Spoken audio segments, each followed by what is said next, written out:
The 9 powerful cultivators had all refined a great deal of will. This was an external force. With it, they could all exert destructive power far beyond their level.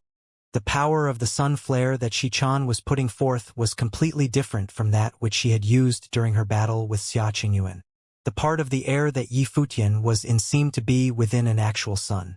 Beams of destructive flame will shot towards him. His body turned into a furnace tripod, and he was covered in flames. When the beams of flame will reached him, they were swallowed up by the furnace tripod, and so they did not even touch his body. The sun seemed about to explode. Destructive power filled the air, trying to bury Yi Futian within it. Ancient characters were floating around Yi Futian as he released the deed of thought comprehension. All of his will melded and turned into flames. His body was the furnace that swallowed up Xianxia's sun flare, and she was swallowed up within it. The people outside the battlefield could barely see Yi Futian. All they could see was fire. The burning storm swept out, but the people surrounding him stood firm. No one there was weak. The terrible storm gradually dissipated. Xianxia stared forward. The furnace tripod was still there, and Yi Futian's body was contained within it. A furious look came over her face. The will that she had sent against him had not only not hurt him, but it had also actually been refined by him. Everyone else looked at Yi Futian and felt a flicker of nervousness. The terrifying furnace tripod surrounded him and refined the power of heaven and earth and all the law power into power that he could use. This was an incredibly strong technique. No wonder he had been able to come here. It seemed that his cultivation techniques could be used with flames. The ability to refine things out of flames was also very powerful. A look of surprise came over the faces of the Wu clan cultivators. It seemed that the Zhu clan might have been underestimating him when they had chosen them. Even among the flames, he was still strong. Xianxia transformed into the divine body of 9 suns, becoming like a sun goddess as she was bathed in divine fire. She shot towards Yi Futian. Her spells could not shake him, so she had to attack him directly. She gathered her power as she rushed towards him.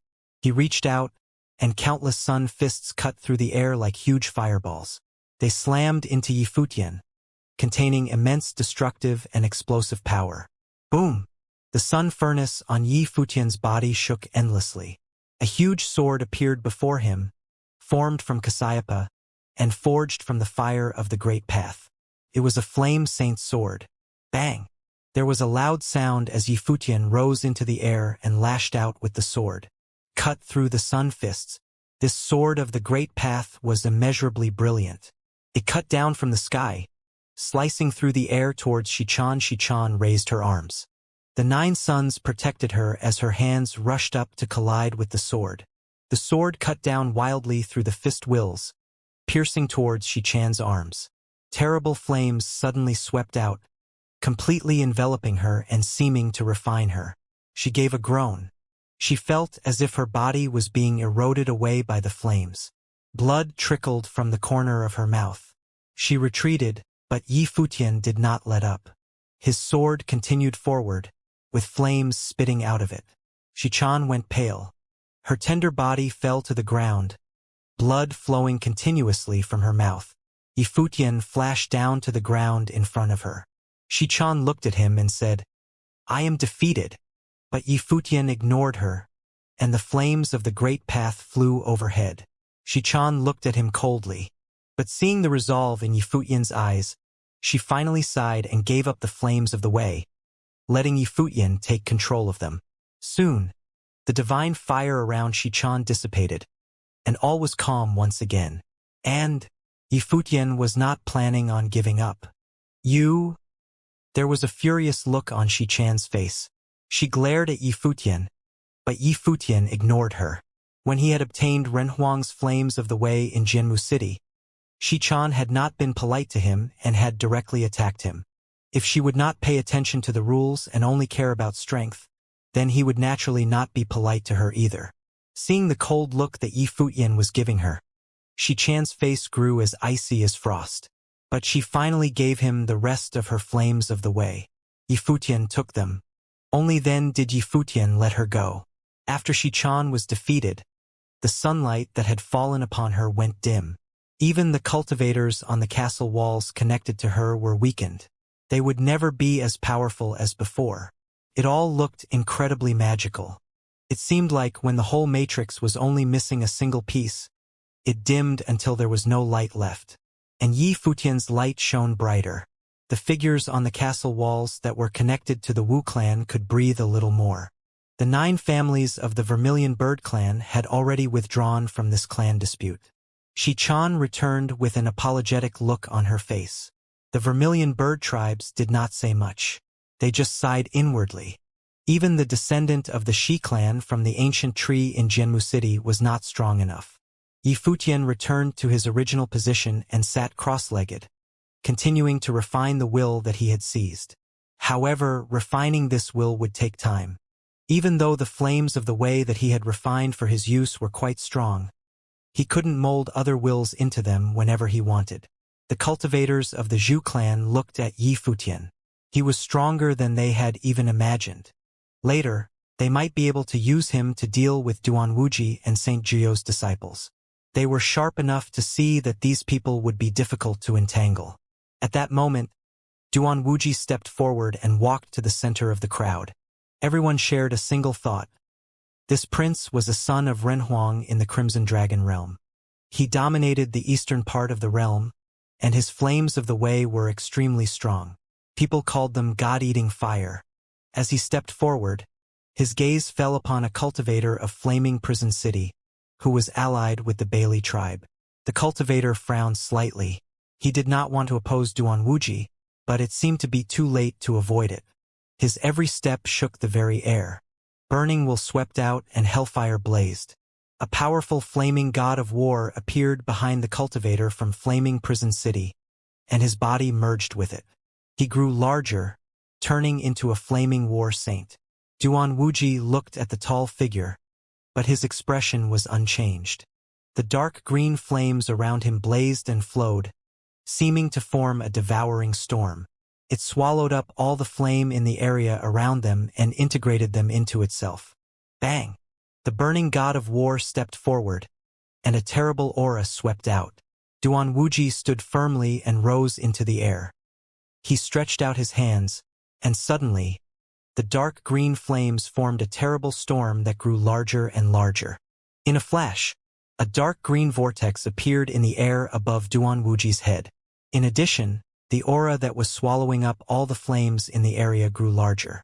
The terrible vortex shot towards the god of war and covered him. The cultivator from Flaming Prison City lashed out with a fist, and suddenly, it seemed as if lava and flames were shooting out from him. Firelight shone all around, threatening to melt the vortex before him. But the vortex swallowed up the lava as well. Endless green light shone from it, falling upon the fiery god of war's body and slowly eating up the flames upon him. It was turning him dark green as well, making it look like demonic fire. The cultivator from Flaming Prison City felt that even his soul would be devoured and integrated into that terrible fire. His face grew dark. Did he have no power to resist? His opponent's flames of the way were crushing his own. The flames raged wildly, and the fiery god of war's body began to shrivel. Soon, his figure exploded. The flames of the way were all devoured, and the terrifying vortex returned the air above Duan Wuji, after which it wrapped around him and poured into him little by little. "Give up," said Duan Wuji. Then he stepped back just like Yi Futian had. This battle was a contest of flames. It would show who could refine and use flames for their attacks the best. When facing the cultivator from Flaming Prison City, Duan Wuji had shown complete mastery. A disciple of Saint Jiu stepped forward and challenged a cultivator from Crimson Cloud City, which was allied with the Shang tribe. There was another battle, and the cultivator from Crimson Cloud City, though he was a descendant of Renhuang, was defeated by Saint Jiu's disciple. This disciple of Saint Jiu was skilled with Black Lotus Karma Fire and had immense destructive power. He could burn away someone's very soul. All of the fire of the way that he seized, he refined into Black Lotus Karma Fire, giving it incredible destructive power that he used to defeat his opponent.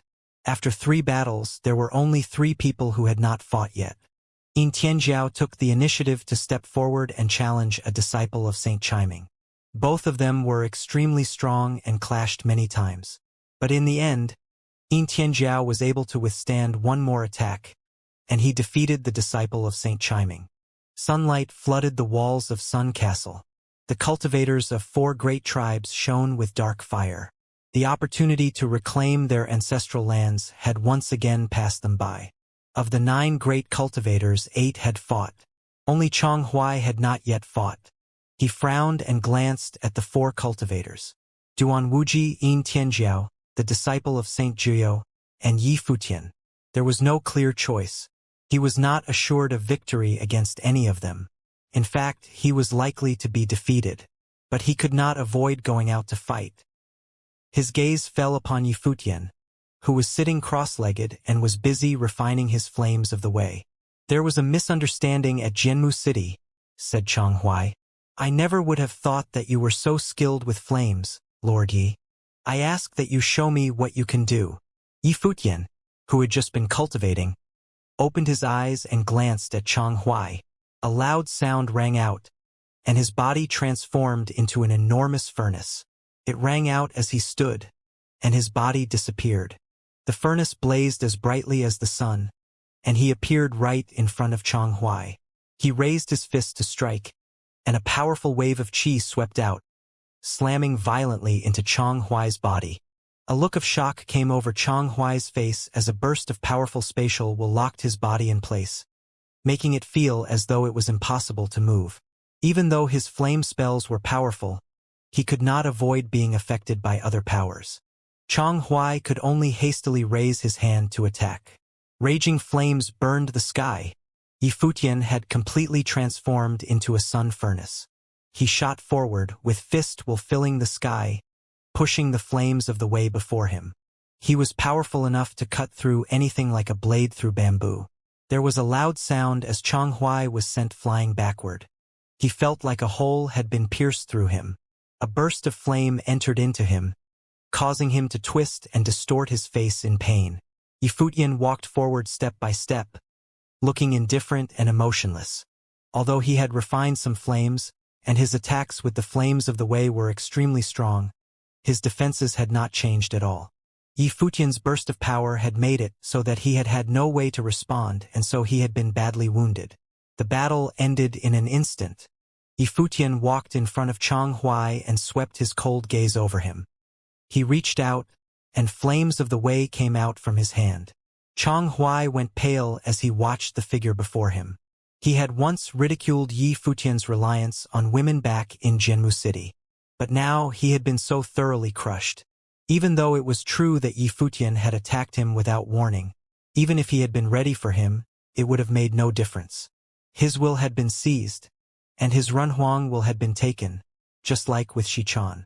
Yi Futian had crushed the 2 geniuses of the ancient tree.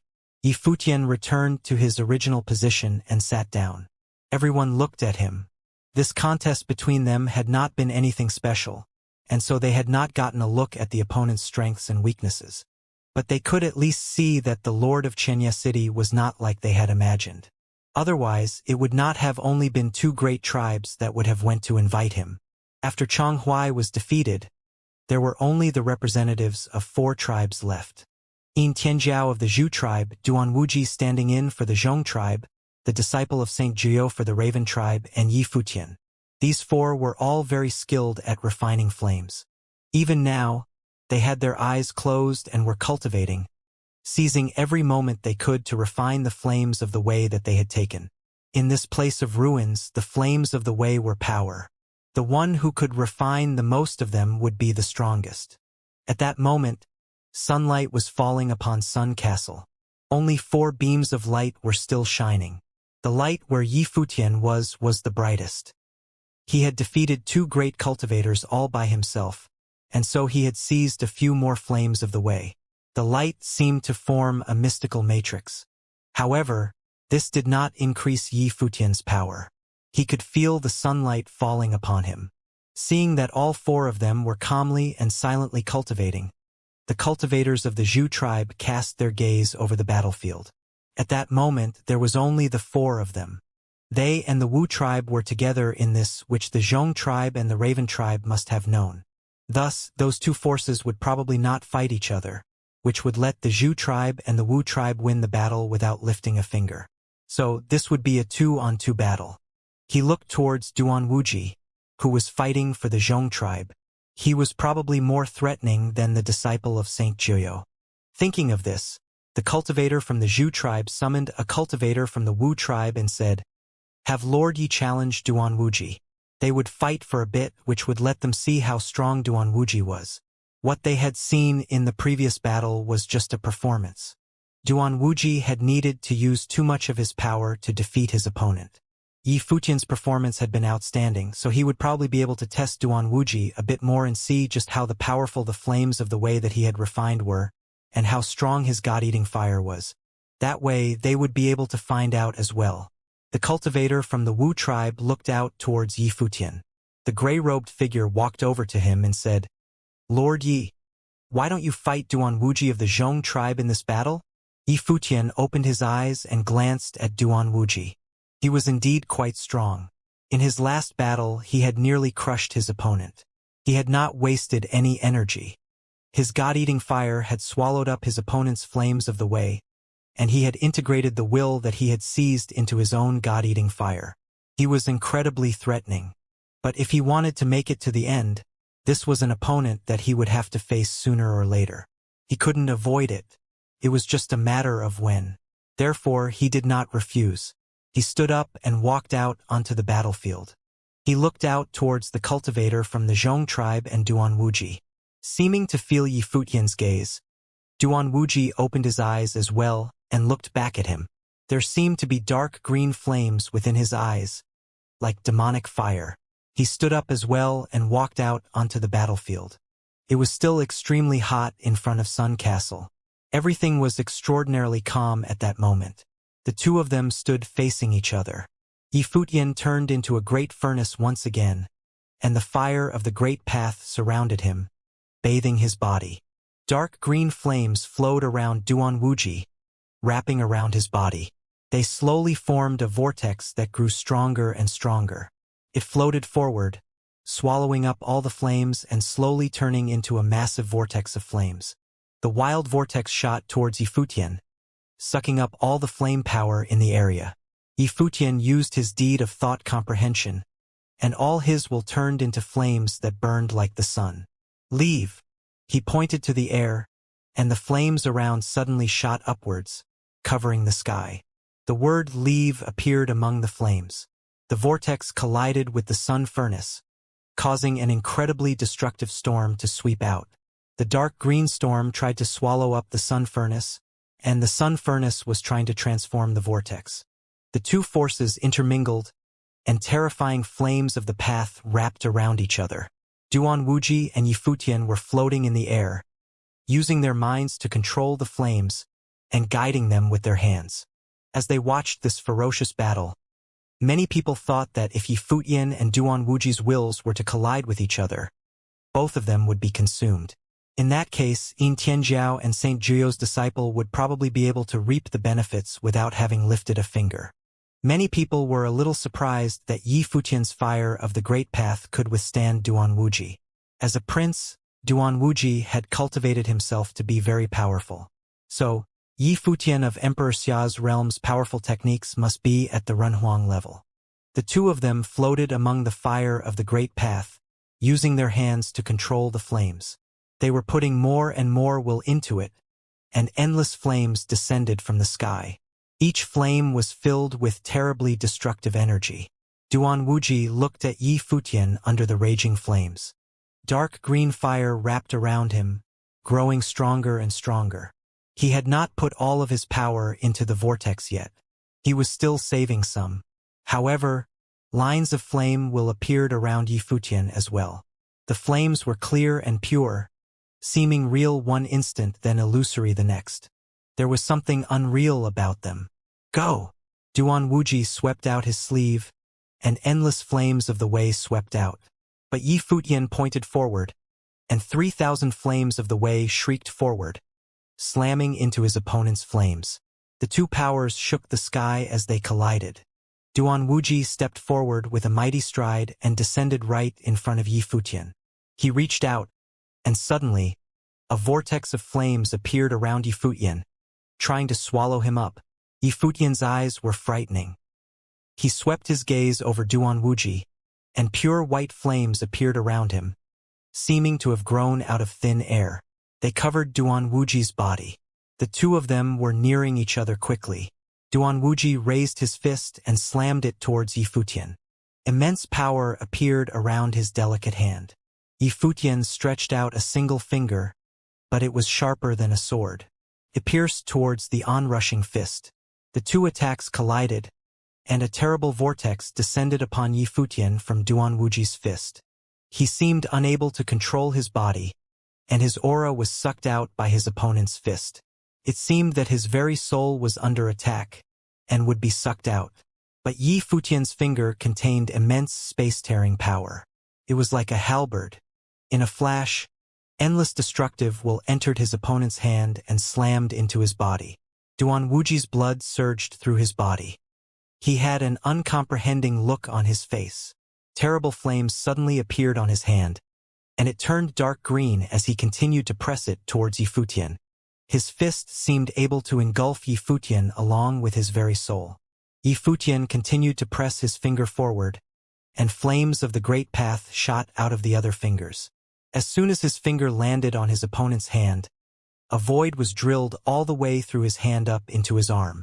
Both of their attacks threatened their opponent, so after that single touch they broke apart. Yi Futian's sleeve was torn, and dark green light had appeared on his hand.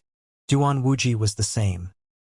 His sleeve had been burned away to nothing, and undying flames of the way were raging across his body, sapping his vitality. Duan Wuji tried to retreat, but he felt an intense space-binding power. Yi Futian continued to press his fingers forward, trying to touch Duan Wuji again. Duan Wuji frowned, and coldness flashed in his eyes. Someone was really actively trying to attack him. He slammed out with his fist once again with no hesitation. In a flash, the two of them collided again like two phantoms. Bang! There was the loud sound of a collision, and the two of them separated yet again. Both of them groaned. This attack had obviously been difficult to bear. They had both been struck by their opponent's attack at the same time as they struck their opponent. The threat from the flames of the way was more than they could handle at their level, and its destructive power when it entered their bodies was apparent. Yi Futian's arms and torso were starting to turn faintly green, which looked very strange. Everyone's eyes fell upon him. Could he withstand this any more? But Yi Futian sat down and crossed his legs as the dark green fire raged across him, swallowing up his vitality, his spirit, and even trying to devour his very breath. His blood roared and roiled as his divine will descended, stamping out the flames. He looked a little better now. When it came to flame power, Duan Wuji was not inferior to him at all and was even a little bit better. Thus, he did not have the advantage when they collided. But at that moment, Duan Wuji was also sitting cross-legged in the air. Renhuang light seemed to flash around him, snuffing out all other power. White void flames raged within him. They were undying, having an unlimited lifespan. The flames burned until they reached outside his body. His face was ashen. Finally, he groaned and spat out a mouthful of blood. The cultivators from the 9 great tribes were all shocked when they saw what was happening. Prince Duan Wuji had been the first one to be seriously wounded. From his current stance, it was clear that this wound was affecting him greatly, and he was still fighting to control the flames of the way within him. On the other side of the battlefield, Yi Futian swept his gaze around. The divine sun furnace swallowed up everything, and gradually devoured the dark green vortex. Duan Wuji had no time to deal with him, and so the conflict up in the air had come to an end. Duan Wuji has lost. Everyone's hearts trembled. This was an unexpected outcome. If this had just been a regular duel, then even though Lord Yi of Xianxia City did not have a brilliant record, he would still have been strong because of Yushang, and he could have been more than a match for Prince Duan Wuji. However, this was a contest of flames. The god-eating flames were famous, and so everyone had thought that Duan Wuji would win here in the ancestral lands. But things had not gone as expected. Yi Futian of Xianxia City had defeated Duan Wui in a contest of flames. Even the Zhu tribe and the Wu tribe who had chosen Yi Futian had not thought this to be possible. They looked incredibly surprised at that moment. If they had known that he could control flames so well, then everyone would have sent him invitations the moment he had set foot in Emperor Qua's city. Instead, no one had come looking for him, and so the Wu tribe had been able to convince him to go with them for practically no cost. However, many people looked surprised when they thought of the relationship between the Wu tribe and the Zhu tribe. Yin Tianjiao of the Zhu tribe was still there, and Yi Futian, whom the Wu tribe had invited, was still so powerful. It seemed that there was no more suspense about the outcome of this struggle at the ancestral lands. Saint Jiuyo's disciple was strong, but it would be almost impossible for a single cultivator to resist two powerful cultivators like Yin Tianjiao and Yi Futian. Indeed, he would have a great deal of trouble trying to take on just one of them. After all, Yi Futian had already proven his strength in this battle. Thus, if the Wu tribe was willing to concede to the Zhu tribe, then there was no more suspense in this battle. The Zhu tribe would be the victors and would have the opportunity to put the ancestral lands to use. 8 great tribes had been eliminated from this competition already. The only question was, would the Wu tribe and Yi Futian concede? If they didn't, who was stronger? Yi Futian or Yin Tianjiao? Lord Ye's strength is supernatural. I never would have thought that Prince Duan Wuji would lose to him. It seems that Saint Jiuyo's disciple would similarly have a hard time against him, said the burly, middle-aged man from the Zhu tribe with the long, red beard. Saint Jiuyo's disciple looked at Yi Futian. Yi Futian raised his eyebrows slightly. This cultivator from the Zhu tribe was a bit impolite. Or could it be that he was trying to incite a fight between him and Saint Jiuyo's disciple? Among the people present, he was the one who had fought the most. Although he had beaten Duan Wuji in the fight he had just had, he had used up a lot of his power to do so, and much of the will he had refined had been destroyed. Moreover, Duan Wuji's attacks had injured him. With such fearsome flames entering his body, how could he not have been affected? Saint Jiuyo's disciple was not weak, and his black lotus karma fire contained terrible destructive power. If he fought again after having just fought, then even if he defeated Saint Jiuyo's disciple, he would not be at full power. And at that point, the only 2 cultivators left would be him and Yin Tianjiao. He knew exactly what the cultivator from the Zhu tribe was trying to do. His statement seemed to incite Saint Jiuyo's disciples' will to fight. He stared at Yi Futian, and the black lotus karma fire wrapped around him. He was ready to fight, but at the moment, a figure flashed over and descended upon the battlefield, appearing in front of Saint Jiuyo's disciple. The dazzling figure was none other than Yin Tianjiao. She had not waited for Saint Jiuyo's disciple and Yi Futian to fight, but had actively come to participate. Terrible flames wrapped around her, bathing her in divine fire. Her violent aura swept out, shooting towards Saint Jiuyo's disciple. The cultivator from the Zhu tribe was shocked as he beheld this scene. He was surprised that she would act like this. But then he understood. These people were all proud sons and daughters of heaven. Thus, this Yin Tianjiao was an incredibly proud person and had seen what he was trying to do. So she had acted, disdaining such means as he was employing. The cultivator from the Zhu tribe smiled coldly. Yin Tianjiao was indeed proud. But the ancestral lands were extremely important to the 9 great tribes. Now that they were within easy reach, how could he easily let them go? He would obviously use any tricks at his disposal. Also, wasting your opponent's energy was not really a petty trick. Yi Futian eyed Yin Tianjiao. What a proud woman. Duan Wuji was still sitting there. He opened his eyes and looked at Yi Futian, saying, "What kind of flames of the way do you have?" The pure white fire had been almost clear and seemed like void flames. This kind of flame seemed as if it could not be extinguished. Even if he tried to use Ruhuang will to control them, he would still be burned by them. These are flames that I learned about long ago through my cultivation. But at that time they were just a prototype, so I never used them. Now, when we were refining our flames here in the ruins, I tried to use them again. Now that I've managed to employ them, I call them the fire of white lapis lazuli, answered Yi Futian. These flames have an endless will, said Duan Wuji. Yi Futian nodded slightly. Endless will was indeed contained within those flames, and it would be difficult to extinguish for even the most powerful cultivator. Duan Wuji smiled and said, I never thought I would lose to you in a contest of flames. He was extremely confident in his god eating fire since it was so powerful. You are very good at controlling flames, said Yifutian. He then turned and returned to his position. He had not been exaggerating. He had spoken truly. That god-eating fire had burned within him. It was indeed quite ferocious. Duan Wuji looked at Yifutian, then turned and left as well. The glory of the Zhong tribe had dimmed a little bit.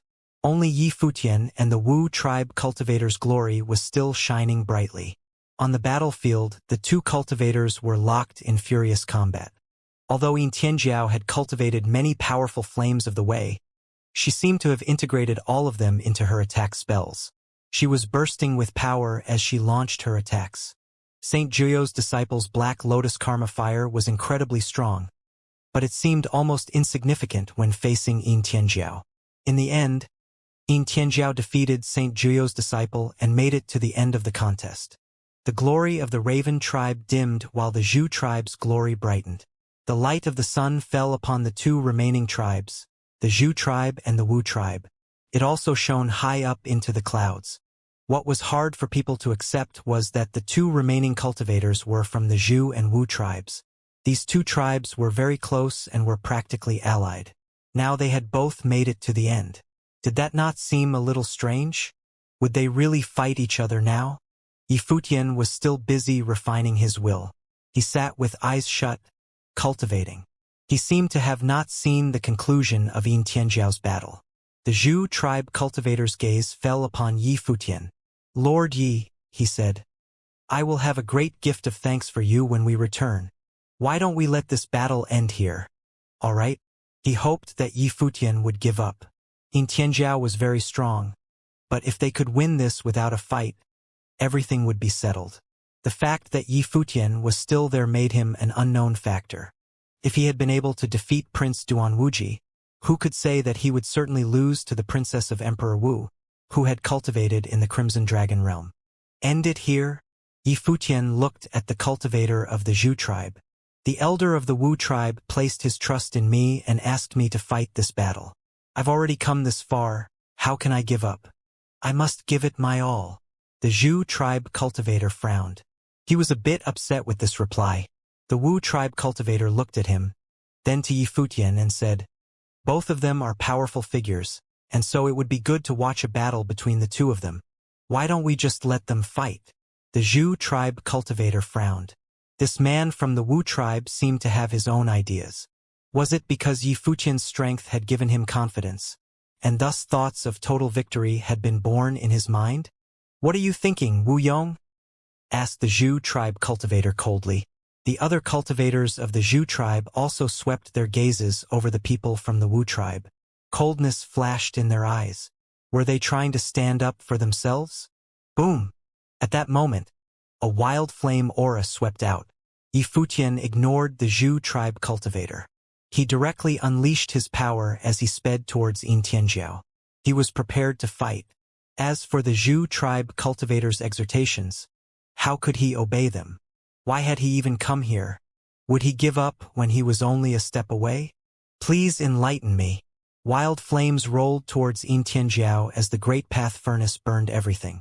Yin Tianjiao waited for it patiently, staring at Yifutian. In a flash, a ringing sound came from her, and she blazed as brightly as the sun. Her radiance was frightening. Boom! Her wild aura shot up into the clouds. She seemed like a goddess of war. Divine light shot up into the sky as she gazed at Yifutian's onrushing figure. Great path binding power descended. It was spatial will that sought to freeze her in place. But Yin Tianjiao stepped forward with no thought of retreat. She seemed about to trample upon Yifutian's body. A giant palm print materialized before her and slammed out towards him. The battle had broken out in an instant. There was a dark look on the Zhu tribe cultivator's face. He watched Yifutian with unkind eyes, but soon he was watching the whole battle. This battle was extremely important. The idea to have the Wu tribe invite Yi Futian on this trip to the ruins had originally been theirs. When the Wu tribe had seen Yi Futian's strength, they decided to gamble with him. He would watch and see. If Yi Futian was defeated at Yin Tianjiao's hands, how would the Wu clan cultivators deal with him? And even if he won, would the Wu clan cultivators be able to take all of the Zhu clan cultivators? Two figures collided wildly atop of Sun Castle. Yi Futian was bathed in the sun's fire. He turned into a furnace tripod, and ancient characters surrounded him, refining all his power and integrating it into his body. He let loose a powerful attack. Yin Tianjiao was a princess of Emperor Wu's realm and was a Renhuang cultivator. It was apparent how powerful she was in combat. She had also inherited Emperor Wu's talent, and her attack spells were overpowering. She integrated the fire of the Great Path into her attacks. At that moment, the fire merged with the martial will exploding from her body. But it was different than it had been with Shichan. Shichan had transformed into the divine body of 9 suns. But that had just been like borrowing the might of the sun. But Yin Tianjiao had transformed into a goddess of war. Burning flames wrapped around her, and she borrowed the might of the entire world. Her every strike and her every movement was filled with destructive power.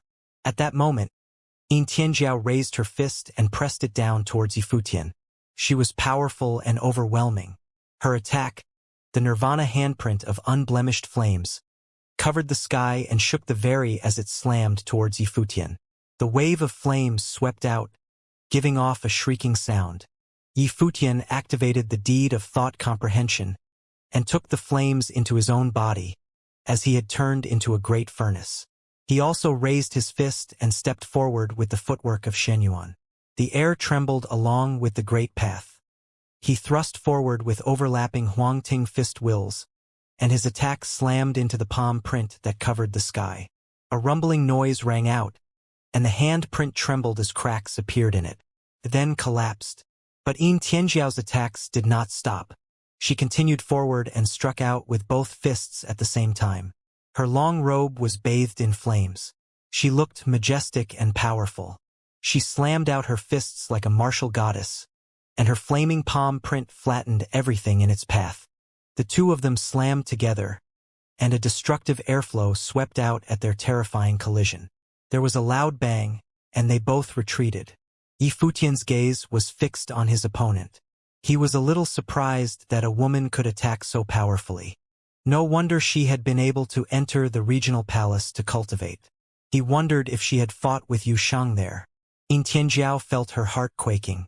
She had not been able to beat Yi Futian, and he was even directly attacking her. This guy was just like that bastard from the regional palace. He was simply a monster. Moreover, he seemed to have a similar power to her own in that he could integrate the power of flames into his attacks. Either way, this showdown between them was not getting anywhere. She looked at Yi Futian, and her blood boiled. The blood of Renhuang flowed through her veins. The light from an even more powerful flame shot up into the sky. Divine fire seemed to wrap around her as dazzling flame light pulsated. It was like a divine golden fire was burning her body and making her aura even more powerful. An even wilder aura swept out from her. A look of surprise came over Yi Futian's face. Yin Tianjiao's aura was increasing and becoming stronger. It was as if the flames of the way within her were improving her combat ability.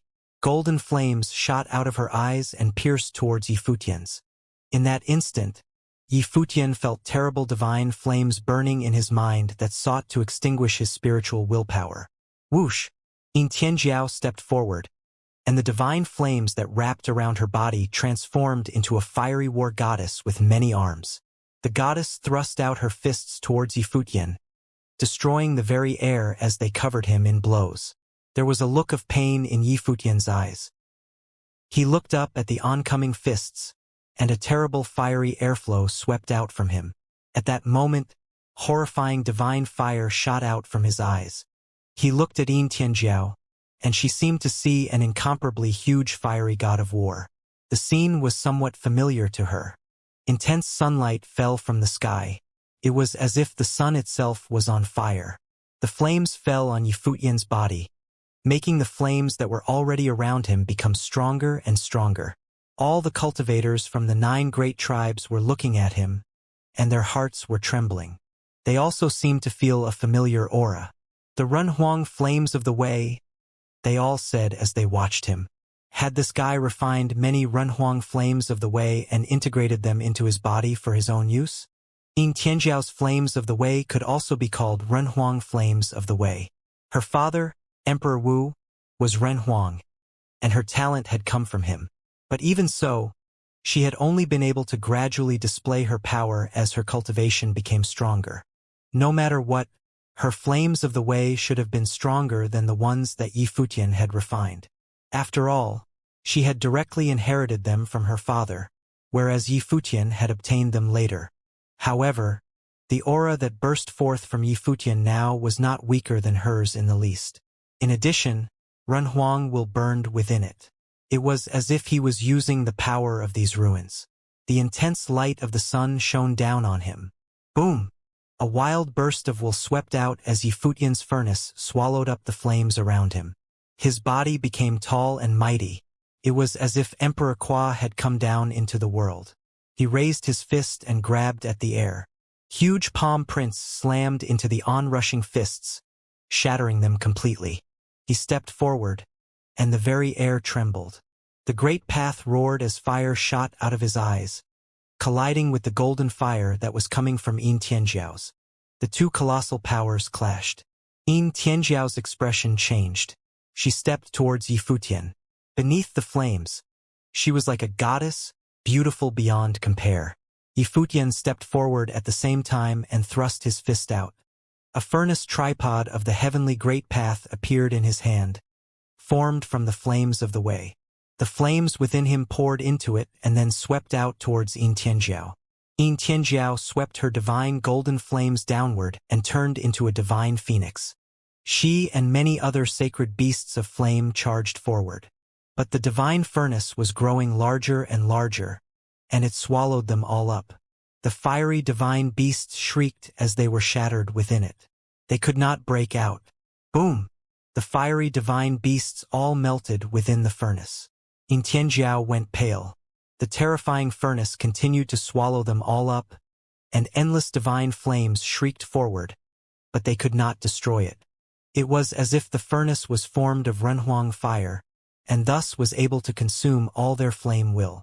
The great path had formed this furnace, and it could refine all the flames of heaven and earth. Yi Futian stepped forward and slapped the furnace through the air towards Yin Tianjiao. It pressed towards her, and she raised both her hands to block it, but it swallowed up the flames that were upon her. She was sent flying back by its continuous pressure, and she spat up a mouthful of blood. Her face was ashen. Yi Futian continued forward with not a hint of regard for her safety.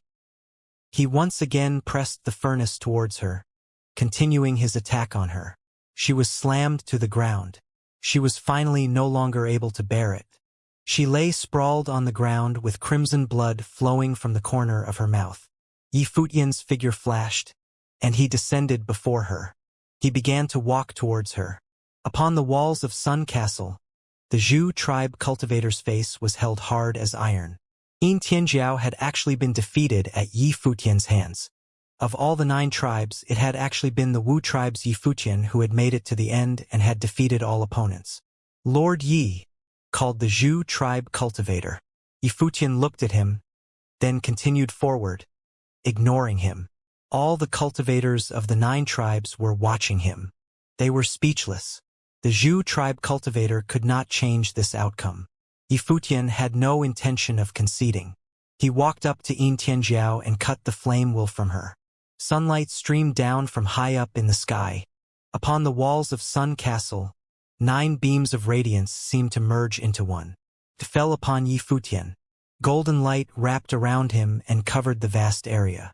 The will of the great path flowed down along with the sunlight, making Yi Futian's aura stronger and stronger. He seemed to resonate with the sun, and the two of them became one.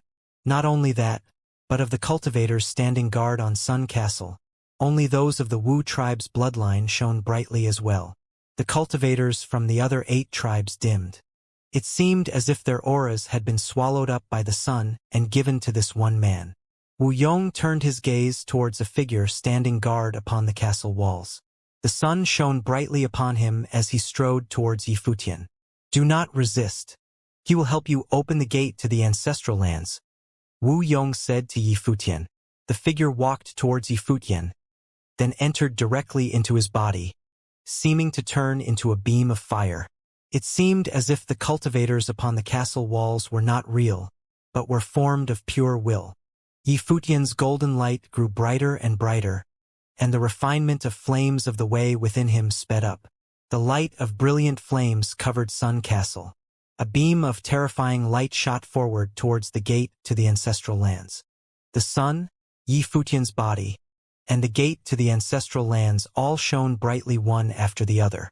Even under the light of the terrible golden fire, the gate did not budge. Even as it was heated until it became red hot, it still stood firm.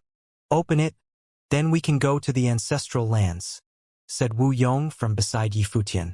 He hoped that Yifutian could complete this final step and open the gate that led to the ancestral lands. The cultivators of the 9 great tribes all watched Yifutian. They did not know whether or not he could accomplish this final task and enter the ancestral lands. There seemed to be a massive matrix atop Sun Castle. At this point, the sun's fire was not divided into 9 rays, but instead, all of it was falling upon Yifutian and helping him refine the gate to the ancestral lands. Flames burned beneath the brilliant matrix that was formed from the light of the sun. Everyone around them stepped back due to their terrible power and would not dare to draw any nearer. The cultivators of the 9 great tribes and the 8 other people that they had invited with them were all staring at Yifutian and the gate. The cultivators from the Wu clan were watching closely, especially Wu Yong. His heart was pounding fast. Wu Yong may have invited Yifutian twice, but in reality he would have never thought that the Lord of Xianxia City could refine the flames of the way and defeat all his opponents, especially Tianjiao, the daughter of Emperor Wu, and Duan Wuji. But now he had succeeded. He naturally hoped that Yifutian would go even further and open up the gate to the ancestral lands, letting them set foot there. Over the years, any tribe that managed to enter the ancestral lands became much stronger, and their power would increase by leaps and bounds. They naturally did not want to miss their chance. The reason that the Wu tribe had attached themselves to the Zhu tribe was both tribes' power was gradually increasing. When facing external threats, the 9 tribes acted as one, but they would also struggle and compete against each other. Each of the 9 tribes was ambitious. They each wanted to unify the 9 tribes and become their leader. However, without entering the Renhuang Plain, it would be challenging to make the other 8 tribes listen to orders and obey them. But even if they could not unify the 9 tribes, they would still increase their power by entering the ancestral lands. Wu Yong would no longer need to look at that Zhu tribe cultivator's face, nor listen to his orders. As he thought of this, Wu Yong watched closely. He hoped Yifutian could do it. Duan Wuji and Yin Tianjiao were watching Yifutian as well. They had all heard of the ruins of Emperor Qua. It was said that every time they were opened, people would go there to undergo trials. Part of the reason was so that they could become stronger. For people who refined flames of the way, the path of refining did not allow you to advance to the next level directly. They must first deepen their understanding of flames. But more importantly, it was rumored that Emperor Qua had left something behind in the ruins. Those who went to the ancestral lands would have a chance to find and inherit it. Of course, very few people had been able to go there in the past. No one had ever heard of anyone finding whatever it was that Emperor Qua had left behind. Thus, people still came here. But none of them expected that they would not be able to pass through the gate, as Yifutian overtook them. Now they could only be observers. Both Duan Wuji and Yin Tianjiao thought that given Yifutian's talent, he had a chance of opening the gate. After all, they thought of themselves as quite outstanding, and Yifutian had beaten them using flames, so they naturally had to admit the extent of his power. At that moment, there was a divine matrix formed of sunlight in front of Sun Castle. The sunlight helped Yifutian refine the flames, and his aura began to rise wildly, becoming extremely strong. It seemed to be helping him reach the peak of the divine path and refine all the flames that he had seized from his opponents. It was not only the matrix that was helping him, The figure that had entered into his body previously had turned into a brilliant flame of the way and was assisting him as well. At that moment, Yifutian had reached the extreme limits of his power. He could even fight with someone at the nirvana level. Of course, most of it was power that came from outside him, and it was just there to help him open the gate. The sun's flames shot towards the gate to the ancestral lands and covered it. However, the gate did not budge. It stood there firmly, and the flames of the great path could not melt it. Yifutian wildly refined the will within him. He could even feel that the figure that had entered him was at the nirvana level and was refining fire as well. At that moment, he felt that he was at the absolute center of all the fire of the great path in the area. He was drawing in all the power of heaven and earth to try and melt the gate. But he was still unable to do it. Time passed slowly, and Yifutian still sat in the center of the matrix, bathed in the sun's divine fire. He did not stop for a moment. No one tried to hurry him up. The cultivators of the 9 tribes stood there watching. All of them were at the saint level and thus were very patient. At this point, there was no need to be hasty. The cultivators who had been defeated in battle did not leave either. They stood there watching as well. Several days passed in what seemed like the blink of an eye. However, nothing changed. The flames within Yifutian's body became stronger, but the gate was not affected in the slightest.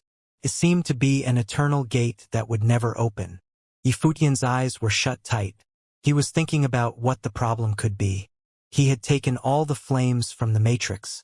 If that were enough to open the gate, it would have done so by now. But the gate had not opened. So where was the problem coming from? Emperor Qua's flames of the way.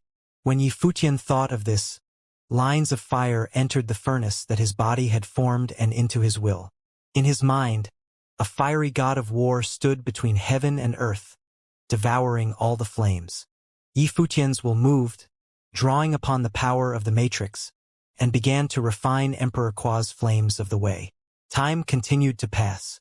When one reached the saint level, cultivation could take a long time. Yifutian refined for 10 days without realizing it.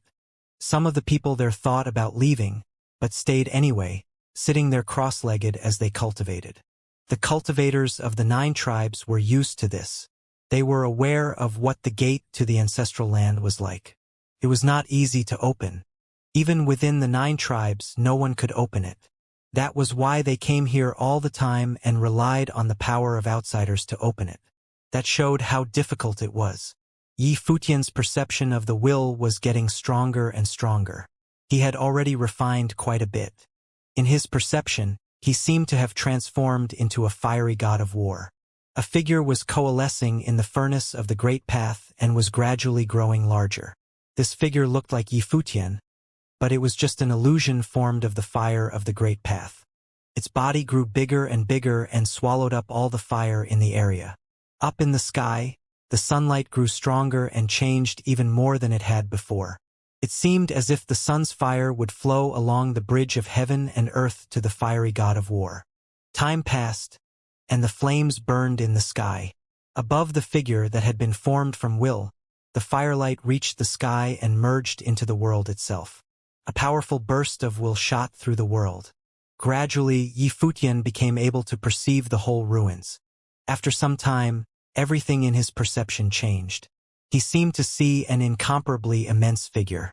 It was just like when he had just come to the ruins, but it had become much clearer. There was a huge face in the sky, and the brilliant sun seemed to be its eye. The crimson clouds were its hair, and the vast ruins seemed to be its body, and the fiery magma was its blood. It seemed as if these ruins had been integrated into a god, or rather, these ruins were, in fact, a god. Is that Emperor Qua? Yifutian wondered this. Heaven and earth seemed to change colors as the whole ruins were dyed red. The sun matrix's power reached its limits, and the figure of the god of war that was formed from flames seemed like it would swallow up the whole sun.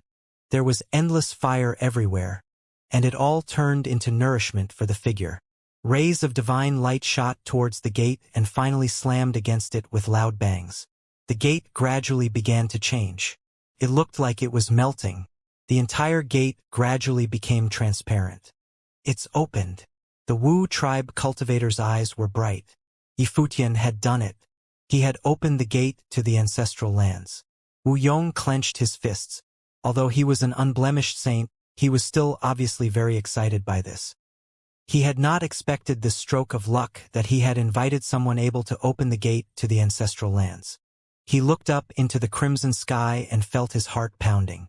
The Wu tribe would finally have a chance to enter the ancestral lands. Lord Yi, the gate to the ancestral lands is open. Please let us, the members of the Wu clan, enter.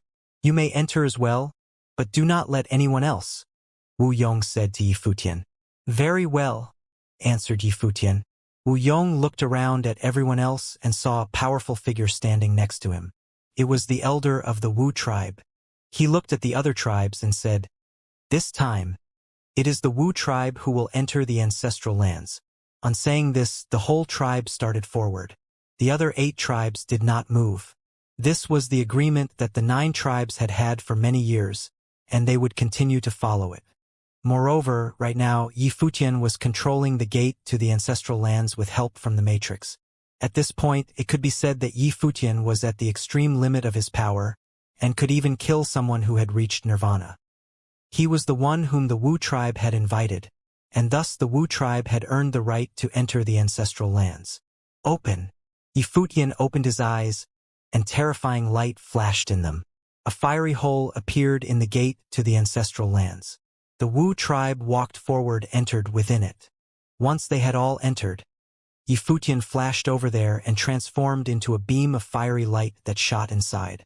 In the next moment, the matrix at Sun Castle disappeared. Everything returned to the way it was before. The gate to the ancestral lands solidified once again. It was closed. Everything was calm once again. The Zhu tribe cultivator had an icy look on his face. Bastard! Spat the burly figure. The Wu tribe had betrayed them. If the Wu tribe had obeyed their orders, then the one to open the gate to the ancestral lands would have been Xianxia. Should we leave, or should we wait? Asked Duan Wuji. His voice was calm. There was no joy or sorrow in it. It was as if this was all perfectly ordinary. We will stay here. You can all leave if you want to, said the Zhong tribe cultivator. Is it all right if we stay and cultivate here for a while? Asked Xianxia. The Zhu tribe cultivator nodded. Of course. Duan Wuji looked at Xianxia, then smiled. He had had no intention of leaving, so he stayed as well. The gate to the ancestral lands had opened. None of them knew what would happen there. After Yifutian and the others entered, they looked forward and saw a stairway off in the distance that went up into the sky. The end of the staircase seemed to be the place where the sun rested, the highest point of Sun Castle. The Wu clan cultivators waited for Yifutian up ahead. The elder watched Yifutian walking over. Many thoughts were racing through his mind. At this point, Yifutian no longer had the blessing of the Matrix, but an incredible aura still flowed over him. What had he just gained? After opening the gate to the ancestral lands, would he be the only one who had the chance to get whatever it was the Emperor Qua had left behind? Yifutian felt the elder's eyes on him but kept his own eyes forward. He looked extremely calm, but he felt a keen sense of determination. This whole scene made his heart tremble slightly and gave rise to a sense of vigilance within him. This elder of the Wu clan had never spoken to him. Could it be that he had some ideas of his own? For him to pull down the bridge after crossing the river would be nothing new. Have you gained anything from this, Lord Yi? The Wu tribe elder asked Yifutian. There was a faint smile on his face, and it did not look like he had any ulterior motives. I have been able to refine a lot of will, and have felt Emperor Qua's majesty. I have benefited a lot, said Yifutian with a slight smile. The Wu tribe elder nodded with a smile. Thank you for allowing us to come here to the ancestral lands. Without you, we would have never had this chance. No need to be so polite, elder, replied Yifutian with a smile. As far as I am concerned, I have also gained a lot from this. So I must also thank you for inviting me. The Wu tribe elder smiled at that, then looked ahead. At that moment, Wu Yong was coming over. Elder Lord Yi, he said. Let's go up and take a look. All right, Something flashed across the Wu tribe elder's face as he looked forward. No one could tell what he was thinking. Yifutian walked forward up the stairway, going higher and higher. It looked like he was walking right into the sun. Lord Yi, did you learn anything about what we might find in the ancestral lands from the Matrix? Asked the Wu tribe elder as he stared up the stairs. My perception has covered the entire area, but other than at the very top, I can't find anything. I did, said Yifutian with a nod.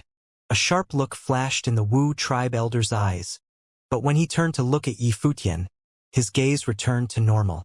His eyes were warm and calm. Was it the thing that Emperor Qua left behind? He asked. Yifutian shook his head and said, It was a marvelous feeling. Previously, the power of the Matrix poured into my body, and I felt that my body could resonate with the ancestral lands themselves. I feel that a secret way of opening up the ancestral lands can be found at the top. Let's go and see.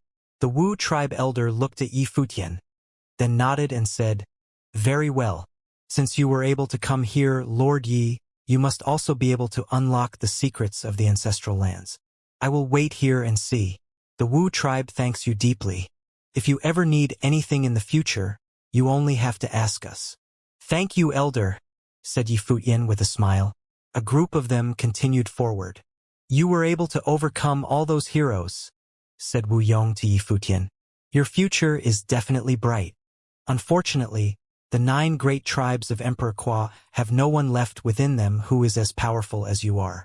Otherwise, given your accomplishments with the flames of the way, we might truly have a chance to truly become Emperor Qua's heirs. You are too kind, elder, said Yifutian with a smile. They continued forward. They eventually came to the top of the stairway. A blazing will descended upon them. The sun was directly overhead and seemed to be very close to them. This was clearly not the sun of the Crimson Dragon realm, but instead was the sun of the ancestral lands. Look over there. Wu Yong looked at the place directly below the sun. There seemed to be a magical matrix pattern there. I will go and look. Perhaps we will find the secret of the ancestral lands there, said Yifutian. He flashed over there and descended within the matrix. He sat down cross-legged within it. Sunlight fell from the sky, and he was instantly swallowed up by it. Divine light was shining all over him. His body was bathed in endless flames. The great path drew upon the power of heaven and earth. The matrix lit up bit by bit until it was incredibly bright.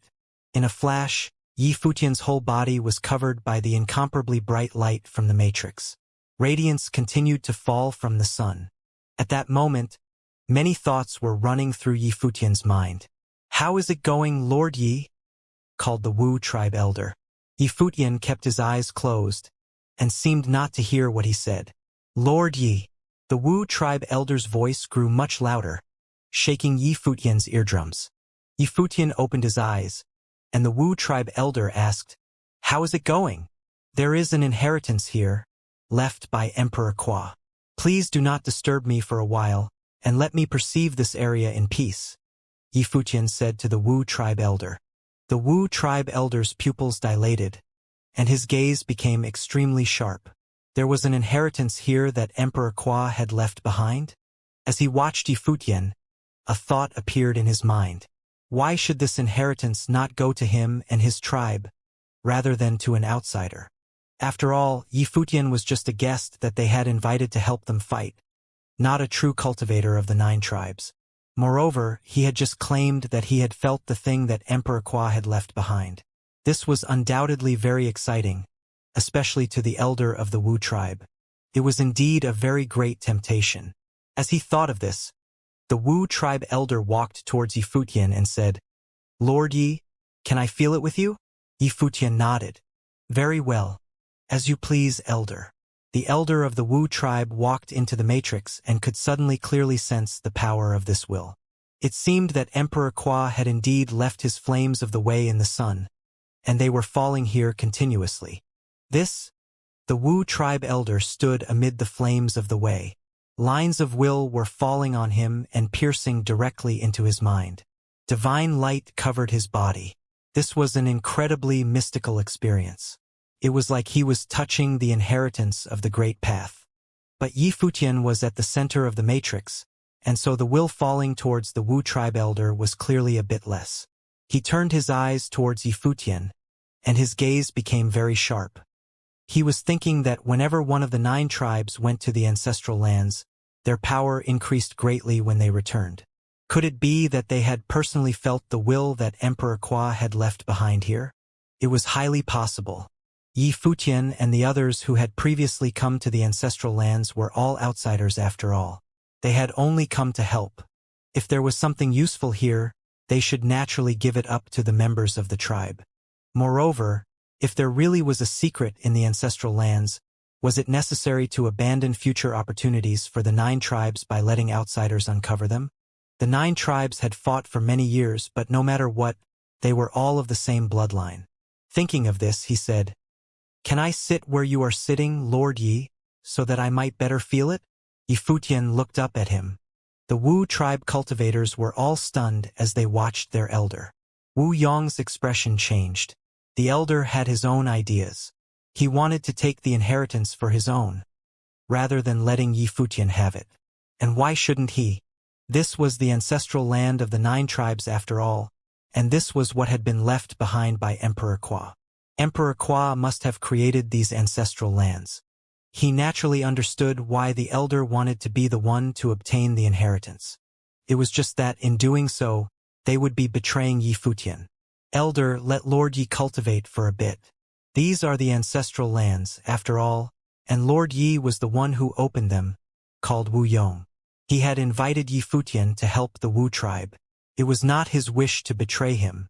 Moreover, Yi Futian was an outstanding talent and had an extraordinary background. Maintaining good relations with him was the best choice. If they betrayed him, it would bring them trouble later. After all, Yi Futian had unlimited potential. Unless, Wu Yong's heart raced. He looked at the elder, and his expression changed again. Could it be that the elder had murderous intentions? Did he want to cut out the problem at its root? Yi Futian had unlimited potential, but right now he was very weak. If they killed him now, it would undoubtedly offend Emperor Xia's realm. But outsider emperors could not come to the Crimson Dragon realm and unleash their power. As for the Nirvana-level cultivators in Emperor Xia's realm, if they dared to send an army against them, they would have to face the 9 tribes. Their battle array was not far inferior to that of Emperor Xia's realm. If Emperor Xia wanted to defeat them, how much power would he have to expend? Moreover, the elder probably thought that if he took the inheritance, then his own power and right to speak among the 9 tribes would grow as well. Wu Yong's guess was correct. At that moment, the Wu tribe elder had murderous intent within his heart. The talent that Yi Futian had displayed made him think that rather than form a bad relationship with him, it would be better to cut him down now, ending the matter forever. As a figure at the Nirvana level, his will was firm, but he also pursued his goals with a ruthless heart. Yi Futian looked at Wu Yong. He was a little surprised by the elder's request. He saw him walking towards as if he had not heard Wu Yong, and he said to Yi Futian, "What do you think, Lord Yi?" Yi Futian swept his gaze over him, and the light of the matrix became even more brilliant. Divine fire fell from the sun. In a flash, it was like the flames of the apocalypse were descending. Boom! Suddenly, a look of shock came over the Wu tribe elder's face. He was sent flying back as the descending flames slammed into him. His body began to burn. The matrix around him filled the air. Everything was flames. Yi Futian. The Wu tribe elder swept his gaze over Yi Futian. Could he control the fire of the sun? A pair of eyes seemed to appear in the shifting clouds, looking like 2 great suns. They were vast beyond compare, like the eyes of Emperor Qua. They looked at the Wu tribe elder. He felt that his body was burning up and that he had no control over it. He retreated with a horrified expression on his face. A booming sound rang out as flames covered everything. It was a devastating divine fire that could destroy everything. "You tricked me." The Wu tribe elder gave a pitiful cry as his body burned up.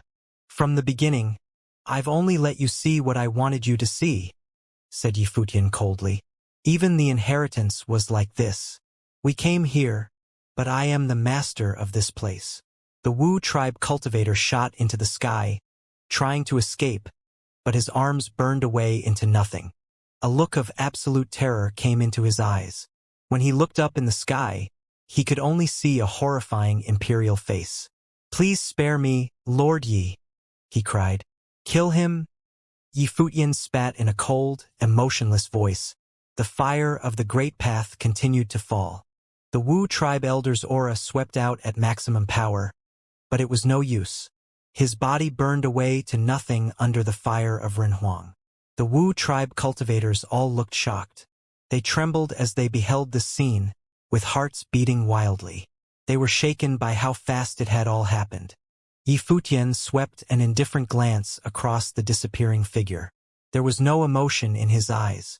A nirvana-level cultivator had tried to deceive him, but he had only managed to reveal his ambitions and be destroyed. Yi Futian was still sitting there, cross-legged. He had not moved at all, but the elder of the Wu tribe, a nirvana-level cultivator, had disappeared. The sun was high in the air Yi Futian's head. A huge face had appeared in the sky, and as the cultivators of the Wu tribe looked at it, they felt their hearts tremble. It was the face of Emperor Qua. Emperor Qua had rebuilt the ancestral lands. This part of the ancestral lands had been left behind for the 9 great tribes to use. If they could obtain it, it would be a great advantage for them. The thing was, few in the 9 great tribes had been able to pass Emperor Qua's test and open the gate to the ancestral lands. This was why they found themselves in the situation they were in now. Yi Futian had come to claim the inheritance, and the elder of the Wu tribe had gotten greedy. At that moment, conflicted expressions were playing across the faces of the Wu tribe cultivators. They were all top figures within their tribe. The elder had had his reasons for what he had done, but from Yi Futian's point of view, the elder had tried to kill him, and so he had naturally had to eliminate the threat. They had not wanted their cooperation with Yi Futian to end up like this. Them being able to open the gate to the ancestral lands was really a happy accident. They would have a chance to revive the Wu tribe. But greed was inherent to human beings, and so now they wanted more. This had made it so that at this moment, their very lives were in Yi Futian's hands, not to mention the revival of their tribe. It could be that Yi Futian would wipe them all out with one fell swoop at the slightest provocation. At that moment, Yi Futian was watching the cultivators of the Wu tribe. There was a great sense of tension throughout the whole area. A voice suddenly rang out. The elder of the Wu tribe acted impulsively and was killed by Renhuang's flames of the Wei when he tried to claim the inheritance. Yi Futian turned and looked at the one who had spoken. It was Wu Yong. Wu Yong clasped his hands and bowed to Yi Futian, saying, "Lord Yi, you opened the gate to the ancestral lands, making you Emperor Qua's heir. We in the Wu tribe will always be your friends." The other cultivators of the Wu tribe all looked at Wu Yong. Those of the 9 great tribes who came to the ruins were all top figures. Even if they were not elders, they had still cultivated for a long time and had become very strong. But there were very few of them. They naturally understood that Wu Yong was trying to avoid a threatening situation for the Wu tribe. The elder had tried to do away with Yi Futian, which had led to this awful situation. What would Yi Futian do? Yi Futian had just slain their elder very decisively. If he could kill one of them that easily, he could do the same to 10 of them. After we leave, we will summon the 9 great tribes and announce that the elder was consumed by Renhuang's flames of the Wei due to his impulsive actions. Chimed in another cultivator beside him. His desire to survive this was quite strong. "Lord Yi, I understand why you just did what you did. You had no choice but to do it. Everyone here is an elder of the tribe, and none of us are in the elder's direct bloodline. As an elder of the tribe, I can control the rest of them," Wu Yong said to Yi Futian. "So, please do not worry, Lord Yi." Yi Futian looked at Wu Yong. His eyes were filled with the light of divine fire. Boom! High up in the sky, the fire of the sun descended, and a giant phantom appeared. It seemed to be the image of Emperor Qua. He merged into the sun, and flames fell to the ground from him. In a flash, Wu Yong was covered. The cultivators of the Wu tribe were all stunned. Wu Yong's expression also changed slightly. He looked up at Yi Futian and cried, "Lord Yi, Wu Yong's voice resonated throughout the area as he stared at Yifutian. He seemed to have shown his attitude and disposition. He did not try to escape. The light of the terrible flames covered Wu Yong's body. The Wu tribe cultivators' hearts beat wildly. However, Wu Yong was still standing there. He did not move. The terrible scene that they had been imagining did not occur. Wu Yong's body was not burned, and the flames of the way entered into him. Will was flowing down from the figure of Emperor Qua up in the sky and going into Wu Yong's mind. At that moment, Wu Yong felt that he had received a great gift from the Great Path, one that had been imparted by Emperor Qua. If the elder of the Wu tribe had not acted against me earlier, then I would have given the inheritance of the ancestral lands to him. After all, these are the 9 great tribes' ancestral lands, said Yifutian indifferently. The cultivators of the Wu tribe felt like they were in a dream. They breathed a sigh of relief, but their expressions were still conflicted. Yifutian had been the one to open the gate to the ancestral lands and was the one who had the right to receive Emperor Qua's inheritance. He could give it to whoever he wanted.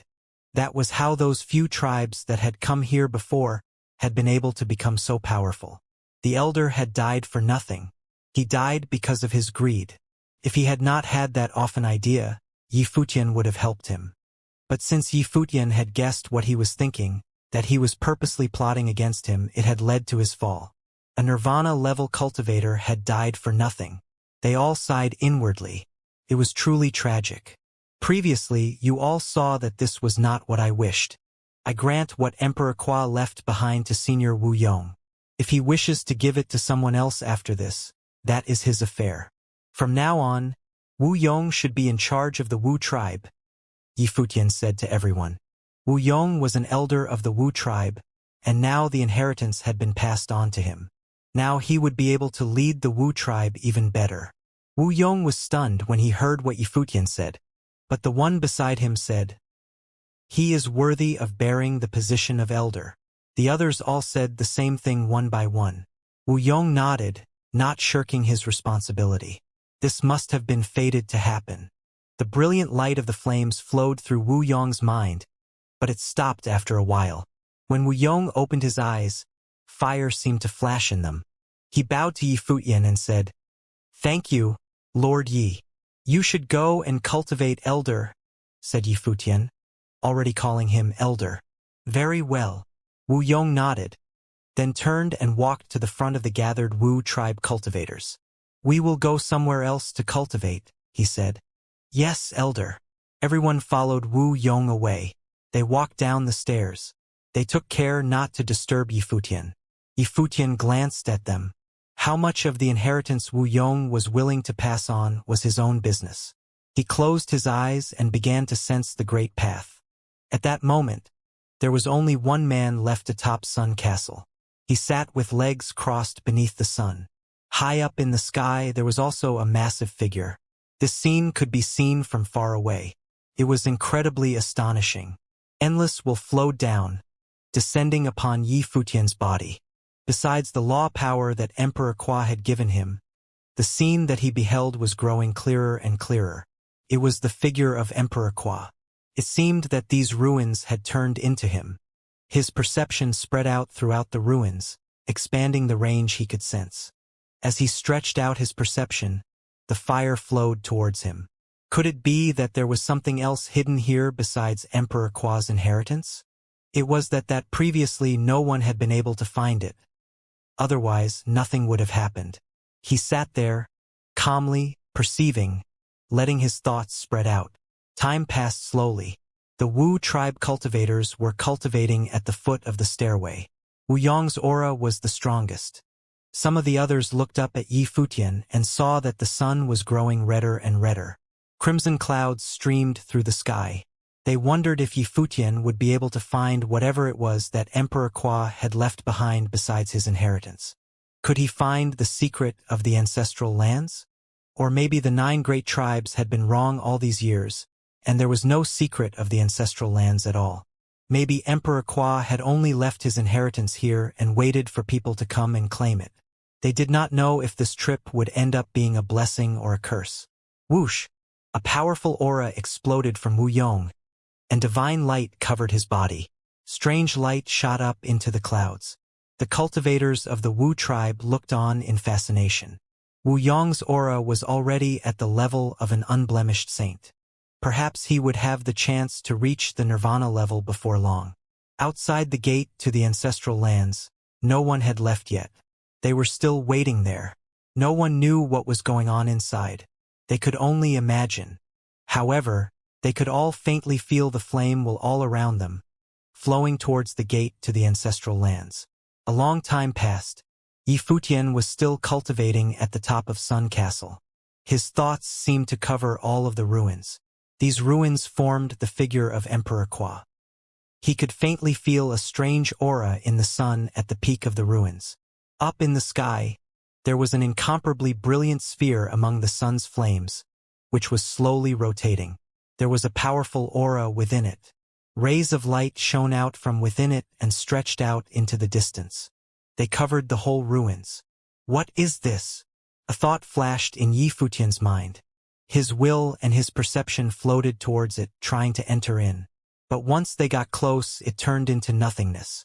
There was no way to touch the depths of the sun. The terrifying thought surged wildly.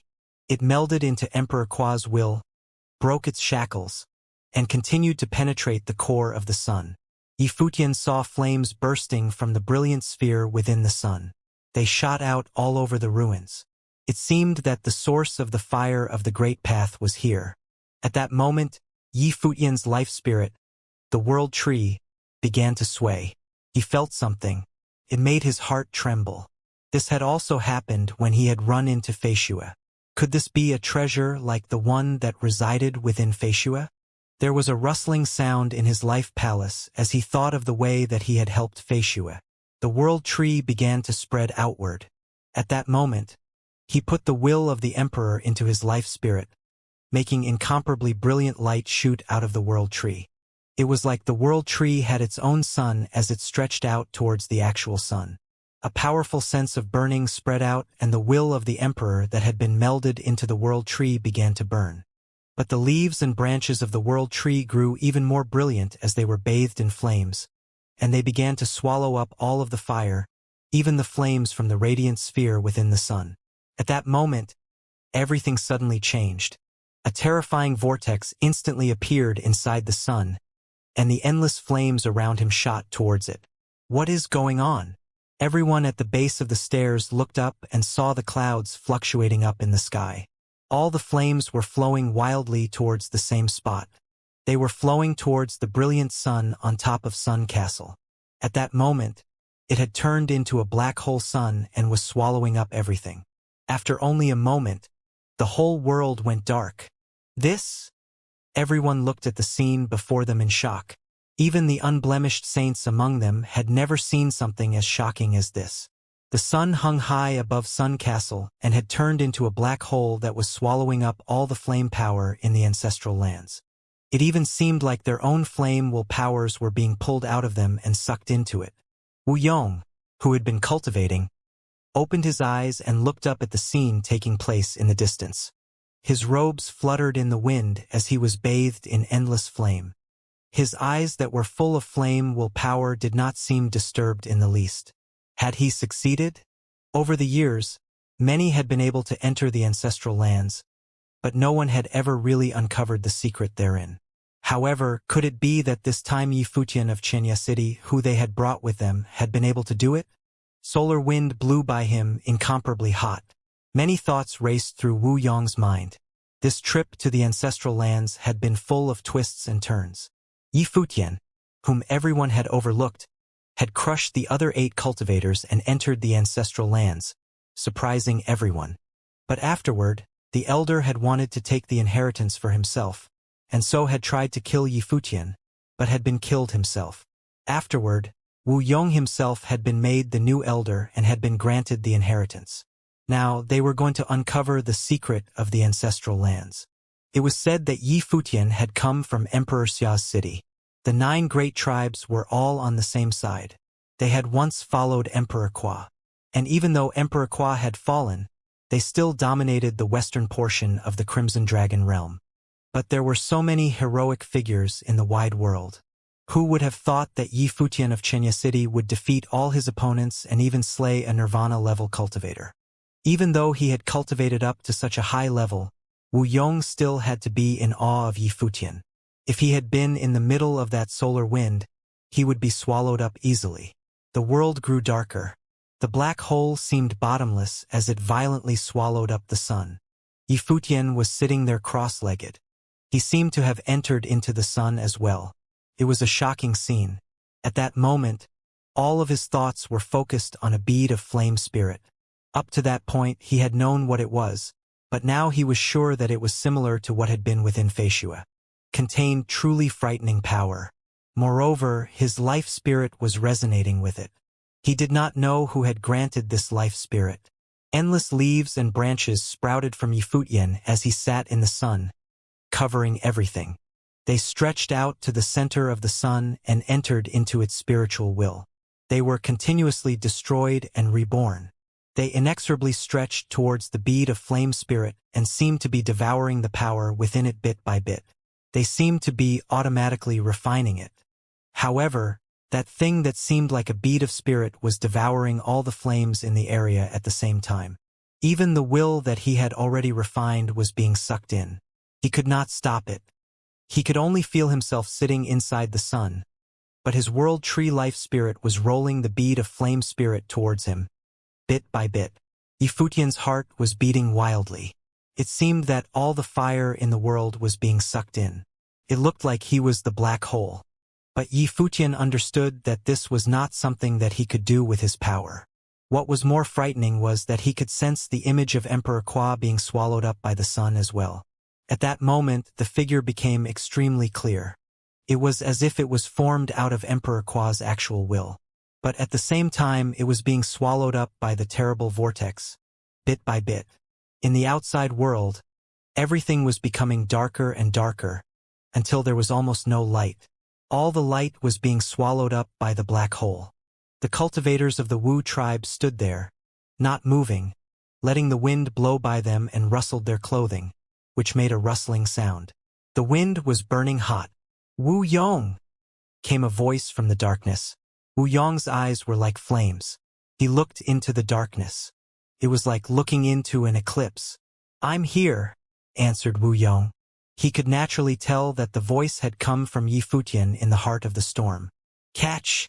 came Yi Futian's voice again. Brilliant light appeared in the sky. Wu Yong could faintly see a figure standing up there. It looked like the figure of Emperor Qua. The figure rushed into his body like a beam of light. Terrible flames of the way burned across his body, like the fire of the gods. It was so dazzling that he had to shut his eyes.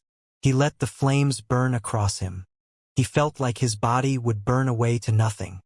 His aura seemed to be gradually weakening, as if he was being reduced to an ordinary person. It seemed that he would be burned to death by the fire of the Great Path. But at the moment when he reached his weakest point, a more powerful flame flared up. Lighting went up the sky. Brilliant flames shot up from Wu Yong's body through the darkness, reaching the clouds. His eyes became even more dazzling as they turned into flames. Nirvana! Behind him, the cultivators of the Wu tribe's hearts trembled as they beheld this scene. Now that the elder of the Wu tribe had fallen, Wu Yong was inheriting his position. Had Yi Futian killed one Nirvana-level cultivator and granted the power of Nirvana to another? Of course, this was not done solely by Yi Futian's power. Wu Yong's level was very close to that of Nirvana already, and now both his will and his mind were being washed clean, allowing him to break through to the next level and become a Nirvana-level saint, the final step on the divine path. "Thank you, Lord Yi," said Wu Yong clearly. His Nirvana aura swept out, no weaker than the one that had slain the Wu tribe elder. He looked up towards Yi Futian and saw a powerful beam of light that stung his eyes. None of them could see anything. In the next moment, the world became dark, and Sun Castle disappeared completely. However, after this moment, there was another powerful beam of light that descended from the sun. Everyone opened their eyes and looked around them. It seemed that they could not believe their eyes. Sun Castle had disappeared, and the sun that hung high in the sky was no longer the sun of Sun Castle, but the sun of the Crimson Dragon realm. The wind blew, still a little bit hot, but nothing like it had been earlier. They knew that Sun Castle had disappeared. And not only Sun Castle. All of the ruins of the ancestral lands had disappeared as if they had never existed. Everything that had just happened seemed like a dream. Up ahead, a figure was walking towards them. The cultivators looked at him, and a look of shock came over their faces. Yifutian seemed to have changed, but they could not quite tell how. Everything looked the same. It was impossible to imagine that the man who had just devoured a son was the white-haired youth before them. Lord Yi, called Wu Yong. He and the other Wu tribe cultivators were looking at Yifutian completely differently from before. Their visit had deeply moved them to the ruins. "Congratulations on breaking through to the Nirvana level, Elder," said Yifutian with a smile. Wu Yong shook his head and was about to say something, but he seemed to feel something, and so he did not open his mouth. Instead, he turned and looked off into the distance and a group of figures coming towards them through the sky. They were the cultivators of the 9 tribes and the 8 cultivators that Yifutian had defeated. All the cultivators from the 9 tribes were watching them keenly. They swept their gazes over Yifutian and the rest of them. The cultivator from the Zhu tribe was the first to speak. "What happened, Wu Yong?" None of them were calm at that point. The ancestral lands had disappeared. What had happened after they had opened the gate? "We are not sure," answered Wu Yong directly. "You don't know?" The Zhong tribe cultivator frowned. Wu Yong had stepped into the ancestral lands, and he said he did not know what had happened there? Yin Tianjiao and Duan Wuji were looking at Yifutian.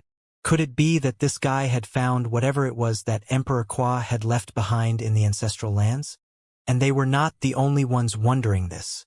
The others were looking at Yifutian as well, including the cultivators from the other 8 tribes. Yifutian was the one who had opened the gate to the ancestral lands. If not him, then who? The cultivator from the Zhu tribe seemed to notice something, and so he suddenly asked, "Where is your elder?" The others all noticed as well. The Wu tribe was missing a member, and that member was their elder. He seemed to have vanished into thin air. Off in the distance, there was the sound of more people flying. More cultivators flashed over. It was the crowd of people who had been waiting outside for several months. The people of the 8 other tribes and the cultivators of other forces all descended. Xia Qingyuan and Xin Tianzhan had naturally come as well.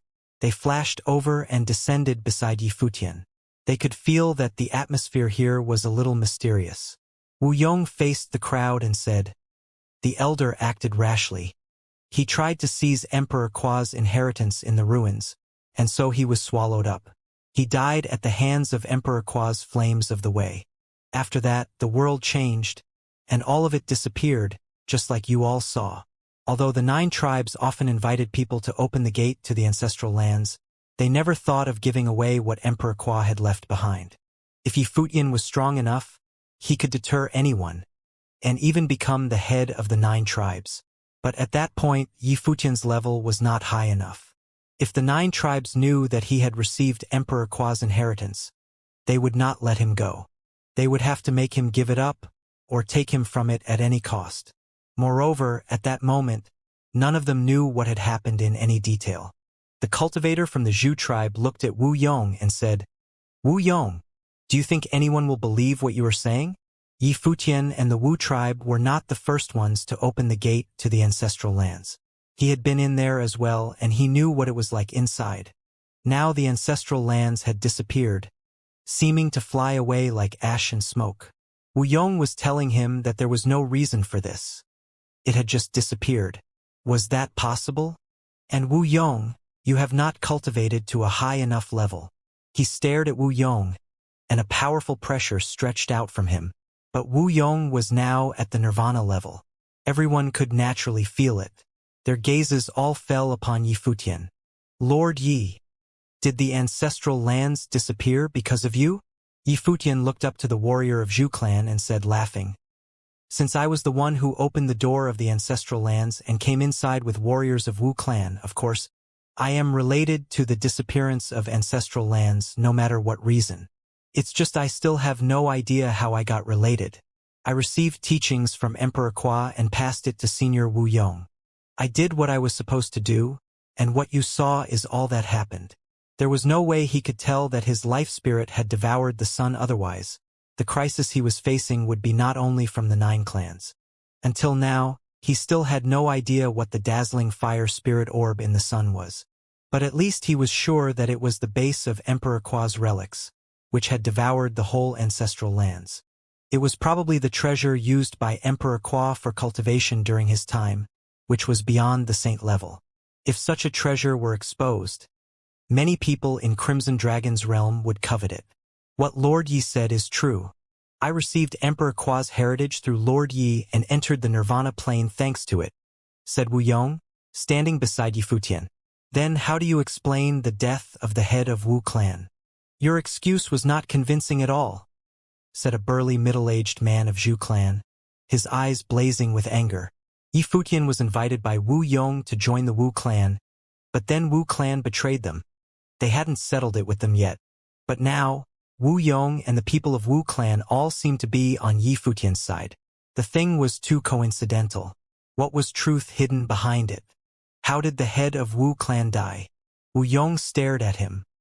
His pupils turned red, and the horrifying will directly swept out of his eyes and rushed into that Zhu clan warrior's mind. The warrior was of unblemished plain and suddenly turned pale when the shock came. He let out a low groan and took a step back. You want to know? Said Wu Yong coldly. After Lord Yi helped us enter the site, the head wanted to take Emperor Qua's heritage as his own and kill Lord Yi, but got devoured and died. Do you like the answer? The place suddenly went quiet after Wu Yong said the words. He didn't elaborate on the process, but top figures of all clans could roughly figure out what had happened. Especially the ones who had entered the ancestral lands understood what he meant, since they had similar thoughts too. It was just that Yi Futian looked like a tough guy. He killed a Nirvana saint using the Renhuang will. Your head died because of him, but you don't seem to care at all. That warrior of Zhu clan, who had stepped back, said coldly. Everyone needs to be responsible for their own choice. So does our head. I invited Lord Yi to join the Wu clan. After the ancestral land was opened, the thought of killing came to the head's mind. I will not judge who is right or wrong here, but I think you have your answer, said Wu Yong calmly. As for the Wu clan, from now on I, Wu Yong, will serve as the head. Very good. The head of Zhu clan walked up and said. The life force from his body was almost intimidating. It exerted huge pressure over everyone. He looked toward Wu Yong and said, I will leave the death of the ex-head of Zhu clan. The ancestral lands have been the common heritage of we 9 clans for many years, but now it just disappeared. Wu Yong, shouldn't you give us an explanation? I have no idea why the ancestral lands disappeared, but if Lord Yi indeed unlocked the secret left by Emperor Qua and became Emperor Qua's inheritor, shouldn't the 9 clans follow the clan doctrine and obey Yi Futian's order? Said Wu Yong. The head of Zhu clan stared at him fiercely after he asked the question. There was indeed such a clan doctrine in the 9 clans. But how could the 9 clans let their people submit to Yi Futian and listen to his order? The heads of the 9 clans were all of Nirvana Plain. They were the lords who ruled the westland of Crimson Dragon's realm. If Yi Futian unlocked the secret treasure left by Emperor Qua, should they choose to steal from him or to submit to him? Such a simple question that everyone should have an answer to. He didn't need to overthink it. If Lord Yi made it, will the 9 clans agree to submit? If not, why do you keep asking? Continued Wu Yong. Since the 9 clans invited all warriors, they are here to help us. Now the site has disappeared, and we should put an end to all this. No warriors had expected Wu Yong would defend for Yi Futian like this. Xia Qingyuan and others had figured out what the whole story was like. It was simple and banal. So you mean we 9 clans shouldn't even ask about the disappearance of the ancestral lands? Just let it go. A warrior of the Chong clan also said in a slightly hostile tone. The death of the head of the Wu clan was Wu clan's own business. They could ignore it, but how could they easily let go of ancestral lands left by Emperor Qua? What do you want to do? Asked Xia Qingyuan, standing next to Yi Futian in a cold voice. It sounded like the 9 clans were reluctant to let Yi Futian go.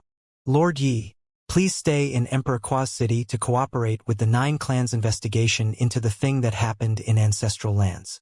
If our investigation proves it is not related to you, then we will see you off, said one person. Xia Qingyuan released the cold will from her body. Letting Yi Futian stay? She was certain that Yi Futian had gotten something, and warriors of all clans must have known something about it. Obviously, they wanted to mug Yi Futian for what he got in the Emperor Qua's site. Once they did it, they would wipe him out. Of course, he couldn't stay here. Go away, said Xia Qingyuan cold.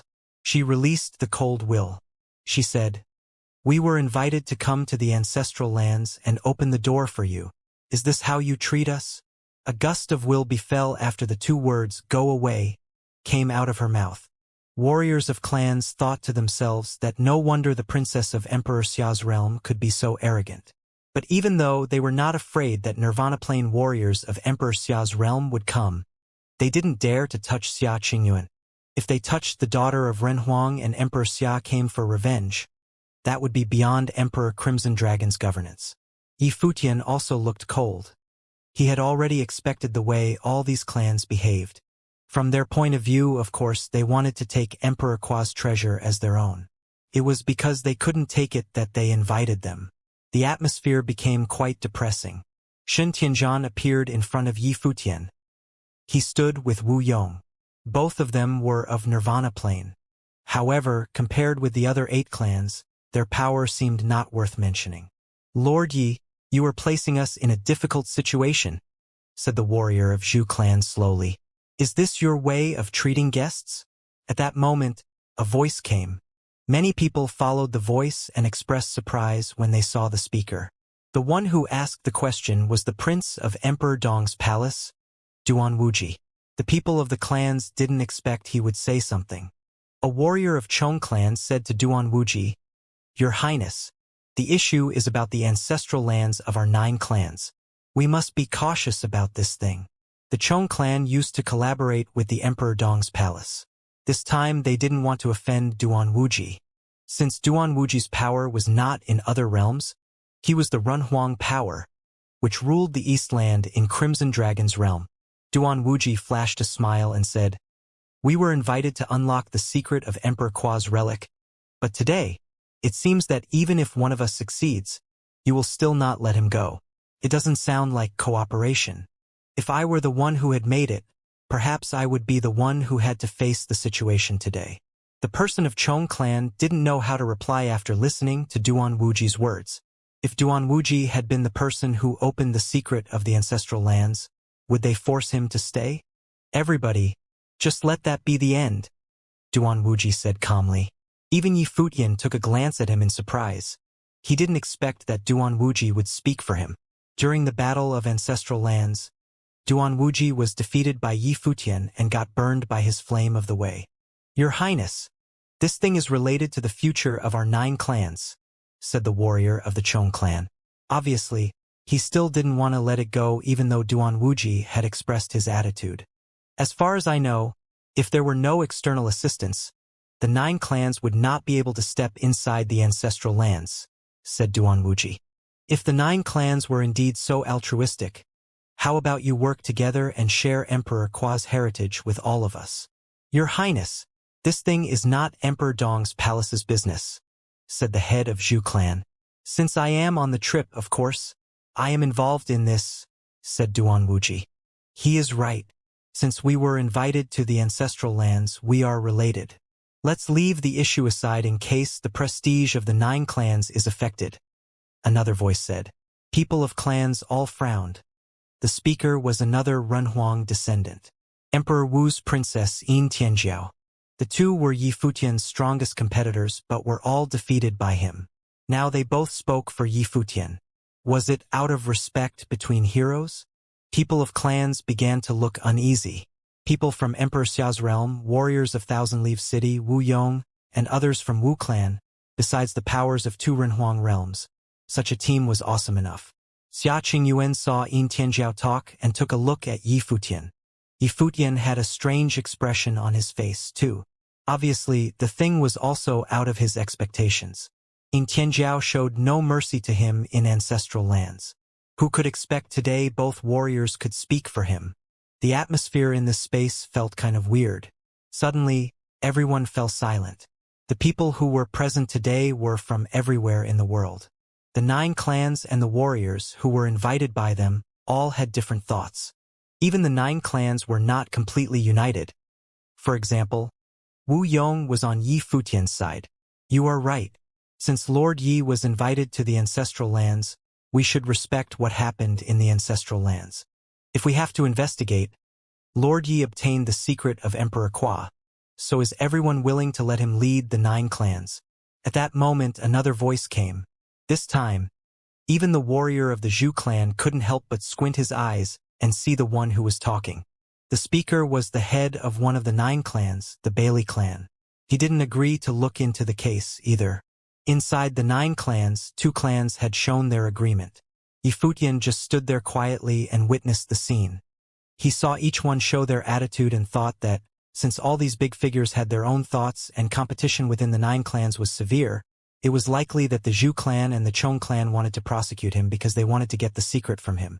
Other clans also had their own thoughts. They might not be united as one. In terms of power, the Bailey clan was just average among the 9 clans. However, the current situation seemed like even though the other 7 clans wanted to prosecute him, they would not be able to do it. The head of the Zhurong clan with vigorous life force took a glance at the crowd, a glance at warriors of the Wu clan and Bailey clan, and then a glance at Duan Wuji and Yin Tianjiao. He let out a laugh, then started talking. Since you said so, I will not insist on it, but it doesn't mean I will put it to an end. Some things have to be figured out. After saying that, he turned around and said, gesturing to his people, let's go. Warriors of the Zhu clan followed him and left. Seeing them leaving, warriors of other clans no longer insisted and gradually all returned to their respective clans. Many people of Crimson Dragon Realm gathered and watched the scene from a distance. Although the incidents had temporarily ended, Yi Futian probably obtained a lot from the relics of Emperor Kwa. However, it would be far from putting an end to it. Today, although Duan Wuji of Emperor Dong's palace and Princess Yin Tianjiao of Emperor Wu had expressed their attitudes, it might simply have been because they didn't agree with the 9 clans today. They would not stay with Yi Futian forever so that Yi Futian couldn't be secure all the time. If later anything happened, Emperor Dong's palace and Emperor Wu's realm would not intervene. Yi Futian watched the people of clans leaving. His eyes were frozen straight ahead. He looked into the distance, absorbed in thought. What happened? Asked Xia Qingyuan. Nothing, said Yi Futian, who soon distracted himself from the thought. He cupped his hands as a salute, and said to Duan Wuji and Yin Tianjiao, smiling, I should thank you both for your support. I don't like their attitude. Don't need to take them seriously, said Duan Wuji with a lazy smile. I still want to test your real strength if there is an opportunity. They only used the will of flame and forging to fight when they were in the ancestral lands, which could not reflect their real strengths. Although Emperor Dong's palace was good at the god-devouring fire, the art of flame was only one of their cultivation methods. He was aware of it. So was Yi Futian. Nobody had expected Yi Futian would win, because they had no idea of Yi Futian's real strength, not to mention his attainment of flame art. Now his attainment of flame art had been proved to be strong. His ability in other areas shouldn't be weak either. If there were a chance, he would want to test how strong the Thousand Leaves City Lord's real strength was. Good, said Yi Futian, nodding with a smile. Duan Wuji left with his people. Yin Tianjiao took a glance at him and turned around without saying anything. Yi Futian didn't keep it in mind, but Xia Qingyuan had a strange look on her face and looked at Yi Futian with her beautiful eyes. Why are you looking at me? Asked Yi Futian. He felt something weird. Why did she look at him like that? Nothing, said Xia Qingyuan. She turned her eyes away. Let's leave as soon as possible. After all, the Westland belonged to the 9 clans. Yi Futian nodded and looked toward Wu Yong, asking, Sir, will the Zhu clan bring trouble to you? The Wu clan used to depend on the Zhu clan indirectly, but now they had turned on them. Maybe the Zhu clan would seek revenge. The possibility was not low. Wu Yong slightly frowned. Obviously, he had such worry too. Yi Futian looked toward the people surrounding him and said, I was invited by the current head of Wu clan, Wu Yong, to enter Emperor Kua's relics and obtain his heritage. During this trip, I received a lot of care from Sir Wu Yong. If one day, the Wu clan is attacked by any other clans because of this, I, Yi Futian, will regard it as the 9 clans' injustice and make Emperor Kua's heritage open to the world. His words stirred people. How dare this guy threaten the 9 clans? Emperor Kua's heritage was stored in the ancestral lands and could only be obtained after entering the ancestral lands. There were several clans among the 9 clans who hadn't obtained it yet. However, Yi Futian now declared he might reveal the heritage to the world, which the 9 clans would definitely not allow. Of course, if the 9 clans don't do so, I will carefully guard the heritage and return it to the 9 clans and leak it to no one, continued Yi Futian. The warriors of the Bailey clan looked toward Yi Futian. The head of the Bailey clan said, The 9 clans are supposed to be united as one. The Bailey clan will not sit by and watch as inner conflict happens. After hearing what you said, I feel much relieved. Thank you very much for your help this time. If the cultivators of the Bailey clan can spare time, please come visit the Thousand Leaves City, said Yi Futian. Currently, I have only passed the heritage to the Wu clan, but if the 9 clans can be united as one and won't separate, I welcome all cultivators follow the Wu clan cultivators and come discuss the cultivation of fire art with me. Obviously, Yi Futian was indicating that he was eager to return the favor since the Bailey clan had helped him. Yi Futian was not a selfish person. Besides, Emperor Kua's heritage was supposed to belong to the 9 clans. He would have no complaints if he passed it to someone he could trust. Making friends was better than making enemies. Of course, if the head of Bailey clan were like the head of Wu clan or the Zhu clan, things would be different. Great. I will come to visit Lord Yi in Thousand Leaves City one day, said the head of Bailey clan. He offered help to Yi Futian because of this. Besides, according to Emperor Kua's doctrine, Yi Futian had the right to rule over the 9 clans if he had really obtained everything. It was just because he was still young, and his plane was not high enough to convince others that the Nirvana plane leaders of the 9 clans wouldn't accept his rule. The Bailey clan was not willing to see his rule, either, but it didn't mean they didn't want to tie the bond with him now. Given the talent Yi Futian had shown on this trip, even though his current plane was low, in the future he might become a figure like Emperor Kua. If that day came, he might as well lead the Bailey clan since he had inherited Emperor Kua's relics. I should leave now, sir, said Yi Futian with a salute. Lord Yi, please take care, said the head of Bailey clan. Yi Futian then said farewell to Wu Yong and left with his people. In the void sky, everyone thought that this guy might have again plundered Emperor Kua's ancestral lands. Xianxia took a look at him and sent the message. What did you do? How did you make their ancestral lands disappear? Nothing, just with luck, replied Yi Futian. For him, being able to unlock the gate of ancestral lands meant he was capable of inheriting the Emperor Kua's path. As for what he did after that, he had just depended on his luck, life spirit, and the Emperor's will. Otherwise, he would not have devoured the spirit orb in the sun. Xianxia gave him a stare. Luck? Why did no one else have luck as good as his? Besides, it was not the first time that he got good luck. Then what did you obtain? Xianxia asked bluntly. Perhaps she thought she and Yi Futian were close enough so she could ask like this. Otherwise, she should have avoided asking about Renhuang's secret, just like Shen Tianzhan and others did. Of course, Yi Futian knew it too. Xianxia was not interested in occupying what he got. I don't know, either. A strange expression suddenly flashed across Yi Futian's face. In his life palace, the world tree turned a crimson color. A blazing orb was floating in his life spirit, and the life spirit was devouring its energy bit by bit. Above the life spirit world tree, Yi Futian's sun spirit was greedily swallowing the life force of the flame and becoming more dazzling. What pissed Yi Futian off was that he had forged many wills, including some wisps of Renhuang wills. Even though they were not his ability, he could use them to fight and threaten opponents of higher planes. But now they were all devoured. The orb in the sun was like an abyss. When it was triggered, the whole relics was devoured, and the sky and earth disappeared. All the wills Yifutian had forged were all swallowed by it. Yifutian's heart was bleeding.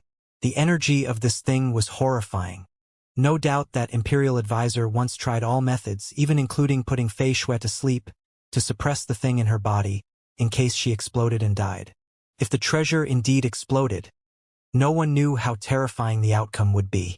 According to her plane, Fei Shui was unable to endure it. Thinking about Fei Shui, Yifutian didn't know where Yen Yuan and others were in Crimson Dragon Realm. They must have reached and been cultivating somewhere. Imperial advisor was imprisoned in Dali Imperial Palace. Yen Yuan and Fei Shui must be working hard to level up their skills.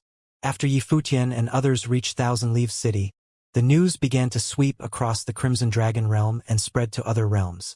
Lord Yifutian of Thousand Leaves City not only inherited Emperor Qua's path, but also unlocked the Emperor Qua's ancient secret and let Emperor Qua's relics directly disappeared. It was said that the treasure obtained by Yifutian was probably of Renhuang level. The news immediately caused a sensation after being released. Even the Crimson Dragon Realm and cities around the Crimson Dragon Realm came to know about it. Yifutian had been cultivating in seclusion after returning to Thousand Leaves City. He knew this thing would bring about a new tumult. Not to mention that the 9 clans would not just let him go. Many top figures in Crimson Dragon Realm must also have wanted to take it as their own. Nobody knew what he had obtained, and that was why they were more curious about it. Besides, since receiving the Emperor Qua's cultivation law before entering the relics, everyone was speculating. What thing did Emperor Qua leave that was even more precious than his heritage of cultivation path? The world of cultivators was always cruel. Few people were willing to offer help, but many people were waiting to kick someone when that person was down or benefited from other people's misery. As long as someone wanted to lay a hand on him, other people would soon join the pillage. Yifutian's thought was not wrong. Now, there were voices outside saying that although Emperor Xia's realm supported Yifutian, a Renhuang realm would not bring a big surge in Crimson Dragon Realm. As long as Xia Qingyuan was safe, Emperor Xia's realm wouldn't take action. If many people wanted to lay a hand on Yifutian at the same time, even Emperor Xia wouldn't do anything. The people who talked about this must have had evil intentions, but such remarks were also frank. If a lot of top figures besieged Yifutian, would Emperor Xia's realm come to challenge the powers of Crimson Dragon Realm? It was impossible. Time flew by, and soon the year 10024 of Divine Prefecture calendar was near its end. During this period, many people flowed into Thousand Leaves City from everywhere in the world. The city was more bustling than ever before. The newcomers' levels differed. Some were strong and some were weak. As for their reason for coming, everyone knew the answer. In addition, there was another piece of news related to Thousand Leaves City, which caused an uproar in Crimson Dragon City. The news even deterred quite a lot of people who wanted to lay a hand on Yifutian's treasure and force them to give up the idea. The news came from the regional palace that a new name would appear in the regional king ranking of this year. And the name belonged to a young person who just came to cultivation in regional palace this year. It was Yusheng of Thousand Leaves City. He had just come to the regional palace for a few months and entered the regional king ranking. People of Crimson Dragon Realm, of course, all knew the value of regional king ranking.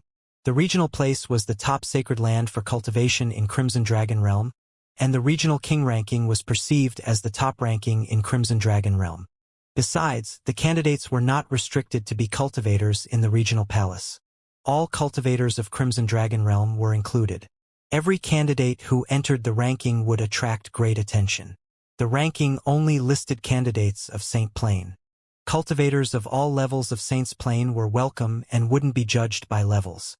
The regional palace had never clarified the judgment standard of regional king palace, which made it look like an unknown amateur ranking. Even so, whenever a new name appeared on the regional king ranking, it would cause an uproar. Before Yusheng, there were 17 names on the regional king ranking. Including him, there were only 18 people. These people covered all 4 levels of the Saint Plane. The elder brother of Xianxia of the ancient imperial city, Xing Kai, who used to compete with Yusheng for the right to enter the regional palace, was also one on the regional king ranking. Although the regional palace had never mentioned what the regional king ranking represented, The people of Crimson Dragon Realm all claimed the ones chosen by the regional king ranking probably would become future Renhuangs of Crimson Dragon Realm. This also meant that the 18 warriors on the regional king ranking had the potential to enter Renhuang Realm. One could tell how meaningful it was that Yushang entering regional king ranking. It was much harder than entering the regional palace. And so, those who wanted to lay a hand on Yi Futian must think twice about Yushang's existence. Even if they got rid of Yi Futian, who could beat the person who cultivated in the regional palace, entered the regional king ranking, and might enter the Nirvana plane in the future? Nowadays, all the Nirvana saints on the regional king ranking were almost invincible in the Crimson Dragon Realm. And this cultivator of the regional palace was listed in the regional king ranking. Few people could achieve this in Crimson Dragon Realm. The Emperor Crimson Dragon was the one who stood behind the regional palace. Yi Futian and Yushang were both extraordinarily talented, and both belonged to Emperor Xia's realm. Thus, many people decided to give up the thought and not get involved, considering these factors. Even if they participated, they might not get anything and even become Yi Futian and Yushang's enemy. So they'd better choose to become a quiet audience. One day, a guest came to visit the Lord residence and requested to meet Yi Futian. Yi Futian met him, a warrior of Flaming Prison City. This time, Flaming Prison City also participated in the trip to Emperor Qua relics. They acquired the Flame of the Way and entered the relics in cooperation with the Bailey clan. The warrior of the Flame Prison City was clear about all that had happened. In the guest hall of the Lord residence, Yi Futian sat in the host seat. The warrior of the Flaming Prison City said, "Lord Yi, allow me to be straightforward." "Sure, sir. Please speak freely," said Yi Futian, nodding. He didn't like talking in circles, either. This time, during the trip to Emperor Qua relics, Lord Yi demonstrated extraordinary skills and must have gained a lot of relics. Whether it was the cultivation heritage or other secrets left by Emperor Qua, the things have already attracted the attention of many powers in Crimson Dragon Realm. Now, many powers have gathered in Thousand Leaves City, and top agents have all arrived, said the warrior of the Flaming Prison City. Yi Futian listened to him quietly without a reply. The warrior of the Flaming Prison City paused a second, took a look at Yi Futian and continued, "I would suggest that there is no need for Lord Yi to wait and guard. Just as Lord Yi said in the Westland, since the 9 clans will not simply let you go. How about trading Emperor Qua's heritage and secrets with others? If so, all powers can be satisfied, and Lord Yi will also receive bountiful resources for cultivation." His words seemed to have aroused Yi Futian's interest. Yi Futian had to admit that this warrior of the Flaming Prison City indeed provided a solution which could help his situation. If he did so, he could probably solve the current plight. Obviously, the warrior specially came here for this. The warrior continued, "I think Lord Yi has understood what I came here for. Flaming Prison City is willing to take Emperor Qua's heritage at a high cost. Of course, if Lord Yi thinks Flaming Prison City is not capable of affording your price, in the future, we can be on your side whenever you have any difficulties, including this time." Yi Futian took a look at him. This time, the Flaming Prison City was quite sincere. If he said yes, from now on, he would have one more friend. On the contrary, if he refused, he would very likely push Flaming Prison City and make it become one of the powers who tried to grab his treasure. He tapped his finger on the armrest of the throne. It was indeed an interesting deal he wanted to think over. He would not possibly take out the flame orb devoured by his life spirit, but Emperor Qua's heritage path seemed tradable. However, it didn't seem to be a morally correct thing to do. If he did so, the 9 clans below the Emperor Qua would definitely abhor him and try to eradicate him with all their effort. Yi Futian thought for a moment and soon stopped tapping his finger. He said with a smile, "Sir, I deeply appreciate your kindness. It's just that, although many people of Emperor Qua clans behaved unfairly, I believe it was not every clan member's attitude. The 9 clans will think that since Emperor Qua left the heritage in the ancestral lands, he must have left it to his descendants. I accidentally obtained it, but if I sold it to a random person, that would be extremely disrespectful toward Emperor Qua, His Majesty, and the clans. So," said Yi Futian, smiling, "please try to understand. The warrior paused a second when he saw how resolute Yifutian was in his rejection, but then he put on a smile without saying anything. Given Yifutian's personality reflected during the trip to the relics, he guessed Yifutian should be a man of determination, and since he had declined, there was no point to keep trying to persuade him. If so, we should go now. Sorry to bother you, Lord Yi, said the warrior of Flaming Prison City. Soon he cupped his hand as a courtesy and left. Yifutian seemed lost in thought for a moment after they left. He didn't know if Flaming Prison City would go to the opposite side. Flaming Prison City was just the beginning. Later, Crimson Cloud City, Yen City, and other top powers which specialized in flame all came to visit as if they had a tacit agreement. But their goals were all similar to Flaming Prison Cities. They wanted to get what Emperor Qua had left in a mild approach. However, they were all declined by Yifutian. Some people acted politely before they left, but some also left with a hostile attitude. The year was almost over, and news had spread that the Lord residents rejected many people. Many people wondered what Yifutian was thinking. Was he not worried at all? Even the normal cultivators in Thousand Leaves City had apparently perceived that there were special, powerful cultivators everywhere in Thousand Leaves City. Finally, the year 10024 of Divine Prefecture calendar had come to an end.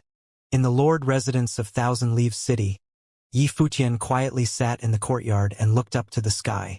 1 year had passed, and as his cultivation had leveled up, it seemed that time passed even faster. Sometimes, he wouldn't even realize a period of cultivation would take such a long time.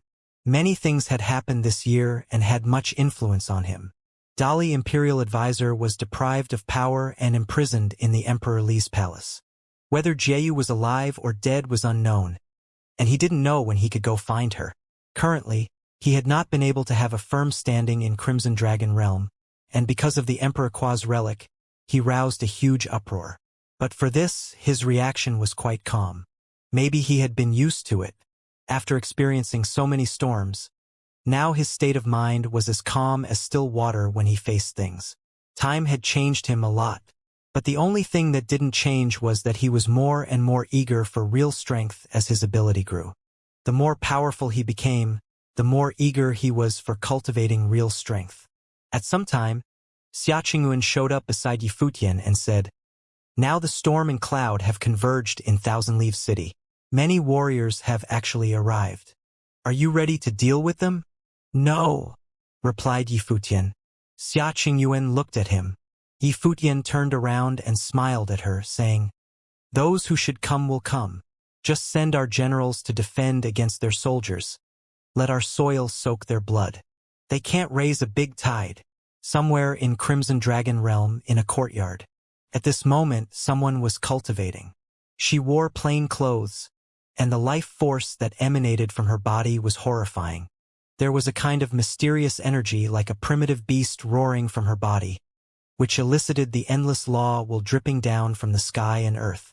The whole space was enveloped by a kind of terrible energy and compressed to the extreme. An unclear booming sound came from her fragile body, as if the strong power was purging her flesh, bones, and blood. She seemed to be enduring intense fear and looked to be suffering, but she was still holding on. Suddenly, as if a gust of energy went out of control, the flow of all the law will between the sky and earth was disturbed. "Tui!" She spat out blood and ceased cultivating. Her life force was not stable. Even though she tried to restrain the energy in her body, it was still too wild to control. Fei Shui, a person, and called.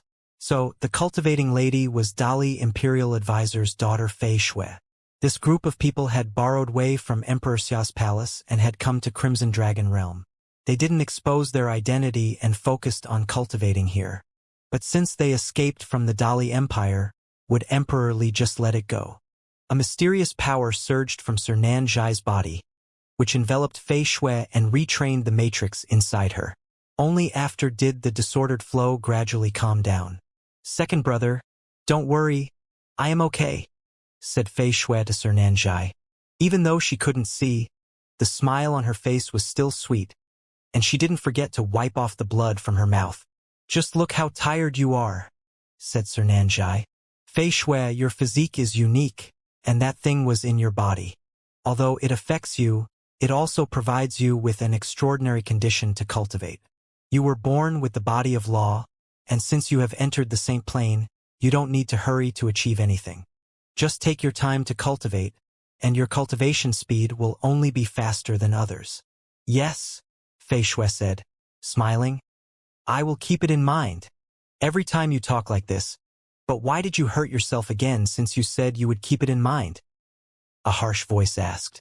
Fei Shui turned around to face the speaker. Although she couldn't see the speaker's face, she lowered her head and said in a soft voice, Elder brother. Yan Yuan looked at her. Although he looked emotionless, he worried a lot about her. But he still talked to her in a serious way. Fei Shui, I know you are eager to grow, but cultivation is not a thing you can accomplish in a day. Otherwise, all your efforts will be in vain. Besides, currently, you are not able to endure the energy in your body. From now on, I will not allow you to cultivate using it. Fei Shui lowered her head and didn't say anything. Elder brother, don't be too harsh on her. Fei Shui doesn't want to do it either, said Sir Nanzhai to Yan Yuan, but he only met Yan Yuan's sharp eyes. Suddenly, Sir Nanzhai turned his head as if he didn't notice. He was older than Yan Yuan, but as the master's disciple, she should call Yan Yuan elder brother. Fei Shui, master asked me to take care of you. I don't want to see that when we go to see master. He will be fine, but you can't pull through, said Yan Yuan. He didn't want to be so harsh, but Fei Shui was the master's only daughter. For them, an elder brother was like a brother as well as a father. He was like a real senior brother to them. But Fei Shui wanted to level up quickly and deploy the power in his body by force, which was totally out of her control. If anything went wrong and the seal was broken, she would be eternally doomed. Okay, I see.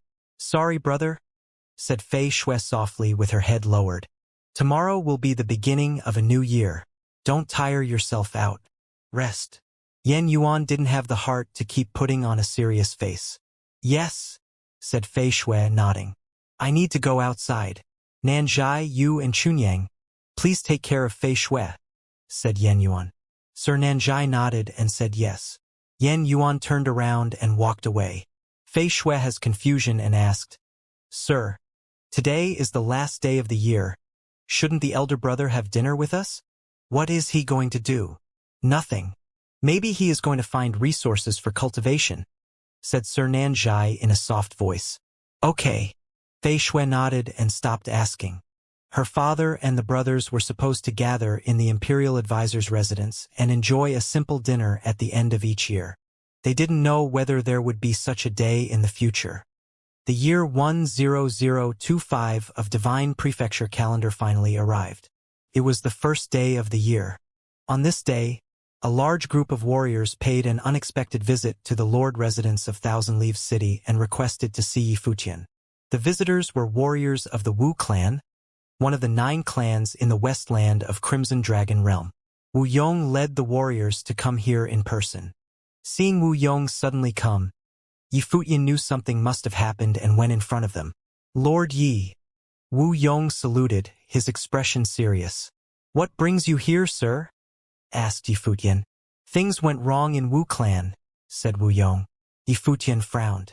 He had cautioned the Zhu clan that if they dared to touch the Wu clan, he would make the Emperor Qua's heritage open to the world. Even so, the warriors of the Zhu clan still dared to lay a hand on them? Didn't they care about their Runhuang ancestors' heritage? What happened? Asked Yifutian. Lord Yi, when we entered the ancestral lands, there were several elder warriors who were the core figures of the Wu clan entering with us. But as the saying goes, a man's heart is incomprehensible. Now some of them have been enticed by the Zhu clan, probably promised generous rewards. They have betrayed our clan and turned to the Zhu clan, said Wu Yong. Yifutian's face turned slightly pale. The warriors who entered the ancestral lands were the absolute core of the Wu clan, but even among them, some betrayed the clan. This meant warriors of the Zhu clan or other clans had known what had happened inside the site. During that time, he got into the sun and devoured the whole ancestral lands. The people who witnessed it, of course, knew that there was some unusual thing inside the sun that triggered the vision. Besides, the thing was even more precious than Emperor Qua's heritage of path. Otherwise, it wouldn't be the most difficult to obtain. All the people of the 9 clans must desire it since it was indeed the ultimate treasure or chance left by a Renhuang. And, on such an occasion, it was very likely that the 9 clans would want to take it back at all costs. What did they do to the Wu clan? Asked Yifutian. They said I colluded with Lord Yi and killed the ex-head.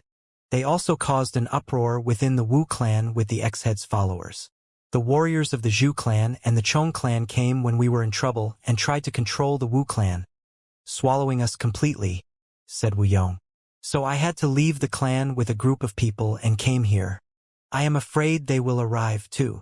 Coldness flashed across Yifutian's face.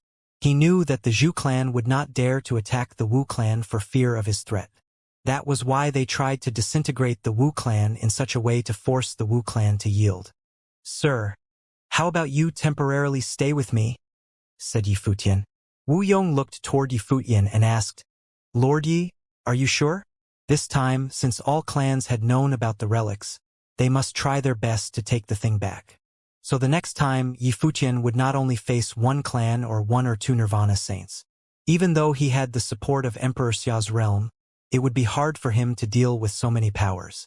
Sir, I remember you said that since I inherited the relics, I should be able to command the 9 clans. Is that true? Asked Yifutian. Wu Yong gave him a surprised look. What did Yifutian mean? He should know it well. Even though the ancestral doctrine said so, would the 9 clans really follow it? In principle, it should be so, replied Wu Yong. Good, Yifutian said, nodding. If so, it was unjust for the 9 clans to attack him. Sir, the Wu clan's crisis is only temporary, said Yifutian. One day it will prosper again. Wu Yong was confused, but he still nodded. The trip to ancestral lands made him somewhat understand Yifutian's personality. In the beginning, he didn't compete with others and even gave way to Intian. But when it was his time to fight, he wouldn't yield to anyone. He only wanted what was supposed to belong to him. The ex-head wanted to take the heritage as his own, so Yifutian directly enticed him to expose his goal and killed him at once. Yifutian said so, which meant he had the confidence. Did it mean there were top figures of Emperor Xia's realm staying in Thousand Leaf City right now? Let's go. Take a rest in the residence, said Yifutian. The group of people followed him and entered the Lord residence. At this moment, outside the Thousand Leaves City, seen from a distance, there was blazing fire force reaching to the sky. A group of warriors was quickly heading toward the Thousand Leaves CIT and stepping across the gate. Local people looked up to the sky and only felt a gust of scorching life force sweeping between the sky and earth. Above the sky dome, golden ravens were crossing the sky. Vermilion birds spread their wings and covered the sun. Sun chariots were loaded with warriors and rushing forward, of which the will trembled in the sky. The intimidating army drove into Thousand Leaves City on the first day of a new year. Suddenly, numerous people in Thousand Leaves City were in shock. We are here, they said to each other. Emperor Qua's clans in the westland of Crimson Dragon Realm had no leader since the death of Emperor Qua. Emperor Qua's heritage, craved by many of them, was obtained by Lord Yi. Now their army has arrived. The Lord residence will be in danger, someone said. They watched the fire deity-like warriors teleporting and heading toward the direction of Lord residence. These days, the top figures of Crimson Dragon Realm had been focusing on the 9 clans' action as well as the Thousand Leaves City. Now all the clans had reached. The top figures of Crimson Dragon Realm had received the message beforehand and was ready to take action. In the following hours, people continued to enter Thousand Leaves City. Suddenly, at the beginning of the year, Thousand Leaves City became a spotlight of the realm where all strong warriors convened. At this moment, a group of warriors was coming in the void air. The one who led the group was Xiang Nan of Xiang City. This time he also brought warriors of Xiang City. The last time they were hard to intervene in the rivalry between Emperor Xia's realm and Emperor Li's realm, since it was a battle between 2 Renhuang realms. But this time they only needed to aim at Yifutian. In Thousand Leaves City, there were countless people on their way to the Lord residence. Warriors of the Situ clan were heading toward the Lord residence, too. At this moment, a horrifying will came from the void. Citoyenne raised her head and saw a large group of warriors flying across the sky. The sun rays fell on them as if merging in their bodies, extremely dazzling. They are the 9 clans in Emperor Qua's territory, Citoyenne thought to herself. She felt worried since she had just received the message that the army of the Westland would enter the city, so she hurried to the Lord residence. However, the 9 clans had already passed in front of them. How would the Lord residence go through this battle against these warriors? Citoyenne was a little worried. She heard that when Yifutian in the Westland, Emperor Qua's clans didn't lay a hand on him because several warriors who battled with him spoke for him. But this time they directly broke into the city. It was not likely that they would easily give up. "What did that guy take away from them?" said the lord of the Situ clan, Situ Zhong, in a low voice. There was a tinge of worry in his eyes. Confronting such a large lineup, there would be a cruel defeat waiting for Yifutian if he refused to take the thing out. In recent years, Yifutian and Yushang from Emperor Xia's realm had become legendary figures. One of them entered the regional palace and was ranked on the list of regional king ranking. As for Yifutian, although he didn't have an outstanding grade like Yusheng did, he led the battle between 2 Runhuang realms and defeated so many rivals in Emperor Qua's ruins. It was said that the regional palace's glory, Emperor Wu's Princess Yin Tianjiao and the Prince of East Palace, Duan Wuji, was also defeated by him. Although nobody knew what happened in the ruins, it also proved how unusual he was. They had unlimited potential, and their future would not be restricted to Thousand Leaves City. He didn't want to see anything bad happen to them. He wanted to witness their bright future. In the void, more warriors had arrived. "The Black Flame clan came here to add trouble, too," said Situ Zhong, frowning. He knew many warriors were staying in Thousand Leaves City, especially the ones who were good at flame skills. They should be more interested in Emperor Qua's treasure. They came so fast. All the people of Thousand Leaves City could feel that an enormous storm would break out in the city. This storm would be no smaller than the battle between 2 Runhuang realms. During the rivalry between 2 Runhuang realms, both sides deployed 4 Nirvana Plane figures, and the warriors covered the whole 8 Saint Planes. But this time, if the 9 clans were all present, there would be 9 Nirvana Plane figures present. And the number 9 did not include Nirvana warriors from Thousand Leaves City and elsewhere. One could see how intimidating the battle lineup was. Thinking about this, many people showed weird looks. Before Yifutian and others entered Thousand Leaves City, Thousand Leaves City had never experienced a storm like this. Not only in the Thousand Leaves City, but such a storm was also rare in the cities outside Crimson Dragon City. But since Yifutian came, it had happened again and again. However, in history, the rise of a legendary figure also accompanied crises more serious than anyone else had ever seen. The Thousand Leaves City Lord Yifutian might be a figure like this. It was just that, this time, would he pass smoothly through the storm? Everything was as usual in the Lord residence. There was no tension at all. Yifutian even hosted a banquet for the warriors of Wu clan. Besides, the banquet was set in the main palace of the Lord residence, where they could see the scenery in the distance. People of the Lord residence didn't know what he was thinking. He was not worried at all. But Xin Tianzhan looked quite calm, too. He would lend a hand since the Lord residence was in crisis.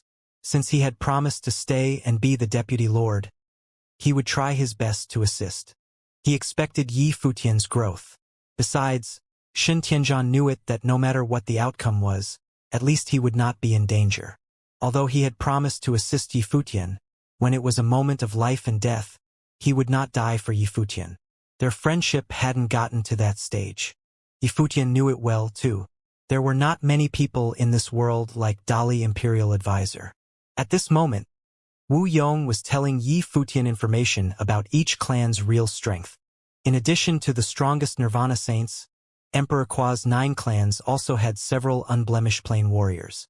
After listening, Yifutian couldn't help but comment that the 9 clans who ruled the Westland of Crimson Dragon Realm indeed had intimidating power.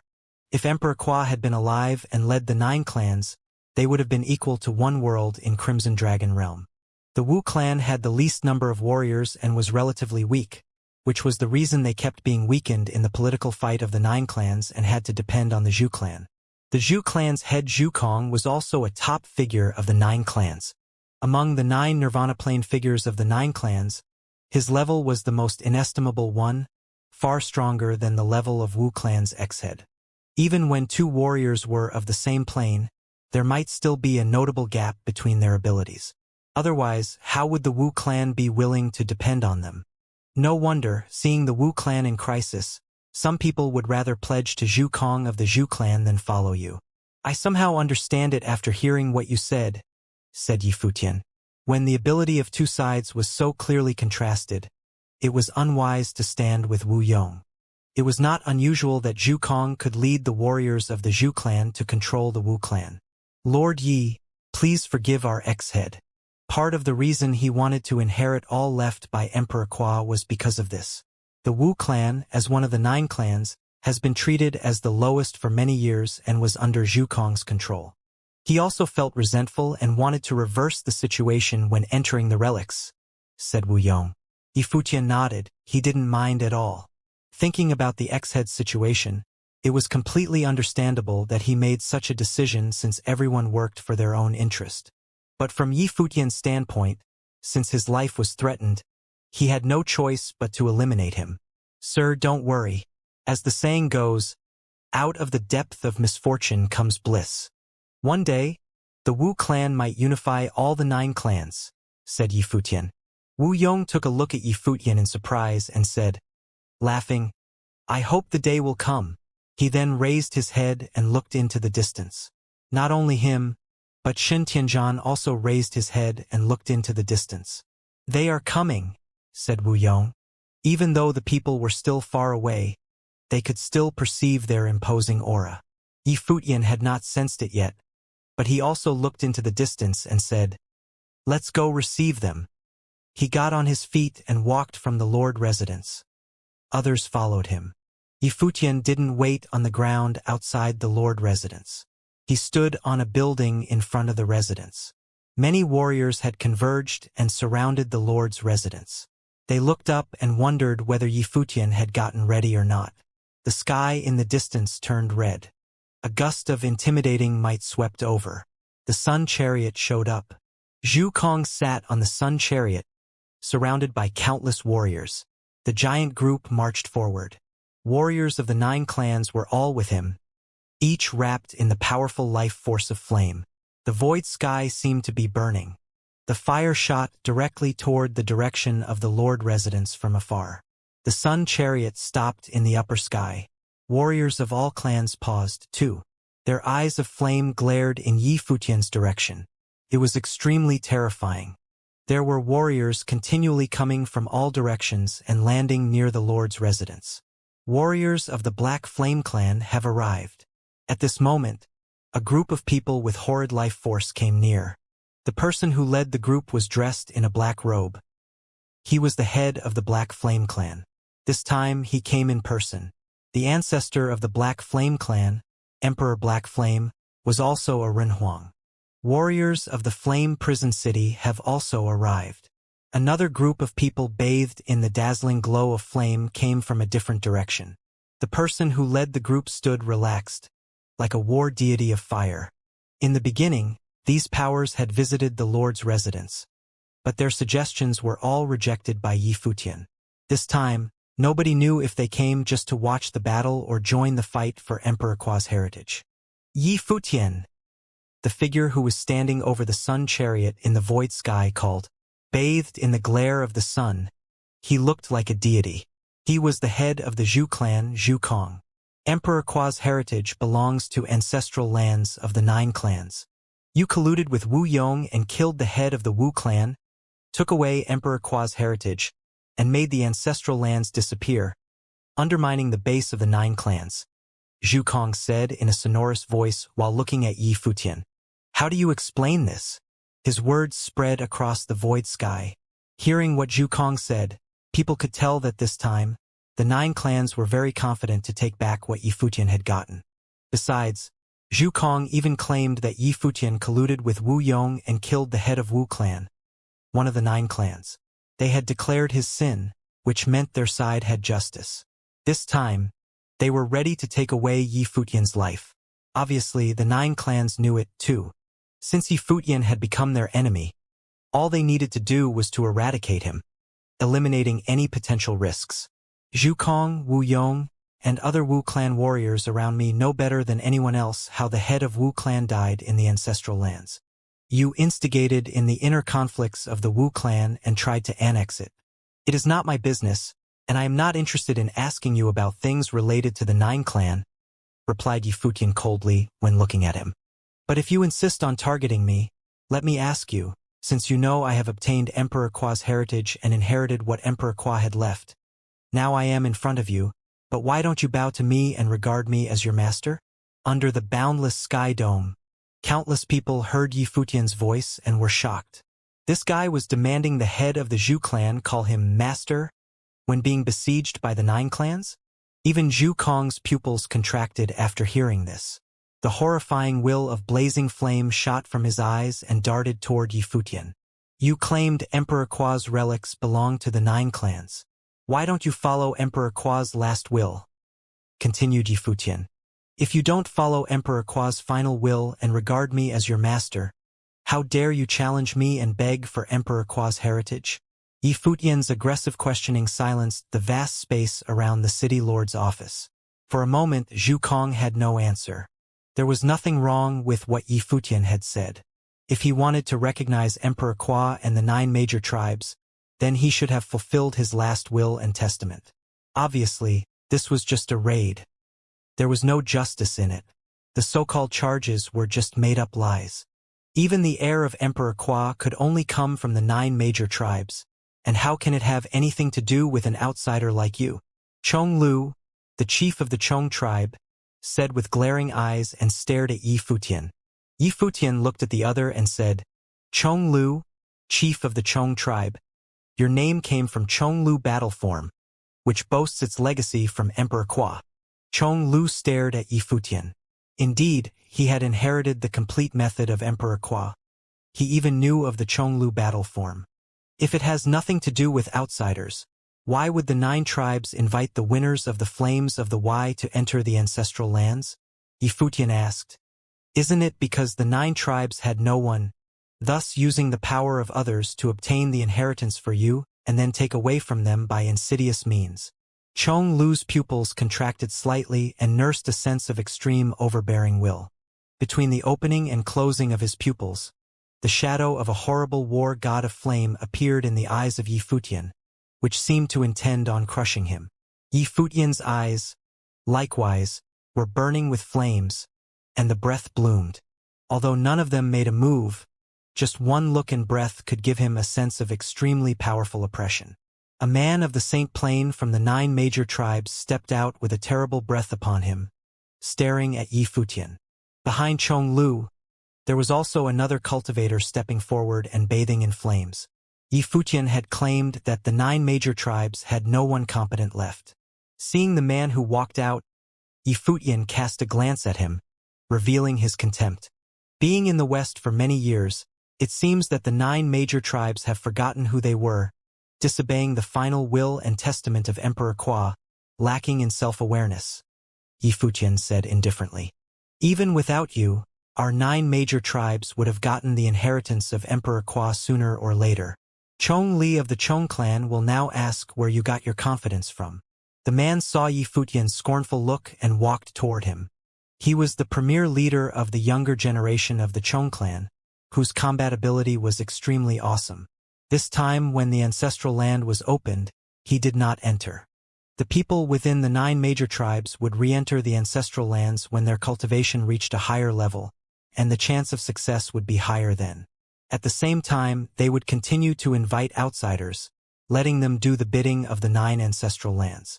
Yi Futian was not incorrect in saying that the 9 ancestral lands invited them so that they could use them. But this time, the flames of the ancestral lands was robbed, and the relic of Emperor Kua disappeared. All Chong Li wanted was to inherit the relic of Emperor Kua. However, before he could even visit the ancestral lands were gone. The Chong clan did not stop Chong Li's confrontation. Chong Li's talent was top-notch, and he himself was someone who was a likely genius and could open the door of the ancestral lands and inherit the relic of Emperor Qua. The Chong clan always had high hopes for him. But now everything was on Yifutian. Chong Li stepped in the void, and the might of divine path swept out and pressed against Yifutian. Every step he took, it was like a flaming war god whose each step landed on top of Yifutian. "Who among you will make a move?" Xianxia said to the people behind her. Chong Li wanted to fight Yifutian? The 9 major tribes came here with countless strong cultivators, and yet Chong Lu was just a junior person, so he wanted to fight the city lord of Xianxia City. But was he worthy? "I'll go." A voice was heard. As the voice trailed off, a sword strike broke the air, like frightful lightning and thunder splitting the void. In the crowd, there was a figure walking forward. Between heaven and earth, the sword will filled the sky and was whistling forward. Chong Li's eyes swept through the sky below, and the horrific flames of the great path burned downward, shook the space, and it seemed to be able to kill the other with a single look. But the eyes of the person who stepped out were like swords that tore everything and crushed the swordsmanship, piercing him in his eyes. Boom! The will of war was so horrifying that Chong Li's body seemed to have turned into a flaming of god of war. With one step, the void roared and trembled, and a large flaming footprint stepped on the void, burning the mountains and boiling the sea. The sword arrived and pierced directly into the large flaming footprint. Along with a loud sound, it penetrated it and wanted to tear it to pieces. The surrounding space also seemed on the verge of being torn apart. Chong Li stepped out again. The flame of the way above his body seemed to be even more powerful and aggressive, and his whole person also became more massive. With one more step, the great flaming footprint seemed to overlap with the previous one. Its strength multiplied wildly to destroy the sword will of the other. The person who stepped out pointed his finger forward, and the sword chi was released, turned into a terrible storm. It leveraged the attack of the other and integrated a stronger sword will into the sword and slashed forth. Chong Li continued forward, and the might of authority became stronger and stronger as his body became more and more powerful. Chong Lu battle form had 13 forms and one stronger than the one previously. Chong Li took 7 steps and 7 battle forms were released. However, his opponent did not back down at all.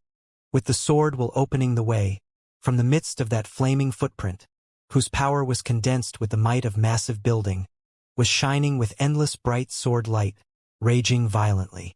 At the same time, a giant sword penetrated it bit by bit. Both powers were incredibly overbearing. Many cultivators of the Chong clan tribe looked on with a frown. Chong Li, in their clan, was already considered to be an extremely threatening character.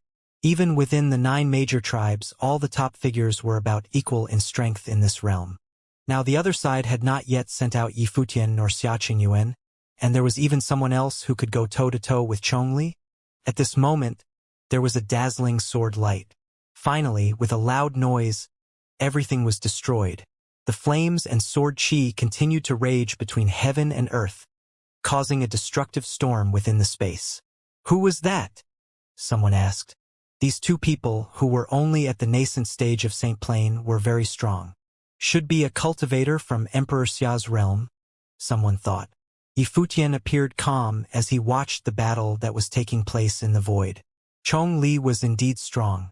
As for Chong Li's opponent, it was none other than the swordsman who reigned above the 33rd layer of heaven in Lihan heaven of Emperor Xia's realm, Wang Chuan.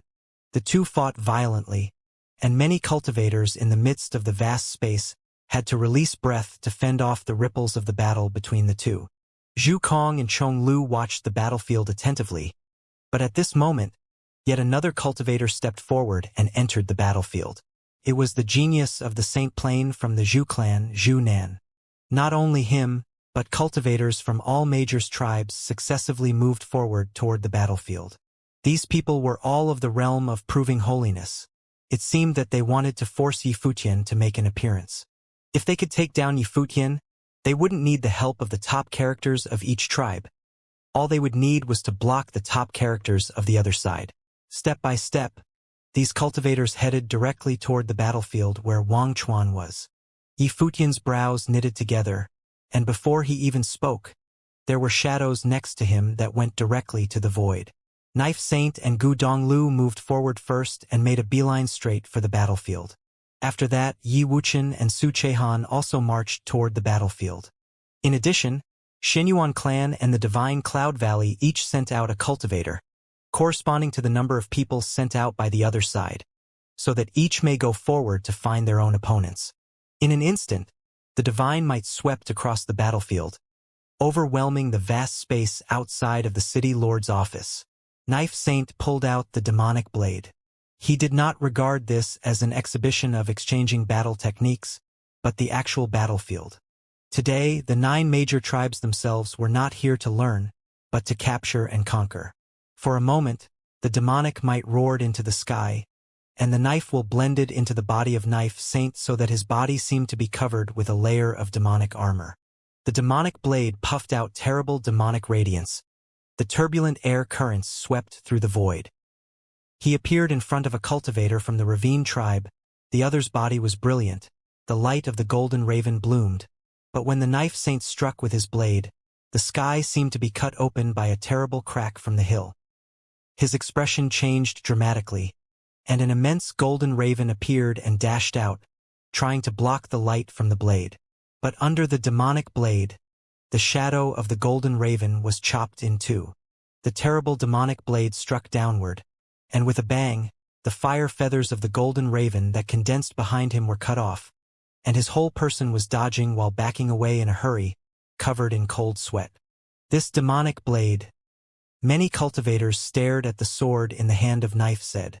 The knife will was far stronger, surpassing the realm of Knife Saint himself, like the blade of all demons. When the blade struck, it was full of violent intention. Gu Donglio's opponent was a cultivator from the Nanli tribe. Floating above his body was a divine light, surrounded by ancient characters, resonated with the great path. The atmosphere soared wildly, and when the palm print blasted out, it felt that heaven and earth would explode. It was incredibly violent. Sung Chehan walked to a cultivator of the Shang tribe. His body floated to the other side, and his breath was not strong. The other saw him coming closer. A sneer flashed in his eyes, and a bright golden flame flowed in his palm. When Su Chehan arrived, his palm print blasted out and touched Su Chehan, palm to palm. You are seeking your death. Seeing Su Chehan dared to touch his palm, he spoke coldly condescendingly, and his intention to kill was strong.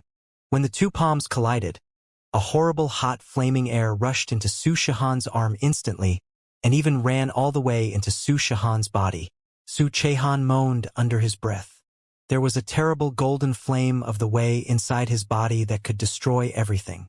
It rushed to all of his internal organs, and his body was blasted backward, blood flowing out of his mouth.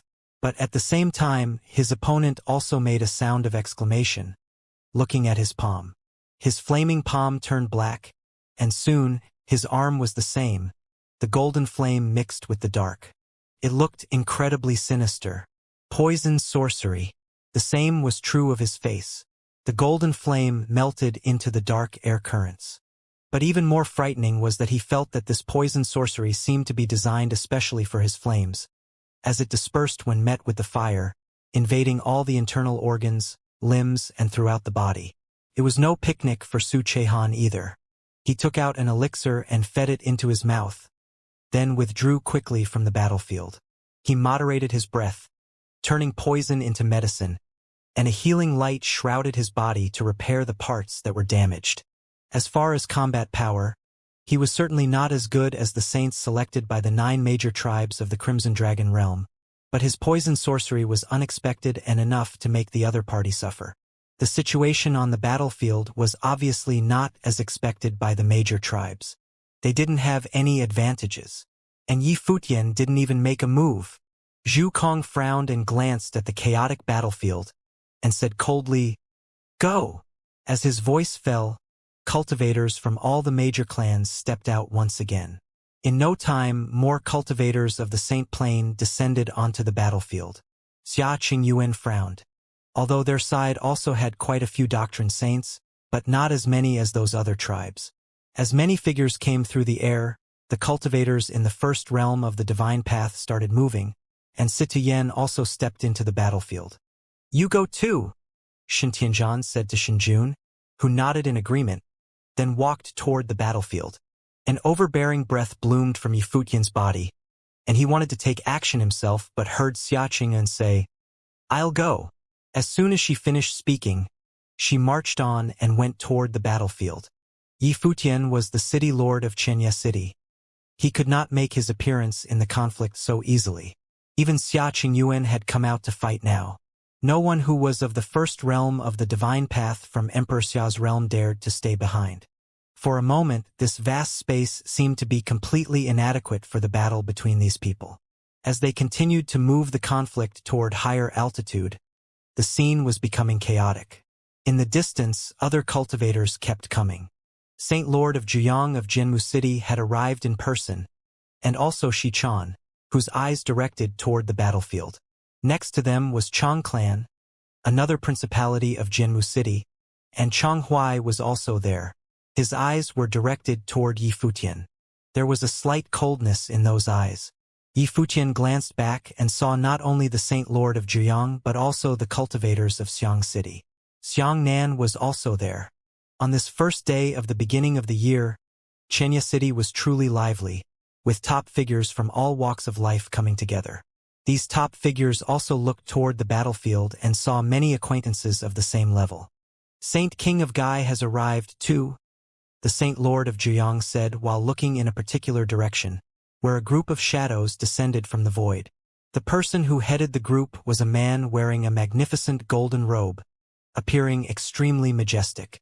Even standing there casually, he seemed to possess an authority that could rule the world. A pair of thick brows slightly curved like swords, showing a sharp and authoritative aura. His hands folded behind his back as he looked on at the battlefield. Many people's eyes were looking at him, and their hearts were shocked. They did not expect Saint King of Gai to come here for the occasion. Many people also looked at the person next to Saint King of Gai, a peerless young man with an extraordinary temperament, who had only the breath of the beginning of Saint Plain. But even before this, he was someone famous and well-known. It was just that someone else had stepped upon his name to enter the regional palace. Xianxia of the ancient imperial city. During the Battle of the Crimson River, witnessed by everyone, they thought that he would be like his older brother, Xingkai, who swept aside all other cultivators and elevated to the regional palace to cultivate.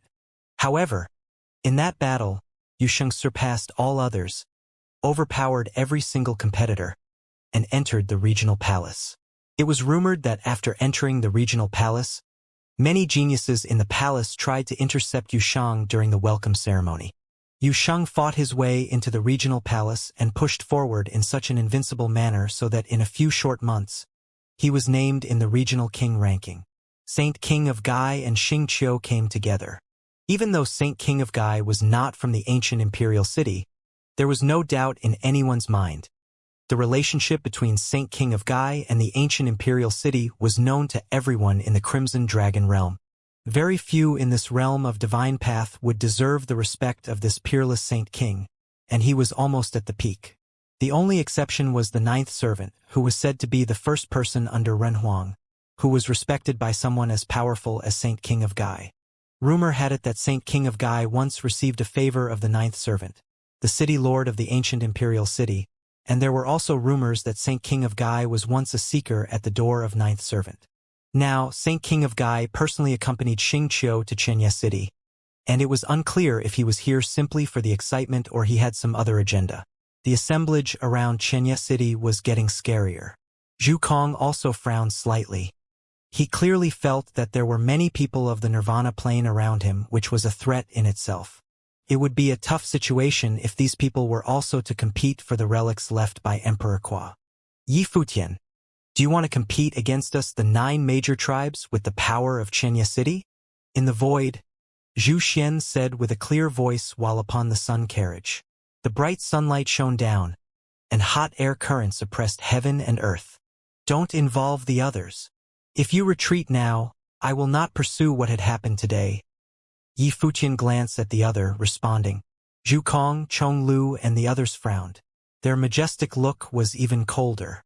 This guy didn't know when to quit while he was ahead. What made you so sure of yourself? Zhu Kong uttered. The brilliant divine sunlight directly beamed in the direction of Yi Futian.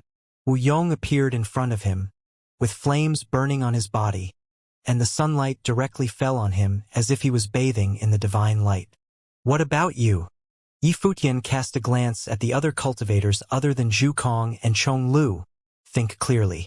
If you insist on participating in this matter today, and if you are not able to take me down, you will be responsible for whatever happens next. And if anyone from my Xianxia city perishes today on account of this, I will most definitely take all of you out of the 9 tribes of Emperor Qua. Everyone stared at Yi Futian. He was way too presumptuous. The 9 major tribes in the west, except for the Wu tribe and the 7 tribes outside of the Bailey tribe, were here to join in the kill, and he dared to speak of such outrageous words. Could there really be a wild card? The 7 characters of Nirvana were present, even if it was just like the last time when the 3 great Nirvanas of Emperor Xia's realm descended. Shen Tianzhan and Wu Yong perhaps were not going to be enough.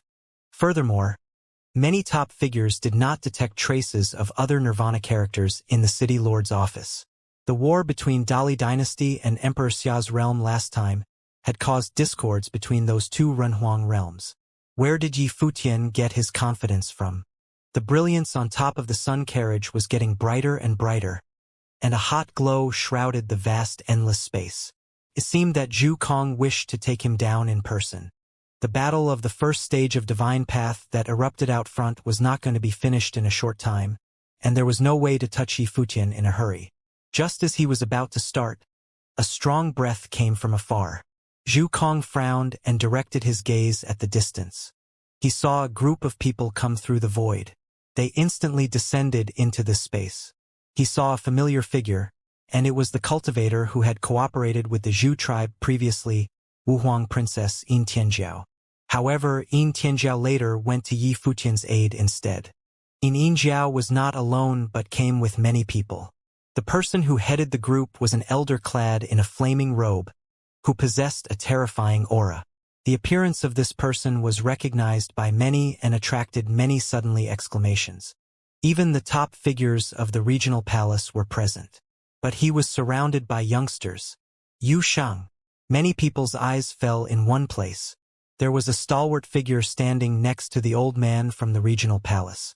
He stood there, a head taller than everyone else, and his entire body seemed to be full of explosive power. Xianxia City, Yu Shang. Xing Qiu's eyes instantly looked over there. After seeing Yu Shang, his pupils contracted slightly, and his body was filled with the intention of war. In the Battle of the Crimson River, after he became a saint, he was suppressed by Yu Shang, who had also broken into the divine path. The name of Xing Qiu was destined to be less than that of his older brother, and the rest of the world would always only see him and be reminded of Yu Shang. Although Xing Kai had counseled him on that day that no one who cultivated in this world could be undefeated, seeing Yu Shang's name becoming more well-known and now among the regional king ranking just like his older brother, one could only imagine his feeling. One of the cave masters from the regional palace, Saint King of Gai, said to Xing Qiu while glancing at the old man next to Yu Shang. Although Xing Qiu looked nothing out of the ordinary, his heart was extremely unsettled. Was Yu Shang traveling with cave masters in tow? At the regional palace, there were some special places of blessings. Each cave master would have several very powerful characters under their tutelage, who were responsible for instructing the disciples of the regional palace daily. In other words, even if one had entered the regional palace, one may not be so easily accepted in the house of a cave master. Every cave master was someone who was the epitome of the Saint Plane. But Yu Shang was accepted directly into the house of a cave master to cultivate. This was what he had wanted, but now all the limelight was on Yu Shang. Xing Qiu, even though he has a cave master to instruct him in cultivation, you have the teaching of the 9th teacher, not any inferior than him, don't be too obsessed. Saint King of Gai seemed to have read Xing Qiu's mind, and was reasoning with him. Well, I will do my best. Xing Qiu nodded. It was difficult not to care about these things completely. Although I don't know what Yi Futian obtained, if it could persuade the chiefs of the 7 major tribes to come in person, it must be something quite extraordinary, Saint King of Gai whispered. Just as they were speaking, Yusheng stepped out and walked toward the battlefield. He did not look at those who were defeated by him, such as Xingqiu and Xiangnan, who were not important in his eyes. Zhu Kong and his people had noticed when the cultivators from the regional palace had arrived, and he now frowned when he saw Yusheng stepping out. He looked at the cave master, saying, "Today's matter is between our 9 major tribes and Yi Futian. The regional palace will not be interfering." It was the Crimson Dragon Emperor who was behind the regional palace. Generally speaking, he did not like to interfere in the affairs of the outside world. "No," the cave master said lightly, which comforted Zhu Kong somewhat. He heard the other party continue, "But Yusheng is from Xianxia City. If he wants to participate in the battle, the regional palace will not restrain him, so you are free to do as you please. However, we do not want to see people of higher realms from the 9 major tribes to bully disciples of the regional palace." Everyone who heard his words expressed a look of curiosity. Yusheng was someone who had already entered the regional king ranking, which was a clear sign that he was going to be the one doing the bullying. However, the words of the other could not be refuted either. If they deploy those of the higher realms to fight Yusheng, then the people of the regional palace would have a reason to butt in. Zhu Kong frowned slightly without saying anything further. He directed his gaze at Yusheng. Yusheng stepped outside of the battlefield and ran in one direction. Someone of the Saint Plain from the 9 major tribes directly attacked him.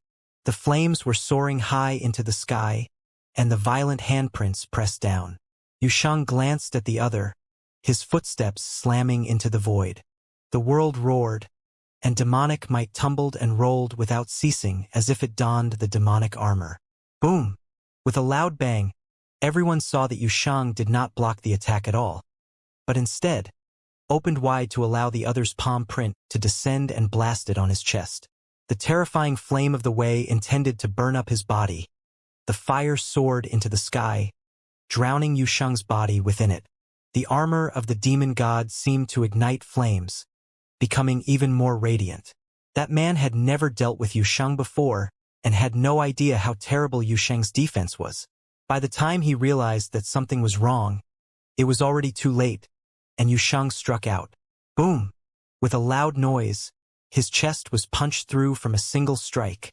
This kind of power? Many people looked at the battlefield where Yusheng was after seeing his moves. After all, he was an existence new to the regional king ranking, and with the cave master of the regional palace accompanying him, it was natural that he attracted all the attention. People wanted to see just how strong his combat power was. This strike gave everyone a clear sense of the wild, explosive power contained in his stalwart body. His opponent was of the Saint Plain from the 9 major tribes, whose strike seemed to have done nothing when blasted upon Yusheng. But as he took a hit from Yusheng, the fist will directly punch through his body, and he fell from the sky. Without allowing them much time to think about it, Yusheng continued to walk and shook the void. His palms stretched out, and they instantly transformed into the palms of a demon god, grabbing toward someone of the Saint Plain. That cultivator of the Saint Plain waved with both hands. Endless divine fire surrounded his body. It erupted directly, blasting toward Yusheng. Boom! A shocking demonic might descended, and everyone saw a sheltering demonic shadow appear behind the giant palm print of the demonic way. This palm print seemed to explode out of the hands of this demon and getting larger and larger. The great path of heaven and earth echoed each other and suppressed this space. The cultivator of the Saint Plain felt that it was difficult to move. The dazzling divine fire collapsed and was pulverized underneath the palm print, and he quickly retreated. But before his very eyes, the demonic shadow continued expanding. The more he fled, the more he found the insubstantiality of his body, still under the palm of the demonic way. It felt as if there was no way up and no way down. Boom! A loud bang, and an immense palm print drowned him, slamming down on him from the sky to the ground. With a violent outburst of sound, an extremely clear giant handprint appeared on the ground, surrounded by rippling cracks. The hearts of many trembled. Such an aggressive, offensive force was merely hopeless. The regional king ranking, as established by the regional palace, was not specific in the kind of ranking it pertained to. Without exception, Anyone who was on the list was almost invincible in his realm and surpassed their peers. Unless there was conflict with others who were also on the list, it was hard for the others to reach. Before Yushang got on the list, there were still others who doubted his strength. Now, many had witnessed just how strong those on the regional king ranking were. Xianxia stared at the battlefield that Yushang was in. Now that he had entered the regional palace, he was much stronger than when he had first entered the divine path. The intent of battle surrounded his body, and he seemed to want to battle again.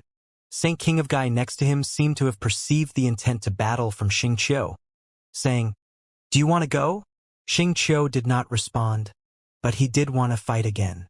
However, this time was not the same as the Battle of Crimson River. In the last Battle of Crimson River, he thought he would win. But now, he had not a bit of confidence. "You don't have any confidence?" Saint King of Gai continued. "Knowing that one shouldn't but still does so, it is the same tempering of the mind. As long as you release attachment to the outcome, treating it as a test, victory or defeat is irrelevant." He could see that the last battle had cast a shadow on Xianxia, who had just entered Saint Plain. This was unlike Xianxia from the past, full of self-confidence, and had the conviction of looking forward as if he was on top of everyone who was excellent and worthy. Before that, he and Xingkai were very much alike. The two brothers were exceptionally talented. The younger generation admired him a lot, and his achievements would not be lower than this brother's in the future. Therefore, Saint King of Gai wanted to help Xianxia overcome this mental block. Xianxia nodded, then really started walking straight toward the battlefield. On his body, a horrific glow bloomed, and the aura of the great path shone between the heaven and the earth. His body seemed to resonate with the birth of this firmament, and an immense body of the god of war appeared behind him. Xianxia at this moment turned into a war god. He raised his hand and launched an attack on a cultivator of the Saint Plain from Xianxia City. It was Situ Yen. Situ Yen felt a terrible coercion of might. Her face changed as her strength bloomed in defense. But Xianxia's attack was aggressive and boundless. The strike of his palm was one with the great path, capable of destroying everything. With a loud sound, her body was thrown back, and blood spurted out of her mouth. Her body trembled violently, and the blood boiled within her body. Xianxia has made his move. In an instant, countless eyes fell on Xianxia, and many still remembered the end of the Battle of the Crimson River last time. Yifutian frowned and looked up at the battlefield. Was Xianxia using this battlefield as his place of trial? Once again, Yushang crushed another person and blasted him away. He then headed straight to where Xianxia was. Likewise, Xianxia also approached him. After the Battle of the Crimson River, the two met once again. The power of demonic mighty kept rolling, and Xianxia concentrated on condensing the seal, resonating with the great path. A supreme coercion exploded out of his body, and above it, there was a faint trace of the glory or Renhuang. Seeing that Yushang was approaching, Xianxia's body and his life spirit blended together, and a rumbling sound was heard. He transformed himself into the great path and became a true god of war. Streams of light lit and surrounded his body, resonating with heaven and earth. With his body as the center, there was an overwhelming coercion of might. So strong, many in the Saint Plain secretly exclaimed as they felt the coercion of Xianxia. After Yushang was named on the regional king ranking, everyone understood that Xianxia's defeat was not due to his weakness, but was because his opponent was even more terrible. Now those who were witnessing the will of battle on Xianxia would agree that it was indeed terrifying. Moreover, now that Xianxia had entered the Saint Plain, he must be able to fully exert the unique method inherited from Emperor Zhan Taishan Will. This technique could use the body itself to resonate with heaven and earth. The practitioner was required to practice martial arts also from an early age. The body must also be able to be sanctified until the spiritual will and the body could resonate with one another to communicate with the heaven and the earth so that one's own body could release battle power far beyond one's combat power. This technique held extremely high requirements for the spiritual will as well as for the physical body of the practitioner. Once upon a time, Emperor Zhan relied on this method to crush the peers of his generation.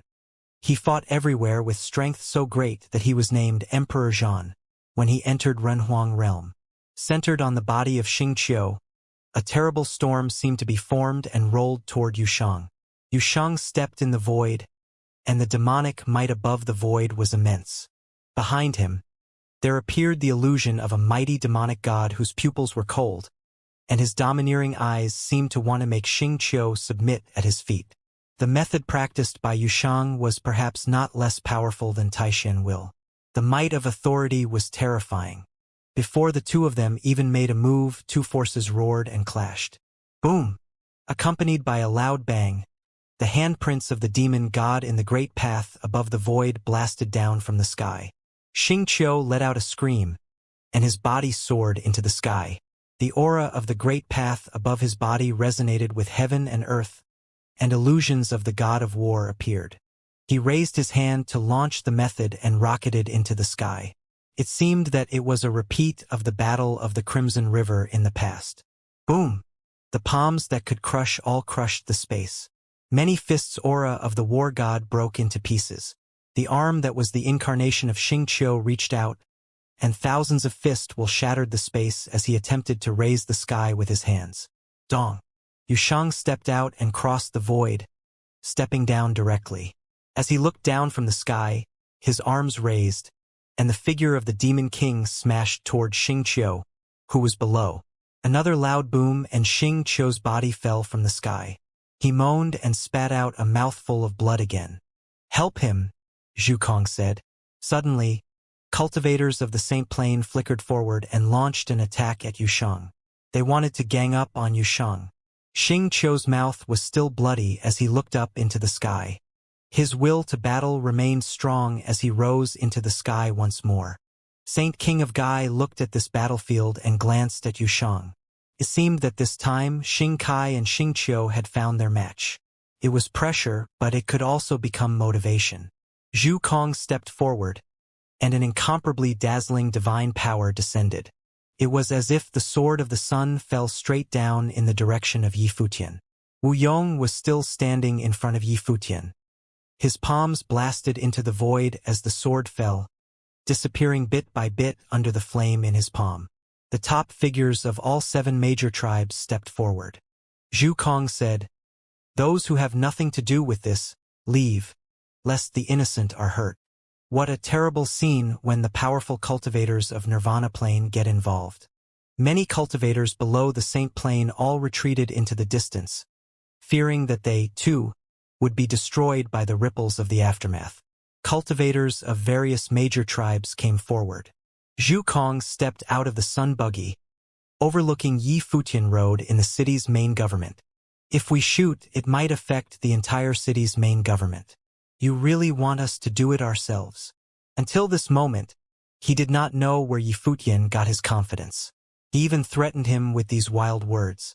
The 7 major tribes, how many tyrannical figures, this coercion came down, and the entire city's main house seemed to be shrouded in a coercion of coercion. "You'd better not hurt anyone else. Otherwise, your tribes will be responsible." Yi Futian looked up at the figure in the void and said, "Elder Wu Yong, please take the way of Emperor Kwa." Wu Yong lifted his eyebrow and was puzzled, but he still nodded and said, "All right." Zhu Kong and cultivators from the other tribes were equally puzzled. What was the meaning behind Yi Futian's words? In Yi Futian's life palace, the branches and leaves of the ancient tree of the world wrapped around the dazzling fire spirit orb as traces of horrifying flaming will diffused. The spirit orb drifted toward the life spirit of the sun in the life palace. Suddenly, that life spirit of the sun became brighter and brighter. In an instant, terrible flames lit up on Yi Futian's body. Above the firmament, the clouds changed color, and it seemed to turn into a world of the flames. The sun's rays fell on Yi Futian's body, and an infinite fire came toward him. The flames between heaven and earth also poured wildly toward Yi Futian's body. Boom! Yi Futian seemed to transform into a sun, bathed in the fire of the sun, which drowned his whole person within it. "Don't resist," Yi Futian said. For an instant, the brilliance of unparalleled flames poured into Wu Yong's body. What was more terrible was that there were not only flames but also will that flowed wildly into Wu Yong's own will. At this moment, Wu Yong seemed to perceive a figure of Ren Huang, who was like a peerless god of war. The inheritance of Emperor Kwa, Wu Yong murmured. His heart trembled. Did the sun that was devoured by Yi Futian contain the will left by Emperor Kwa? Forge Chong Lu battle form, Yi Futian said. Wu Yong nodded, and with a bang his body grew taller. He intended to become a god of war. What's going on? Stares that were like sharp swords all directed toward Wu Yong, and then at Yi Futian, who was behind him. Above the sky, heaven was branded crimson red, flowing toward the distance, trying to envelop all of Xianxia city. The sun above the sky seemed to become one with Yi Futian and Wu Yong, shining straight upon them. Boom! Wu Yong's body continued to grow taller, more and more powerful, wanting to shelter the sky. Zhong Lu, the chief of the Zhong tribe, stared at the scene playing out in front of him. He couldn't be more familiar with this method. He was named after this method. Zhonglo battle form. Zhonglo battle form had 13 phases, and each was stronger than the one before.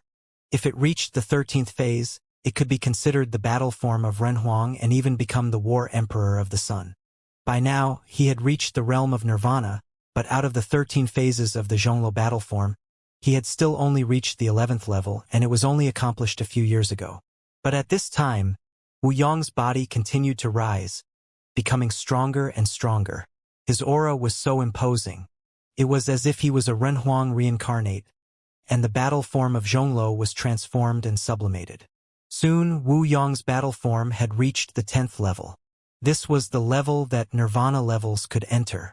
Although Wu Yong entered nirvana not long ago, he never practiced heavy building battles before. The body, perhaps in the relics, would have to be passed on that day. At this moment, it broke through the 10th phase. Alas, Wu Yong did not stop there. He was still getting stronger. Yi Futian seemed to be transformed into a sun that had devoured heaven and earth. All the fires were surging toward Wu Yong, lending all power to Wu Yong. Boom! Wu Yong's body pulled taller again, and the Zhonglo battle form now reached the 11th phase, the same level as that of Zhong Lu, the leader of the Zhong clan. But what shocked Zhong Lu was that he did not stop there. Wu Yong was bathed in the infinite flame, and an illusion appeared in his mind. He saw a majestic body standing between heaven and earth. It was Emperor Kwa. At this moment, he truly felt the will of Emperor Kwa. Break! With a thunderous shout, the fire emitted by the sun above the sky turned into a storm. Wu Yong's body rose again. The world roared, and the flames turned into a sea of fire. Many cultivators retreated into the distance. The entire city lord's office was burning, but beyond that, even the sky was burning. In the vast area centered on the city lord's office, countless people looked up at the sky, looking at that tall and immense figure, the flaming god of war. The battles of many cultivators of the Saint Plain were interrupted, and everyone was retreating to evacuate from the battlefield. At the moment, the will upon Wu Yong's body was far too terrible. It seemed intent on burning the sky, and it was difficult to bear the heat in close range. 12th phase. Zhong Lu, the leader of the Zhong clan, was lost for a moment when he looked at the scene in front of him. The 12th phase could be considered to be at the top of Nirvana Plain, the real peak of the Saint Plain. Even he did not reach it, and now Wu Yong had done it. However, Wu Yong had achieved it by borrowing the way. Yi Futian had indeed gotten everything left by Emperor Kwa, as they had suspected. No wonder the ruins had disappeared. But what exactly did he get? According to the elders of the Wu clan, it was a terrible sight when Yi Futian devoured the flames throughout the ruins. But it also seemed to corroborate the scene they were witnessing. He was devouring the flames of heaven and earth, and at the same time, releasing the infinite flame into Wu Yong's body to lend him the way. Above the sky, a face appeared. It seemed to be the face of Emperor Kwa that then merged with Wu Yong's body. It was as if Wu Yong, at this moment, represented the will of Emperor Kwa. Not only was the attention of the cultivators of the 7 major tribes fixed on this scene, but many of the cultivators here also stared at Yi Futian and Wu Yong. What a terrible flame! What exactly did Yi Futian inherit? No wonder the major tribes of the western region had gathered here today. They were intending on getting back whatever it was. Even if Emperor Xiao's realm should be offended in the process, it was worth it to get back the inheritance left by Emperor Qua.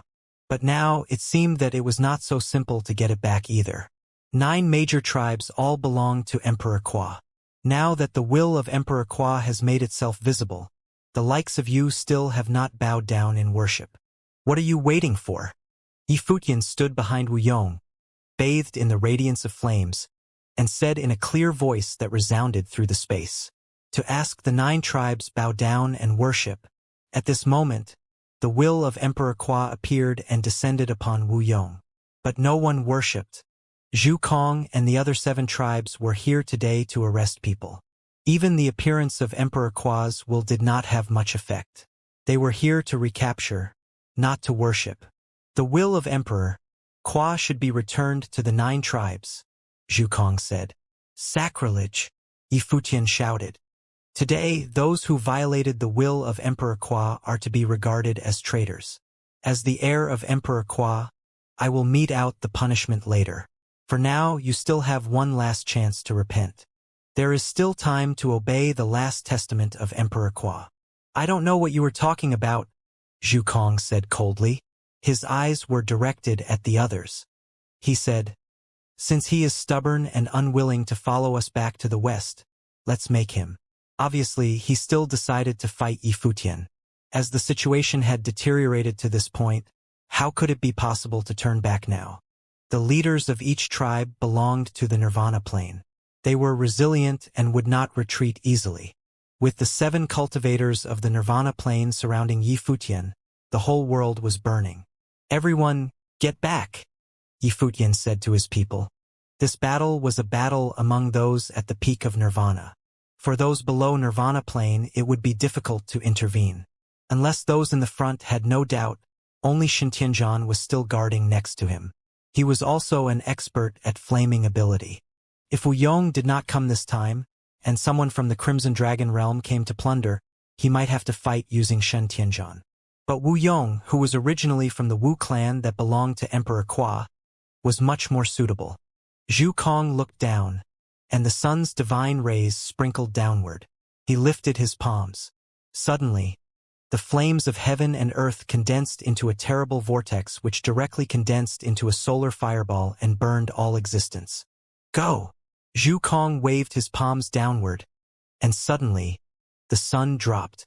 It chased toward the immense body of the towering flaming god of war, the 12th phase of the Zhonglo battle form achieved by Wu Yong. At the moment Zhu Kong made his move, the 7 cultivators of the Nirvana plane gathered a terrible flame of the Great Path at the same time, all of which had the power to destroy. Zhong Lu, head of the Zhong clan, between the opening and closing of his eyes, an extreme might descended between heaven and earth. He stepped into the void, and it seemed that a flaming war god would come from the sky and kill Wu Yong. The cultivators of Raven tribe stepped forward, and suddenly, golden sun birds appeared between heaven and the earth, whistling down and drowning the void. 7 cultivators attacked simultaneously. The attack of each contained a different flame, but they all contained a terrifying force of destruction. Wu Yong lifted his eyes and looked at the sky. Between the sky and the earth, things had changed. The infinite flames in the sky converged and spawned a terrible storm this immense. The 7 characters of the Nirvana plane looked at Wu Yong's eyes and saw that between the blinking of the eyes, a solar storm descended. The suns went toward the people in attacks, colliding in the void as if it was the flame that would destroy the world. Boom! Wu Yong reached the sky in one step. His eyes were terrible. At this moment, he seemed to have been transformed into a god. Those eyes were the divine eyes of the sun that hid the method and ways within them. Looking afar, a solar storm was born. The terrible solar vortex storm swept out toward the 7 Nirvana cultivators, trying to bury them in the solar storm. Witnessing this terrible storm, the 7 Nirvana cultivators looked badly. This was the method of the Zhu clan, divine eyes of the sun. Now, it was blooming on Wu Yong with a power that was extremely scary. Compared with Zhu Kong, it could only be stronger, not weaker. The cultivators in the distance were shocked when they saw this scene before them. Was Wu Yong going to fight the 9 major tribes' 7 nirvana figures with his own strength? At this moment, Wu Yong's breath climbed almost to the extreme of nirvana plane. Some other nirvana figures who were also there stared at the battlefield. Saint King of Gai looked indifferent, focusing ahead. Borrowing the will of Emperor Kwa, he said in his heart. He did not expect Yi Futian to work in tandem with Wu Yong to showcase such combat effectiveness. Zhonglo battle form at the 12th phase was already at the top of the nirvana plane. Wu Yong himself was of the nirvana plane. Yi Futian had swallowed the power of heaven and earth in order to lend the power to him, thus making him even stronger. That, combined with the will of Emperor Kwa and his inheritance of the Wei, all contributed to the making of Wu Yong at this moment.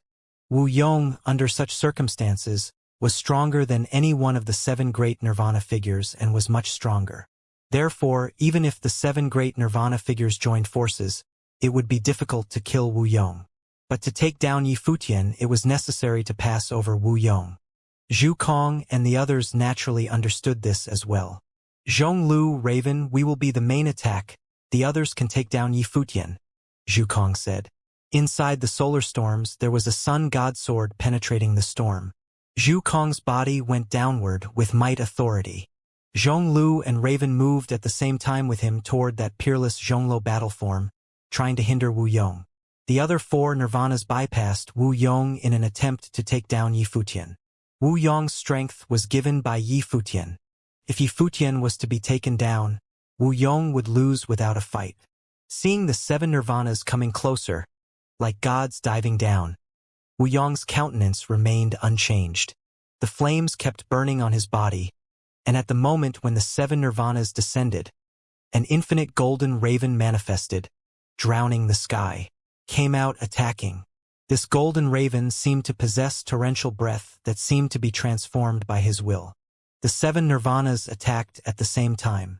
Wu Yong stared at one person in particular, the relatively weak chief of the Shang clan among the 7 great nirvanas. 1,000 divine arms, Yi Futian commanded. Wu Yong understood. Suddenly, on top of the towering and terrible Zhonglo battle form, infinite arms suddenly appeared, and each one of them was surrounded by terrible flame.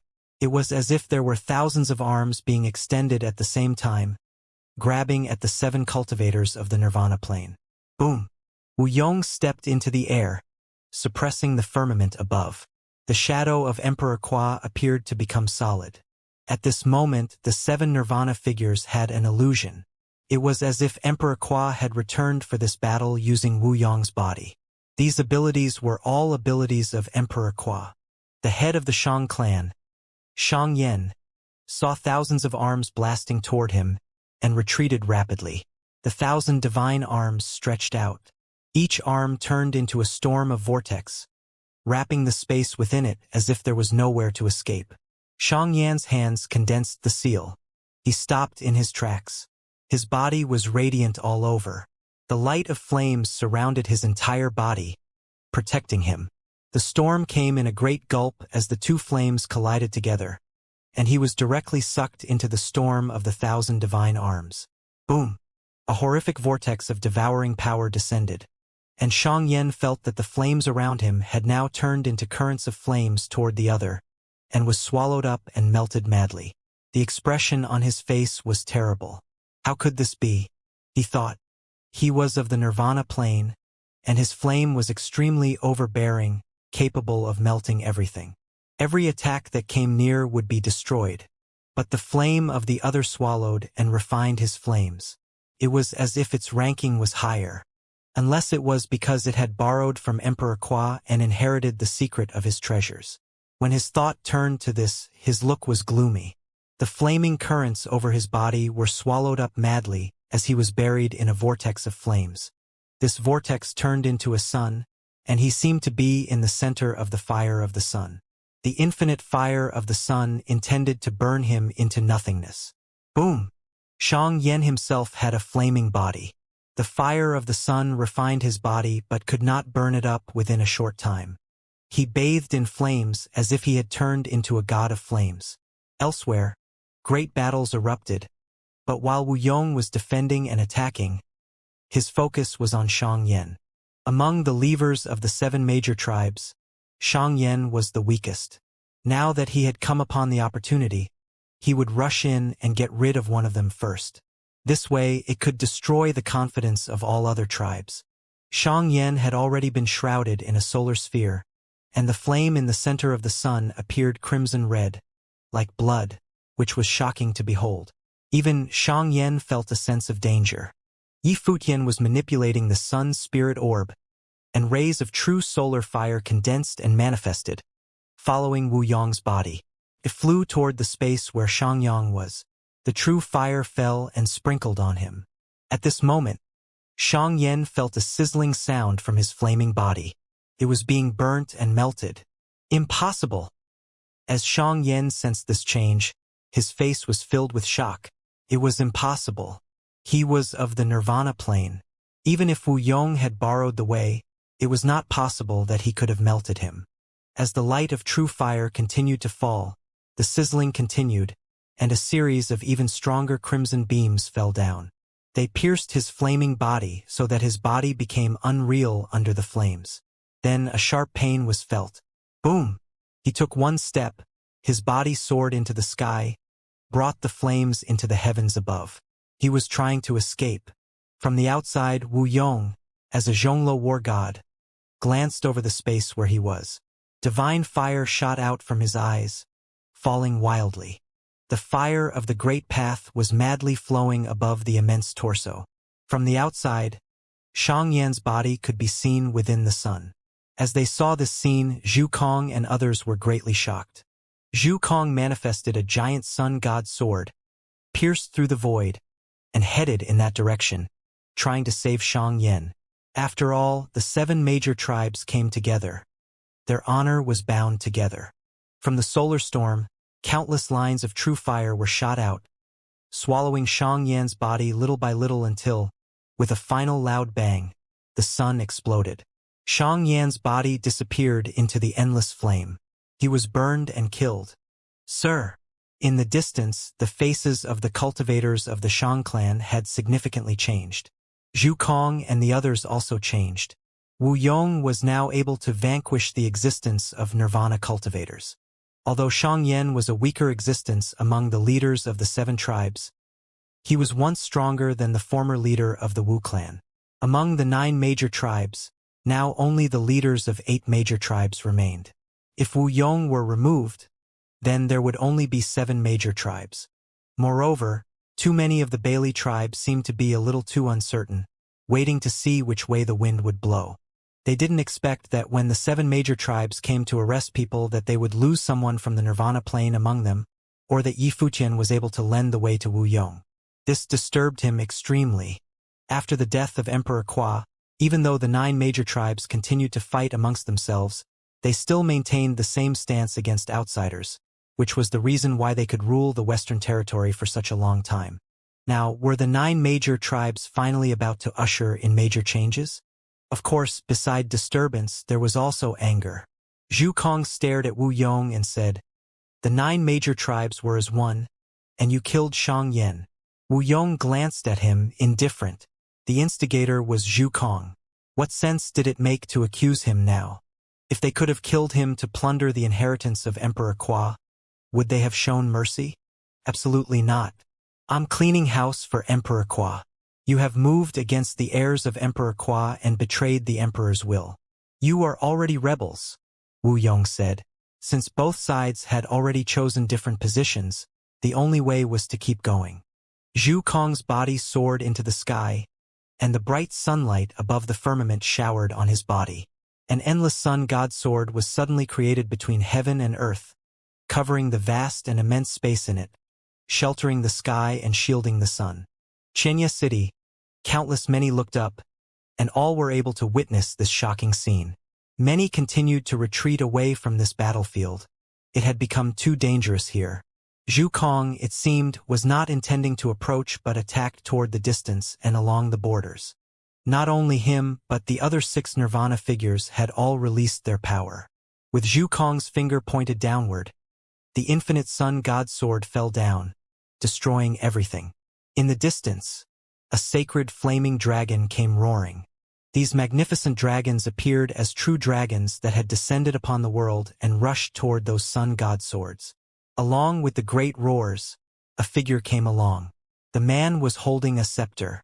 It was Bailey Cho, the leader of the Bailey tribe. "Zhu Kong, are you still so obstinate?" Bailey Cho said to Zhu Kong, who was in the void. "Are you also on his side?" Zhu Kong stared at Bailey Cho and said. Previously, Bailey Cho's attitude was ambiguous. He had helped Yi Futian when Yi Futian and his party came out of the ancestral lands. Now, seeing that Yi Futian could lend the way to Wu Yong, had he come out and chosen his position? You have delusional thoughts and wanted to plunder what was not yours. Have you ever considered that the relics of Emperor Kwa had existed for many years, and if the 9 major tribes were not able to obtain them, it was because they were destined not to belong to the 9 major tribes? City Lord Yi entered the ancestral lands and inherited Emperor Kwa's last will and testament. Even if you don't recognize his status and are unwilling to follow him, why can't you give City Lord Yi some time? Perhaps he could lead the 9 ancestral lands. Bailey Cho said out loud clearly. He was on Yi Futian's side, and there were public and personal reasons. Yi Futian was able to obtain the inheritance because his talent was recognized by Emperor Kwa, creating history. His future was unlimited, and he may become the next Emperor Kwa. As for personal reasons, it had been proven that the 9 major tribes were having difficulties taking them down, so why not follow the trend and make friends with Yi Futian? Zhu Kong's look was indifferent. Right now, there were already 3 Nirvana figures around Yi Futian. Wu Yong, Shin Tianzhan, Bailey Cho. And it was unknown whether or not more Nirvana figures were hiding within Emperor Xia's realm. But what really frustrated them was that Yi Futian was able to lend the way to Wu Yong to exert the fighting power of Nirvana's peak, so that they could not approach him and were unable to take down Yi Futian. Today, all 7 major tribes were here. What should have been a simple and easy battle turned out to be so incredibly difficult. And a Nirvana existence was killed because of it. But now, the 2 sides were like water against fire. It was a state of conflict that could not be easily avoided. Even if they did not kill Yi Futian, the other would come and find them sooner or later in the future. If Yi Futian took Wu Yong to break them down one by one in the future, it would be a great disaster for each of the major tribes. Under such circumstances, they had to succeed today no matter what. When his thoughts turned to this, Zhu Kong looked around the people surrounding heaven and earth. Those who were still nearby were all top influencers, and there were existences of Nirvana on the sideline, guarding. He said loudly, "You have all witnessed this battle. Yi Futian possesses the treasures passed down by Emperor Kwa. According to the eyewitnesses of the Wu clan, they have seen the gates of the ancestral lands of our 9 tribes, and at the time of the inheritance, Yi Futian had used the things inherited by Emperor Kwa to devour the entire ancestral land in fire, which caused the ruins of the ancestral land to disappear. Now, the power he lent to Wu Yong was likely only part of the power from the ancestral lands that were devoured. Use your imagination, what do you think that would be?" Everyone who heard the words of Zhu Kong revealed a strange look. They understood. No wonder the 7 major tribes arrived together and had already determined his crime, intending to take Yi Futian away forcibly, even if what they did would enrage Emperor Xia's realm. What a terrible thing Emperor Kwa's inheritance was, in addition to the secret treasure that could devour the whole ancestral land. Seeing was believing. At this moment, Yi Futian's lending the way to Wu Yong had also confirmed Zhu Kong's words. If they could get it, would they have a chance to take it one step higher on the way of the flames, or would they comprehend the will of Emperor Kwa and impact the realm of Renhuang? When their thoughts turned to this, the eyes of even more people were burning red hot. Yi Futian was in the flames of the sun, indifferent, merely staring at Zhu Kong, who was in the void. Was this to incite everyone to fight against him? Zhu Kong knew that it was difficult for the 7 major tribes to achieve, so he began to use the power of the Crimson Dragon realm to make him the target of public criticism. It was quite vicious. Even if they could not obtain it, they would cut him off, so he had nowhere to go. Everyone who came here today must have heard about it. Now, why not get together, and whoever can get it, it will belong to that person. How about it? Zhu Kong continued, urging everyone to take a shot. Many of the top figures were tempted. In another direction, Xianxia had already returned to the side of Saint King of Gai. He had suffered major injuries. Yi Futian's battle had forced a stop between their fight with Yusheng. "Uncle, do you want to try?" Xianxia said to Saint King of Gai. "Are you interested?" Saint King of Gai asked Xianxia. "The relic of Renhuang that could devour the ancestral lands. It does sound interesting. Even if I do not practice the art of flames, I can comprehend. Not to mention, this thing is bound to be valuable," Xianxia said. "Very well then. Since you are interested, I'll take it for you as a present," Saint King of Gai said softly, as if he decided to make a move. The treasure must be his. The Saint King of Gai had been in the debt of the ninth servant, city lord of the ancient imperial city, since he was young. He was subsequently taught by the ninth servant, resulting in his legendary status in the Crimson Dragon realm. His plane could have easily made him the lord of a city. However, he had not done so. Instead, he'd spent his days either traveling the land or training in the ancient imperial city. Everyone who knew him saw him as a member of the ancient imperial city. Due to his close relationship with the ninth servant and the others, even though they were not related by blood, Xingkai and Xingqiu called him their uncle. The Saint King of Gai nonetheless valued Xingkai and Xingqiu very much. Everyone in Crimson Dragon realm knew that to be true. The Saint King of Gai did not have any descendants, so he nurtured the Xing brothers as if they were his own. The ninth servant, who was known as the number 1 holiness of Nirvana, hardly needed his help with anything. As such, he was still unable to repay his debt to the ninth servant. Furthermore, he had not worried about the 9 tribes of Emperor Qua coming after him when he'd taken it. The Saint King of Gai naturally knew that Zhu Kong had instigated others to take out Yi Futian because he was unable to do so himself. This would get rid of Yi Futian and give them all the chance to take the secret treasures of Emperor Qua once Yi Futian was dead. However, only 6 of the 9 tribes stood together at the moment. Their allegiances were divided. But then again, he would not have to concern himself with those western tribes once he got his hands on the treasure. Even if the 9 tribes stood together as one, there would still be nothing for him to fear. In the eras that followed Emperor Qua's passing, the 9 tribes lost their former glory. The 9 tribes, which still reigned over the western region nonetheless, hardly concerned him. He saw the 9 tribes as nothing compared to the ancient imperial city. If the ninth servant made a move, not even holiness of Nirvanas would be able to stand in his way. The Saint King of Gai stepped forward, bursting with dazzling golden light. Many pairs of eyes turned to him in an instant. All those looking shuddered intensely. No one had anticipated that the first to act would be the Saint King of Gai. There were many top-notch figures present that day.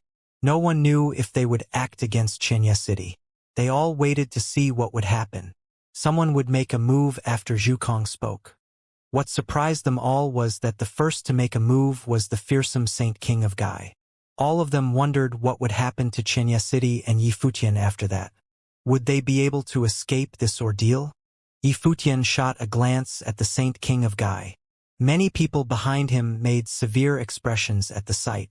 Shun Tianzhan's pupils contracted somewhat as he said, "Be careful. The Saint King of Gai is an extremely renowned holiness of Nirvana. His art at manipulating space is second to none. He is an extremely dangerous threat."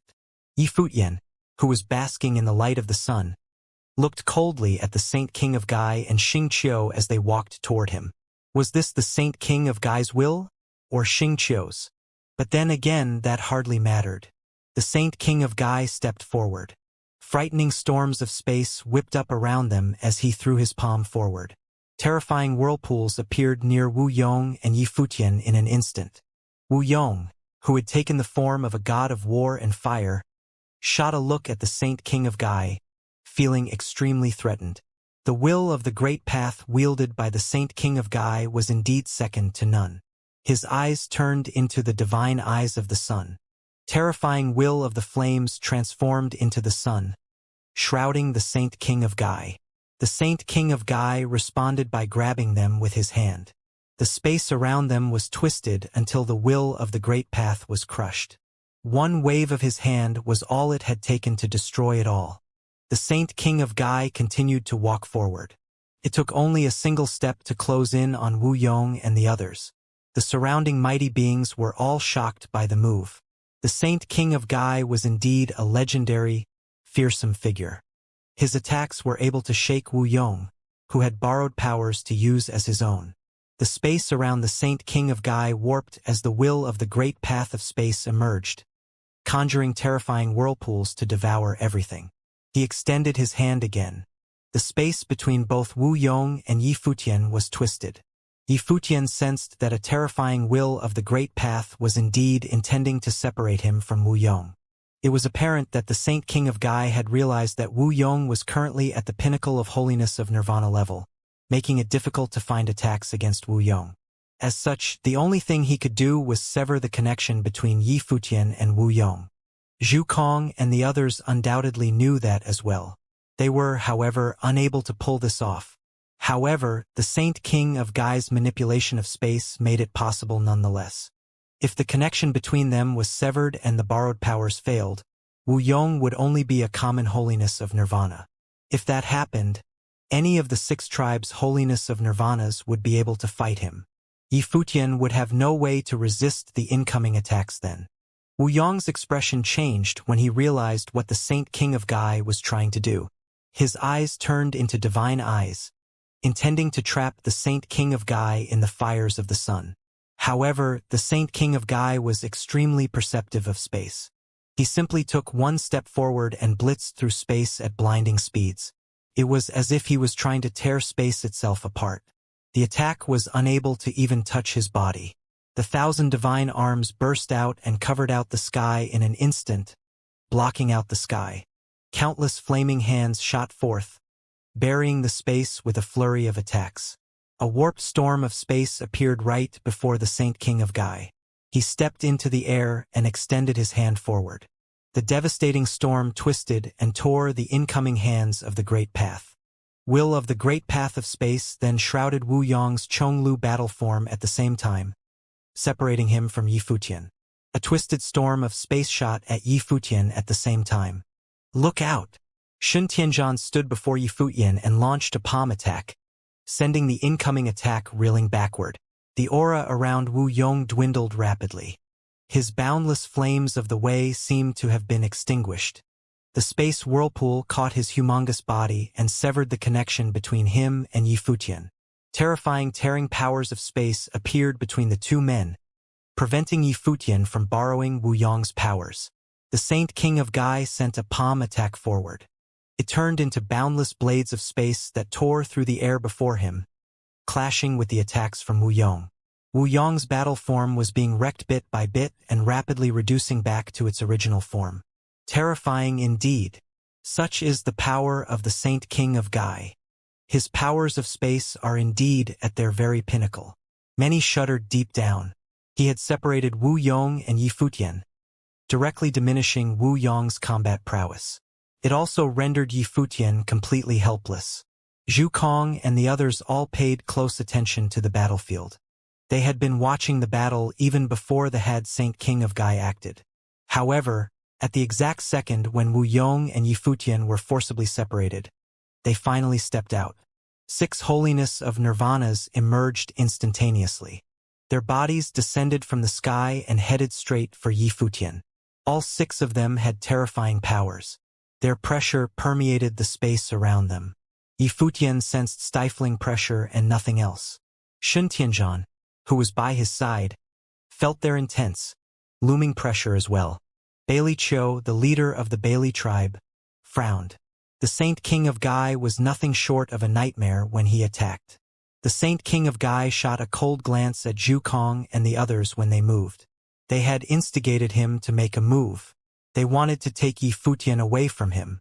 Did you think that was possible? What are you people taking me for? He stepped forward, zipping through space. The 6 holiness of nirvanas descended within an instant, lashing out at Yi Futian. Boom! Terrifying pulling power grabbed at Yi Futian from below, sending him reeling back.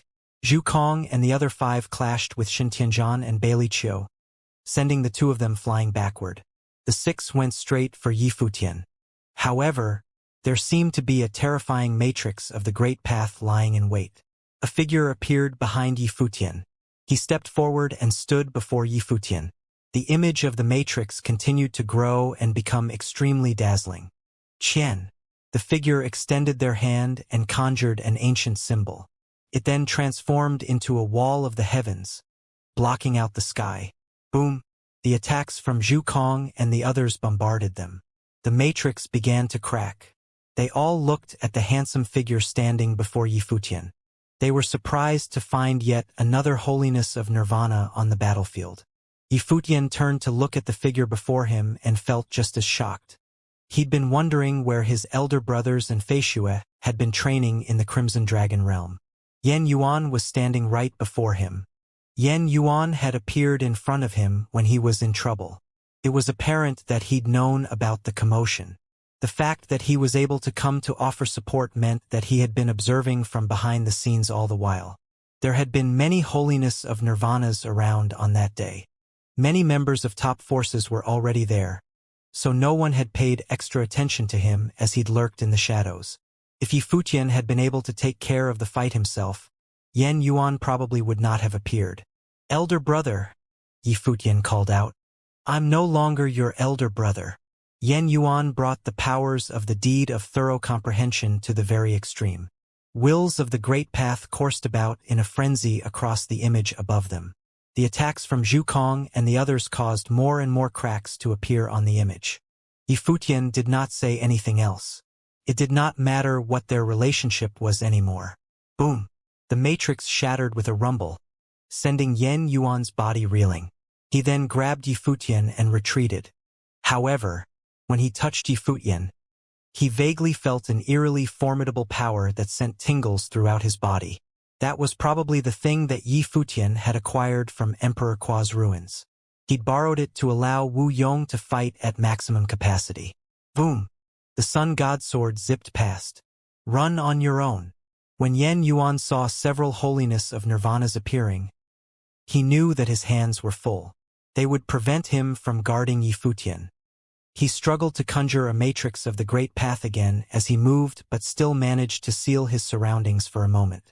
"Move," a faraway voice said. Someone else appeared. It was yet another holiness of nirvana.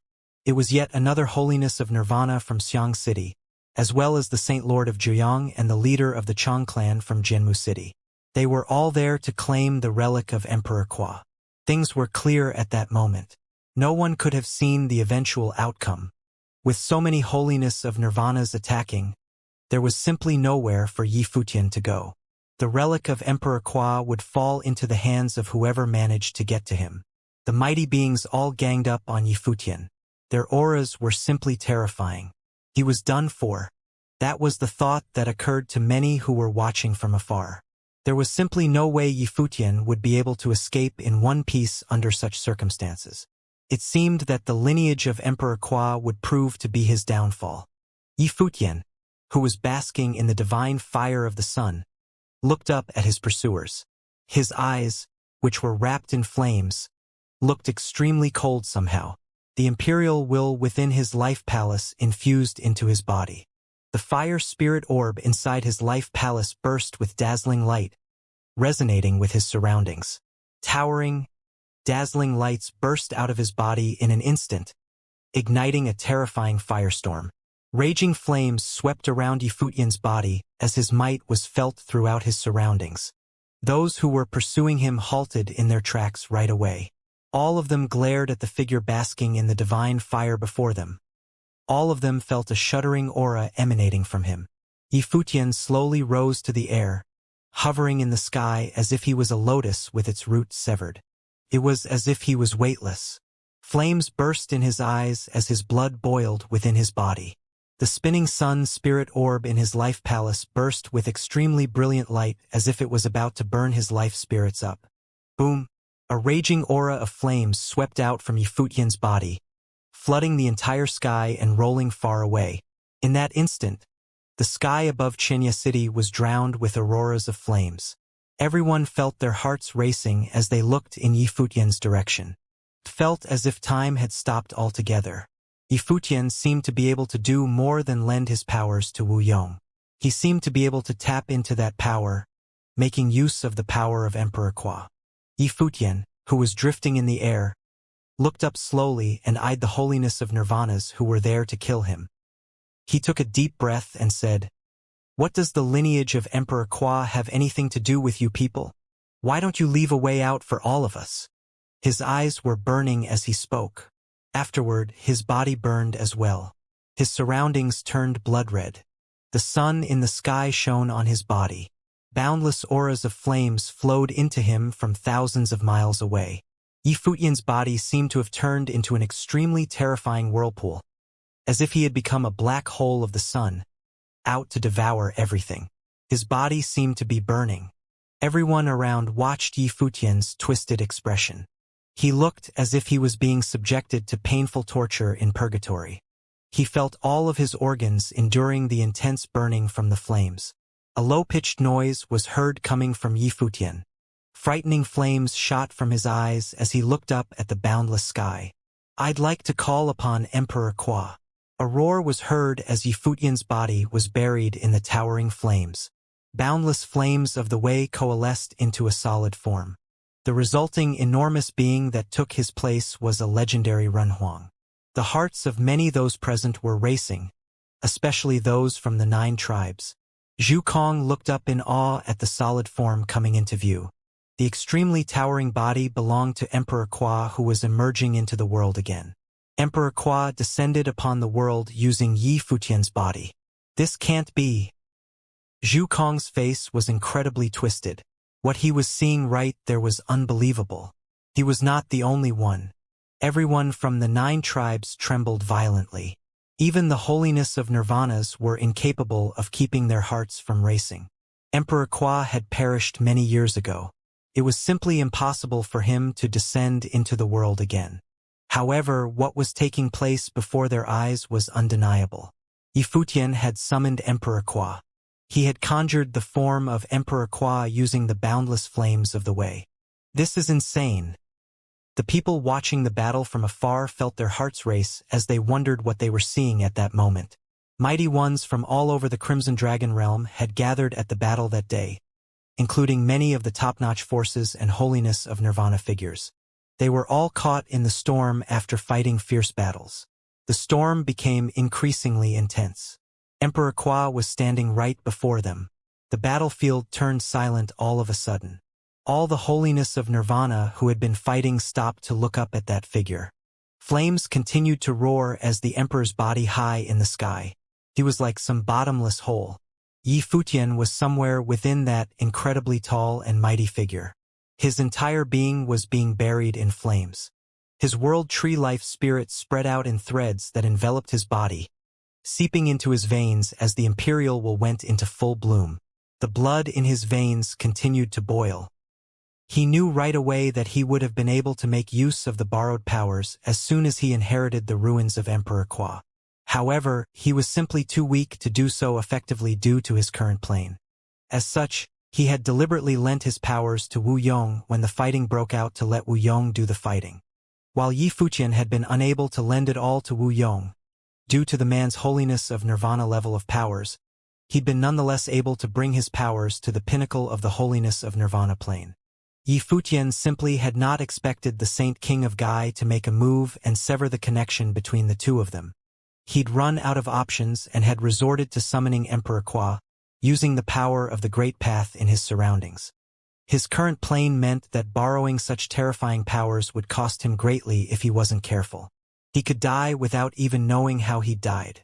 There was no way he would have gone that far unless his hand was forced. "This is not Emperor Qua. It is simply a will left behind in the ruins," Zhu Kong said with a brimming voice.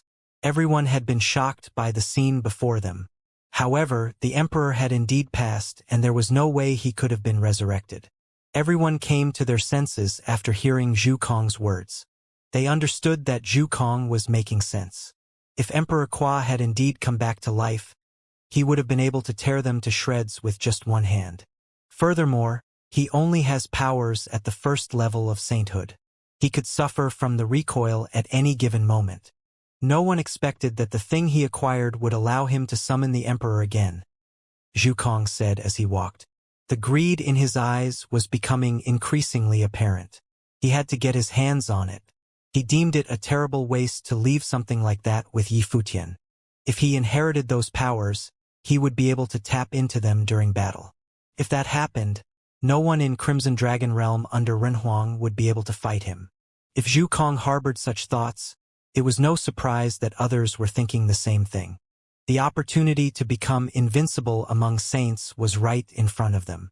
So long as they were able to gain everything Yi Futian had acquired, they would be able to stand at the pinnacle of the Saint Plane. Other than that, it would also give them a chance to tap into the will of Renhuang, making it possible for them to move towards that plane in the future. It was a temptation like no other. Those who were of the holiness of nirvana level, especially those who were adept at fire powers, coveted it. Mightier ones felt their hands getting itchy.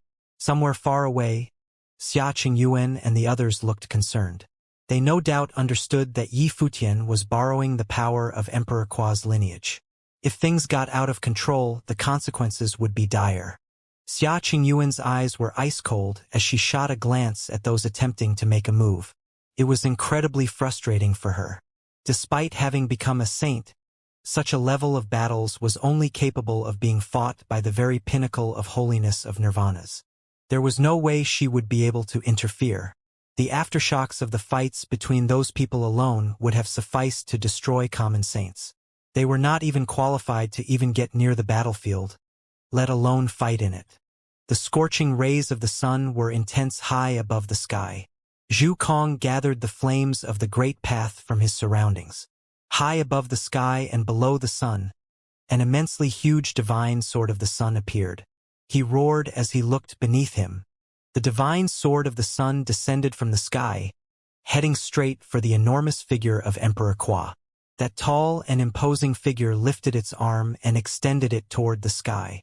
Its arm turned into a terrifying whirlpool that began to tear everything in its immediate surroundings apart. It didn't even bother to block the sword coming down on it. Instead, it went on consuming the flames on the sword. The sword slashed into its arm, attempted to cut it down as the blade swung at the emperor's enormous body. However, gleaming flames of the way were conjured to melt the sword. The sword was gradually consumed by the huge figure. Zhu Kong's probing attack was consumed right away, causing him to look glum. The materialized figure of Emperor Kua had developed the way of the flames, making flames entirely ineffective against it. While it was the true Emperor Kua, it was nonetheless a construct conjured out of flames of the way. Boom! At that moment, the tall, imposing figure suddenly stepped down. That enormous figure's head reached the heavens while its feet touched the ground. One step forward caused the ground to burn immediately, overwhelming the city in flames. The flames rushed into the sky. They were out to bury the entire battlefield in flames. The huge landmass was lifted and thrown through the air. That attack was imbued with boundless flames of the way, capable of melting everything. The flames in its palm burned as hot as the sun.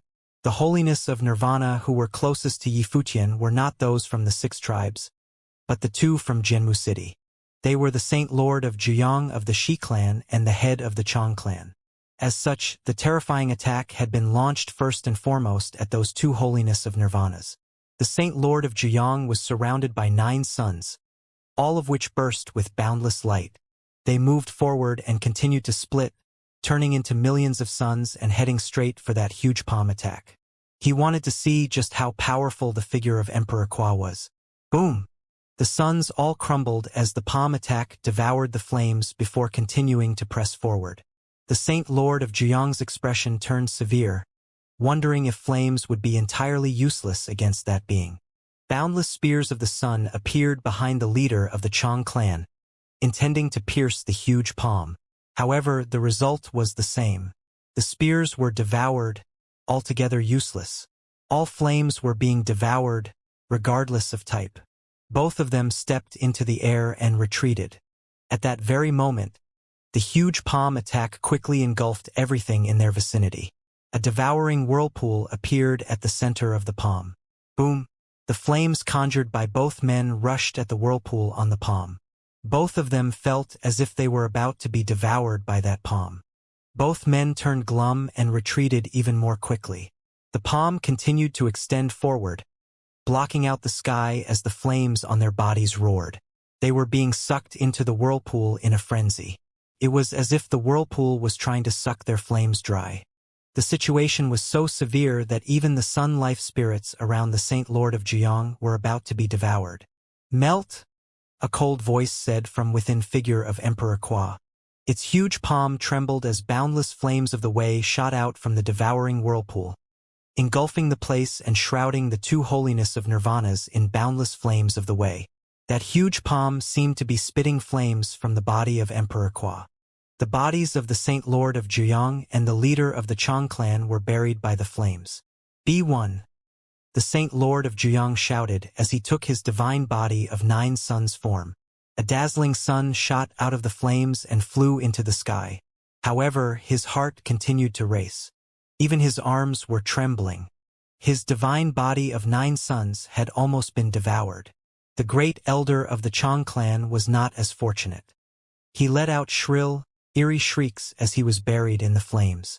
He wanted to burst out, but the palm continued to spit flames of the way, burning away his body and soul. "I give up," the great elder of the Chang clan shouted.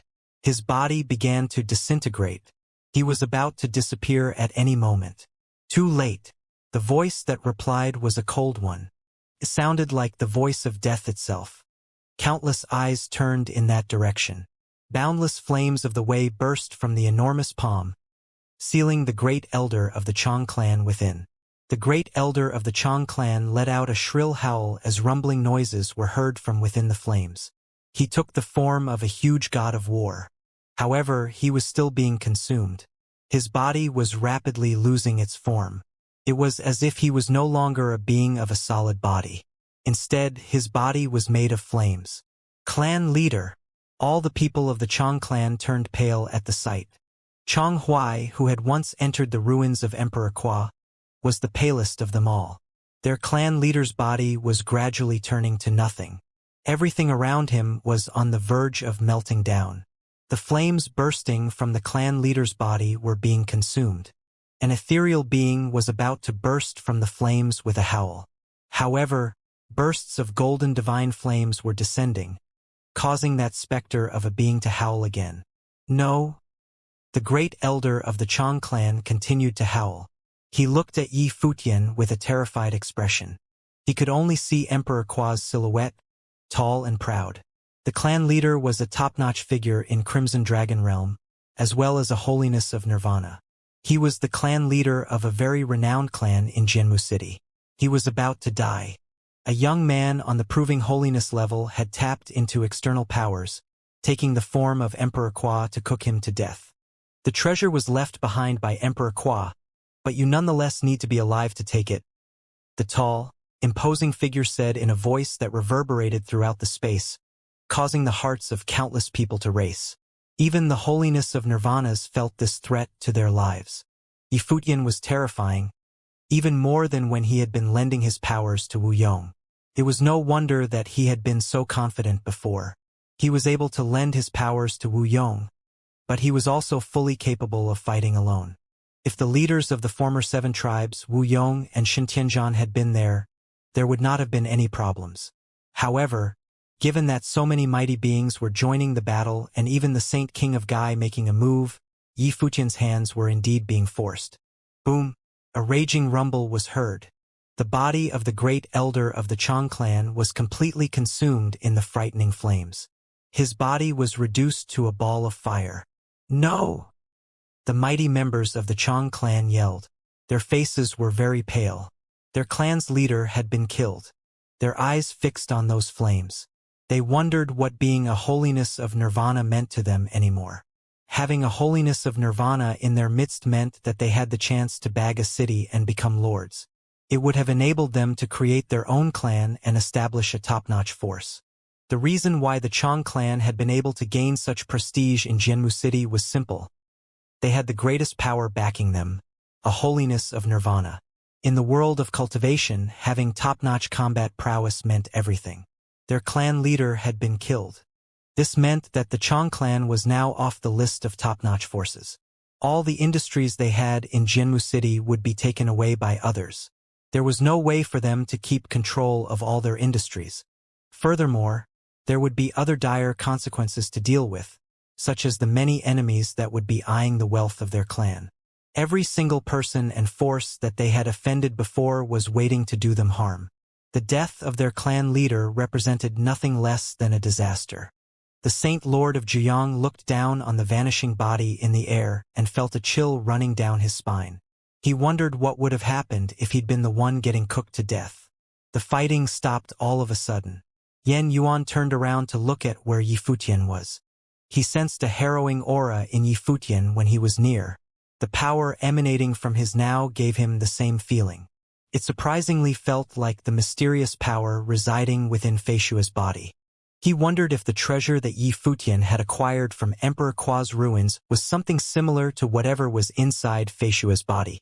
His teacher had sealed the power in Feishua's body, never letting Feishua use it for training. His teacher had been afraid of the consequences that would result, fearing that it would exceed what Feishua could endure.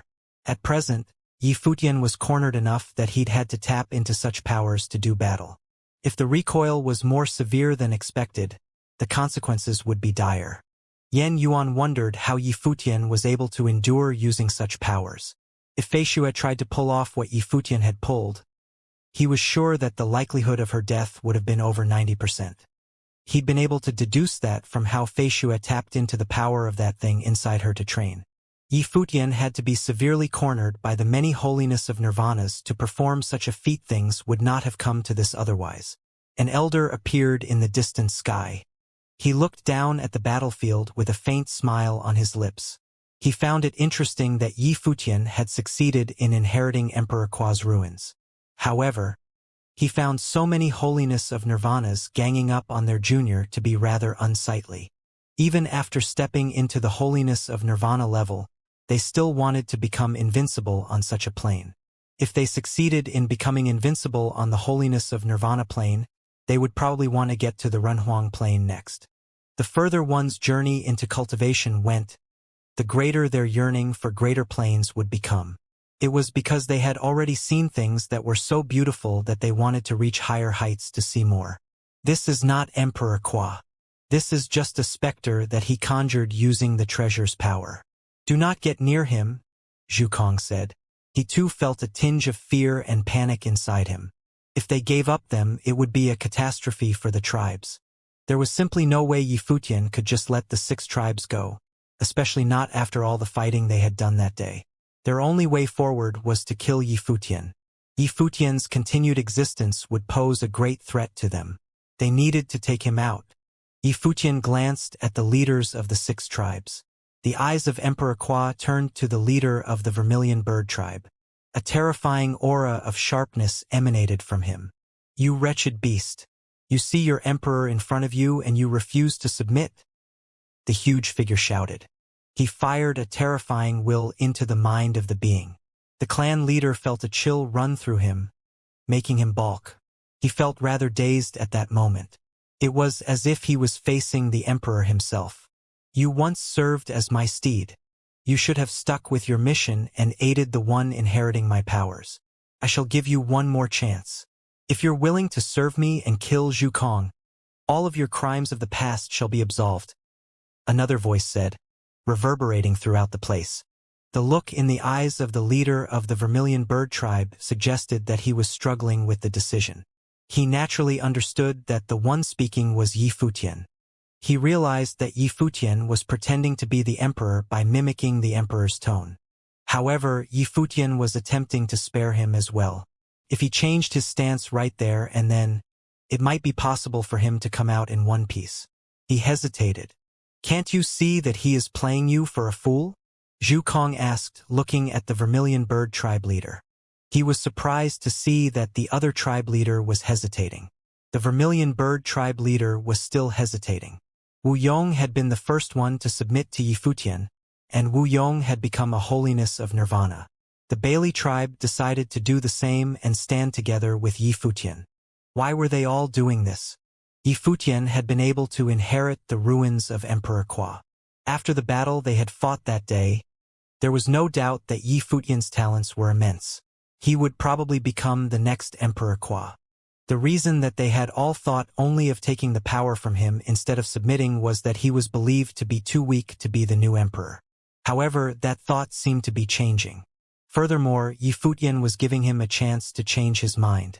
While he was able to tap into Emperor Qua's powers and bring this much combat prowess to bear at the moment, it is obvious that he is duping you because he is not confident in his ability to fight any further. Don't fall into his trap, Zhu Kong said to everyone with a brimming voice. The power of Yi Futian's side continued to grow. If the Vermilion Bird tribe leader decided to balk and switch sides, then the 9 tribes would have only 5 left. Yi Futian would have 3 tribes on his side. You now have a chance. If things were already set, what use would I have of you? Emperor Qua said yet again. The eyes of the Vermilion Bird tribe leader kept shifting. If he were truly able to take Yi Futian down in such a situation, would he be able to get anything left behind by Emperor Qua? That wasn't certain. Among the 6 remaining tribes, the Zhu clan and the Zhong tribe were the most powerful. Furthermore, others might also be getting a share. However, helping Yi Futian would be risky. He was considering what would happen if Yi Futian's side lost in this tug-of-war. He was considering if the Zhu clan and the other tribes would still want to settle the score with him by then. All right, the Vermilion Bird tribe leader gritted his teeth and made his decision. He flashed and lashed out at Zhu Kong in the air. He'd made his decision, and now he needed to show that he was sincere. You? Zhu Kong had not expected yet another tribe to switch sides. He stepped forward and headed straight for the Vermilion Bird tribe leader. Other than the Zhu clan and the Zhong tribe, are there any who wish to submit? Yi Futian asked. If any tribe wishes to submit, each side will have 4 tribes each. Regardless of how the battle ends, there will always be 4 tribes standing on one side. If that were the case, there wouldn't be any need for further concerns. After the Vermilion Bird tribe, there were still the Nonli tribe, the Raven tribe, and the Zhu tribe left. There is still one place left. Any tribe that decides to submit to me will receive the powers of Emperor Qua to aid their training, Yi Futian said. Despite having killed a holiness of nirvana to shock everyone, there were still too many enemies for him to take on at once. The situation was still dangerous for him. Even if he could defeat all of his enemies, it would be impossible for him to kill all of them. There was also the future to consider. As such, he needed powerful forces to submit to him. His powers at the moment were shocking. That, coupled with the lineage of Emperor Qua, made this a very good opportunity for him. He realized that most of the tribes were simply being forced to commit at the moment. As such, what he wanted to do now was give them a push and an opportunity. Xia Yuan, who was watching Yi Futian from the distance, found that Yi Futian was being far more composed in dealing with matters than he'd ever been in the past.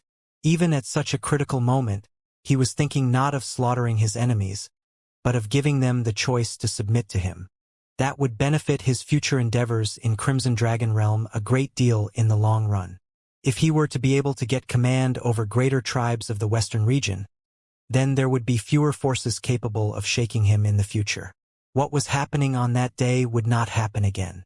She understood that there was no way Yi Futian could simply fight like this every time. If he recoiled, it would be extremely devastating.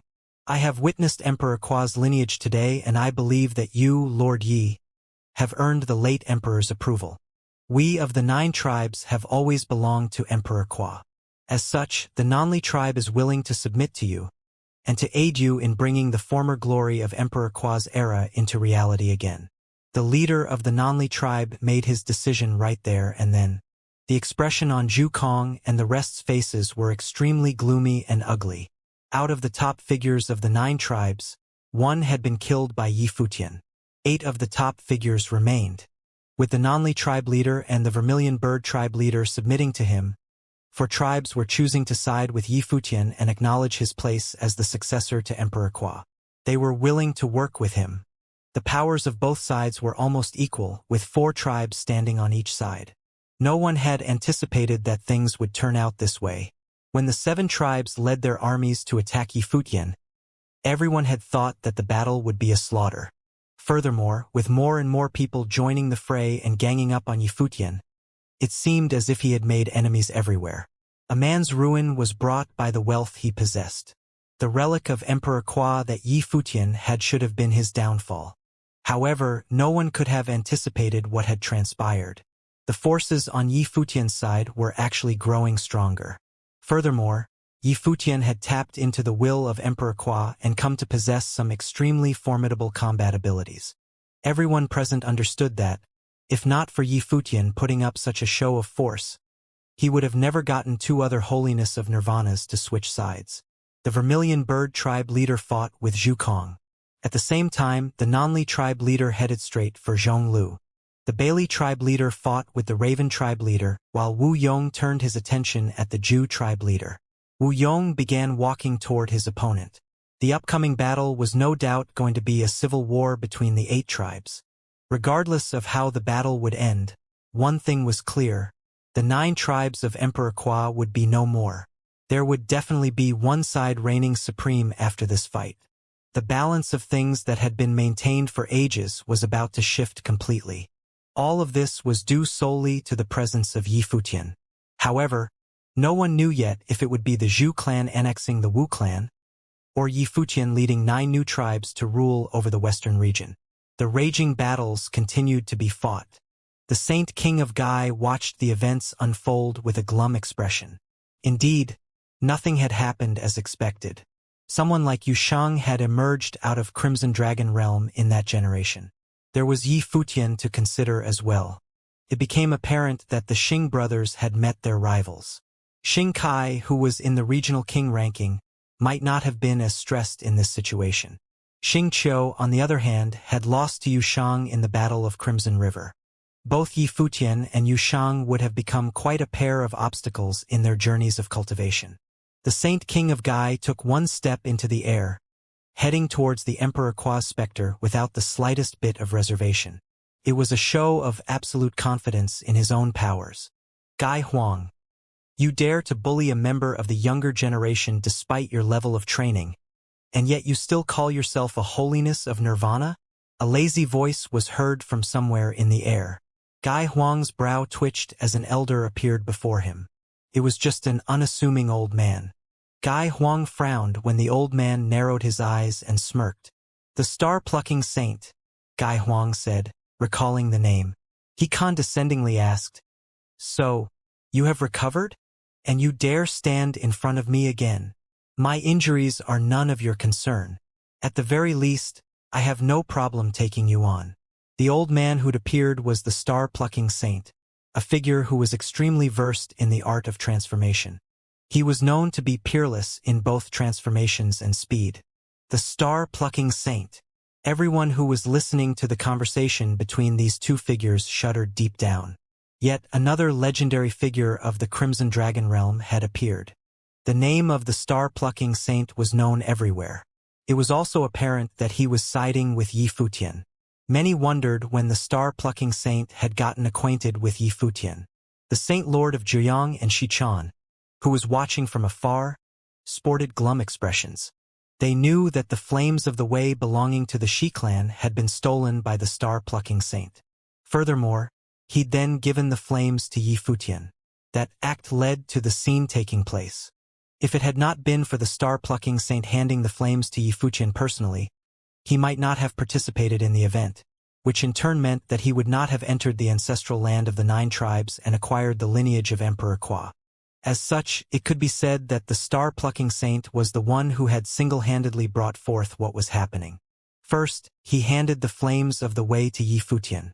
Then, he showed up on the battlefield again. Many wondered what was he up to by doing all of that. Furthermore, what the Saint King of Gai said meant that the star-plucking saint had sustained injuries before. That probably had a lot to do with the ancient imperial city. They were wondering if the rumors had been true, if the star-plucking saint had fought with the 9th servant, the city lord of the ancient imperial city, and was injured in the fight. "That's so?" Gai Huang said condescendingly. He stepped forth and grabbed at the air. An enormous golden handprint shot forward, heading straight for the star-plucking saint. The handprint shrouded the entire place, filled with terrifying shredding powers. It was as if the entire space was about to be torn to pieces. Boom! A loud rumble was heard as the star-plucking turned into a body of stars. A holy ring of the great path glittered. Dazzling lights of the stars coursed about and merged with his body. Terrifying space-shredding powers tore away, crushing the external shell of stars and tearing at the star-plucking saint. It was still unable to crush all the stars in one go. As holiness of nirvanas, their plane had long ago melded with the great path. Death could come with only a single thought. Both attacks and defenses were done at harrowing magnitudes. Stars burst out around the star-plucking saint all of a sudden. All of them were of great size. The place seemed to have turned into a world on its own.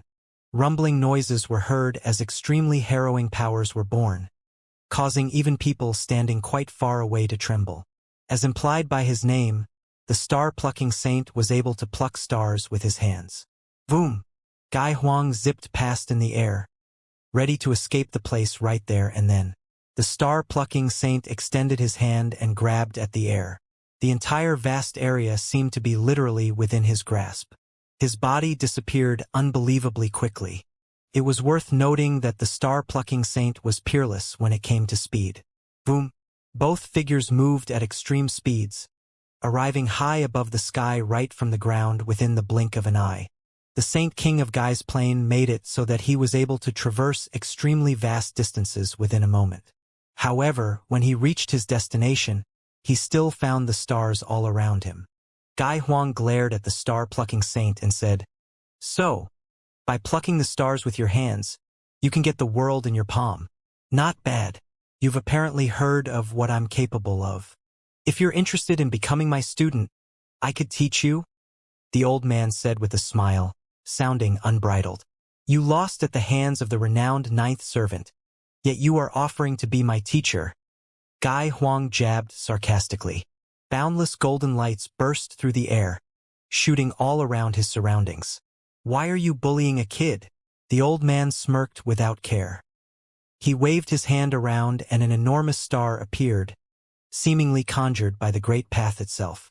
Charged straight at Gai Huang. Their surroundings rattled. The extremely huge star wanted to kill everything. Countless people in Xianxia City looked up and saw the star falling from the sky. All of them were extremely shocked.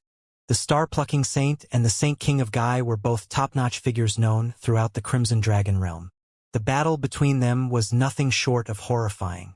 The storm in Xianxia City was also getting increasingly frightening. Humph! Gai Huang smirked coldly. He stood tall and proud as dazzling light coursed over his body. The will of the great path of space shrouded their surroundings. Even though that huge star was about to crash down on him, he stood his ground without any intention of evading or blocking. He lifted his arm and pointed just as the star was about to fall on him. Boundless dazzling wills of the great path of space enveloped their surroundings, slowing the star down. The body of the star seemed to be engulfed by the light of space. Gai Huang stepped out again and pointed at the star directly. The will of the great path burst into the star immediately.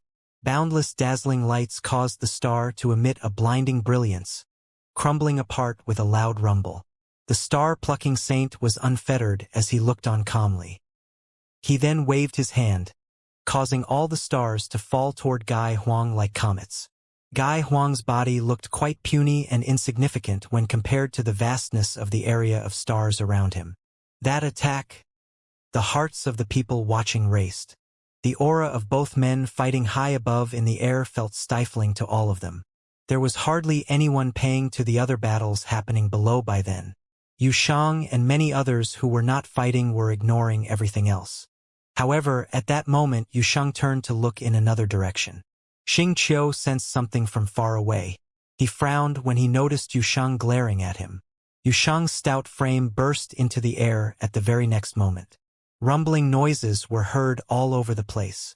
On the chaotic battlefield where holiness of nirvanas fought, Yushang charged straight at Xianxia. The outcome of the Battle of Crimson River was final. Still, Xianxia instigated Gai Huang to participate in the battle. Furthermore, Xianxia had fought in that battle in the past. As such, Yushang saw no need to hold back against Yushang. Xianxia's expression changed slightly. He was there for the Saint King of Gai that day. His status and the Saint King of Gai's strength meant that no one dared to make a move against him. However, at that very moment, someone was making a move against him. Boom! Raging auras burst forward in an instant. Xianxia resonated with the Great Path as rings of the Great Path dazzled above him, generating extremely potent power. Boom! Another rumble was heard. Yushang moved like a devil of unparalleled strength as he traversed the space. A huge shadow of the devil appeared behind him, looking imposing and brimming with energy. He then threw a punch that could tear through space itself. Countless wills of the fist burst from the huge, imposing devil, tearing through space and landing on Xianxia's body. Yushang's fights had always been straightforward and overwhelming, lacking the slightest hint of flourish and fluff. All there was to him was power and overwhelming strength. He burst forward with raging strength. He was about to tear through anyone who dared to stand in his way. Xianxia roared and brought his will of the fist down on Yushang. He threw a palm attack at the same time, feeling a god of war, attempting to block Yushang's advance. Boom! Raging rumbles were heard. The defense crumbled altogether as Yushang's raging body continued to burst forward like a bolt of lightning. Everyone saw Xianxia's body go flying away a moment later. Xianxia rose from the ground and wiped the blood off of the corner of his mouth, looking at Yushang, who continued to press forward. A ritual implement was seen in his hand, emanating a brilliant ring of light that melded with his arm. Rings of light swept through his surroundings in an instant. Will of the Great Path of an even greater magnitude descended. A stifling pressure permeated throughout the space with Xianxia's body as the center. Even though he had been defeated by Yushang before, he had never used ritual implements to do battle with him. However, he deemed Yushang to simply be too much to handle, what with the other party targeting him specifically. The way Yushang came at him suggested that Yushang wanted him dead. Xianxia was born and raised in ancient imperial city. Few in the Crimson Dragon realm would dare to try to take his life. There was a handful who dared to get on the bad side of the city lord of ancient imperial city, the #1 city outside of Crimson Dragon City.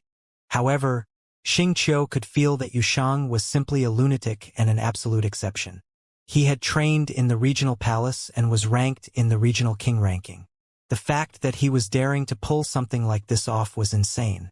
Going about business the way he saw fit, leaving behind reservations and restraint, was just how Yushang did things. Towering demonic might swept all over the place. Xianxia then saw a huge demonic palm print bearing down on him. He stepped forward as lights burst from both of his arms, colliding with the incoming attack. Boom! A huge rumble was heard as the huge palm print was severed. Yushang took a look at Xianxia with his pitch-black eyes. He knew that the other party had made use of powerful ritual implements, amplifying the attack's power exponentially. However, he charged forward without the slightest hint of hesitation. Demonic might rolled over and shrouded the place. His eyes turned pitch-black like a bottomless pit. When Xianxia saw Yushang's eyes, he felt as if he was looking at a devil. This was the world of the demons, and there seemed to be demonic generals standing around the devil itself. All of them submitted to the devil without question. Xianxia actually felt an urge to kneel and worship the devil before him, as if Yushang was the true manifestation of the devil itself, demanding that he lay prostrate and submit to it. That feeling was insulting, but also one that inspired awe. None of that was an illusion. Xianxia's level of training allowed him to determine right away that Yushang had been born as a demon. He was destined to become a demonic lord reigning supreme. This being had also trained in the terrifying demonic arts, causing him to feel what he felt. It was worth noting that Xianxia was a descendant of a Renhuang, yet he was nonetheless overwhelmed by Yushang in a match of wills. Xianxia was wondering about Yushang's background. Yushang did not pay any heed to the thoughts in Xianxia's mind. His raging demonic aura conjured multiple devilish halberds.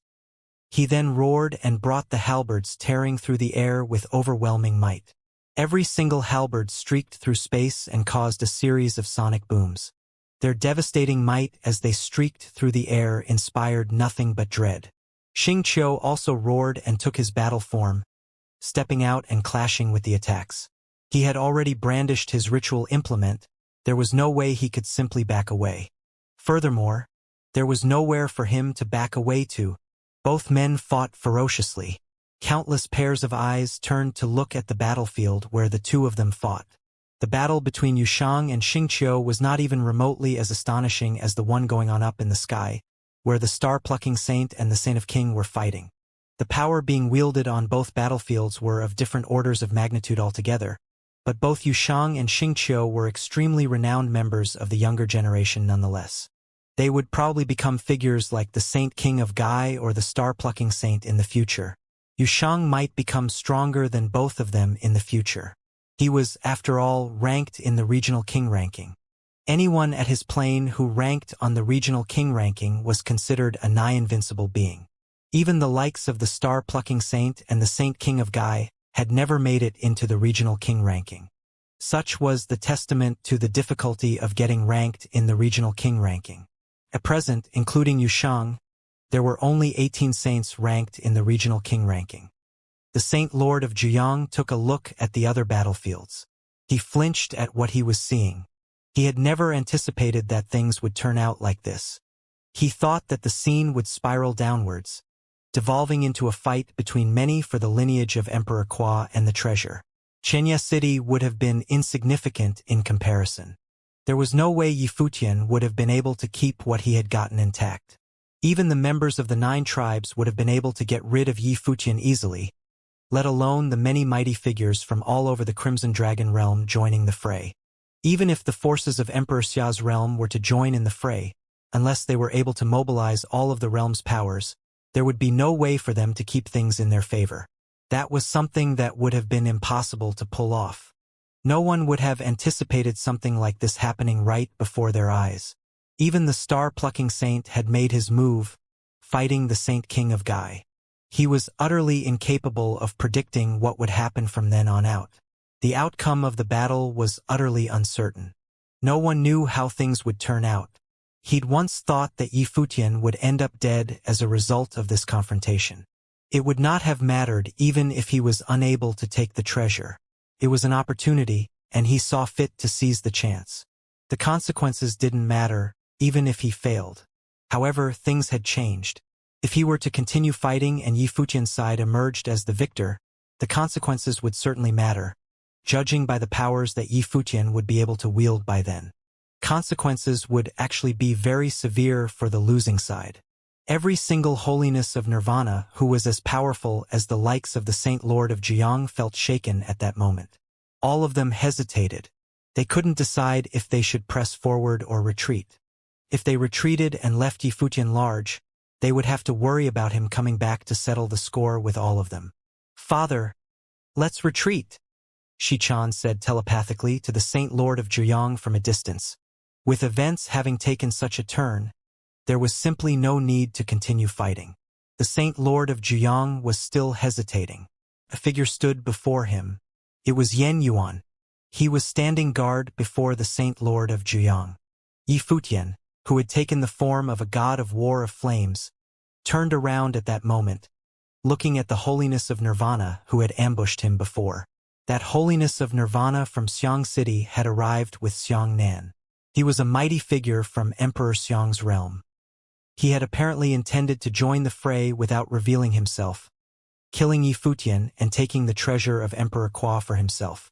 That towering god of war of flames turned to look at the holiness of Nirvana from Emperor Xiang's realm, causing him to frown as he sensed a threat looming over him.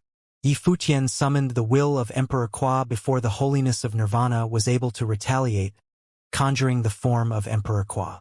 The holiness of Nirvana cursed deep down. If he had been able to foresee all of this, he would not have decided to join in the fray.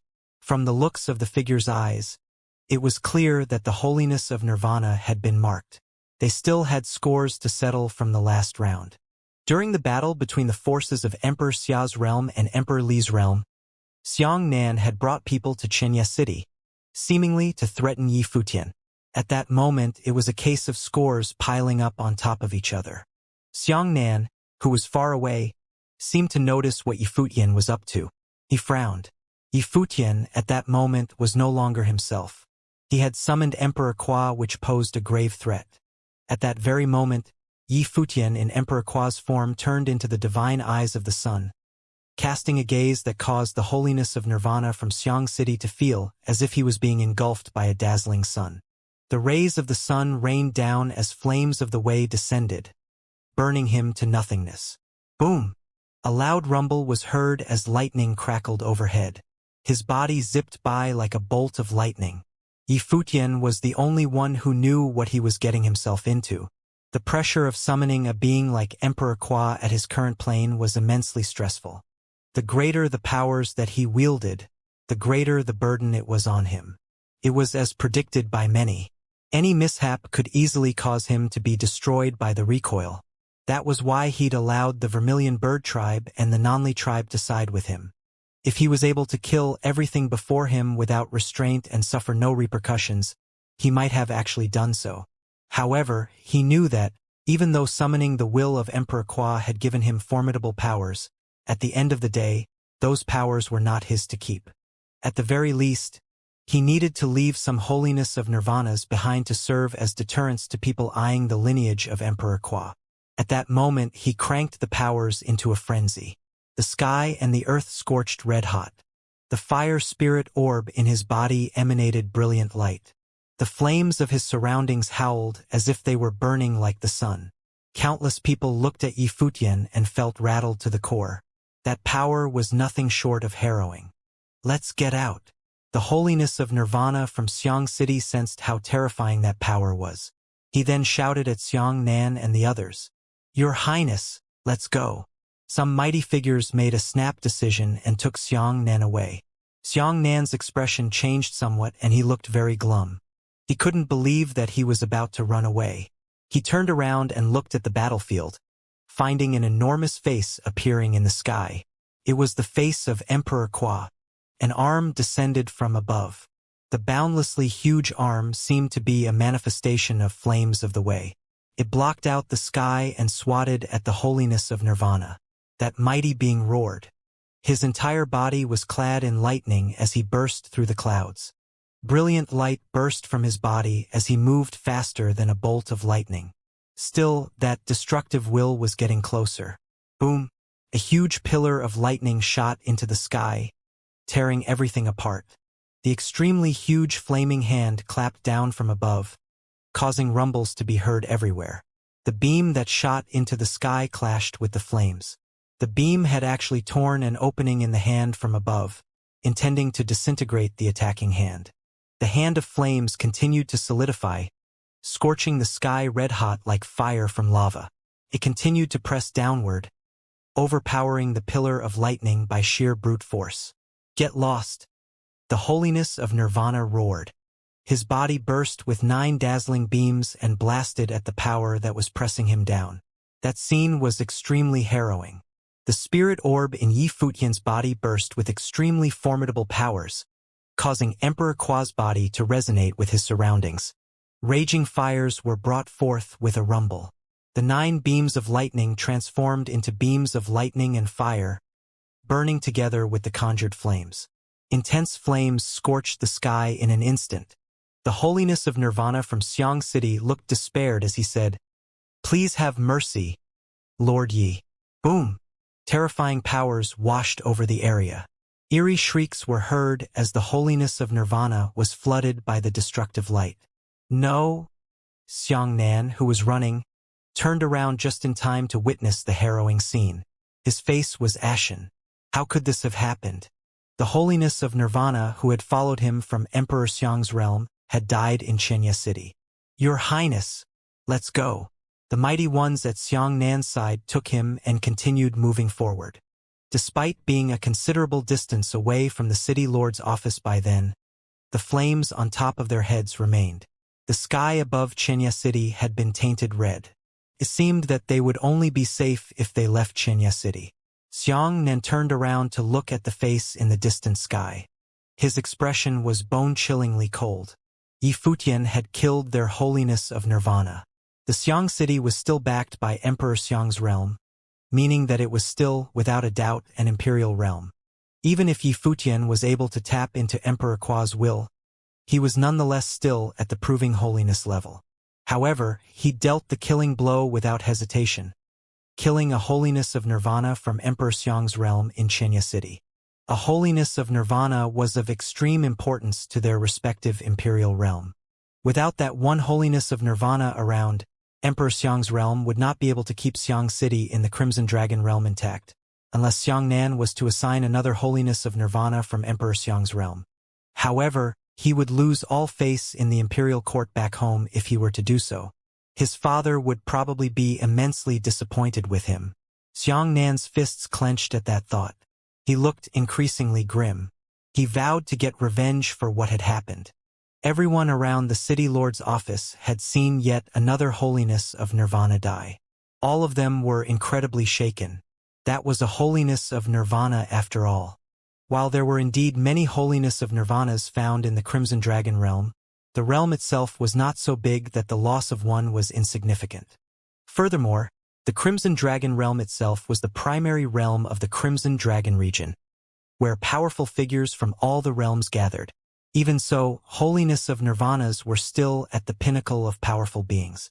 They were figures capable of stabilizing a region, serving as city lords, or even establishing top-notch forces. At this point, Yi Futian had killed 2 holiness of nirvanas. Adding the one that Wu Yong killed before, the Shang tribe leader, to the count, 3 holiness of nirvanas had fallen in battle. That battle had truly made any mighty figures who had not yet joined the fray think twice. The tables had turned completely. Yi Futian's forces had gone against the odds. They seemed to be the ones with the advantage. If Yi Futian went into battle personally, it would be disastrous for anyone taking him on. The Saint Lord of Jiang finally made his decision after seeing the holiness of nirvana from Xiang city fall. He turned his eyes toward the god of war and fire, gritting his teeth as he charged.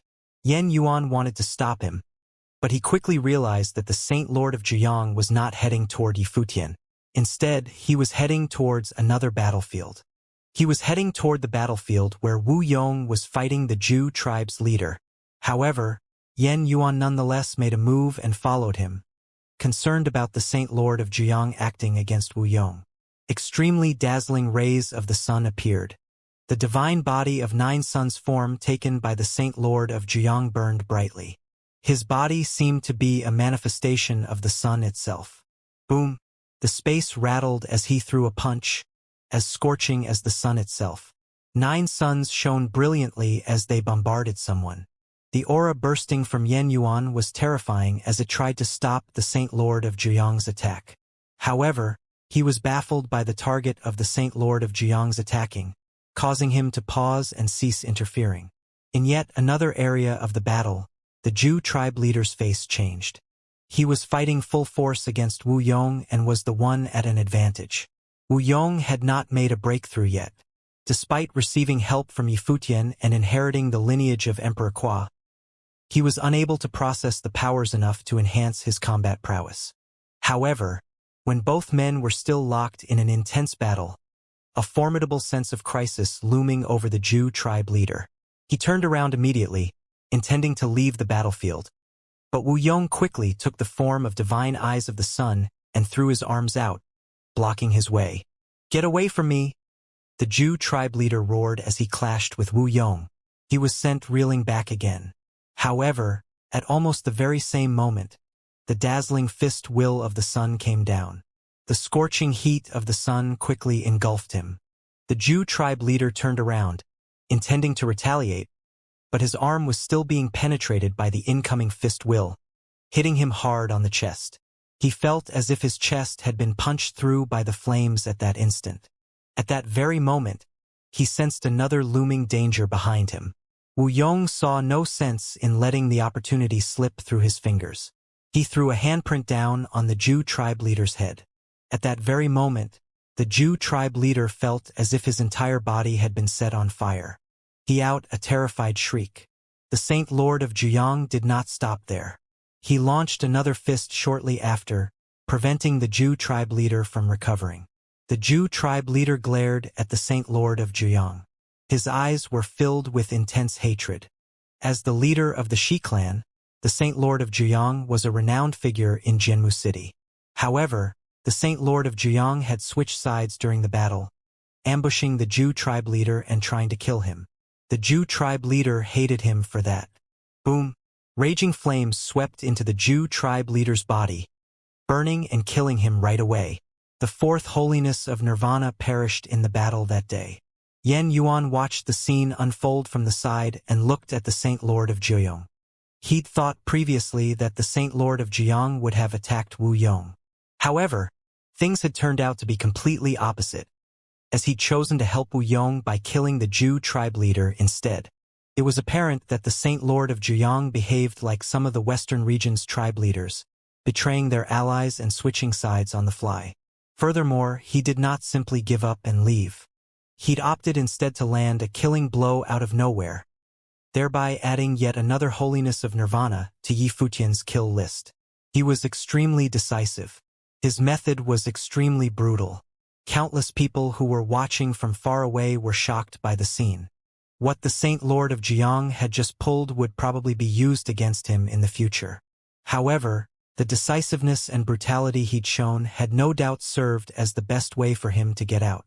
He did not want to get involved in the mess any further. The head of the Chong clan had been killed, so it was only a matter of time before the Chong clan was no more. He did not want to see the same thing happen to the Shi clan.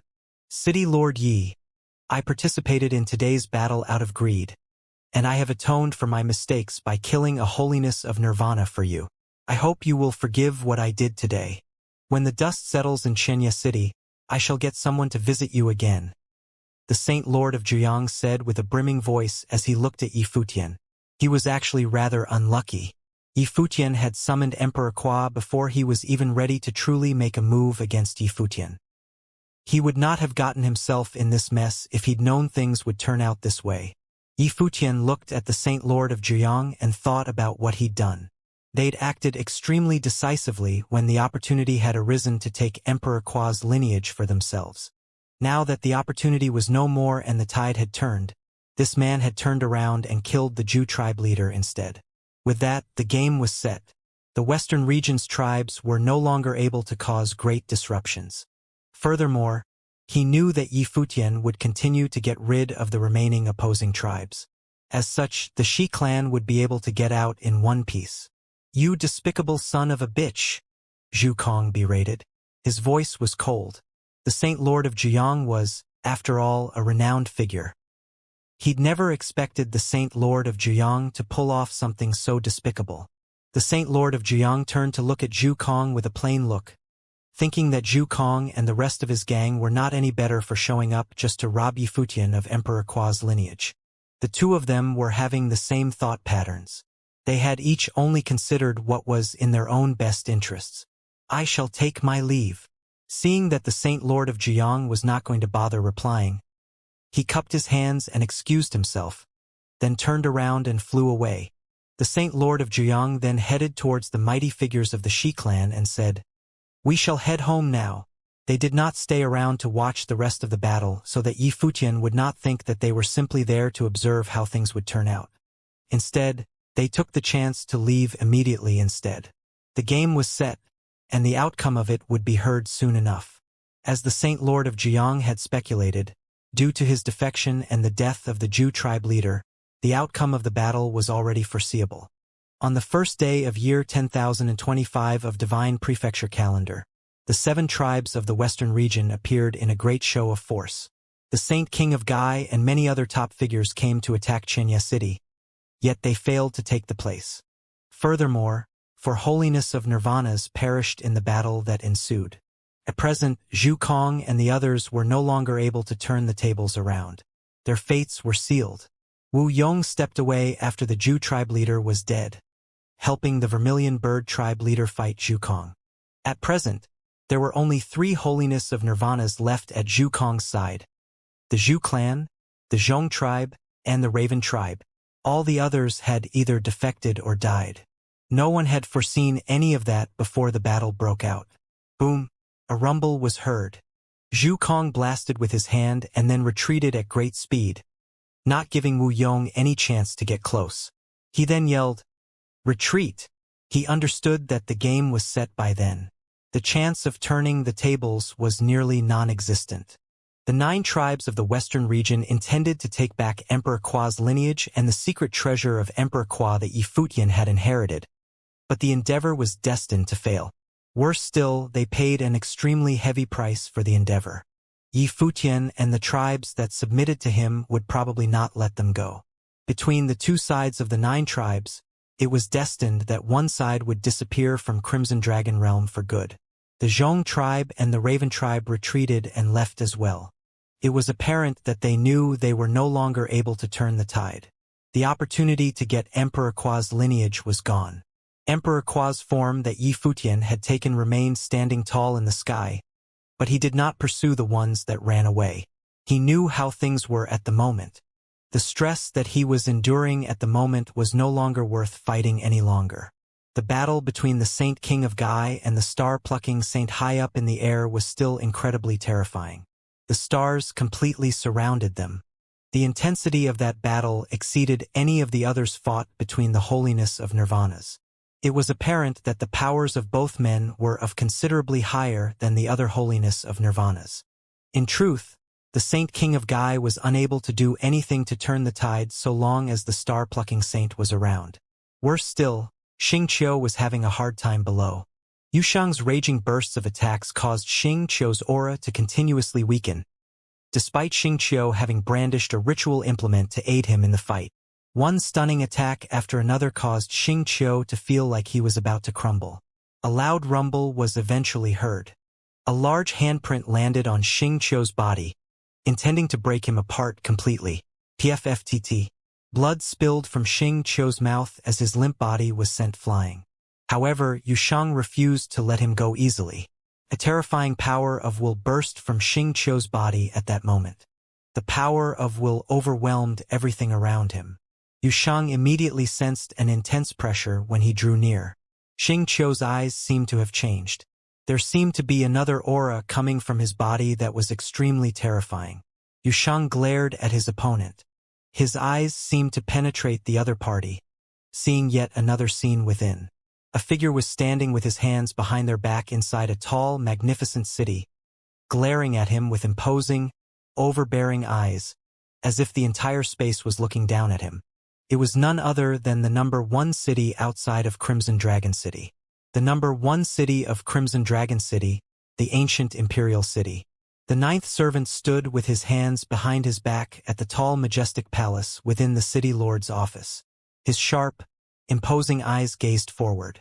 His will seemed to have shot through the vast space before him and descended upon Xianxia City, bursting through Xianxia's eyes.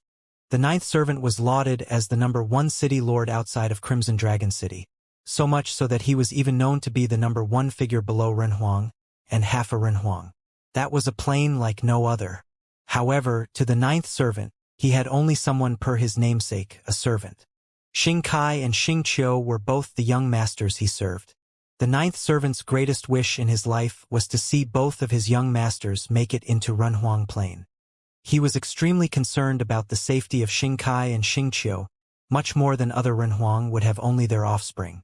He disallowed anyone from threatening the lives of both Xing Kai and Xing Qiu, which was why he became the number 1 figure outside of Crimson Dragon City and had his name known throughout Crimson Dragon Realm. A powerful aura burst from the 9th servant, shooting into the heavens. His will seemed to have melded with Xing Qiu's. In Xianxia City, Xing Qiu took one step out, and his extremely raging aura sent Yushang flying, and the demonic might about Yushang faltering. That scene caused many to turn their eyes in their direction. They all sensed a terrifying aura from Xing Qiu. It was as if the aura had been someone else's. The mark of God of War. Everyone recalled a rumor, and their expression changed. Fighting will shot to the heavens from Xing Qiu. Brimming pressure washed all over the place in a raging tide. The phenomenon caused many to recall Xing Qiu's rumored background, which was related to the special ability trained by the ninth servant. That aura is probably not that of Xianxia, but of that number 1 city lord. Know your place. A cold voice came from the ninth servant's lips. Xianxia then lifted his arm and lashed out. The mark of God of War seemed to have burst within an instant, overwhelming their surroundings as he charged at Yushang. Yushang shouted, and his demonic might emerged with a raging roar. His fist will tore through the space before him and continued to roll. However, that mark seemed to have overpowered everything. The great path of the world around them rumbled as if the sky was about to collapse. Boom! The demonic armor conjured around Yushang seemed like it was about to shatter as he was pinned on the ground, spitting blood from his mouth. A cold killing intent was seen in Xianxia's eyes. Boom! A loud rumble was heard from above. Gai Huang and the star-plucking saint had both separated. Gai Huang was falling from the sky, down to Xianxia's side. He lowered his head and said, "Sir Ninth Servant." His eyes seemed to have a hint of self-blame in it. He had intended to help Xianxia take a treasure of Renhuang on that day, but it had ended up with Xianxia being caught in danger and even almost ending up dead instead. "Ninth Servant, have you no shame?" a voice said from the sky. The star-plucking saint looked at the injured Yushang. Another gust of might swept over the place from another direction. It was the lord of the regional palace coming down. Extremely overbearing aura washed all over Xianxia. Xianxia's eyes turned to both the star-plucking saint and the overbearing lord. He looked around, extending his will. There was no way he could fight all of the holiness of nirvanas around. The ninth servant only wanted to see who would have dared to make a move against Xianxia. "So you're Yushang, the young man who went to the regional palace to train then?" The ninth servant took a look at Yushang, who was rising from the ground, and said coldly. Demonic might continued to boil around Yushang, as his eyes were fixed on Xianxia. "If you dare do so again, I will kill you all the same, even if you're one who is training in the regional palace," the ninth servant said. His voice sounded imposing. He behaved just as arrogantly, despite the lord of the regional palace standing right in front of him. Everyone around shuddered. That was the might of the ninth servant of the ancient imperial city, the number 1 city lord outside of Crimson Dragon City. Rumor had it that he was only about half a step away from Renhuang Plain in his training. He was also ranked in the regional king ranking. The holiness of nirvanas ranked on the regional king ranking were seemingly capable of reigning supreme over the saints. Few throughout the entire Crimson Dragon realm would be able to stand against them. "Ninth servant, you're too much." That lord stepped forward and exerted his might onto Xianxia. Yushang was studying in what was technically his organization, which made the young man his student. Xianxia looked up at the lord and said, "I have no objections with sparring, but are you not going to stop him even if he were to land killing blows?" The regional palace is known as the number 1 holy land for training in all of Crimson Dragon Realm. I wonder if I could pay a visit to your place? If Crimson Dragon Emperor were to allow it, that is. "You could try." The lord glared at Xianxia and answered. Xianxia's eyes were icy, and he was devoid of any expression. However, he still looked overbearing and intense. Everyone knew that the regional palace was a holy land, yet they were limited by their perception of planes and the extent of powers. In the eyes of the ninth servant, however, the regional palace was of no difference from anywhere else, so long as there was not a Renhuang in it. Anyone who dared to do any harm to his young masters, they would have had to answer to the ninth servant. "Gai Huang, bring Xianxia back to the ancient imperial city," the ninth servant said to the Saint King of Gai at the side. "Yes, sir." Gai Huang nodded. Boom! Yushang stepped out, and his demonic might bursting in a raging manner. "Do you think you can walk away like this?" Xianxia shot a glance at Yushang, but he knew that those were not the eyes of Xianxia. It was the eyes of the ninth servant. "You think you could go about your business without regard for consequences, just because you're ranked on the regional king ranking? If anything were to happen to Xianxia, how many in Xianxia City do you think would live even if the regional palace was able to cover for you?" The ninth servant's eyes seemed to be about to penetrate those of Yushang, suppressing his demonic might. Both men stood off at each other. The will in Xianxia's eyes gradually dissipated. He then said, "Gai Huang." Gai Huang walked out and took Xianxia, getting ready to leave. The star-plucking saint and many other mighty ones stopped him. Yushang clenched his fists as his demonic might burst in a frenzy. He looked up at Gai Huang and Xianxia, never saying a word the whole time. Yifutian stared at his front. The mighty ones then watched Gai Huang took Xianxia and left. Countless watched at the battlefield and shuddered deep down. So that is the ninth servant, the city lord of the imperial city. One top-notch figure had been more than enough to stun all mighty ones around him.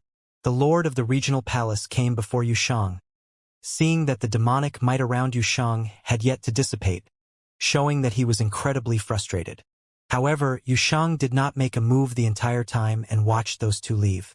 There would be a day where you will step into the ancient imperial city, but on your journey to get there is still Xing Kai, who is training in the regional palace as well, the Lord said to Yushang. He had high hopes for Yushang's future. While Xing Kai was also in the ranking, he was under the charge of another lord. The lord before Yushang came to believe in Yushang when he saw him. Yushang's future achievements would eclipse those of Xing Kai. With the ninth servant taking Xianxia away, he hoped that there would be a day where Yushang could step into the number one city outside of Crimson Dragon City himself. That ancient imperial city, which had never been touched by any other. As Gai Huang left, the battle finally came to an end. Zhu Kong and his men were all holiness of nirvanas. No one would have been able to stop them if they were to insist on leaving. However, the mighty ones from their respective tribes remained. City Lord Yi, could we head back to the tribes and sort things out first? The few tribe leaders then said to Yifutian. Very well.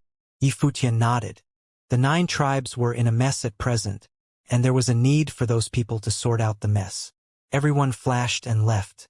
The mighty ones from the Zhu clan were closely monitored to prevent Zhu Kong and his men from going home and throwing their weight around in the tribes. The commotion had to be sorted out. There were already 2 tribe leaders out of the 9 perished and eliminated early. Things with the remaining tribes depended on how things played out. The mighty ones left one after another while the sky was still red as if it was on fire. Vast tracts of land had been burned down. It was as if a firestorm had attacked the city. The whole place was brimming with a fiery aura. An earth-shattering battle had been fought, and things came to a close. It had been a while since a city, or even the entire Crimson Dragon realm per se, had seen a battle of such scale. Over a dozen holiness of nirvanas participated in the battles. One mighty one after another revealed what they were capable of. All of that happened due to the lineage left behind by Emperor Qua. Xianxia City survived. Not only had Yifutian managed to stay alive, but he had also even been able to maintain his possession of Emperor Qua's lineage. For holiness of nirvanas died on the battlefield on that day. It was believed there probably was not anyone who dared to make a move against him without at least thinking twice. Furthermore, that was the result of the mighty ones from Emperor Xia's realm being involved. It was the strength of Xianxia City alone that repelled such powerful enemies. That massive battle at Xianxia City changed the place. Several leaders out of the 9 tribes submitted to Yifutian. The strength of Xianxia City reached a different level altogether right there and then. At that moment, the flames all around them disappeared in a frenzy, flowing somewhere else. Everyone looked at Yifutian's direction. That huge, imposing form of Emperor Qua's specter shrunk and dissipated quickly. The boundless flames seemed to have been swallowed by a terrifying whirlpool. The phenomenon persisted until Yifutian was seen again, swallowing all remaining flames himself. Yifutian continued to bask within the boundless flames. One mighty one after another came to his side. Yan Yuan did not leave. He too came to Yifutian's side. Begin reconstruction of the city lord's office immediately, Shen Tianzhan ordered. The people of the city lord's office had only just come and proceeded to clean up the rubble around. Are you all going to stay here still? He turned around and looked at the mighty ones around who came to watch. There were quite a number of people there, but none of them had participated in the battles. No one else knew what was going on in their heads. I shall take my leave. The city lord of Flaming Prison City cupped his hands and then left. Many top-notch figures then brought their men with them and left as well. Many left quickly to prevent any unnecessary misunderstandings. None of them stayed behind for long. Many who were standing far away were people from Xianxia City. Xia Qingyuan, Yu Shang, and the others came to Yi Futian's side, turning their attention to him. Yi Futian did not say anything. Tension and concern were seen in Xia Qingyuan's eyes. Having tapped into such formidable powers must have come with terrifying recoil. "How are you doing?" Xia Qingyuan asked with a low voice. The flames on Yi Futian gradually dissipated. He then looked at Xia Qingyuan. Blood dripped from the side of his mouth, and his entire body was red hot. All of his internal organs seemed to be burning. PFFTT. A mouthful of hot blood came right out of his mouth, before dropping onto the ground right away. The blood splashed onto Xia Qingyuan. It was so hot that she was even able to feel the heat. She extended her arms to pick Yi Futian up, who was falling on her. His blood had stained her face. She felt the temperature from his body and sensed his internal well-being. Xia Qingyuan's eyes turned red-hot as well, seemingly filled with terrifying killing intent. The news regarding the battle at Xianxia City spread all over Crimson Dragon Realm. It caused immense commotion even at the absolute center of the realm, Crimson Dragon City. Over a dozen holiness of Nirvanas fought, and 4 of them perished. It had been a very, very long time since Crimson Dragon Realm had seen such intense battles. No one would have thought that a young man at the proving holiness level could have sparked such a massive battle. Furthermore, he won. Xianxia City had repelled holiness of Nirvanas from many top-notch forces, killing 4 of them along the way. The 9 tribes were in shambles. Xianxia City had achieved fame due to the battle between 2 imperial realms fought there, with many coming to know the name of the city lord of Xianxia City, Yi Futian. That one most recent battle brought him to even higher heights. He had acquired the lineage of Emperor Qua, summoning the will of the late emperor, making it as if the Renhuang had come back to life again. Such a member of the younger generation was unervingly frightening. Furthermore, with Yu Shang, who was ranked on the regional king ranking added to the list, 2 renowned figures had emerged from one city. Both of them came from Emperor Xia's realm. The 2 of them would probably become legends who would be remembered in the history of Crimson Dragon Realm. Of course, that was if they were able to stay alive and grow further. Xianxia City, a newly emerged force to be reckoned with, seemed to have clashed with the ancient imperial city, which was to be the king among cities from that battle. The 9th servant had taken over Xianxia's body and emerged in an extremely imposing, overbearing form. The clash between the 9th servant and Yu Shang made it seem to everyone that it was a clash between the old and the new. Everyone wondered if the newly emerged Xianxia City would be able to threaten ancient imperial city, the one city that had been unmoved for ages in Crimson Dragon Realm. At the very least, from the look of things, while Xianxia City had indeed been extremely terrifying, it was still too early for them to challenge ancient imperial city's place. The 9th servant alone was able to take down an entire army on his own. There was hardly anyone capable of standing against him and emerging victorious. He was a holiness of Nirvana, and one who was nigh invincible. Only a handful of figures at such levels were found throughout the entire Crimson Dragon Realm. Yi Futian and his people were still too far away from where he was at the moment. Furthermore, there were also 2 members of the younger generations boasting superb talents in ancient imperial city. Xianxia was put aside at the moment, for he had been practically run over by Yu Shang twice. Xing Kai, on the other hand, was also a renowned figure ranked on the regional king ranking, and a fellow student of Yu Shang in the regional palace. If he knew that Yu Shang had almost ended up killing Xianxia, his younger brother, many wondered if he would have looked for trouble with Yu Shang in the regional palace. Other than the clash between Xianxia City and ancient imperial city, which attracted the most attention, the crumbling of the 9 tribes of the western region and the death of a holiness of Nirvana from Xiang City was just as astonishing. In the era following Emperor Qua's passing, the western region of Crimson Dragon Realm had been ruled over by the 9 tribes, which were at odds with and competed against each other for many years. However, they were always united when dealing with anything that was not one of their own, which enabled them to maintain their status as overlords of the region. However, someone managed to inherit Emperor Qua's lineage, causing the 9 tribes to splinter and crumble. No one knew what would have happened following that.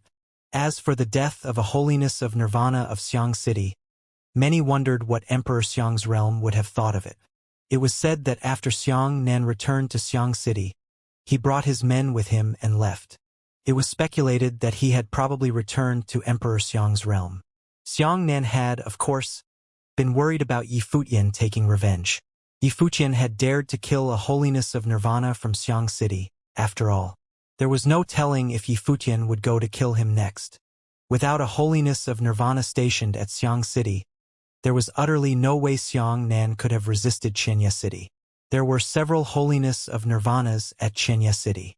Wu Yong and Shin Tianzhan, both of whom were holiness of Nirvanas, would have followed Yi Futian.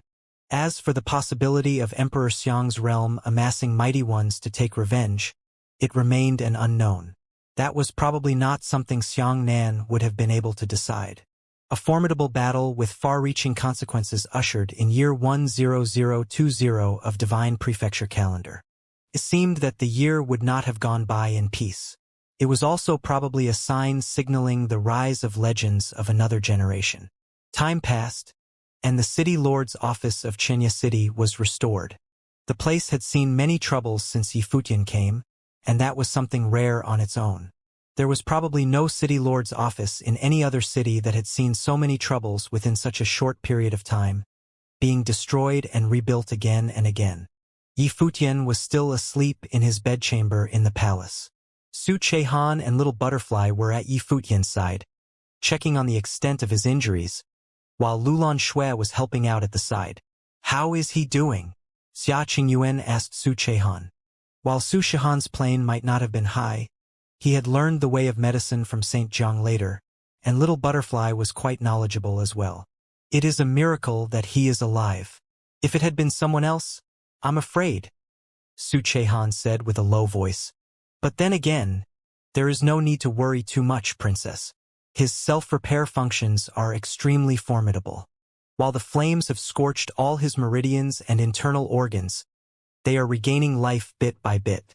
Su Chehan was able to sense that Yi Futian had some special abilities that allowed him to keep repairing injuries. If it had been someone else, it would not have mattered if they were at proving holiness stage. Even if they were to be a saint of true self, they would have probably died a long time ago. Tapping into the force of Emperor Qua was dependent on how much one could have taken. Yi Futian's plane was far below what would have allowed him to withstand such a powerful force. Xia Qingyuan looked at Yi Futian, who was still in a coma, before turning around and walked outside. There were also others outside the room. Yan Yuan stayed behind. He had not left the room in days. While the battle fought previously had shocked many mighty ones, in truth, more of the shock factor came from Yi Futian summoning Emperor Qua and doing battle in his form. Many wondered how many times Yi Futian could fight like that. That one time had almost cost him his life and he was still in a coma. As such, things were quite shaky in Xianxia City. If someone were up to no good, like Gai Huang, things would quickly take a turn for the worst. As such, other than Yan Yuan, Wu Yong, and Shin Tianzhan were also at Xianxia City, guarding the place against any unforeseen circumstances. "Sir," Xia Qingyuan bowed slightly to Yan Yuan. "Your orders, Princess?" Yan Yuan looked at Xia Qingyuan and asked. "I'm getting ready to head back to Emperor Xia's realm for a bit. I'd like you to look after Xianxia City in my absence," Xia Qingyuan said. Among the 3 holiness of Nirvanas in Xianxia City, she naturally trusted Yan Yuan the most. While Yan Yuan had once been on the opposing side of Emperor Xia's realm, which technically made them enemies, Xia Qingyuan nonetheless trusted Yan Yuan more. The temperament and character of the imperial advisor of Dali and his students were all tried and tested. Despite being enemies, they were worthy of respect. Furthermore, Yan Yuan appeared on time when such a crisis hit Xianxia City. "Rest assured, Princess." Yan Yuan nodded. "Thank you, sir." Xia Qingyuan thanked him and then left. A group of people left Xianxia City without making a fuss. Few knew that they were even gone. Time passed, and many throughout Crimson Dragon Realm continued to pay close attention to Xianxia City's affairs. There were rumors that Yi Futian suffered severe recoil after that battle. with his state of life and death remaining unknown.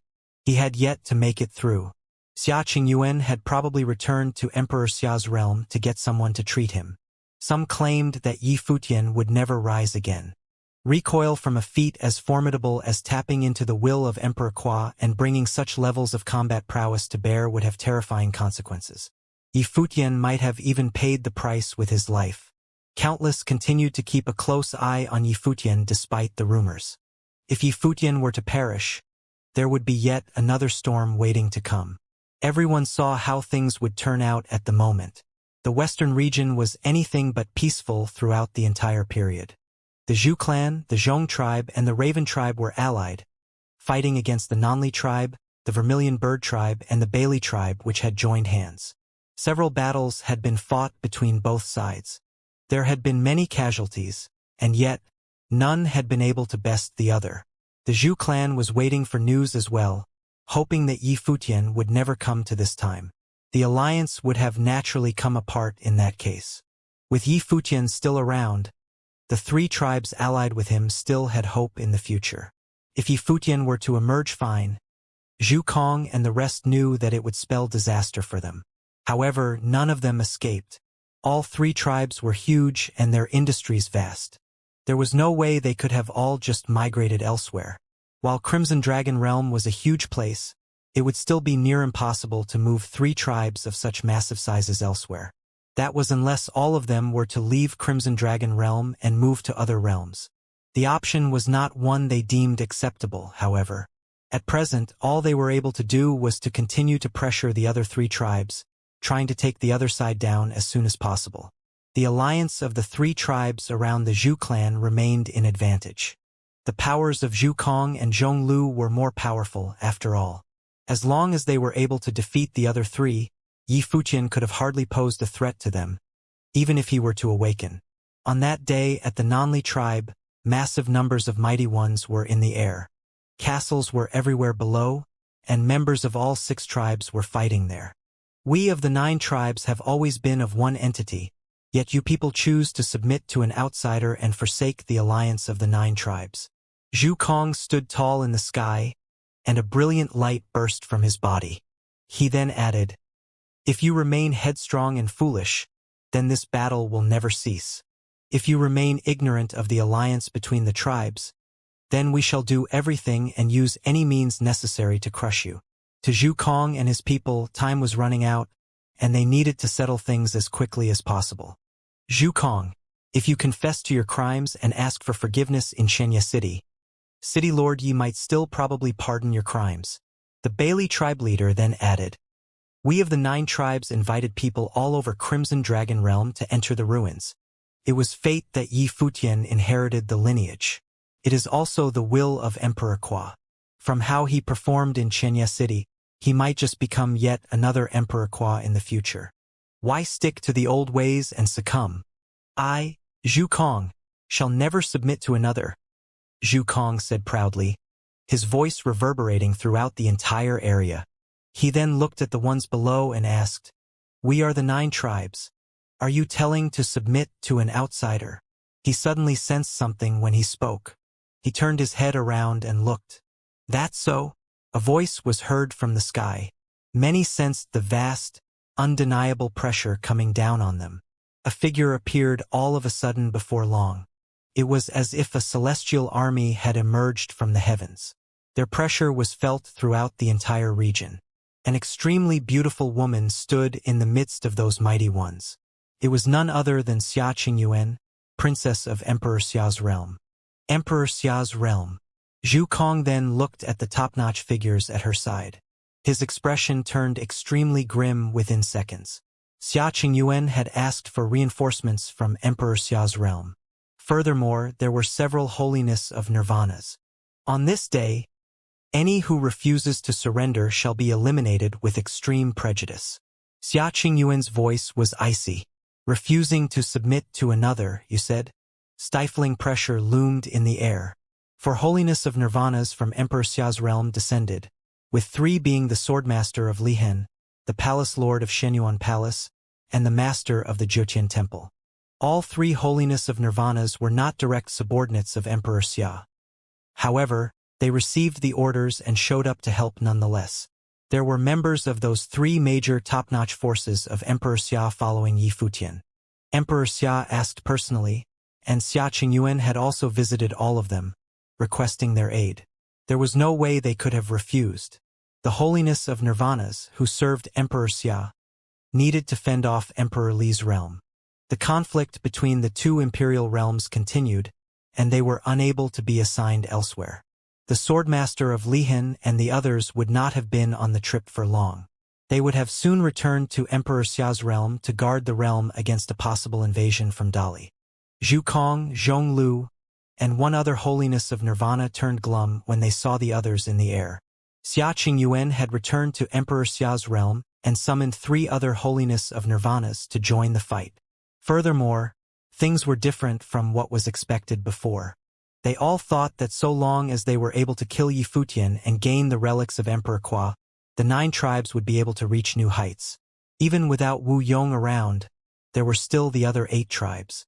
With 8 holiness of Nirvanas standing together, even if Emperor Xia were to put over half of the holiness of Nirvanas from Emperor Xia's realm to work, they would still be able to resist.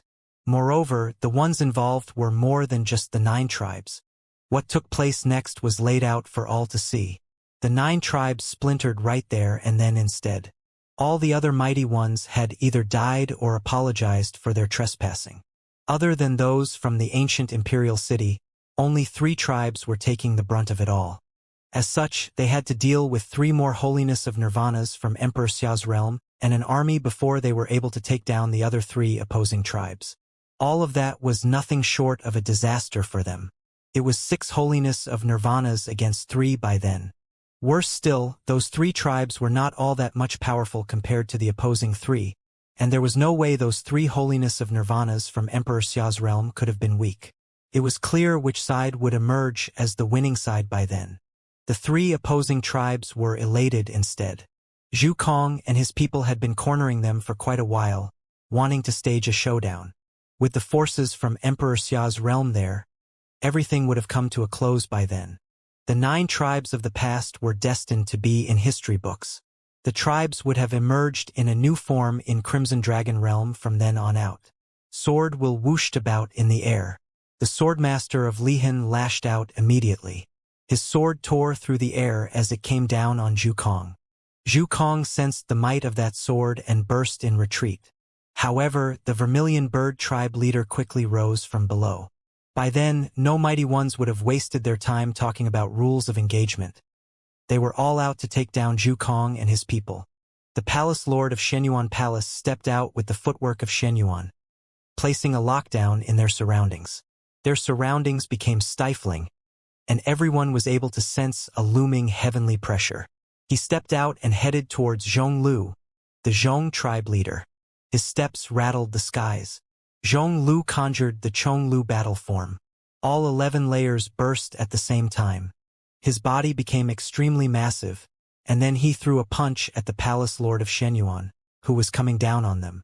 The 2 forces clashed in the air, causing a raging current to sweep all over the place. Everyone else was sent flying.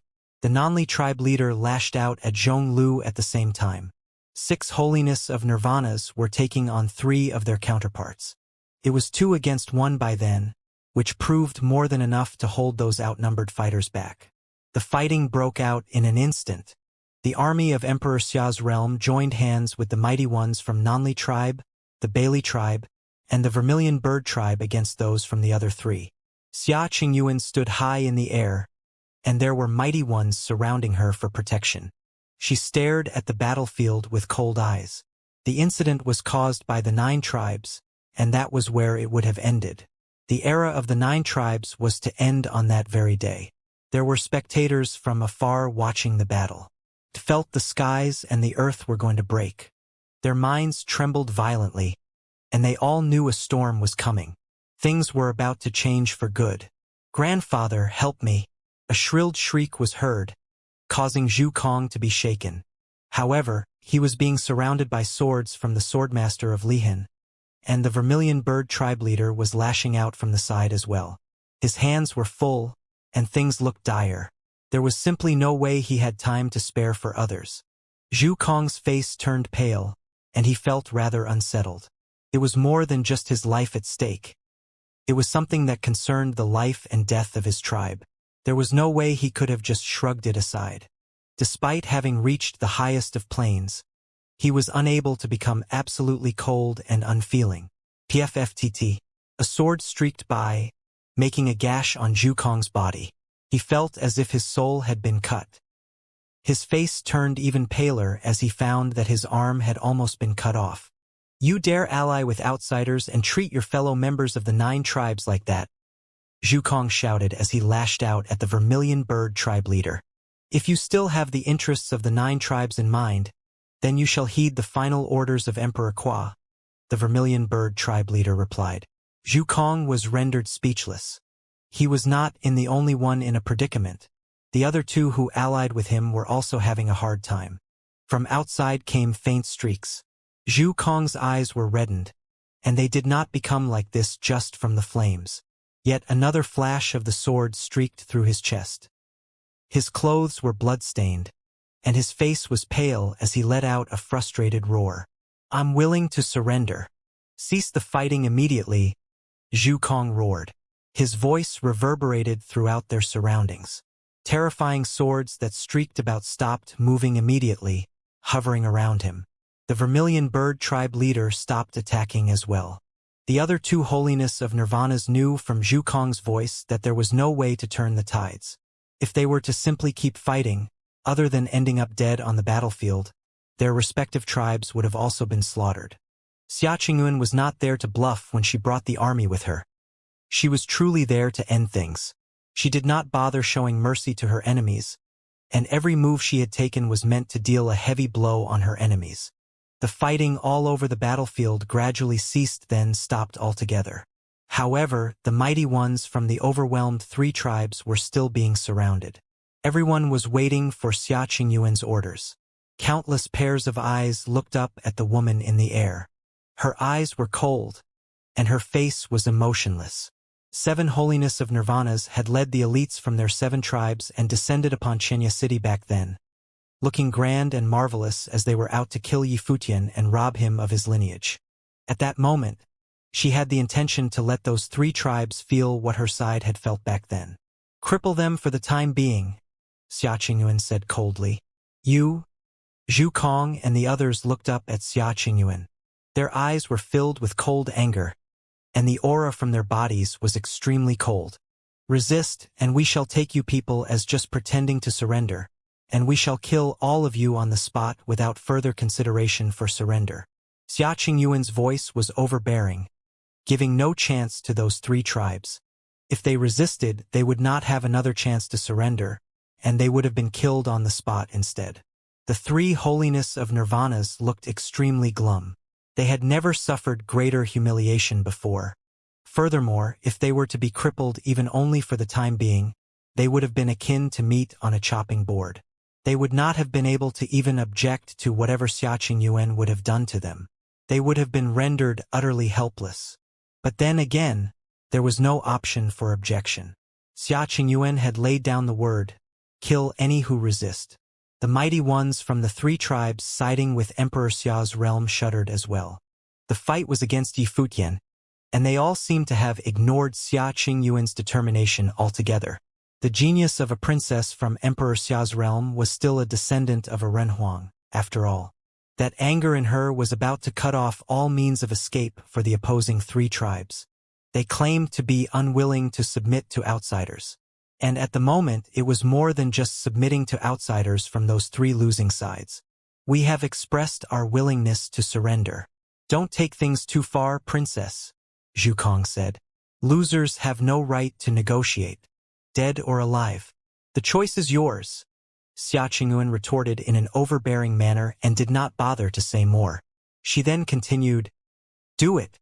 Now you want to talk about the dignity of holiness of nirvanas? Are you all still dreaming? Zhu Kong and the rest of his people shuddered slightly. It was no longer simply an insult. It was as Xianxia put it, losers had no right to negotiate. Xianxia did not bother even giving them a chance. If they chose to live, then they would have to cast everything aside. If they chose death, then they could at least die standing. The swordmaster of Lihan gathered his sword wills and flashed, heading straight for Zhu Kong. Two other holiness of nirvanas acted at the same time as well, heading towards the ones they were fighting before, bringing terrifying power to bear. Zhu Kong lifted his head up to look at the sky. The swordmaster of Lihan was getting increasingly close, and the sword wills were towering. Zhu Kong clenched his fists, and the aura about him roared. "Leader!" A cracking noise was heard soon after. Zhu Kong felt his heart bleeding. Zhu Kong had been akin to a de facto leader of the 9 tribes, and he was about to end up as such at the moment. The swordmaster of Lihan was getting increasingly close. Sword wills buried his body, and the flames on Zhu Kong's body roared. He then closed his eyes, and the towering flames were snuffed out immediately, disappearing without a trace. It was clear that he had made his choice. The swordmaster of Lihan pointed, and countless sword will penetrated his body. The attack was not meant to kill him, and it would not have gotten rid of all his training. It was simply meant to cripple him for the time being. Sword will burst through Zhu Kong, destroying everything in his body. He grunted, and blood spilled from his mouth. His aura weakened rapidly. The two holiness of nirvanas made their choices as well. Like Zhu Kong, they did not choose to resist. The palace lord of Shenyuan Palace landed heavy blows with his fists on Zhonglu's battle form, shattering it and causing Zhonglu to feel as if his internal organs had all been destroyed. He returned to his original state, and his aura weakened just as rapidly. The same happened with the Raven tribe leader. All 3 holiness of nirvanas were cripples at that very moment. The 3 who attacked them did not bother showing any mercy. Haul all 3 of them back to Emperor Xia's realm. All people from their tribes are to ruled by the Nanli tribe, the Vermilion Bird tribe, and the Bailey tribe, Xia Qingyuan ordered. Zhu Kong and the rest were ashen. What she did was akin to tearing their tribes apart. Xia Qingyuan intended to have them work for Emperor Xia's realm, and she made sure that they would not have any thoughts of rebellion. It was immensely brutal. Emperor Xia's realm was not Crimson Dragon realm. It was the turf of Emperor Xia. As prisoners of war and people who surrendered, they were obliged to do whatever was commanded of them. Emperor Xia would have killed them without question otherwise. Furthermore, there was no escape for them at all. Their tribe members were all being controlled in Crimson Dragon realm. Other than that, the Nanli tribe, the Vermilion Bird tribe, and the Bailey tribe have been training for years in Crimson Dragon realm. I assume that you all lacked communication with the outside world. I now offer an opportunity for members of the 3 tribes to train for a time in Emperor Xia's realm. What do you think? Xia Qingyuan then continued. The safety of your people will be taken care of in Emperor Xia's realm. There was no one present who did not understand what Xia Qingyuan meant. That was to say that she wanted the hostages to be at Emperor Xia's realm. Xia Qingyuan did not trust them. But then again, that was totally within reason. The 3 had headed to Xianxia City with Zhu Kong before, after all. They had only turned against him and sided with Yi Futian after finding out that things were not in their favor. There was no way Xia Qingyuan would have trusted them completely. No one had noticed that princess from Emperor Xia's realm before. From the looks of things at present, it was obvious that she was someone decisive and brutal as well. Furthermore, one who did not bother giving face. However, only by doing so would she have been able to ensure that the tribes would not betray her and threaten Yi Futian. From her standpoint, she was naturally doing this for the sake of Xianxia City, or for Yi Futian. They had decided to submit, and it was time for them to show that they were sincere about it. Fine, the Bailey tribe leader said. This is my son, Bailey Chuan, and he has not been a saint for long. He will bring some of his men to Emperor Xia's realm, and I hope you will be able to look after them. You have my word. Xia Qingyuan looked at the Bailey tribe leader and nodded. What a fox! The Nanli tribe leader cursed deep down. The Bailey tribe had never attempted to actually do anything against Yi Futian, and at that moment, their tribe leader was also the first to express willingness to cooperate. He had to admit that the old fox was indeed cunning. Among the old 9 tribes, it would have probably been the Bailey tribe leader that Yi Futian would have trusted most after Wu Yong. The Bailey tribe leader had shown that he was being sincere, and the other tribes did the same naturally, sending important figures to Emperor Xia's realm. With that, all 9 tribes were then completely put under the rule of Yi Futian and Xia Qingyuan. The swordmaster of Lihan and the others brought Zhu Kong and all those with him back to Emperor Xia's realm. Zhu Kong and the 2 other Holiness of Nirvanas suffered severe damage. They lost their combat capacity for the time being, making it impossible for them to play any tricks during the journey. When they reached Emperor Xia's realm, their tribesmen were being ruled by those from the Nanli tribe and the other 2 tribes, which made it even more unlikely for them to do anything. Worse still, there were also many from the Nanli tribe, the Bailey tribe, and the Vermilion Bird tribe heading towards Emperor Xia's realm. With deterrence being everywhere, none would have dared to harbor any thoughts of doing anything nasty. They simply did as they were told. The trip was more than enough to bolster the top-notch combat prowess of Emperor Xia's realm, as they were able to force Zhu Kong and the other 2 Holiness of Nirvanas to participate in the conflict with Dali. It was a 2 birds with 1 stone scenario for Emperor Xia's realm. Xia Qingyuan naturally stayed behind in Crimson Dragon realm instead of returning with the others. They all would have probably needed quite some time to recover from the incident with the 9 tribes. The tribes that lost their Holiness of Nirvanas had only one way out if they were to rise again. That one way was to submit to Yi Futian and gain his trust, eventually having him impart the lineage of Emperor Qua to them. Only by doing so would they be able to have a chance of seeing Holiness of Nirvanas rising among their ranks again. If they were to continue resenting him, those tribes would probably never be able to see their past glory return and would entirely fall apart until they were absorbed and assimilated into tribes that Yi Futian came to trust. There had been competitions between the 9 tribes throughout the ages. All of them wanted to be the one to unify the 9 tribes. Any who got the chance to be at the top calling the shots would never show mercy to the other tribes. The Bailey tribe, the Nanli tribe, and the Vermilion Bird tribe shall rule the 9 tribes of the past from here on out. You all shall be responsible for restoring order, and when you're done, core members shall be given direct access to Emperor Qua's city and restore the Emperor Qua's hall. Yi Futian, city lord of Xianxia city, shall impart the powers of Emperor Qua as the lord of Emperor Qua's hall. The 9 tribes shall then follow orders issued within the hall. Xia Qingyuan spoke to the mighty ones from the 3 tribes after sending off the ones heading off to Emperor Xia's realm. Yes, princess. Everyone nodded and did not object. They all submitted to Yi Futian, and it was only natural that he be made the lord of the Emperor Qua's hall when the place was restored.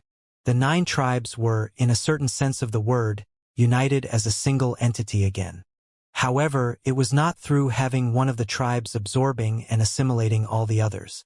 Still, that one person was inheriting Emperor Qua's lineage and passing it all down the generations from that on out. It was as if everything was as fate ordained. The 3 of you shall be the first generation of elders of Emperor Qua's hall. Any within the 9 tribes whom you find to be insubordinate, you're permitted to enforce the law and execute them. Xia Qingyuan continued. She was concerned with rebellions in the tribes, and under such circumstances, a heavy-handed approach was necessary. The 3 Holiness of Nirvanas naturally understood and nodded. They, too, were not merciful people. They would not have decided right away to submit to Yi Futian when things were not in their favor otherwise. All of them were very decisive and action-oriented people. Keep a close eye on those from the Wu clan who rebelled. Leave them be and let their leader deal with them, Xia Qingyuan added. Those who rebelled and chose to follow Zhu Kong back then turned pale when they heard what she said. Wu Yong had become an absolute member of Yi Futian's inner circle then. They wondered what their leader would have done with rebels like them.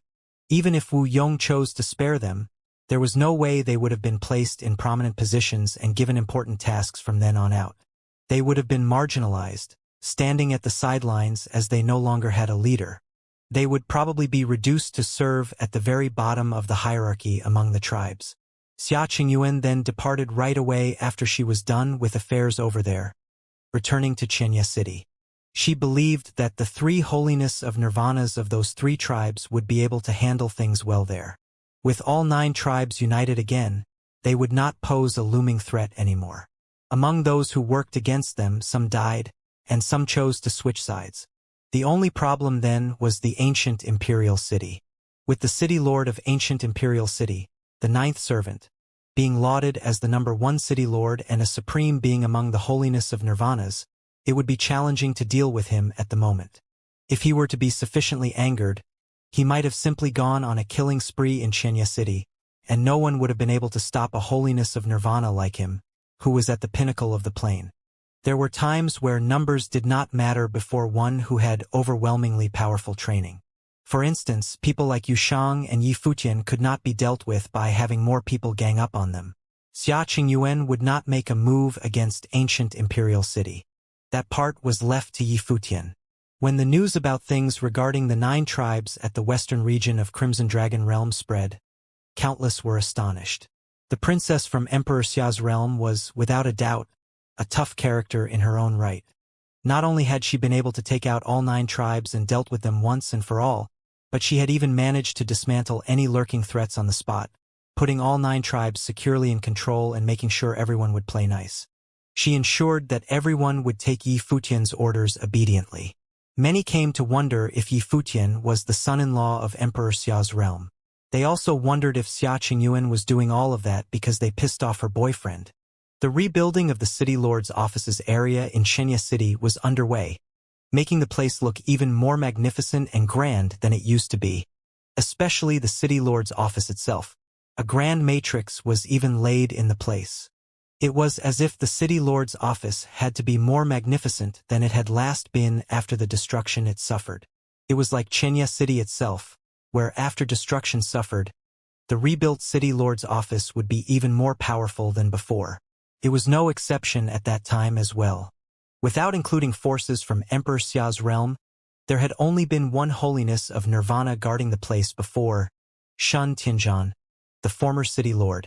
At present, other than Shen Tianzhan, there was also Wu Yong.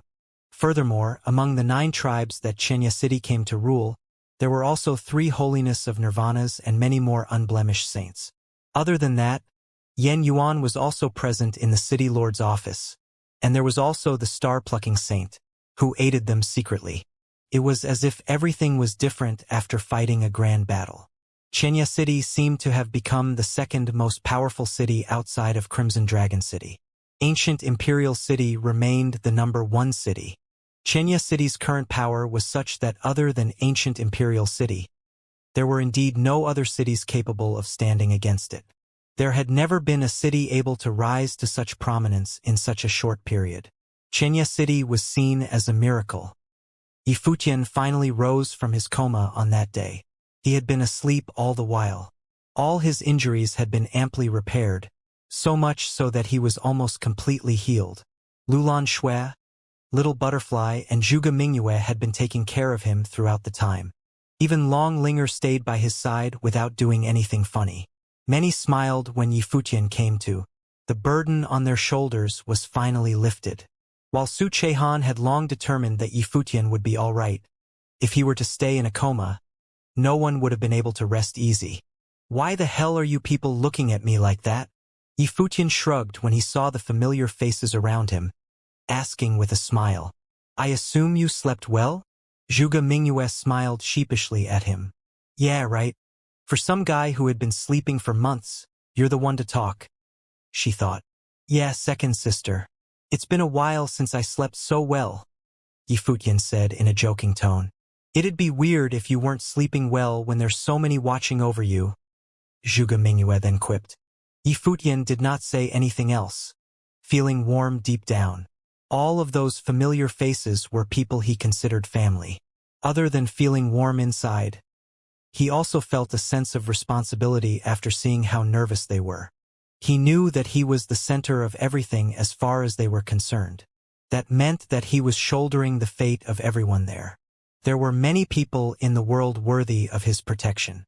They were all looking out for each other. "I'll get some air outside." Yi Futian rose and walked outside.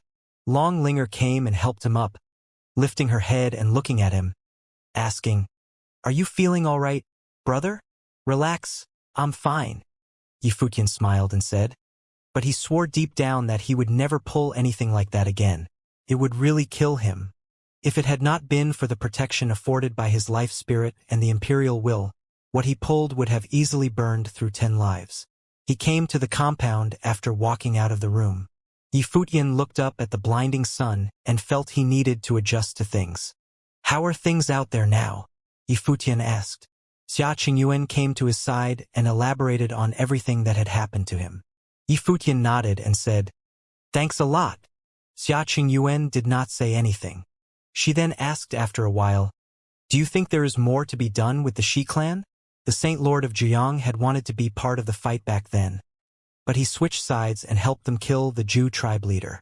Xia Qingyuan was asking if he would like to settle the score further. "We'll talk about this later," Yifutian answered. He turned his eyes forward, seeing a figure that stood out of the crowd like a sore thumb, getting ready to leave. "Brother Yen," Yifutian called. Yen Yuan halted his steps and turned around, saying, "Now that you're awake, things in Xianxia City would be fine, and I'd need to head back. I'm sure Fei Xue and the others are waiting for news from me for the past several months. Now that you're in Crimson Dragon Realm, why not stay here at Xianxia City instead, brother?" Yifutian asked. "If you're concerned with the teacher's reputation, there is no need for you to stay in the city lord's office. It would suffice if you just stayed in the city for training. Fei Xue would be safer here. Things at Dali Dynasty are still a threat, after all. If anything were to happen, we would be able to do something to back you up," Yifutian said. Yen Yuan felt rather concerned. Dali was indeed a lurking threat. There was no telling who from Dali would act against them. Dali might have gotten into some conflicts with Emperor Xia's realm, with both sides being of equal strength, unable to overwhelm the other. However, there was no telling what would have happened in the future. "I've set up Xianxia Academy in the city. You could stay there in seclusion and train. If you run into any decent candidates worthy of your teaching, it would be just like how it was with Dali Academy back then. You'd still be inheriting the will of our teacher," Yifutian then added. Yen Yuan sported a ponderous look and said, "I'll ask what Fei Xue thinks about this when I return." "Very well," Yifutian smiled and nodded. Yen Yuan then left for the city lord's office. "Sir Yen Yuan is indeed someone worthy of respect." Xia Qingyuan walked up to him and said, "It was a pity that there was no way Yen Yuan would join Emperor Xia's realm due to concerns over his teacher's reputation. Despite the regime having permanently crippled the imperial advisor and imprisoning him for treason, his students refused to admit to those charges. They would not allow themselves to confirm that their teacher had been a traitor. The imperial advisor and the students of his are all worthy of respect," Yifutian added. News came after Yifutian came to. They were figures from top-notch forces coming to visit him afterward. Shi-chan, daughter of the Shi clan, came to apologize personally at Xianxia City and brought many gifts. Yifutian saw no reason not to accept them in good faith. He considered the score settled, and that was final. Xianxia City regained its usual calm and peace after all the commotion before. Even though everyone came to learn that Yifutian had acquired Emperor Kua's lineage, they dared not show up and try to take it away by force. The battle on the very first day of year 10025 of Divine Prefecture calendar saw 7 tribes laying siege to Xianxia City. Several top-notch figures participated in the invasion. Even so, they did not manage to take down Xianxia City. The city had become even more powerful than it had been in the past, and no one dared re-challenge them. The rise of Yifutian was probably unstoppable. Many came to agree among themselves that among the many cities outside of Crimson Dragon City, Ancient Imperial City was number 1 while Xianxia City was number 2. In the area where Vice City Lord Shun Tianzhan had taken up residence within the City Lord's office's vicinity, Xinjun was training especially hard. Other than training on his own to deepen his comprehension and understanding, he had also sparred with the ones from the City Lord's office often. Every single session saw him being thoroughly exhausted by the end, and the sessions did not stop until he was injured. At that moment, Shun Tianzhan was standing at the side of the huge platform, watching Xinjun fight on it. He witnessed personally how Xinjun was beaten until he spat up blood, yet he continued to fight nonetheless. The sparring stopped after quite a while before he walked towards Shun Tianzhan. Bowing and greeting, "Father," Training should always be done in moderation. There is no need to keep wanting to break one's limit, Xianxia said. He naturally realized that Xinjun changed. His son's vista changed. Xinjun, back in the past, had always limited his vista to merely being the lord of a city, wanting to be nothing else, and that his goal was simply to inherit his father's Xianxia city. However, one's environment had a profound impact on one's outlook and growth. Yi Futian's emergence broadened Xinjun's horizons, letting him know what it meant when someone said that there was always something or someone bigger out there. Xinjun recalled what he had been doing in the past and found that he was ridiculous. He had only wanted to dupe Yi Futian into participating in the Battle of the Sleeping Dragon, allowing him to win the gamble. However, Yi Futian did things in a vastly different manner when he became city lord of Xianxia City. What he did and what Yi Futian was were not even of the same level altogether, and that left a profound impact on him.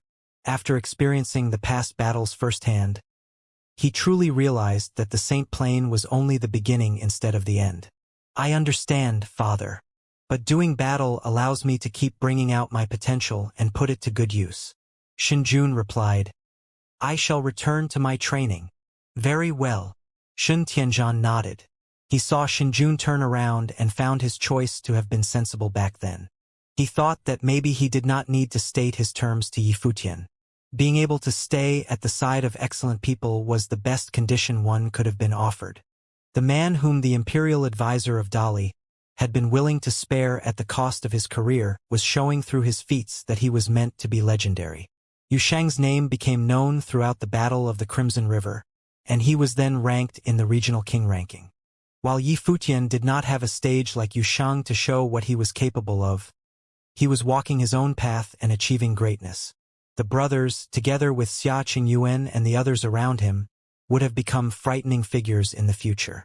There was one thing that shocked Xintianzhan more than anything else. It was the fact that Yi Futian was the absolute center of the group. It was as if all excellent people gathered because of him. The eldest student of the imperial advisor of Dali, Yan Yuan, who had made a breakthrough into holiness of Nirvana Plane, joined Xianxia City's ranks not long ago. He was training in seclusion in Xianxia Academy. Xintianzhan found that he might be witnessing the rise of a legend. Two figures were training at yet another training ground in the city lord's office. One of them was basking in boundless flames and becoming tall and imposing as if he was a god of war of flames, clad all over in terrifying flames of the way. For layers and no more still, the figure said. He was none other than Yi Futian. After things at Xianxia City quieted down, he had been looking into and training in the way of Emperor Kua's lineage ever since he had awakened. He had been spending his days training quietly and stabilizing his plane. He had been at proving holiness level back in the battle before. His plane had become unusually stable, and his aura thick and solid, looking far more brilliant and refined than before. Training at Saint Plain was not something that could be rushed. The Chonglu battle form has 13 layers to it, and every single plane in sainthood had 3 layers. Now that you can reach the 4th layer, it is already something that could only be done at Saint of True Self level. The one standing opposite him elaborated. It was none other than Wu Yong, the Wu clan leader. Yi Futian imparted the ways of Emperor Kua's lineage to him as well, and they were both researching the ways together. He was there to guide Yi Futian in training many times, but Yi Futian was able to tap into the will of Emperor Kua's lineage to help Wu Yong train as well. Both men were helping each other to reach greater heights. Xia Qingyuan told him how to deal with those who switched sides as soon as she returned. He did not even return to Emperor Kua's city in the western region and had told the 3 holiness of nirvanas in that city to take care of things. He did not want to concern himself with affairs on that side. Those who had followed him back then were all staying in Xianxia City with him. Wu Yong knew clearly that Yi Futian intended to make him the number 1 figure among the 9 tribes, helping him rule the 9 tribes that Emperor Kua left behind in the past. As such, his only duty at the moment was to train with Yi Futian and enhance his powers. In the world of cultivators, one's own power served as the basis of everything. If his powers were to be unable to reach the top and become the strongest among the 9 tribes, others would not have listened to him even if Yi Futian wanted to make him the leader, as his seat would have been built on sand instead. Well, you have experienced what it was like at the 12th layer in the past, senior, Yifutian smiled and said. He lent his powers to Wu Yong back then, and Wu Yong had been creating the battle form at the 12th layer by tapping into the will of Emperor Qua. That was already at the pinnacle of holiness of Nirvana plane. It would be the level of Renhuang at the 13th layer. I couldn't have possibly done it all on my own. Wu Yong smiled and added, by the way, there is no need to keep addressing me as your senior, City Lord Yi. It will suffice just to call me by name. The habit stuck. Yi Futian chuckled nonchalantly and continued. Keep looking into the way of Emperor Qua's lineage, and I believe you'll be able to do it all on your own before long. You might even be able to go further than that. I do my best, Wu Yong said. Continue to train, senior. I shall train in isolation for some time, Yi Futian said. Wu Yong nodded, excused himself, and left. Yi Futian was training in isolation. Everyone else in the City Lord's office was also working hard to enhance their plane. Crimson Dragon City was the absolute center of Crimson Dragon Realm. That city was known as the #1 city in all of Crimson Dragon Realm. There was a divine mountain at Crimson Dragon City, the Crimson Mountain. The mountain was a long and winding one, making it seem like a dragon. There were castles on that dragon of a mountain, covering the entire mountain itself. The castles extended from the foot right to the top, which made it seem like they were connected to the sun in the sky. There were countless standing at the foot of the divine mountain every day, gazing upon the incredibly divine palaces and castles above. That place was the royal palace of Crimson Dragon Realm, where the Crimson Dragon Emperor resided. Outside of the royal palace, a river was found at the foot of the mountain, which was named Ganyuan. The river water was always boiling. It was as if the sun had been sunken in it. The Crimson Dragon army stood guard at the side of Ganyuan, looking majestic and holy.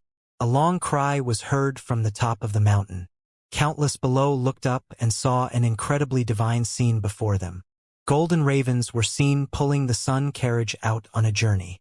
It seemed as if a divine priest sat on the carriage. They were not the only golden ravens seen. There were many of those divine birds, and they were all pulling sun carriages themselves. The divine priest rode on the carriages and flew past the crowd below, heading elsewhere. What is happening? The stunning scene before the people of Crimson Dragon City shook their minds. They were wondering if something huge was about to happen. While Crimson Dragon Emperor was known as the absolute master of Crimson Emperor Realm, he did not interfere with the affairs of the realm itself. The Crimson Dragon Realm was vast, and it was also the main realm of the Crimson Dragon region. If he were to get himself involved in everything going on, he would have worked himself to death. As such, regardless of the severity of what was happening in Crimson Dragon Realm, so long as such happenings would not tear Crimson Dragon Realm apart, the Emperor would not get involved. The carriages before the people were naturally not those of the Emperor. However, many wondered how many wielded power great enough to call for such a majestic entourage. The golden raves were the ones pulling the carriages, and divine priests were mobilized. Countless looked at the carriages far away in different directions. They seemed to have seen golden sun petals on the carriages, which were scattered everywhere as they went. Those were golden peach flowers. It is His Highness. Everyone knew who the one who sent the carriages at that moment was. With the messengers sent out like that by His Highness, it meant one thing. Crimson Dragon Realm was all in an uproar. Countless people flashed and headed towards the carriages, wanting to know who received the peach invitations from His Highness.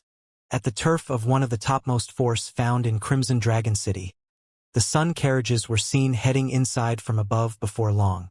The divine priest from the carriage looked at the people below and waved, saying, "An invitation from His Highness."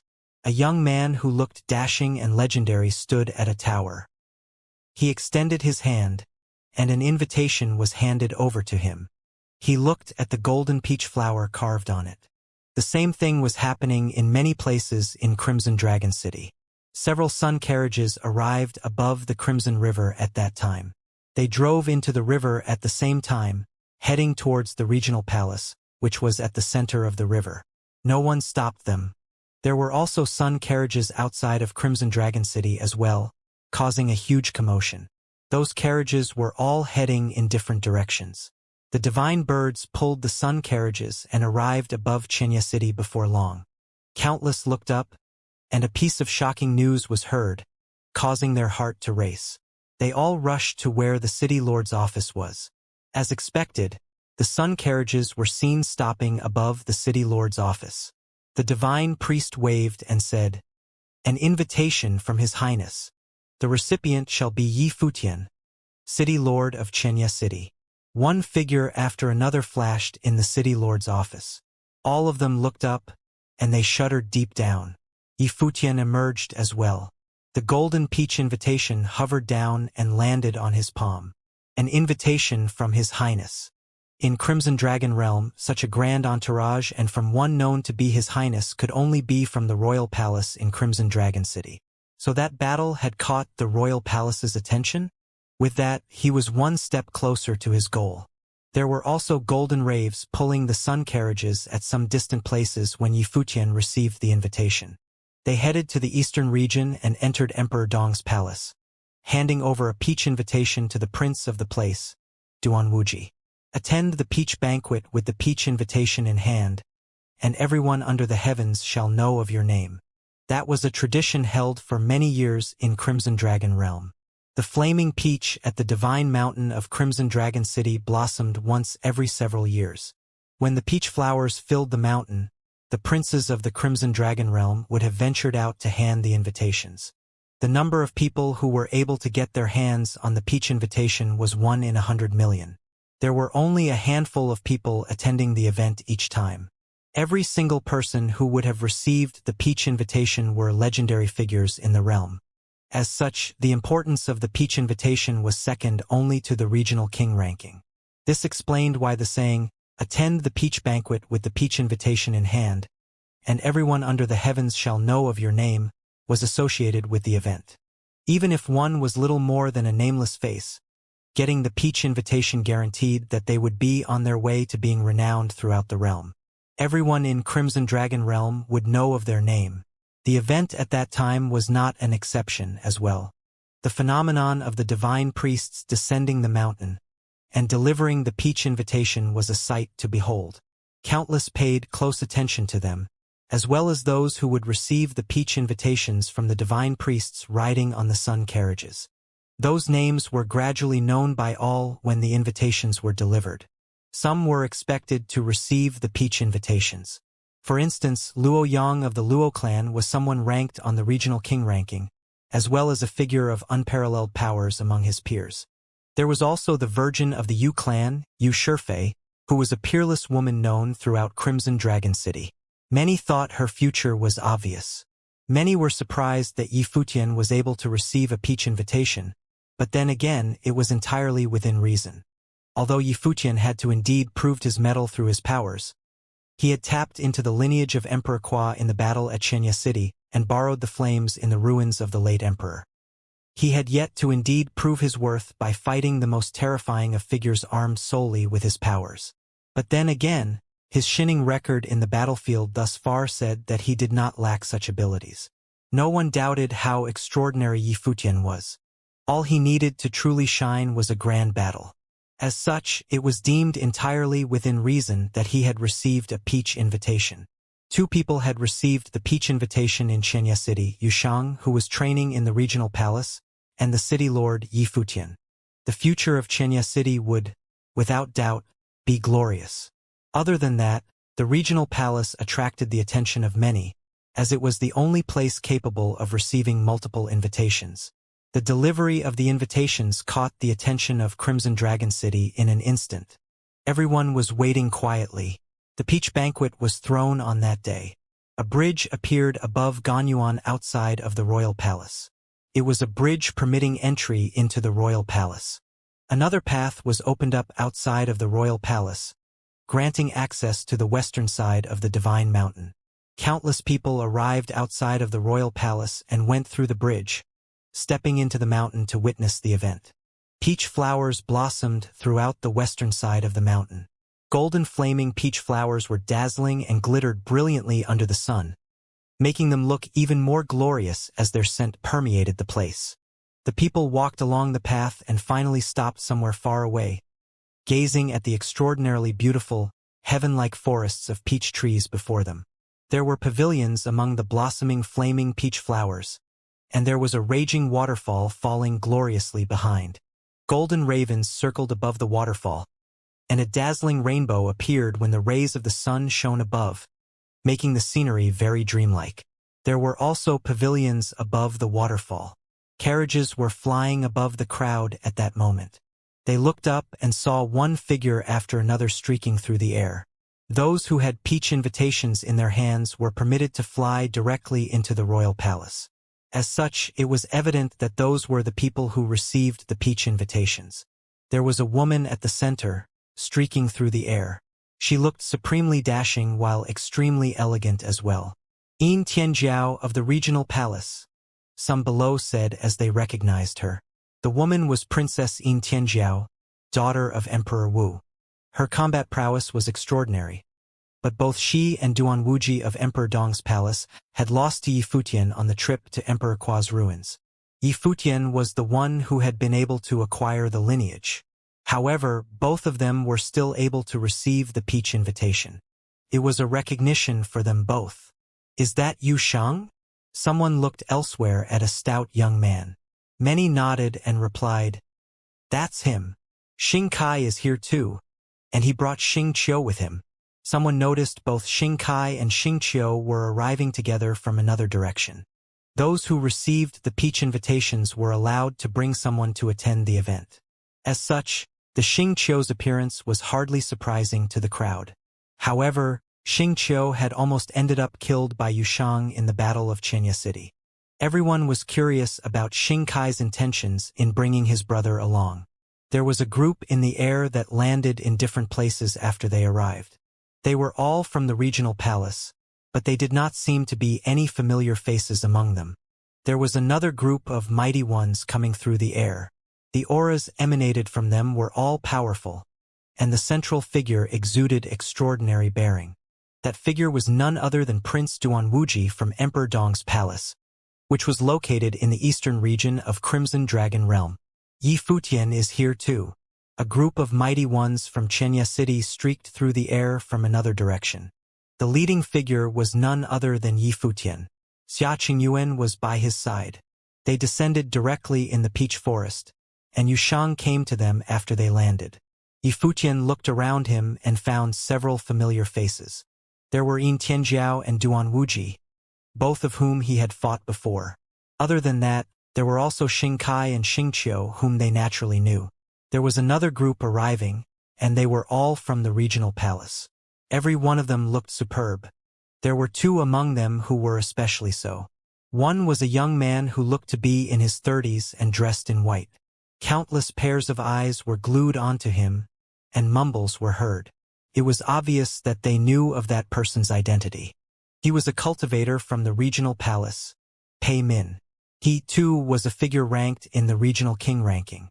He was not a native resident of Crimson Dragon Realm, but one who came from another imperial realm, and from a place called the Sword Emperor Palace. He had traveled far and wide before coming to the primary realm of the Crimson Dragon region, and he was doing it to further his training, as he wanted to see the #1 holy land of cultivation in Crimson Dragon Realm for himself. There was yet another extremely beautiful woman in another direction. She was daughter of a Renhuang whose appearance was on par with that of In Tianjiao. It was said that 3 women received the peach invitations, and all of them looked stunning. But, of course, their overall powers were quite a distance away from the men who had received the peach invitation. Yi Futian quietly eyed those around him as soon as he arrived. He knew that all who came were considered the most extraordinary of their generation, and many were descendants of Renhuang. Luo Yang of the Luo clan was there as well. He caught a lot of attention and was extremely renowned in Crimson Dragon City, due to being ranked on the regional king ranking. Furthermore, he had been a legendary genius who had refused the offer to train in the regional palace, which served as a testament to the extent of his arrogance. The Luo clan was a family descended from a Renhuang. While there had not been a Renhuang among them now, the lineage left behind by their ancestors was extremely powerful. You Shurfei. Countless people looked up at that moment. A soothing sensation was felt under the scorching sun, cooling the hearts of many and making all feel extremely comfortable. A group of mighty ones descended from above, and the leading figure was dressed in an aqua blue dress, looking clean and elegant. She was none other than Yu Shurfei, a woman extremely renowned throughout Crimson Dragon City. Shurfei. A figure was seen above at that moment. Many vaguely saw the dazzling ray of the sun descending. Someone was basking in holy light, and a figure appeared at the pavilion above the waterfall. His jet-black long hair draped on his shoulders while his eyes looked sharp. His handsome looks seemed to be able to mesmerize people with just a smile, making all who happened to gaze upon him be amazed by how dashing he was. That was Qishang, a prince of Crimson Dragon Realm. He extended his hand and smiled when he descended. His eyes were on Yu Shurfei all the while. Yu Shurfei smiled faintly as well, which looked brilliant. She then took to the air and came to Qishang's side. She let him hold her hand. Both of them gradually hovered down, and the golden peach flowers danced in the air. The scene was nothing short of mesmerizing. What a couple! Yifutian praised deep down. Qishang and Yu Shurfei were indeed a couple that was very pleasing to the eye. It was as if they were a match made in heaven. Countless below looked up at the peach forest above and smiled, sending their blessings and regards. But then again, there was no one capable of tearing the couple apart, regardless of if they were blessed by those around them or not. The son of Crimson Dragon Emperor and a virgin of the Yu clan liked each other, and there could not have been a better match for either of them. It was only a matter of time before Yu Shurfei became a queen of Crimson Dragon Realm. If Qishang were to inherit the throne in the future, then she would have been the wife of the Emperor of Crimson Dragon Realm. Qishang and Yu Shurfei descended before a pavilion, and a Guqin appeared before them. Both of them sat cross-legged and looked at each other before putting their fingers on the strings and began playing. Beautiful tunes danced, and the illustrated scene was stunning. It was as if they were able to sense what the other was thinking. No one bothered them and everyone listened quietly. Despite Qishang's supreme talents, many wondered if he would be a prince who would forsake the throne for a woman. Yifutian listened to the tune quietly, and it seemed that the tune tugged at his heartstrings. There seemed to be a tinge of sorrow within the warmth. He looked up in the sky and saw a vague figure appearing, lingering in his mind. Xianxia, who was listening to the tune beside Yifutian, noticed his peculiarity. She turned her eyes to look at him. She seemed to be able to see the faint sorrow and dejection on his face. He must have missed her. She lowered her head somewhat before turning to look at Qishang and Yu Shurfei again. Her eyes glimmered with a hint of envy. The peach flowers continued to dance in the air.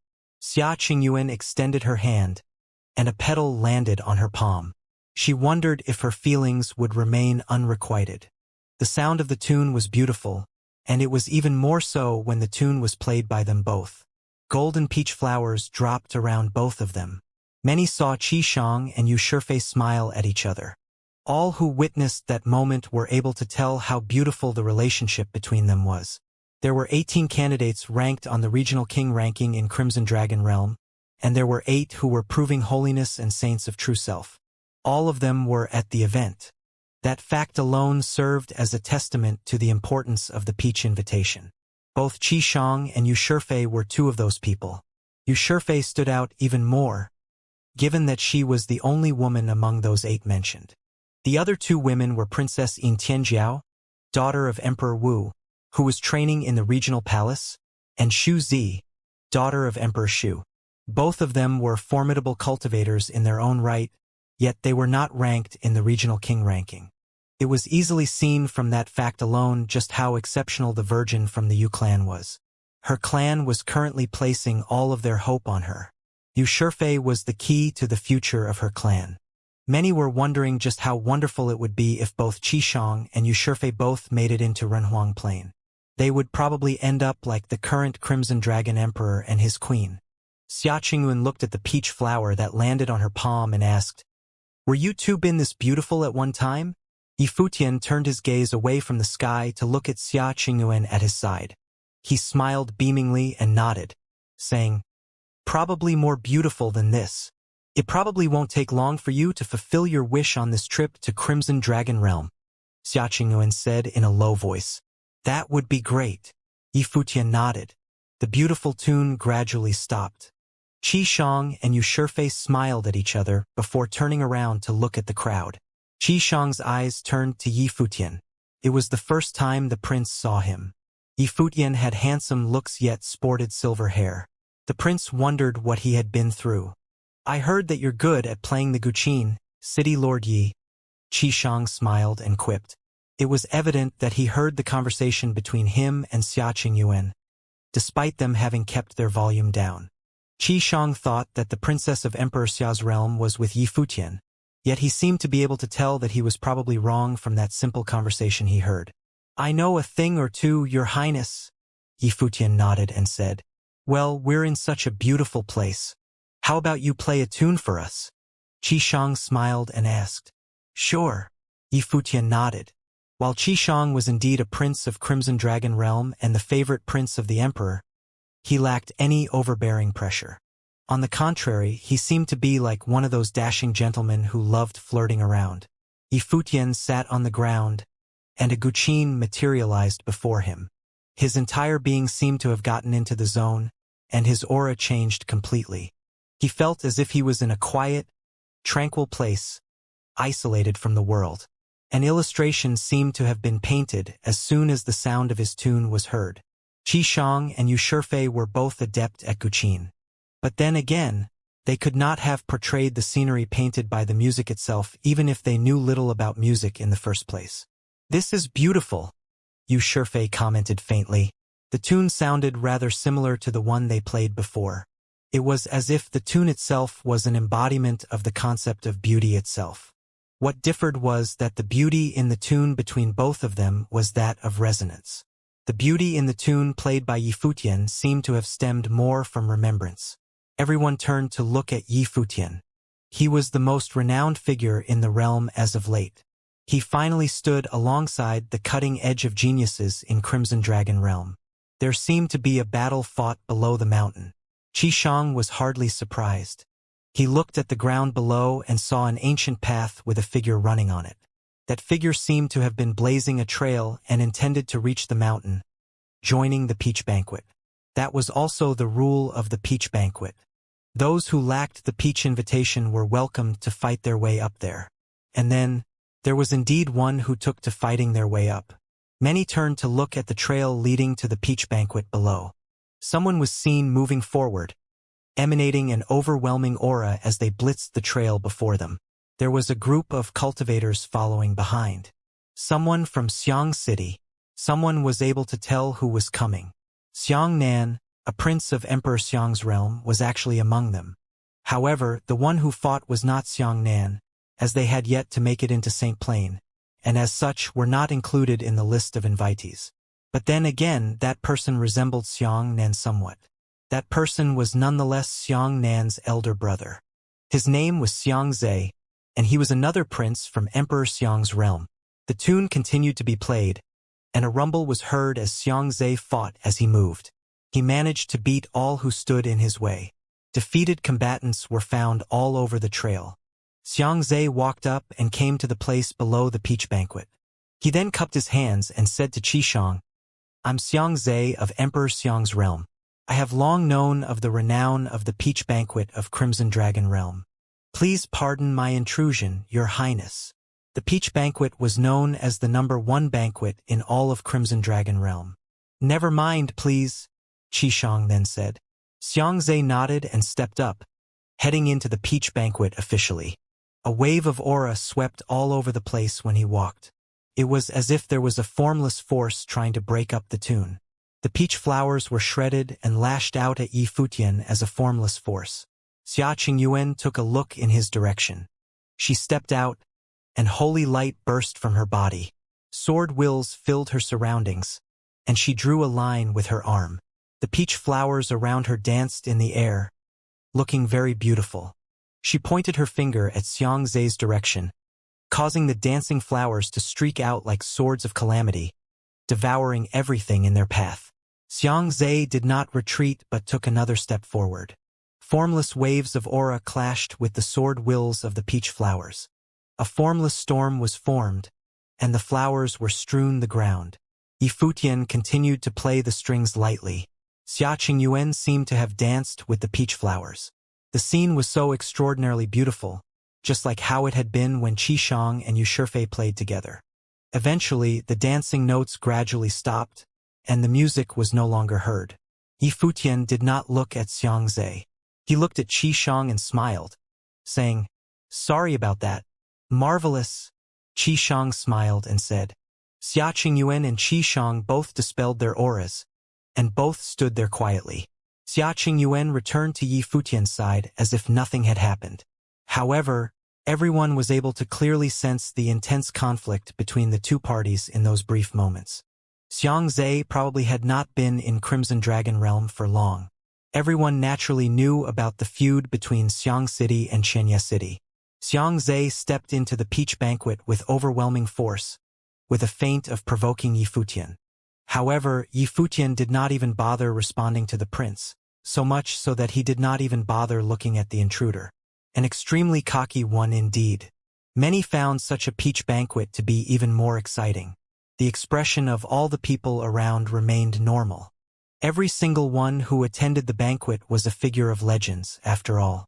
Qishang turned his eyes to look at the crowd around him, before smiling and saying, "All who received the peach invitation are all the most extraordinary of people to be found in Crimson Dragon Realm. Now that you are all here, it is indeed a good chance for all to witness just how extraordinary the most formidable of cultivators are in Crimson Dragon Realm." Everyone knew that Qishang was only telling the truth. The peach banquet was lauded as the #1 banquet in all of Crimson Dragon Realm. All who were invited were practically the most extraordinary of people found in Crimson Dragon Realm. All beings of the first 2 levels of St. Plain, who were also people ranked on the regional king ranking, were all present. The others were also people with the potential of being ranked in said ranking as well. Even the entourages that came with those figures were also considered renowned people in Crimson Dragon Realm. For instance, Princess Xia Qingyuan of Emperor Xia's realm was among Yifutian's entourage. Xing Qiu came alongside Xing Kai as well as the personal students of the Saint King of Gai. Other than that, there were also several from the regional palace being invited. Other than those who were invited, there were also many renowned people from the regional palace present. One figure after another appeared in the surrounding areas of the peach banquet. Many of them sported extremely powerful auras, and their powers were unpredictable. They were all standing at faraway corners of the mountain, keeping an eye on the event. All of those people were the topmost ones from the royal palace of Crimson Dragon Realm. Many among them would become legendary figures themselves if they were to venture out on their own. City Lord Yi played a tune right after Shifei, and I played one. We were only doing it for fun, of course. But I'm sure many of you have heard of the story of a magic zither showing up at Crimson Dragon Realm many years ago. Many years have passed since, yet there are still none in the royal palace capable of playing the instrument. The Guqin appeared in the past several peach banquets, and there were still none capable of playing it. Qishang looked at the crowd and elaborated. Many who had attended past banquets nodded in secret. Countless had heard of the magic zither's rumors in Crimson Dragon City. It was a very famous instrument. It was said that the magic zither came from a demonic emperor and was imbued with the will of the demonic emperor. Many saints were not even able to get near the instrument, let alone play it. It will work the same today as well. Anyone capable of connecting and playing the instrument will be allowed to take it away right away. Qishang smiled and said, "The royal palace prepared several treasures for every peach banquet. Every single piece was undoubtedly an imperial-level item. Anyone capable of wielding it would be welcomed to take them away. Furthermore, things were different from those treasures acquired at the ruins of Emperor Qua. Those items were things gifted by the royal palace of Crimson Dragon Emperor at the peach banquet. No one would have dared to take them by force afterward. There was also no need to worry about them being reclaimed. They were welcomed to be taken away with no strings attached. However, the magic zither had been around for several peach banquets. Despite being the first piece to show in the banquet, its difficulty would probably eclipse all others for historical reasons. Many deemed that it remained impossible for anyone to take the instrument away. There was simply no way of taking away a magic zither that no one in the royal palace was capable of playing. "Please." Qi Shang lifted his head and said. Terrifying aura emanated from yet another corner of the mountain. The weather changed, and the place turned dark soon after. A dark object was seen flying from the sky far away. A holiness of nirvana appeared in the air. He moved his hands, and a dark item dropped from the sky. Raging waves washed all over the place. Peach flowers danced in the air before wilting at breakneck speeds, turning into black flowers. Boom! The magic zither descended and hovered in the middle of the banquet. Terrifying demonic aura formed around it as if demonic notes danced, and formless vibrations emanated from it in an extremely overwhelming manner. One formidable will after another was cast, heading straight for the magic zither. Yifutian was also doing the same, infiltrating the instrument with his spiritual powers. However, his spiritual will was soon caught in the terrifying whirlpool. As soon as it infiltrated the instrument, terrifying notes washed out shockingly, crushing every will that had gotten near the instrument. A Renhuang-level piece. Yifutian gazed onto the magic zither, finding the demonic will within to definitely be that of Renhuang level. It was a guqin that a demonic emperor had once used. This sure as hell is an event hosted by the royal palace of Crimson Dragon Realm, alright. The peach banquet really spared no expense. The magic zither, which was hovering in midair, seemed to have terrifying music notes dancing around it. The mighty ones of Crimson Dragon City all knew that the guqin was still actually in its dormant state. Anyone who dared to pluck the strings on the magic zither would invoke demonic will power that was even more terrifying, bursting with the notes at frightening force. While there had been legendary figures in past peach banquets, none were able to withstand the pulses of the notes for long. As such, there was still no one capable of mastering and playing that magic zither.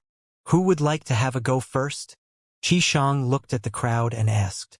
Other than the ones who had gotten their hands on the peach invitations, the ones who came with them were also welcome to try. But then again, those who were tagging along were destined to remain at the sidelines. The ones who received the invitations were the most brilliant there were to be found. "Go up and take a shot," Xingkai said to Xianxia, who was by his side. He knew a thing or two about the magic zither and knew that the instrument was a test for Xianxia. "All right." Xianxia nodded and moved, coming before the magic zither. Countless eyes were onto him in mere moments, including many leading figures of the royal palace on the mountain in faraway corners. They all locked their eyes on Xianxia. Xianxia was lauded as yet another Xingkai before the Battle of the Crimson River. He had supreme talent and would become a member of the regional palace. However, he met Yu Shang at that battle. Since then, Xianxia, who had once been placed with high hopes, felt as if an insurmountable ravine was right before him at all times. Many even wondered if Xianxia were to meet Yu Shang before the Battle of the Crimson River, he might not even have been able to break into St. Plain. Yu Shang would have made him doubt himself. Regardless, Xianxia was a competent person. Nonetheless, many wondered how far he would be able to go. The light of the great path shimmered above his body, resonating with the world around him. He seemed to have basked in holy light. The glittering rings of light melded with the great path of his surroundings. He then stepped out and walked towards the magic zither. Demonic will rushed at him from within the magic zither. At that moment, Xianxia felt a vast demonic might had surrounded him. Everything in the world seemed to have changed. There were no longer peach flowers to be found on the mountain. He was in the world of the demon. There was a face appearing right before him, yet it was not the face of the demon lord. That was the face of Yu Shang. That demon seemed to have been something stemming from his heart. Crack. Xianxia clenched his fists tight and continued to move with a rumble, heading towards the magic zither. The instrument seemed to have become huge. The 7 strings of the guqin, which were hovering midair, looked unervingly clear within the demon island space. His arm glittered all over, and rings of light circled about him. He extended his arm when he was at the strings. The strings vibrated immediately after he plucked them with his fingers. Extremely formidable demonic might washed all over the place instantly, roaring at the image as it moved. Xianxia seemed to have beheld Yushang, who had taken the form of an overlord demon king, then threw a fist at him. Its raging demonic might was difficult to defend against. A tinge of coldness was seen in his eyes. He then shouted and stepped out again, keeping his body centered. He then plucked the second string again with his finger. Boom! An even greater, wilder force swept out. Xianxia's body was sent flying. He rose and kept his eyes forward. That magic zither continued to hover in midair as if nothing happened. It was as if everything that he had been through mere moments ago had been a dream. Twice then, many sported solemn looks. Even someone as strong as Xianxia had been sent flying with only having plucked 2 strings. The magic zither was more like an instrument best used for testing the strength of one's will instead of one being played. If the goal was to use it to play a tune, no one around was deemed powerful enough to do so. Xingkai looked disappointed when he saw what happened. He knew a little about the past peach banquets somehow, and there was no way the likes of Xianxia would have gotten further than that. However, the instrument was capable of attacking the will of its player. If the player had a wavering will, they would have suffered worse under the instrument's effects, making one think the attacks were stronger than they were and were very difficult to resist. It seemed that Yushang had a profound effect on Xianxia, as he had become a solid obstacle in Xianxia's path to cultivation. "Get up there," Xingkai then said to someone beside him. Gai Huang's personal student, Hua Yi. Hua Yi nodded and walked out, coming before the magic zither. Xianxia turned his eyes to Hua Yi, who became clad in the dazzling will of the great path of space, tearing apart the demonic will power rushing at him. He slowly moved towards the instrument, coming right before the guqin that was hovering in midair. He then pointed at the air and seemed to have grabbed hold of the string on the magic zither remotely before plucking it. The sound of the guqin reverberated in an instant. However, it did not sound pleasing at all. The sound heard was that of a howl, sending rumbles throughout the space. Golden storm of space whipped up around Hua Yi, tearing everything apart. He pointed with yet another finger, plucking the string yet again. A demonic aura that was even more raging swept through the place. Boundless notes danced as if there was a ferocious demon intruding. Hua Yi stepped out again with his outstretched finger plucking the 3rd string. Hua Yi felt as if his spiritual will was being devoured, yet he did not let up. His finger stirred again, causing the 4th note to be heard. His body was sent flying as he grunted. His steps were faltering, and he skid quite a bit on the ground before stopping, looking rather disheveled. Hua Yi was doing much better compared to Xianxia. Both of them returned. Xianxia lowered his head somehow. He knew what his brother was doing. Xingkai was deliberately getting Hua Yi to stir him up. "I reminded you last when you fought in the Battle of the Crimson River. If you're unable to overcome that obstacle of yours on your own, you probably won't be able to move even a step further in your training. You won't even get to the level of true self, let alone run Huang Plain," Xingkai said to Xianxia. Talent was not the only thing that mattered in cultivation, after all. Mighty ones from all sides tried their hands one after another afterward, with the strongest of them being only able to pluck the strings 5 times before giving in to the pressure. However, those who had received the peach invitation had yet to make their move. Tianjiao was the first among those who received the invitation to try it out. She managed to pluck the strings on the magic zither 6 times, breaking the limit seen before, earning her praises from all sides. Those who received the invitations were indeed different. Xu Zi, daughter of Emperor Xu, basked in an extremely dazzling purple glow of lightning when she stepped out, looking overbearing as she resisted the pressure. The place howled. Devastating aura formed around her.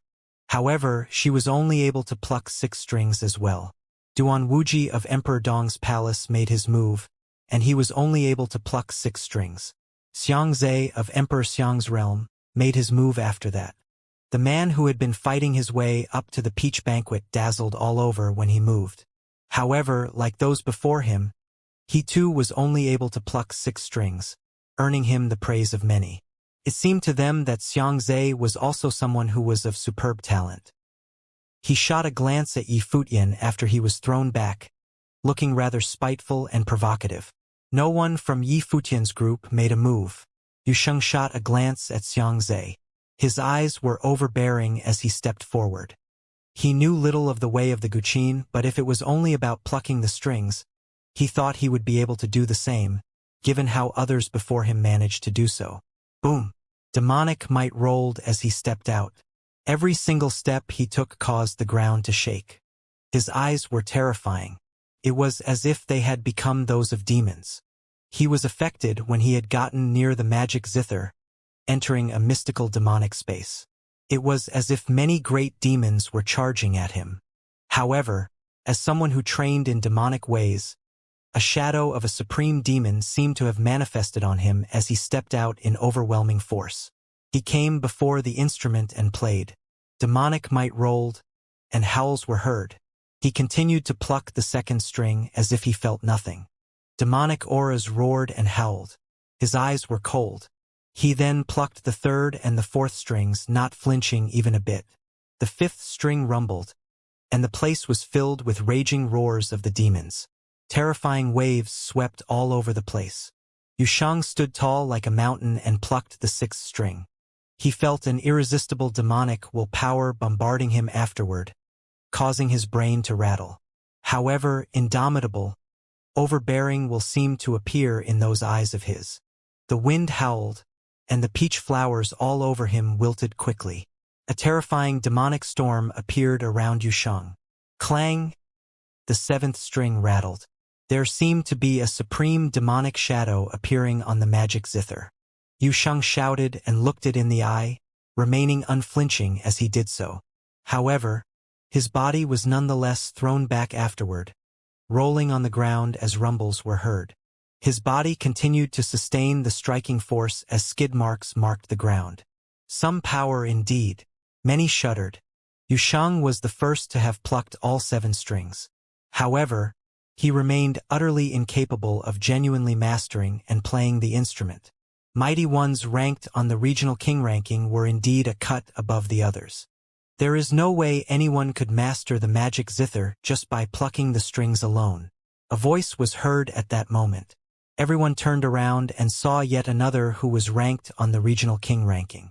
Xianxia, a prince from an imperial realm, a descendant of Emperor Xie. Xianxia looked dashing.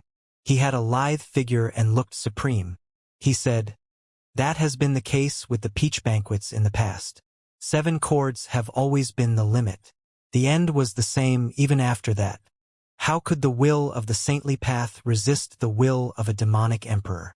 Yi Futian nodded deep down, agreeing with what Xianxia said. If one were to pluck the strings, there was no way one could be able to master the magic zither. Since it was a Guqin, mastering it probably required resonance in the way of the Guqin. However, it was apparently not easy to be acknowledged by the magic zither. Qi Shang was a good player of the Guqin, yet there was no one in the royal palace capable of accomplishing the feat. It was obvious that he was one of those people. No matter, Brother Xie, limits are meant to be broken. There has indeed been no one capable of accomplishing the feat in the past, yet that is not to say that there won't be anyone capable of doing it in the future. Although it is known that mastering it is impossible, one can still try, someone said at the side. The one who spoke was Pei Min, who hailed from the Sword Emperor Palace from another imperial realm, and he was currently training in the regional king palace. He was also Xianxia's elder brother in training. "You're correct, brother. I'd like to see if you have the chance of breaking the limit of 7. Xianxia then smiled and said, "Sure. Regardless if I succeed or not, there is indeed no harm in trying." Pei Min smiled nonchalantly and stepped out. Sword wills filled the air as he moved, shrouding his surroundings. The Sword Emperor Palace was known as the #1 holy land of the sword in all of Crimson Dragon Realm.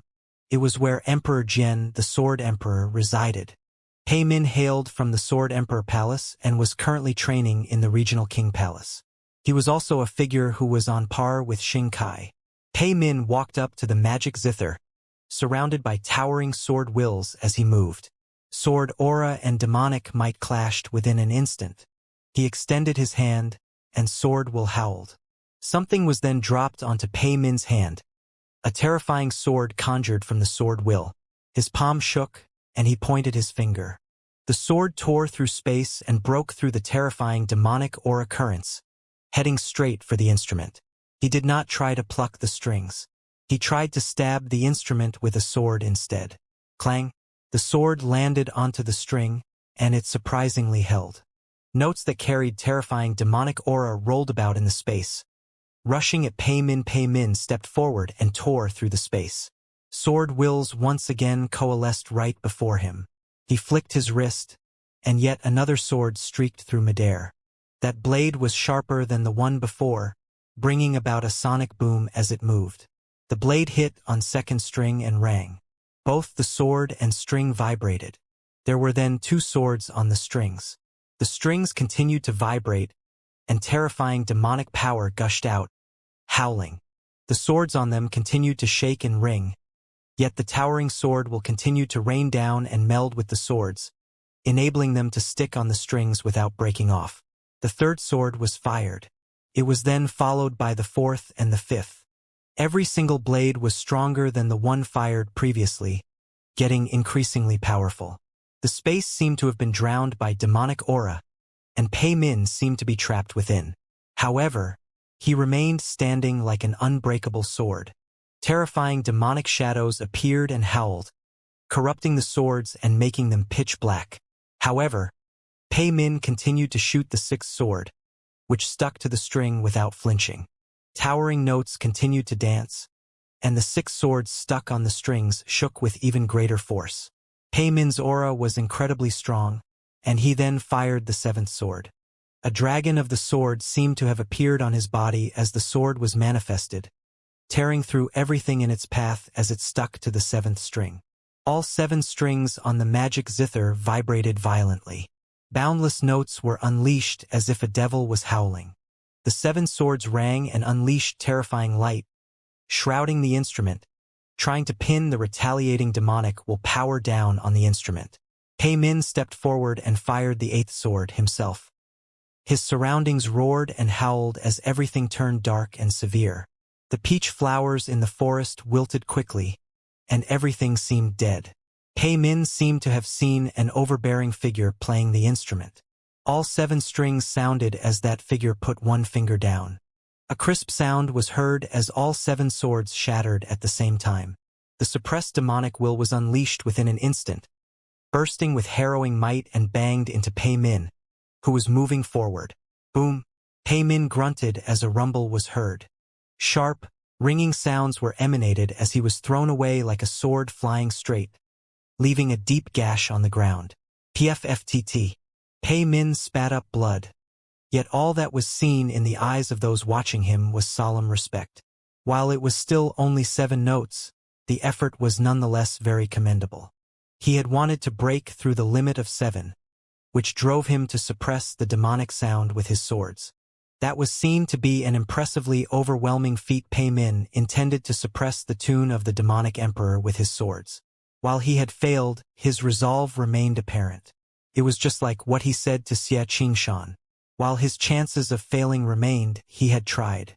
A figure headed straight for the magic zither before anyone was able to react after Pei Min was thrown back. That figure was moving at extreme speeds. It was as if he had burst right through space itself and appearing right before the instrument. He extended his arm, and the powerful will of the great path of space burst forth. He waved, and the instrument resounded within an instant. Zhang Tai. All who saw him turned their gaze forward solemnly again. Zhang Tai of the Zhang clan of Crimson Dragon City was known to have a body inherently suited for practicing the ways of the Great Path. He was proficient in space abilities, and it was rumored that many years ago, that the Zhang clan had descended from a Renhuang. Zhang Tai was extremely renowned in Crimson Dragon City. He and Luoyang were both known as the 2 geniuses of the city, and both of them were ranked in the regional king ranking. Powerful will of the great path of space burst around him. Rings of space shone around him. The raging demonic might seem to have shot right through his body. He extended his hand and then plucked the string on the instrument remotely. A sound from the magic zither was heard once again. The feat of manipulating the instrument remotely spoke volumes of Xianxia's space powers. It was a feat seen as no less than terrifying. If that had been an opponent instead of an instrument, he would have been able to attack his opponent directly from a distance without any regard for the distance between them. The rings of the great path of space continued to circle him. He continued to pluck the strings on the instrument, with his body getting increasingly close to it with every attempt. There seemed to be an image of the great path of space right before him when he stepped out. Demonic aura bombarded him, yet it was all devoured by that image and broken. Those powers enabled all to sense the extent of his powers. However, despite Xianxia's strength, the raging demonic power brought forth when he plucked the seventh string shattered said image right away.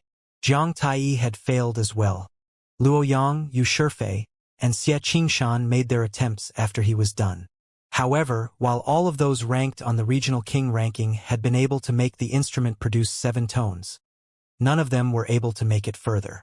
It was as if 7 notes was the limit of the instrument itself, and that limit was something unbreakable. Xing Kai emerged as well. The aura on him gushed with great force. He looked like a god of war when he walked imposingly to the instrument. He attacked the instrument without reserve. The rings of the great path bombarded the magic zither, causing it to produce notes while shaking furiously at the same time. However, Xing Kai disregarded the instrument's rattling altogether, continuing to attack with imposing force. He was also thrown behind after 7 attempts, and he had truly been overwhelming and unforgiving. So the magic zither continues to dominate in this year's Peach Banquet. Many noted to themselves. By then, every single person who had received the Peach invitation had attempted, except for Yi Futian.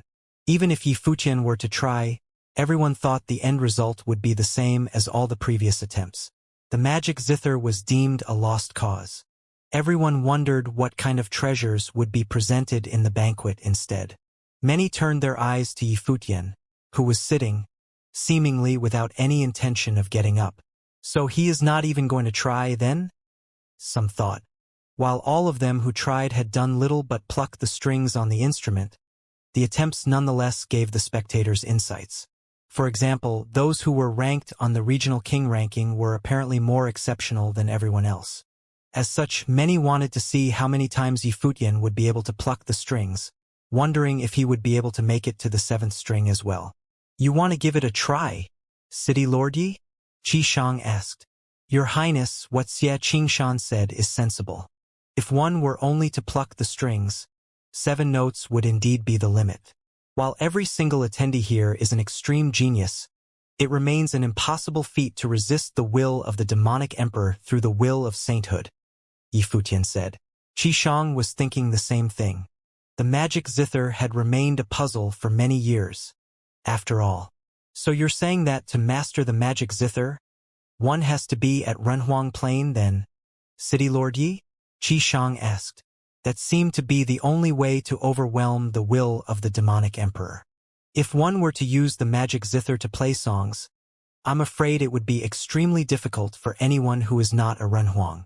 Yi Futian then continued. I would, of course, not be able to do so as well. I would be able to play a few notes at most. Mastering the instrument would be impossible. Your words hold true. A Guqin left behind by a demonic emperor holds the will of said emperor. It is indeed difficult to go about mastering it. Qi Shang then added, however, even if one was unable to truly master the instrument, being able to play a song, even if just a few notes, they would be considered as having solved the puzzle with the magic zither. If you are capable of that much, you're welcome to take the instrument. I'll give it a try, Yi Futian said. He then walked towards the magic zither. Countless pairs of eyes watched Yi Futian at that moment. Everyone made their attempts, and they deemed him to have been unnecessarily flamboyant. Is he saying that his attempts will be different from the others? They wondered. Yi Futian walked towards the magic zither. Overwhelming demonic aura washed all over him, drowning him in it and eating away at his will. He seemed to have been sucked into the demonic space, arriving at yet another world. A giant demonic guqin was seen hanging in the sky. Yifutian approached with his will, which was then encroached by the demonic will. He extended his hand, intending to touch the strings. Everyone intensely watched Yifutian. Everyone saw him making his move, putting his hand onto the magic zither, and yet, he seemed to have no intention of plucking the strings. He had rested his hand on it. What is he doing? Everyone's eyes were filled with a peculiar expression. They were unable to fathom what he was trying to do.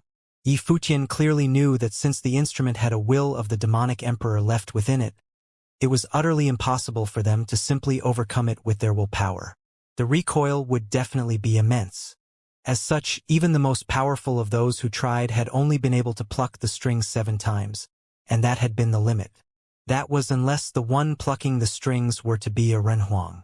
If he were to repeat what everyone else before had attempted, it would not yield much of a result, despite the effort being useful to temper his spiritual will to a certain degree. The end result would be the same. The sound of the guqin was something imbued with the emotions of the one playing the instrument. Every single note had an expression, illustrating the inner feelings of the one playing it. That had nothing to do with status as well as if one practiced demonic ways or not. The magic zither had a spirit, and mastering it required one to be able to comprehend the instrument's will itself. Yifutian did not resist the flowing demonic will power within the magic zither. His spiritual will was quickly encroached by the demonic will, as demonic might enveloped his entire being. He seemed to have been encroached by demonic powers right there and then. Dark demonic light shimmered on his face. Demonic aura slithered and coursed all over his body. Qishang was baffled at the scene. He and Yushirfei, who was by his side, looked at each other. Both were able to see the surprise in each other's eyes. Both of them were proficient in the art of the guqin, so they were able to tell what Yifutian intended to do. Yifutian did not pluck the strings right away. He listened instead. He was listening to the will of the magic zither itself. Nobody had tried to so in the past. Yet, at that very moment both Qishang and Yushirfei came to a realization. It was as if both realized that they should have done so a long time ago. Demonic sound howled and circled his ears as it continued to invade Yifutian's will. Terrifying demonic aura flowed around his body. It was as if his entire being was about to be controlled by that demonic will. Dark demonic aura coursed about on his handsome face. Dark light shimmered around his pupils as if he was about to be turned. His robe billowed, and dark peach flowers dropped. His hair remained silver. That handsome face of his seemed like that of a devil, shining with a feral grace as if he was no longer himself. Countless pairs of eyes found on the mountain were all glued to Yifutian. Everyone seemed to have felt something. Is he sensing the will of the magic zither on his own? He is not afraid of being devoured by the demonic will instead. Duan Wuji of Emperor Dong's palace lowered his voice and asked, seeing his change. He chuckled and understood why it was Yifutian who had been able to acquire Emperor Kua's lineage back in the ruins. He dared to venture into territories no one dared to. What Yifutian pulled was extremely bold. Terrifying demonic will power was imbued within the magic zither, capable of encroaching and even attacking the will of others. Saints, who were all-powerful beings, would not have tolerated the thought of having their will affected and controlled. So their first instinct at facing the magic zither was to fight it, cutting down on the demonic will's influence on them and even suppressing the demonic will to master the instrument. That was the most common method, after all. Even any wanted to reach out, they would have instinctively shunned such thoughts soon enough. The result of doing such a thing would probably be something out of their control, after all. An example being, what if one's will was encroached so badly that one was left with a permanent, unrecoverable trauma? There was also the concern of recoil from the demonic will affecting them. Such methods of wading against the current were totally against human instincts and extremely risky. However, that was what Yifutian did.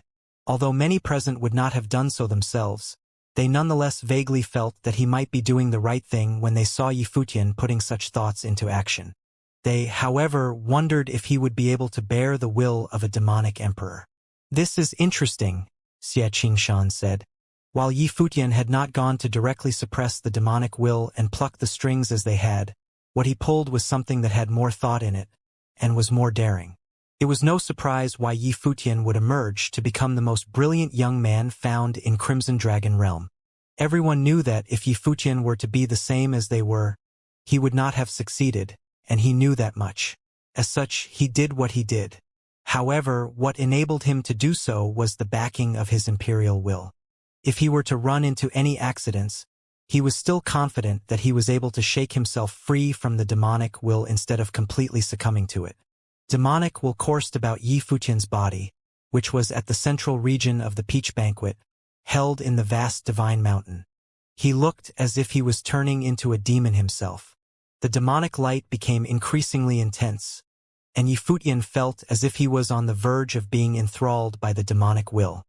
He seemed to have heard ancient notes within that demonic world, which sounded like they came from an extremely far-away place, while at the same right beside him.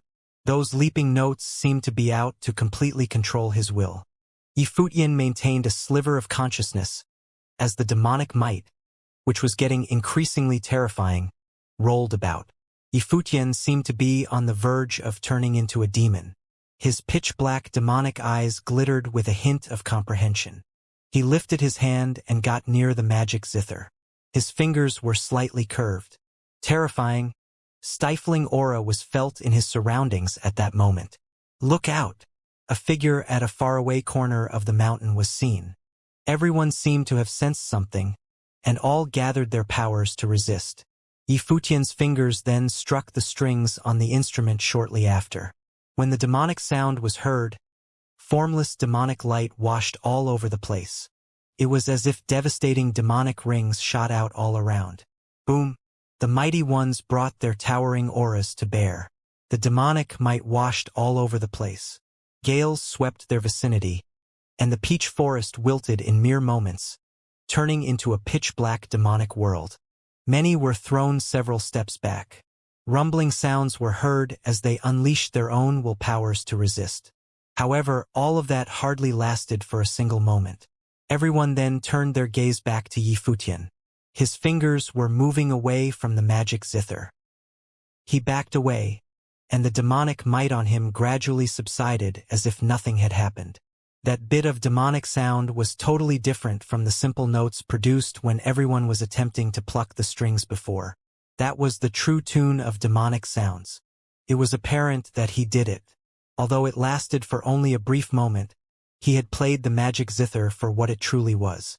Furthermore, he was able to make it out in one piece. Everyone turned to look at Yi Futian. If things were to proceed according to the conversation between Qishang and Yi Futian, then the instrument that had been around for many peach banquets would no longer remain.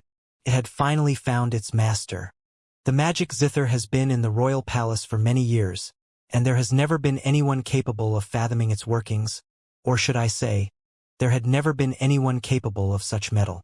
City Lord Yi, you have succeeded in finding out the secret of the instrument and playing it. Per what I've said before, this guqin shall now be yours. Qishang smiled and said. Yi Futian did not refuse. The guqin of a demonic emperor was a Renhuang-level treasure, and there was no way he would have rejected such a precious item. Furthermore, there was not any catch to taking the magic zither. Thank you, Your Highness. Yi Futian cupped his hands and said. A holiness of nirvana dropped from the sky. The guqin case materialized and emitted dazzling light, shrouding the guqin and containing it within. The case itself was a treasure as well, evident from the fact that it was capable of containing the will of the magic zither within. He waved his hand, and the case flew towards Yi Futian. Yi Futian took it over and then stored it within his storage ring, before turning around and going back to where he stood. The magic zither was officially his. The magic zither has been around for several peach banquets, and it finally found its master. I call this a case closed one way or another. Qishang smiled and said. It was as if giving away a Renhuang-level treasure was something worth celebrating to him. We shall have the second gift prepared for the very next day. The 1,000-word tablet, Qishang said. He then looked far away, ordering, Please. Rumbles were heard in the sky as soon as he finished. An item flew from the mountain, zipping past the heads of the crowd and coming to the center of the banquet. Boom! A booming rumble was heard, and everyone saw a huge tablet appear before them. The tablet looked like a chessboard, and ancient symbols coursed on it. The piece looked mystical, and it seemed to harbor immense power. The 1,000-word tablet, per its namesake, has thousands of maxims carved on it. It is meant for supplementing one's training, and one is able to store powers of the great path within. A Renhuang created it. Qi Shang's voice was heard again as he addressed the crowd. If there is anyone in the crowd capable of comprehending the maxims within and melding what is learned into your own methods, we shall have sparring sessions within 2 hours for anyone who is capable of developing what they have learned. The one who is capable of developing the deepest comprehension will be welcomed to take the tablet away. Things were different than with the magic zither previously. The Guqin had never found its master in the past several banquets, and it was finally taken away by Yi Futian. The tablet itself was not a precious, but the inscriptions on it were of extreme value, as they were creations of a Renhuang. Furthermore, someone would definitely be able to take it. However, taking such a piece away would not be an easy feat. All who had attended the peach banquet that day were all renowned, formidable figures. All of them were top-notch geniuses in Crimson Dragon Realm. Anyone intending to take it away would be required to overwhelm others through their power of comprehension. Such formless competition was what the peach banquet was truly meant for. It served more than a gift to a worthy person, as it was also a piece enabling all present to see just how extraordinary the top-notch geniuses of the realm were. Furthermore, all top-notch figures present were people who willingly attended the banquet. In all the past banquets held, only a handful of the invitees chose not to attend the event instead. The banquet was of such prominence that those who did not receive an invitation intended to fight their way up, just like how Xianxia did. "Please help yourselves," Qi Shang said with a smile.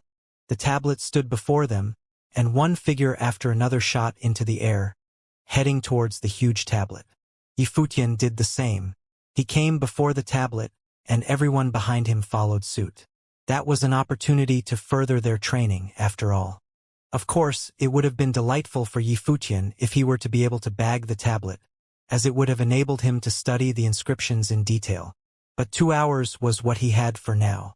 Yi Futian gazed at the huge tablet before him.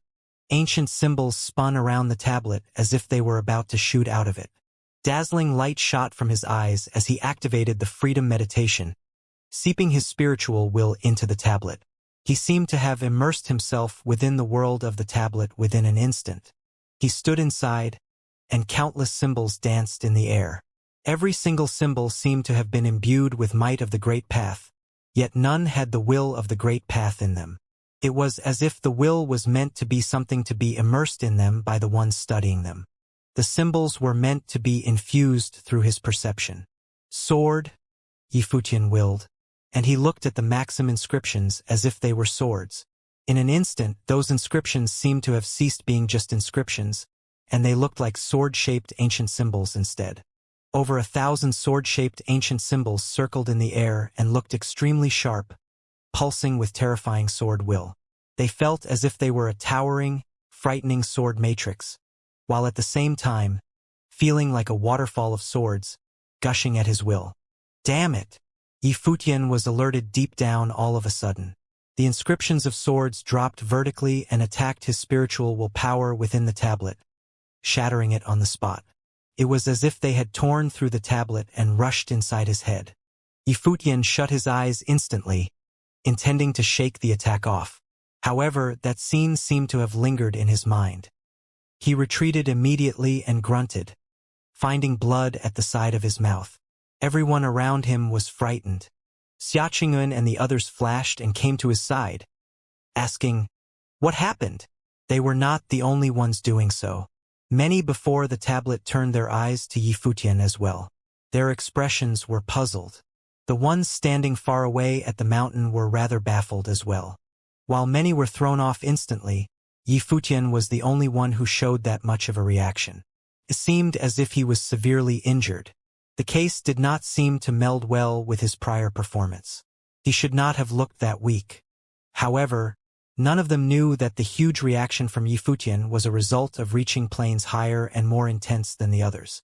That had been his advantage over the others, yet that advantage almost ended up injuring him severely. Yifutian stood firmly and shook his head. It's nothing. He looked up, and his gaze fell upon the stone steel. Once he received the will of this 1,000-proverb steel, he would be able to form proverbs of pure will and integrate them into his sword. When he did that, it would be much stronger than if he was relying on his own spiritual willpower.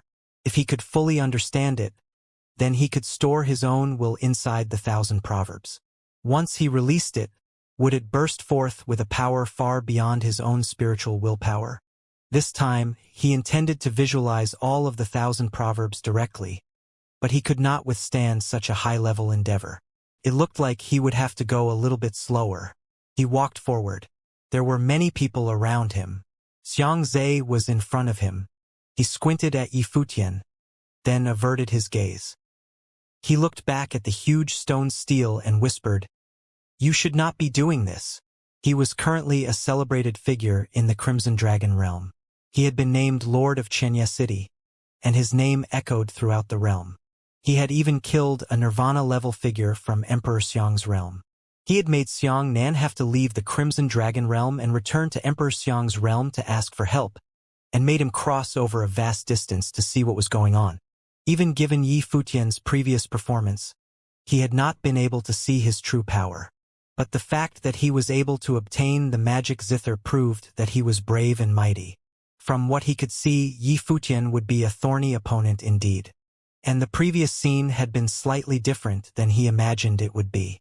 Yifutian looked at Xianxia. He smiled but did not respond. Instead, he continued walking towards the huge stone steel. The ancient words on the stone steel were mysterious and intriguing, and contained fantastic rule power. Yifutian's spiritual will entered it once again, but this time, he did not receive the will of the words. He only saw the endless characters that they were made up of. Is this a matrix of the Great Path? Yifutian wondered. Renhuang had probably carved the 1,000-word proverbs on the stone steel. A Renhuang-level figure had carved the steel, and now the power of the Great Path was contained within its characters. It seemed that every character contained a powerful will. There seemed to be some similarity between this and the Sword of Cassipia. But what was different was that he had formed the revolution of the Great Path rule power out of the ancient words. It was extremely frightening. Yifutian perceived the 1,000-word proverbs and tried to form a Sword of Cassipia. One of the swords did form inside his life palace. Yifutian felt its will and frowned slightly. Something was wrong. The will that this character contained seemed ordinary, not extraordinary. It seemed kind of like the three brothers' 9 seals of spiritual power. But it was a little bit different. Every single ancient character had a special mark on it that could attract will. Thinking of this, Yifutian did not try and perceive each of the 10,000 words. He just perceived one among them. Renhuang had created the 1,000-word proverbs. When someone reached the Renhuang level, they had already proven themselves before the Great Path and transcended. The Tao begets the heavens, the earth, and all things. In the space of a single thought, the Tao of all things could make a full revolution. The union of humans and Tao created unlimited vitality and endless potential, as vast as the world and as bright as the sun and moon. Since Renhuang had created them, these 1,000-word proverbs contained true will within them. Since they contained endless potential, these ancient characters were suitable for any law power. Yifutian was completely lost in self-perception, and he forgot everything in the outside world. He was immersed in the 1,000-character proverb steel. Many powerful figures were standing in front of the steel as well, cultivating and perceiving it. All of them had different understandings of it. Below the place where the peach banquet was taking place, everyone was gazing up at them. And many eyes were watching from Divine Mountain as well. Half a day was too short a time, especially when trying to perceive a 1,000-character proverb. It was impossible to get all the details of it. Everything that had been created by Renhuang had been done so through the Great Path.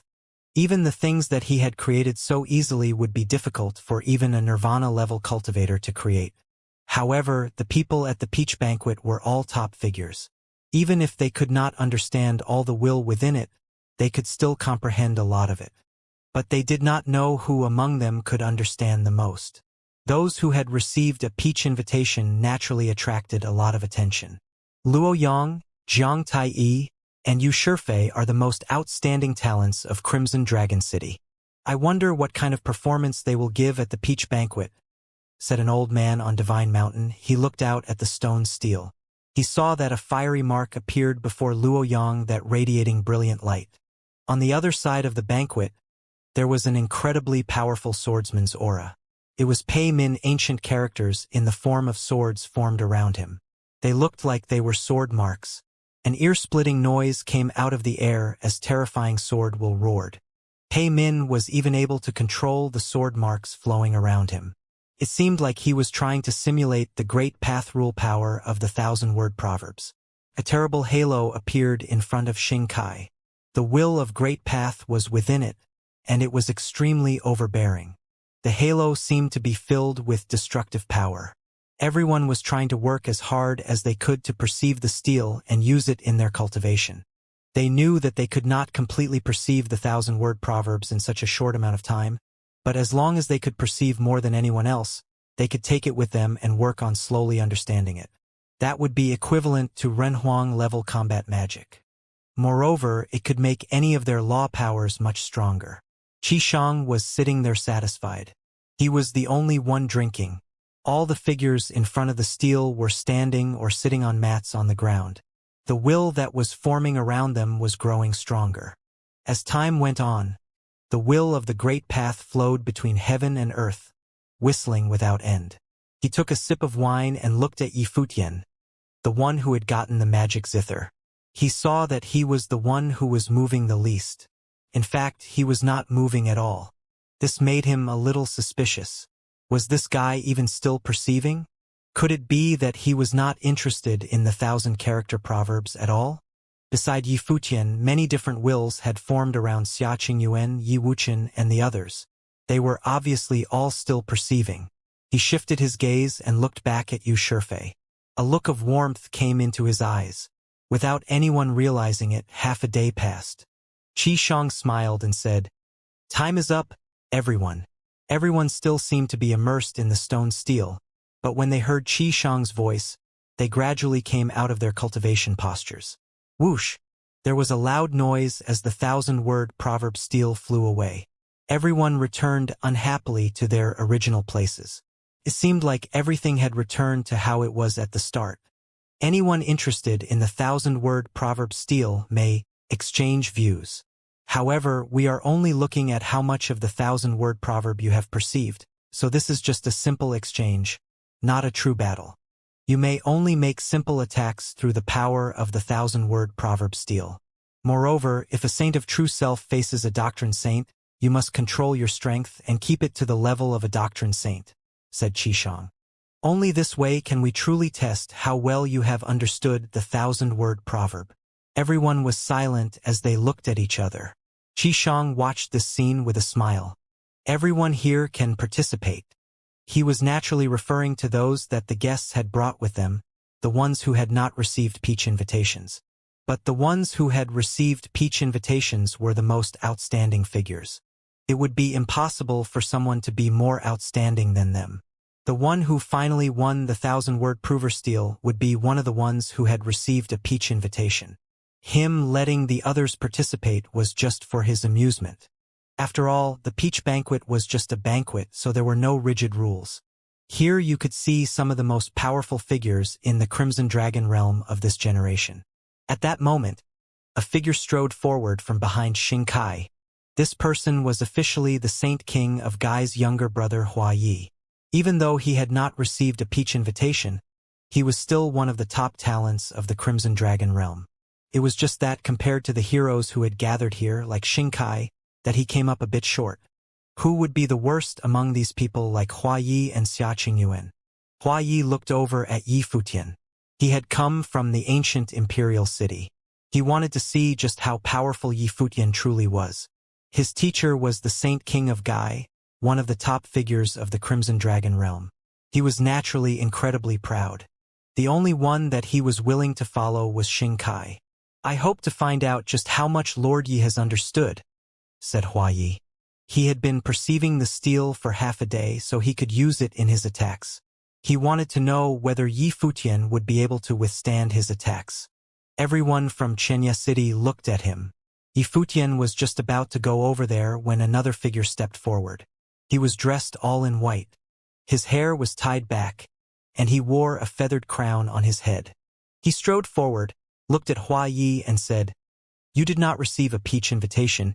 You just came here with Xingkai, and yet you directly challenged someone who did receive a peach invitation. First, you must prove that you are worthy." Hua Yi swept his gaze over the man. He did not recognize him. Other than Yi Futian and Yu Shang, who were both very famous, Princess Xia Qingyuan of Emperor Xia's realm was the only other person from Xianxia City who was well known. "Who are you?" asked Hua Yi. He looked a little bit indifferent. His teacher was the Saint King of Gai, and he was famous throughout the ancient imperial city. He was an outstanding talent. How could someone who had come along from Xianxia City compare with him? "I am Gu Donglu of Xianxia City."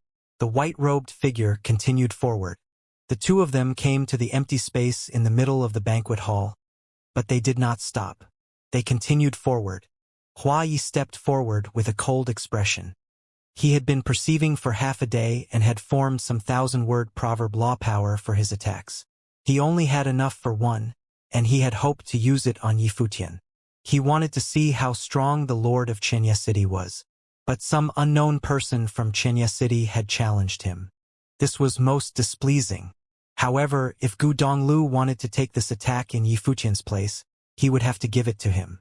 "I hope you can bear it," said Hua Yi. As he went forward, a powerful spatial storm swept up from his body. Brilliant spatial law seals floated around him. He lifted his arms slightly as if he could launch his attack at any moment. Gu Donglu did not stop either but continued forward. Ancient characters formed all around him suddenly. They were ancient characters of the Great Path and they resonated with heaven and earth. There was a hint of the will of the 1,000-word proverb within them. This made many people look on with surprise. Divine light was shining from Gu Donglu as well, making the will of the Great Path flow wildly through the ancient characters. His aura was getting stronger and stronger. As the two of them drew nearer to each other, a wild windstorm whipped against them. A group of seals appeared beside Hua Yi, and each one seemed to contain an incredibly powerful spatial storm within it. They were filled with space-tearing will. The seals all flowed along his body, all the way down to his arms. Suddenly, the incredibly brilliant light of the Great Path bloomed on his arms. A terrible spatial hurricane swept out from him. He pointed forward, and all the energy that had appeared seemed to gather together on his finger. The people on Divine Mountain could only see a destructive hurricane sweeping out, and the air before it appeared to be utterly destroyed. Gu Donglu was in the very center of the storm. Could the man from Xianxia City withstand it? The ancient characters wrapped around Gu Donglu and resonated with the worldly Great Path. His white robes whipped around in the wind. Even facing the destructive storm in front of him, his expression was unchanged. He stepped directly into the storm and clapped his hands together. In a flash, an overwhelmingly loud rumble filled the area. The vortex destroyed the ancient characters, but each character was like a giant palm print. Even when it was shattered, the fingers continued forward. However, the light from the ancient characters that surrounded Gu Donglu continued to shine. A terrible airflow rose around him. The Great Path howled as it flowed through heaven and earth. The ancient characters turned into seals, and they grew stronger and stronger. Boom! Boom! Boom! Hua Yi felt a series of blows that felt as powerful as storms. He ripped through space itself with his finger, causing vortexes to appear in the air as he pushed it forward, destroying the palm prints of the Great Path. But his opponent's palm prints were growing stronger and stronger. Finally, a row of ancient characters lined up and slashed down at the same time. His finger slammed into them, and he felt like he had hit a might divine wall, so firm it could not be destroyed. Hua Yi saw that this was the final barrier. The ancient characters that were around Gu Donglu had merged into one in preparation for this single attack.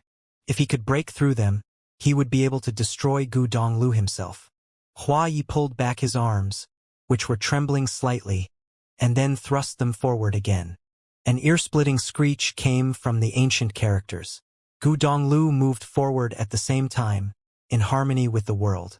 He slammed his hand forward, and it resonated with the heavens and the earth in all directions. The noise made Hua Ye's eardrums tremble, and his blood boil. Bang! There was a loud noise as the ancient characters shot down, slamming into Hua Ye's arm. There was a crisp snapping sound. He was sent flying backward, eventually landing on the ground. He spat up a mouthful of blood. A look of surprise came over everyone on Divine Mountain's face, except for one old man of the Nirvana level who had a delighted look. Gai Huang's disciple had actually been defeated. Even though this was not a full-fledged battle, it was not possible for the two opponents to purely use the power that they had just perceived. Some of the power they had used had been their own, such as the strength of their will. They had put this power into their attacks. The point was, Gu Donglu of Xianxia City had not been recognized before and was not famous at all.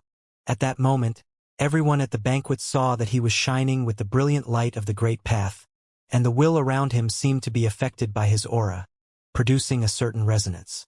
This was obviously no ordinary man. Xianxia City seemed interesting. Gu Donglu walked back. The two of them had merely been exchanging views. They had not truly been competing for the 1,000-word proverb steal, and so they would naturally not stay in the center of the banquet hall.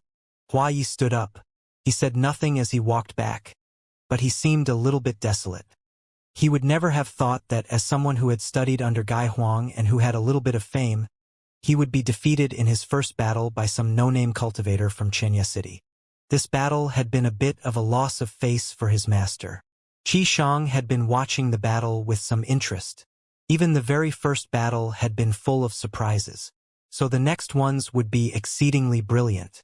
At that moment, a figure strode forward to the center of the banquet hall. A look of surprise came upon many people's faces. They had clearly not thought that she would come out so soon. This person was one of the 3 women who had received a peach invitation. It was the proud daughter of Heaven Shu Zi, who cultivated in the regional palace. She was often compared to Yin Tianjiao. One of them was a princess of Emperor Wu's realm. The other was Emperor Shu's daughter. Both of them had overwhelming attack power. They were in no way weak women. The princess of Emperor Shu's realm was really going to start fighting so soon? But who would she fight? She pulled out a card with a golden peach on it. It was a peach invitation. She had been directly invited here. "May I challenge the Lord of Xianxia City?" said Shu Zi. Hua Yi had tried to challenge Yi Futian, but Gu Donglu had called him out for not having a peach invitation and had stood in his way, finally defeating him. But both Shu Zi and Yi Futian had received peach invitations. Yi Futian looked at her in surprise. This was the first time that he had seen the princess of Emperor Shu's realm. He only knew who she was by reading her name on the peach invitation that she pulled out. Now, why did she want to exchange views with him? Was Xianxia City really this famous? Emperor Shu is known as the Thunder Emperor. His accomplishments in the way of thunder are extremely impressive, said someone on Divine Mountain. Ah yes, he is named after his overwhelming style of attack. It is said that the princess has perfectly inherited her father's talent. She may look weak, but when you see her fight, you won't think that at all, said someone else with a smile. But why does Shu Zi want to challenge Yi Futian? I heard that when the princess had just entered the regional palace, she was very arrogant. But she was taught a few lessons by Xing Kai and became much more honest. She threw herself into cultivating and restrained her violent temper a little bit. She even asked Xing Kai to train her, said someone who knew a little bit about the regional palace with a smile. A look of profound interest came over the faces of everyone on Divine Mountain. These noble-born princesses were very high-spirited, and would normally not deign to notice ordinary people. They had cultivated themselves to be very powerful and had outstanding talent, so the only people who could make them notice them were people who were stronger than them. But some of the people who had been cultivating at the regional palace for longer than Shu Zi did not think this was strange. It all seemed straightforward to them. Min smiled. Shu Zi had directly challenged Yifutian. There was a high likelihood that she would be humiliated. Yifutian may not have really gotten involved up to this point, but everyone still had high expectations for him. Yifutian was about to step out, but at that moment, someone stepped out in front of him, looked at Shu Zi and said, "I will fight you." Shu Zi looked at the one who had stepped out and frowned slightly. "Yifutian is the one I want to challenge," said Shu Zi coldly. The one who had stepped out was Xia Qingyuan. Everyone looked on with interest. Shu Zi had challenged Yifutian, but Xia Qingyuan had been the one to come out. Shu Zi may have just emphasized that the one she wanted to challenge was Yifutian, but based on their status, these two were much more suitable to fight each other. The daughter of Emperor Shu and the daughter of Emperor Xia, two princesses of great Renhuang realms. Xia Qingyuan did not get involved in much in Xianxia city. Yushang and Yifutian were so famous that the princess of Emperor Xia's realm did not get many chances to display her abilities. That was until Xia Qingyuan took over the 9 great tribes. Then people all saw how decisive she could be. "He does not know how to go easy on women. He won't show you any mercy," said Xia Qingyuan coldly. Yifutian's face was dark. What did she mean by that? Shu Zi frowned as she watched Xia Qingyuan come closer to her without the least bit of propriety. She did not keep asking, but instead, a terrible airflow erupted around her. A roaring sound exploded all around, and the light of purple lightning seemed to be everywhere. It seemed like it would cover the entire area. Lightning bolt seals appeared all around Shu Zi, each one containing frightening amounts of destructive power. Endless lightning appeared between heaven and earth and shot directly into the seals. These seals were formed from her understanding of the 1,000-word proverb, but she was putting her own will into them as well. Everything in the center of the banquet hall changed.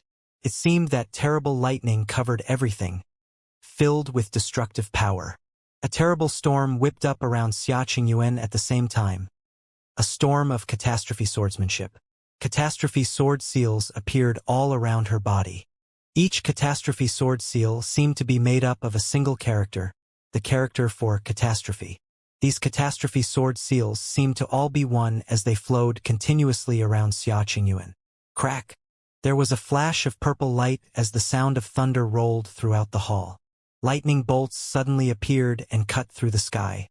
A lightning seal exploded and shot towards Xia Qingyuan. A thick, destructive bolt of lightning tried to destroy Xia Qingyuan. It was extremely overpowering. But Xia Qingyuan did not flee.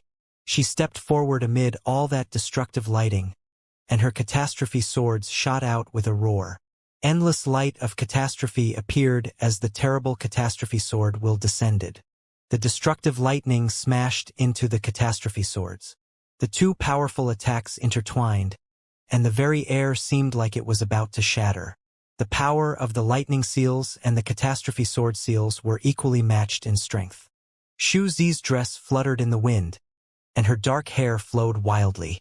She stepped into the air, and another lightning seal shot out, fast as a bolt of lightning, pulling endless bolts of lightning towards where Xia Qingyuan was standing.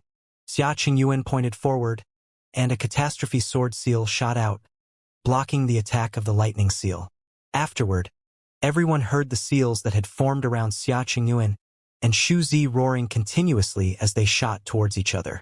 For a moment, it seemed like the destructive energy would completely shatter the banquet hall. The earth itself opened up, and the sky looked like the end of days was coming. Everyone at the peach banquet threw up their defenses to block the terrible storm. Even just the aftermath was enough to let them feel the terrible destructive atmosphere. Shu Zi stepped forward through the lightning like a thunder goddess. She looked overbearing to the extreme. Her eyes were filled with purple lightning, and her fragile-seeming body was bathed in the lightning's light. She stretched out her fingers, and the purple lighting wrapped around them as well. An even more terrible destructive power surged. At that moment, the oncoming lightning seals seemed to resonate with her will, and she now controlled all the lighting power in the area. The area where Xia Qingyuan was standing seemed to be locked down by the endless lighting. "Destroy her," spat Shu Zi. As she said this, thousands of lightning bolts descended, turning into destructive light as they fell. That is, everyone trembled as they looked at Xianxia. Beneath thousands of bolts of purple lightning, the place where she was standing seemed to have turned into a matrix of purple stars. The might of the thunder in the sky gathered together in this matrix, seeming to form a huge cylinder. It descended from the sky, containing immense destructive power. Even those who were standing far away could feel the shocking destructive energy. It ripped through the very air, destroying everything. All of the lightning seals were agitated to the very limit, and it could even be said that they were no longer just lightning seals. Xianxia was truly fierce, and she was holding nothing back. This noble princess was truly decisive once she decided to act. She left nothing in reserve. A look of surprise came over the faces of many of the people on Divine Mountain. Xianxia was no doubt powerful, but she had gone against the rules for fighting that Qishong had set. However, everyone also understood that it would be hard to avoid doing so in this kind of battle. If you only used the power that you had gained from understanding the steel to fight, you would be extremely limited. If you used your true power to fight, it would be much easier. And in some sense, Xianxia's attacks were still based on her perception of the thousand-word proverb. Amid the brilliant column of purple lightning, all of the lightning seals exploded with power at the same time. It seemed that she was using her magical powers to strengthen her attacks. Would Xianxia be able to withstand attacks like this? Countless eyes fell upon Xianxia. The destructive light seemed like it would swallow her up in an instant. Her fragile figure seemed like it would be destroyed in that purple light. However, the top figures watching from Divine Mountain were not worried in the least. Xianxia was a princess of Emperor Xia's realm.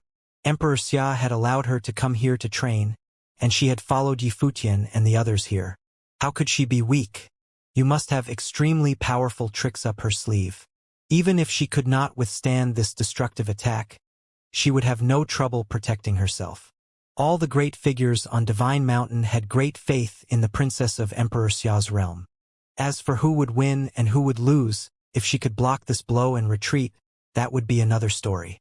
At that moment, brilliant divine light bloomed on Xianxia. It looked like Renhuang light. Lotuses that were full of brilliant holiness appeared in the air beneath her feet and wrapped her whole body within them. At that moment, Xianxia was dazzling. She looked like a goddess. Everyone felt dazed watching the blinding light. Time seemed to stop as they watched the two of them fighting. Xianxia seemed like a goddess of destruction. She was noble and overwhelming, and held lightning in her hands. Xianxia was more like a goddess who had left the sins of the world behind. In fact, she seemed not even to have come from the human world, but was instead a celestial being. The brilliant lotus will bloom, and suddenly, the catastrophe swords that had formed around Xianxia began to increase in number. The Tao begets one, begets two, and begets all things. Xianxia was drawing upon her power, and so was Xianxia. But unlike Xianxia, Xianxia had not completely detached herself from her understanding of the thousand-word proverb.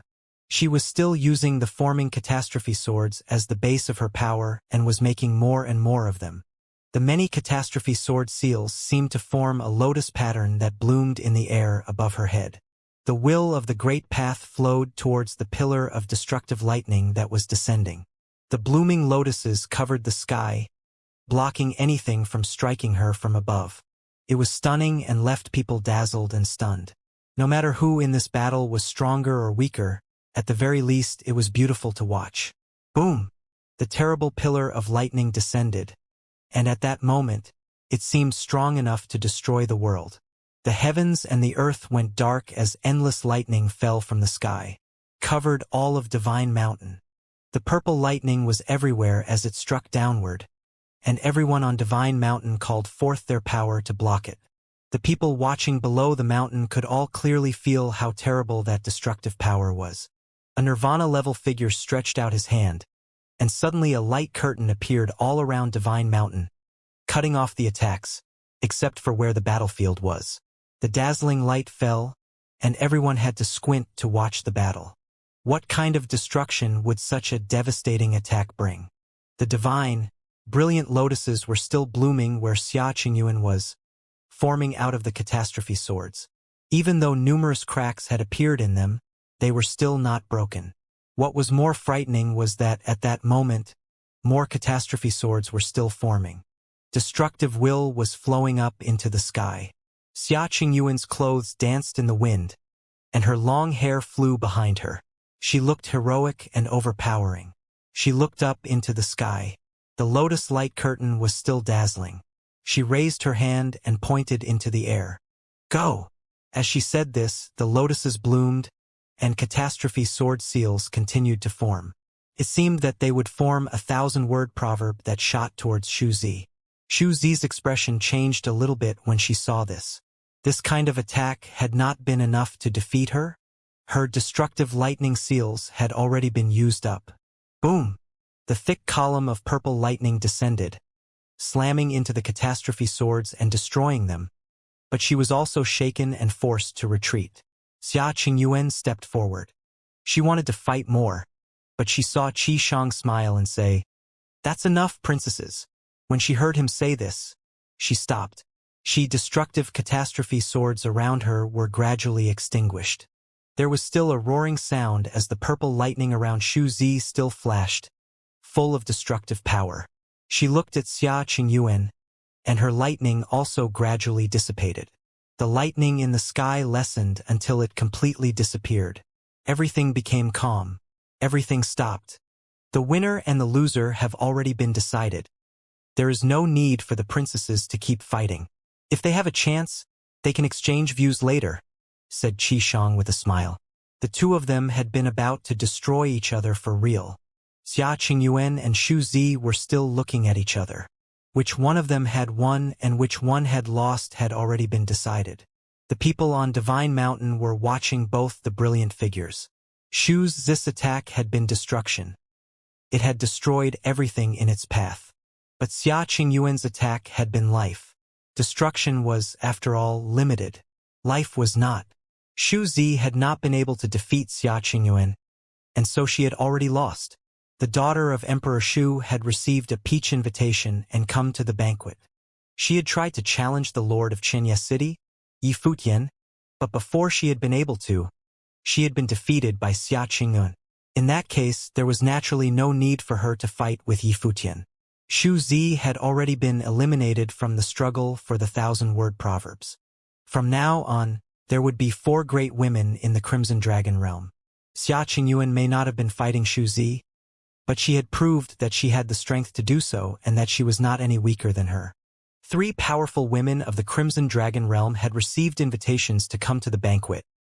Yu Shifei, the saint of the Yu clan, Yin Tianjiao, the princess of Emperor Wu's realm, and Shu Zi, the princess of Emperor Shu's realm. Now Xia Qingyuan, the princess of Emperor Xia's realm, could be counted among them. The two of them returned to their original places. Xianxia City had emerged the victor in the previous 2 battles. Many people sighed at this. In the future, Xianxia City would probably challenge the ancient imperial city's position as the most significant city besides Crimson Dragon City. Xingqiu had already been crushed by Yushang twice, which had caused great enmity, and Gudong Lu had just defeated Gai Huang's disciple. And Xianxia City also had people like Yi Futian and Xia Qingyuan. If Xing Kai could crush Yi Futian, that would be good for him. If he could not, then he would be dominated by Xianxia City. In that case, once Yi Futian and Yushang reached full maturity, they would directly threaten the ancient imperial city's position. As everyone was thinking of this, a figure walked forward from within the ranks of the people from Xianxia City, making a look of surprise come over everyone's face. Xianxia City would participate in 3 successive battles, but this time it was someone from Xianxia City who was actively coming forward, rather than one of them receiving a challenge. That is the youth who broke through to the Saint Plain at the Battle of the Crimson River. Everyone looked at the man and saw that it was Yi Wuchen. The great figures on Divine Mountain all looked at him. They did not recognize him at all. Did Xianxia City have even more geniuses within it? This man seemed to be a swordsman. Those who knew about the people at the Battle of Crimson River knew that Xiangnan had wounded Yi Wuchen at the battle, but now that he had broken through to the Saint Plain, he had transcended the weaknesses of the flesh. However, on such an occasion as this, it seemed that stepping forward to fight might put him in over his head. What kind of people were here? The Peach Banquet was known as the foremost banquet in the Crimson Dragon realm and was much more important than the Battle of the Crimson River. Yi Wuchen walked forward. When he reached the center of the banquet hall, he looked in a certain direction.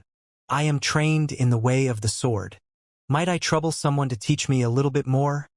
Said Yi Wuchen. The person he was looking at was someone on the regional king ranking. Pei Min was from Sword Emperor Palace. If Yi Wuchen was asking him to fight, he was certainly not seeking victory. He just wanted to learn more about Pei Min's swordsmanship. How stupid would he be if he was seeking victory in a fight with Pei Min? Not only was Pei Min very famous, but he had also cultivated to the level of a saint of true self. Even if he suppressed his power, he would still be far superior to Yi Wuchen in terms of his understanding of swordsmanship alone. Pei Min naturally knew precisely what Yi Wuchen wanted. For him to challenge him in a situation like this, seeking the way of the sword, meant that he was a good swordsman indeed. If they did not do this today, Yi Wuchen would spend his days blocking his way and asking him to fight. If Yi Wuchen would not be polite, then neither would he. Fine. Pei Min nodded slightly and walked forward. He stopped not far from Yi Wuchen and stood there calmly. Yi Wuchen looked at Pei Min. At that moment, he seemed to see Pei Min standing there like an insurmountable sword mountain. This was a marvelous feeling. It was like Pei Min himself was a Ling Tian sword. Those who cultivated on the divine path had already transcended the mortal world, and their temperaments had changed. They were in harmony with the way of cultivation. Once they intentionally revealed their temperament, it would immediately be felt by others. Pei Min was like this without a doubt. He seemed to already be in harmony with the way of swordsmanship and had found his true self. He had a deep understanding of his swordsmanship. As he stood there, he was like a sword that could be pulled from its scabbard at any moment. Although there was only one step of difference between a doctrine saint and a saint of true self, there was still a huge gap between them. In fact, the distance between any two levels on the saint plane was like a gaping chasm. As Yi Wuchen stood there not moving, he could feel Pei Min's marvelous aura.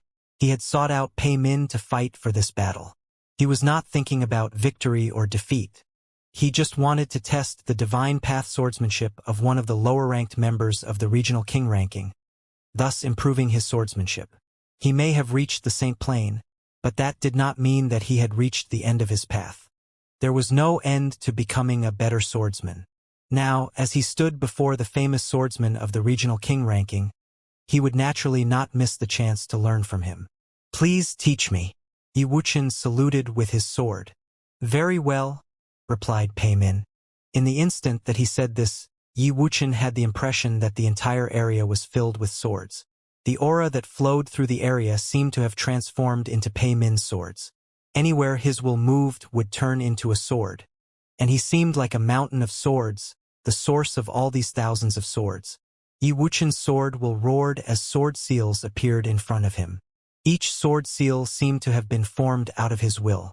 An incredibly powerful stream of sword will flowed out of him. The endless sword will stretched out through the vast area. It flowed around Yi Wuchen, putting him at the center of it. Another flow of sword will appeared upon his body. The sword seals continued to increase in number, which made the sword will all around Yi Wuchen even more terrifying.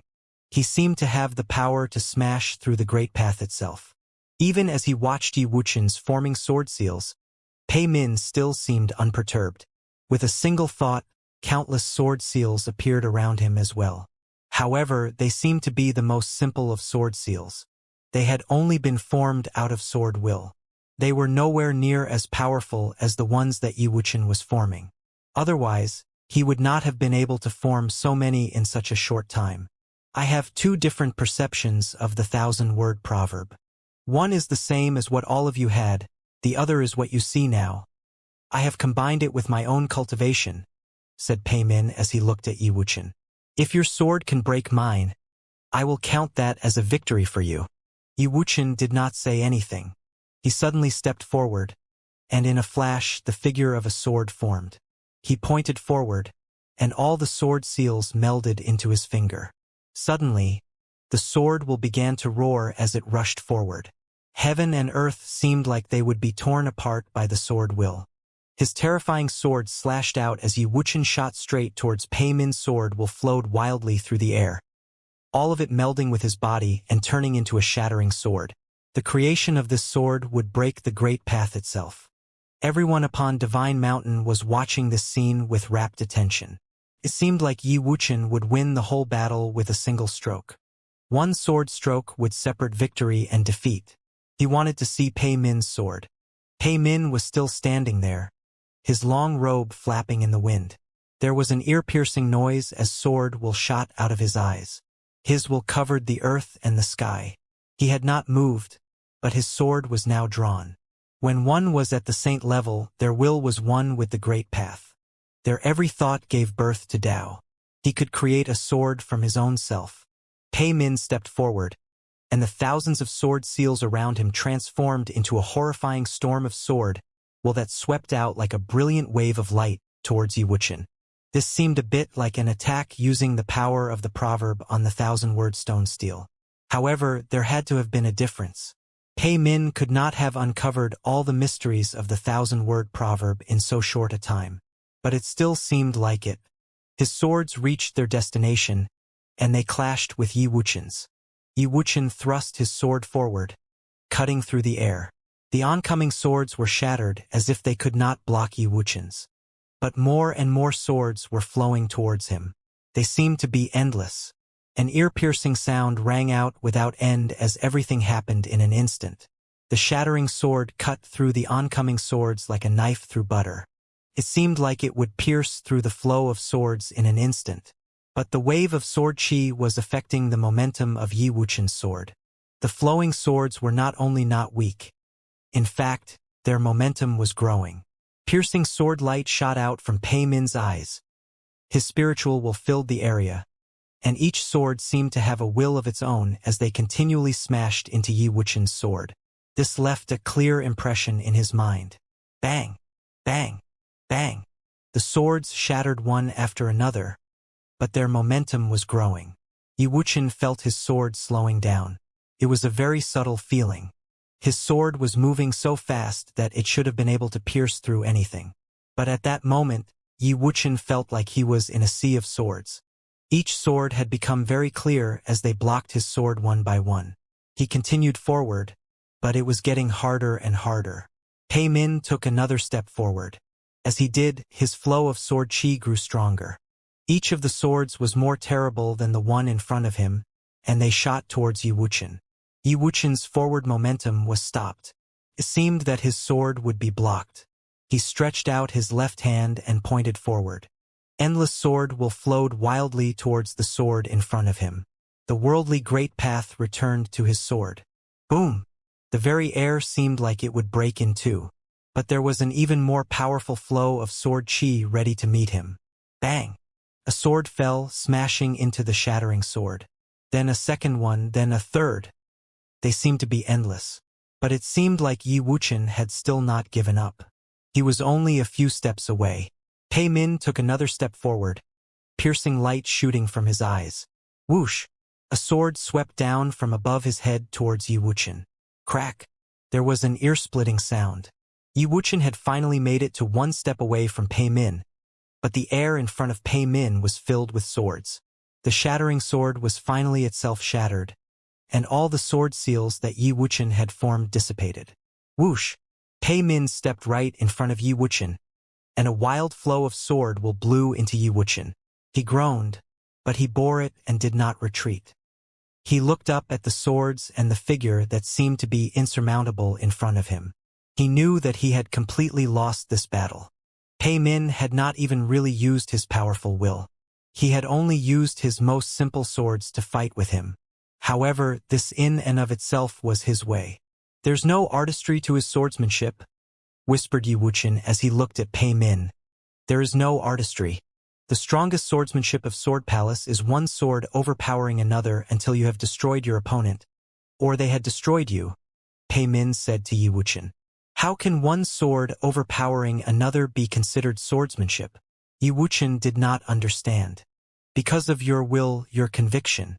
Every time you draw your sword, your will and conviction are stronger than the last time you did so.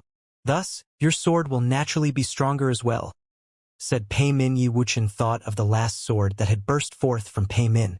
It had indeed been one sword overpowering another. That was why his sword will grew stronger and stronger. Thank you for the lesson, said Yi Wuchen with a bow, showing his respect. The battle had been simple. Both of them had only made a single full attack. But he had learned a lot from it.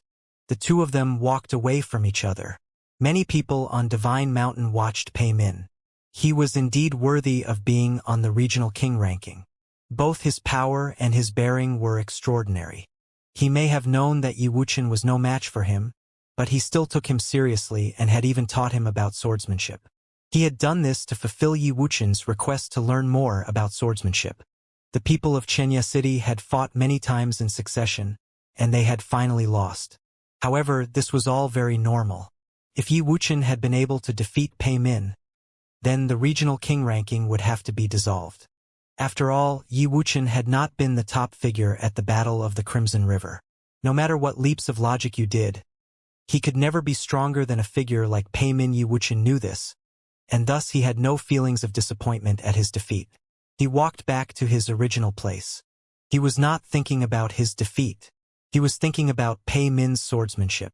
Unfortunately, he was not powerful enough to make Pei Min display his full power. If they had fought an actual battle, he would have been able to learn a little more. At that moment, there was the sound of footsteps. As soon as Yi Wuchen and Pei Min had walked away, someone else stepped down and walked to the center of the banquet hall.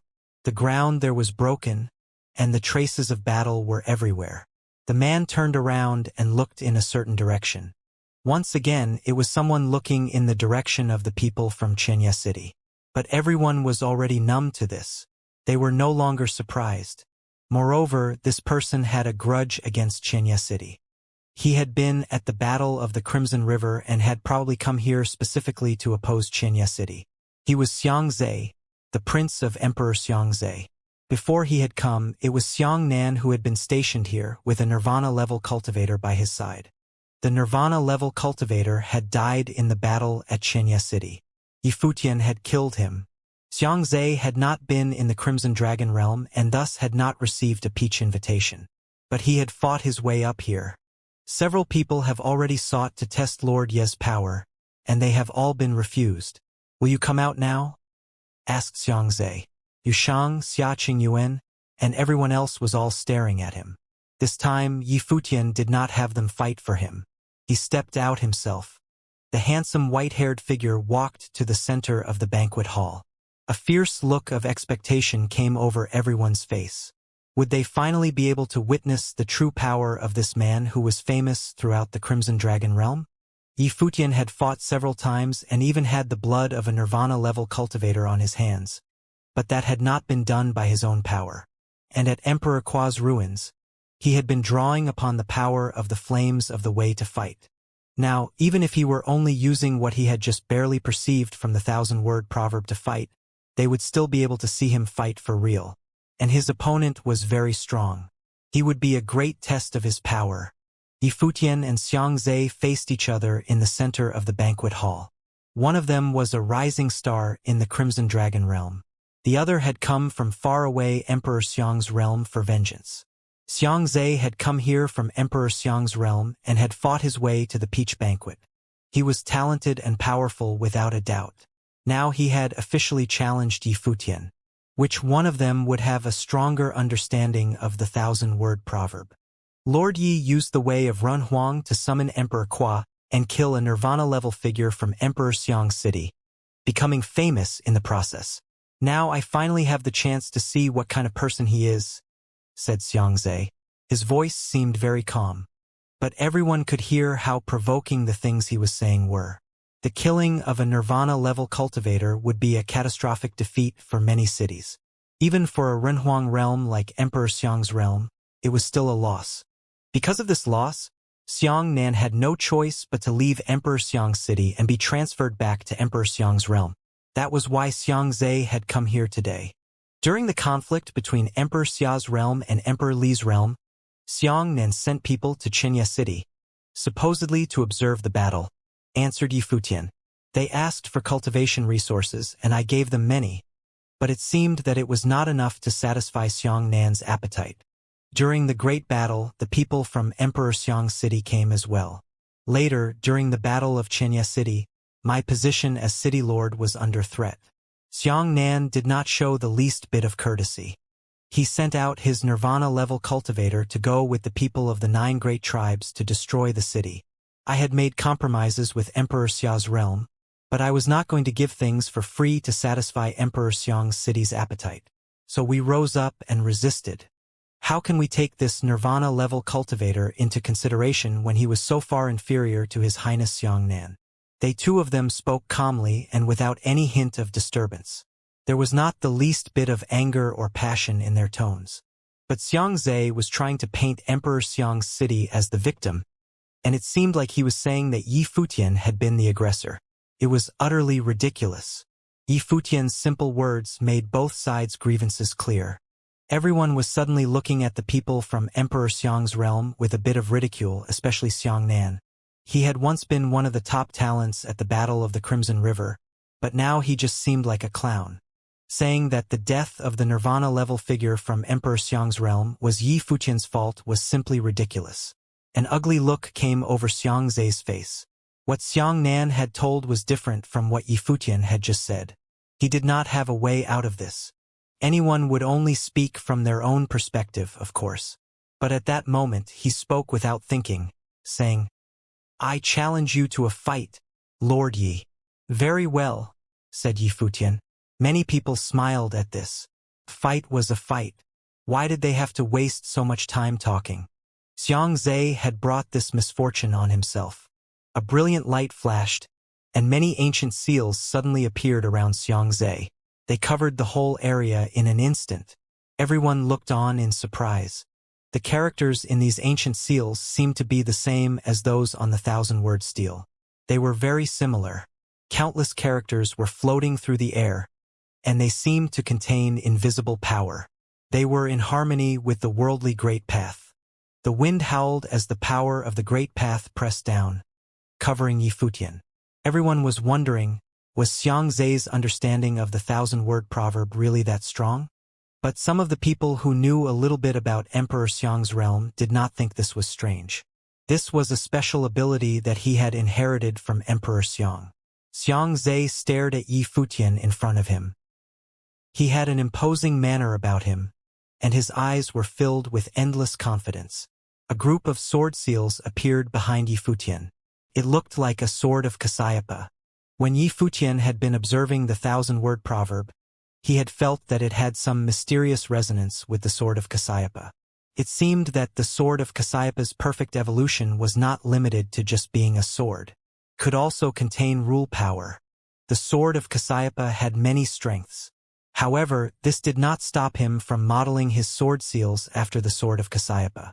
Terrifying sword will came out from the swords of Cassiopeia. All of the sword will gathered together. Each sword seal contained frightening amounts of power. 33 swords of Cassiopeia surrounded Yifutian. Sword light flowed forward, making it look like a river of swords was flowing through the area. Neither of them had attacked yet, but there was a powerful sense of tension between them. There was a huge amount of pressure in the banquet hall. Xianxia stretched out a hand and pointed. "Go," he said. When he said this, many ancient character seals swept out at the same time, covering the sky as they shot towards Yifutian. As soon as he said something, it happened. Crack! There was a sharp sound as a sword curtain appeared around Yifutian. At that moment, an ancient character seal was rushing towards him. Yifutian waved his hands, and suddenly a sword of Cassiopeia shot out with a roar and slammed into the oncoming seal, piercing directly through it and shattering it. But afterward, a second seal fell, and its roar sounded even closer. It made an ear-piercing noise come from the sword of Cassiopeia. Everyone saw a fearsome storm whip up in front of Xianxia. The ancient character seals covered the sky and fell as if they were moving in sync with the great path itself. They suppressed the whole area. They have the right form and the right substance, thought Yifutian as he watched Xiangxia's attack. Xianxia's technique indeed had the form of the characters in the 1,000-word proverb, as well as their substance. They had a ferocious power, and they were growing stronger and stronger. It was clear that Xianxia was far more outstanding than Xiangnan had been. The swords of Cassiopeia pierced out, one sword after another. His sword will was growing stronger and stronger, forming a sword curtain in front of him. It was cutting through the ancient character seals. The 33 swords of Cassiopeia formed a terrible storm of sword will above Yi Futian that destroyed all the power from Xiangxia's attacks. He looked at the giant ancient character seals that covered the sky and thought, if Xianxia had actually understood the meaning of the 1,000-word proverb, his attack would be more frightening. It would cover the whole area, and he would be absolutely unable to block it. But even so, he was still very strong. He stretched out his hand, and his will moved a little bit. Suddenly, the countless ancient characters that were shrieking towards him in a wild flow turned into the shape of precious cauldrons. A golden dragon roared among them and shattered the sword will below it. The sword curtain shook continuously and seemed like it was about to be destroyed. Yi Futian stretched out his hand at the same time and swept it through the air. Suddenly, his sword will grew fiercer, and invisible swords seemed to form, blocking the oncoming power. Xianxia snorted and took another step forward. Incredibly strong willpower descended. A huge figure seemed to be forming behind the ancient characters like an image of Renhuang. This Renhuang-like figure slammed its hand downward, and there was a terrible crushing will in it. It seemed to have been born from the forming characters. As the characters lit up, it looked like a giant matrix pattern that was rushing towards the sword seals. In a flash, the 33 sword seals were shattered. Xianxia is strong indeed. A look of surprise came over everyone's faces. Xianxia had not only created an ancient character attack that was taken directly from the 1,000-word proverb steel, but it had also evolved into various forms. At that moment, it seemed even more like a figure of Renhuang was descending, slamming down its fist. Moreover, all of this seemed to have been formed out of ancient characters. Even if he was using his own willpower, he had still not abandoned his perception of the 1,000-word proverb. The huge palm print covered the sky. Even people far away could feel its immense power. Moreover, if Yi Futian had only formed 33 sword seals, they had all been destroyed, and he would have lost. Xianxia regarded him coolly. He wanted to see if Yi Futian could make a comeback. Heaven and earth roared as the palm print pressed down. But at that moment, many ancient characters appeared around Yi Futian. This time they were not sword seals but palm prints. A burst of terrifying fist will was formed, making the palm prints turn into huge fists. Yi Futian raised his arm and struck out into the sky. Boom! A loud noise rang out as one of the palm prints smashed into the oncoming fist, but it could not shake it. Yi Futian shot up into the air, his body straight as a bolt of lightning. All of the palm prints gathered into his arm as he pierced through the sky, heading upwards. Boom! Boom! Boom! The palm prints continued to strike out, one after another, their momentum growing stronger and stronger. A huge palm print appeared under the oncoming fist. It seemed like the palm prints were overlapping, creating a giant palm print. There was a loud noise as 10 or so fists shot out, stopping the giant fist. The giant palm print was growing bigger and bigger. The mighty fist will seemed like it would destroy everything. And it did not stop. More palm prints rushed forward, integrating themselves into the giant palm print. Just as Yi Futian descended and he thrust out his arm, all of the palm prints seemed to have been thoroughly integrated into the giant palm print. The figure of a giant fist appeared, punching a hole through Xianxia's giant fist, then continuing forward and piercing through the Renhuang figure. The single fist destroyed it utterly. Xianxia looked shocked. He looked up at Yi Futian, who was up in the sky looking down at him. A burst of terrible fist will covered the sky. There were still endless fist wills on his fist, which seemed to have been formed from many palm prints. They had still not completely dissipated. You are flashy, but have no substance, Yi Futian said to Xianxia.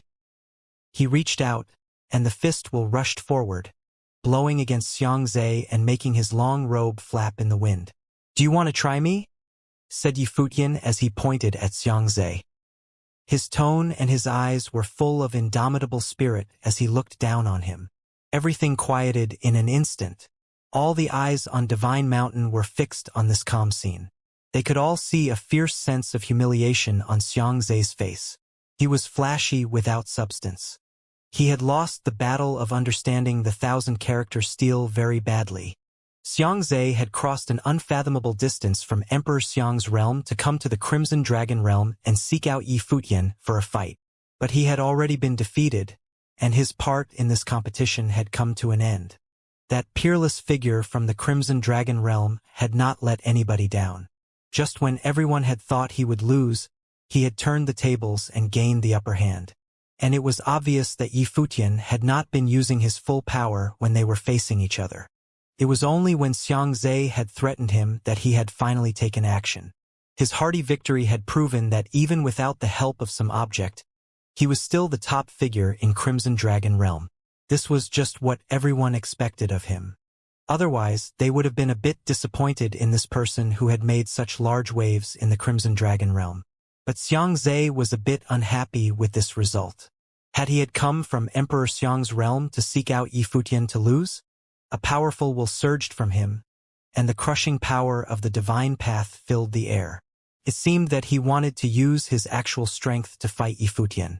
Yifutian felt the power of the divine path surging from Xianxia. The mighty power covered his body. It seemed to be everywhere and had a mighty aura. Divine might appeared all around him as well.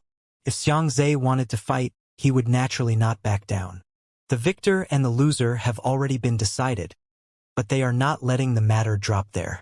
Could it be that they fear they will never have the chance to test each other's strength again? Said Qishang with a smile.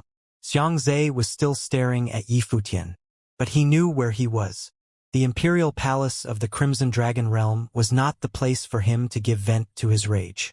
Even if his father, Emperor Xiang, personally came here, he would not dare to be like this. This was not the place to act rashly.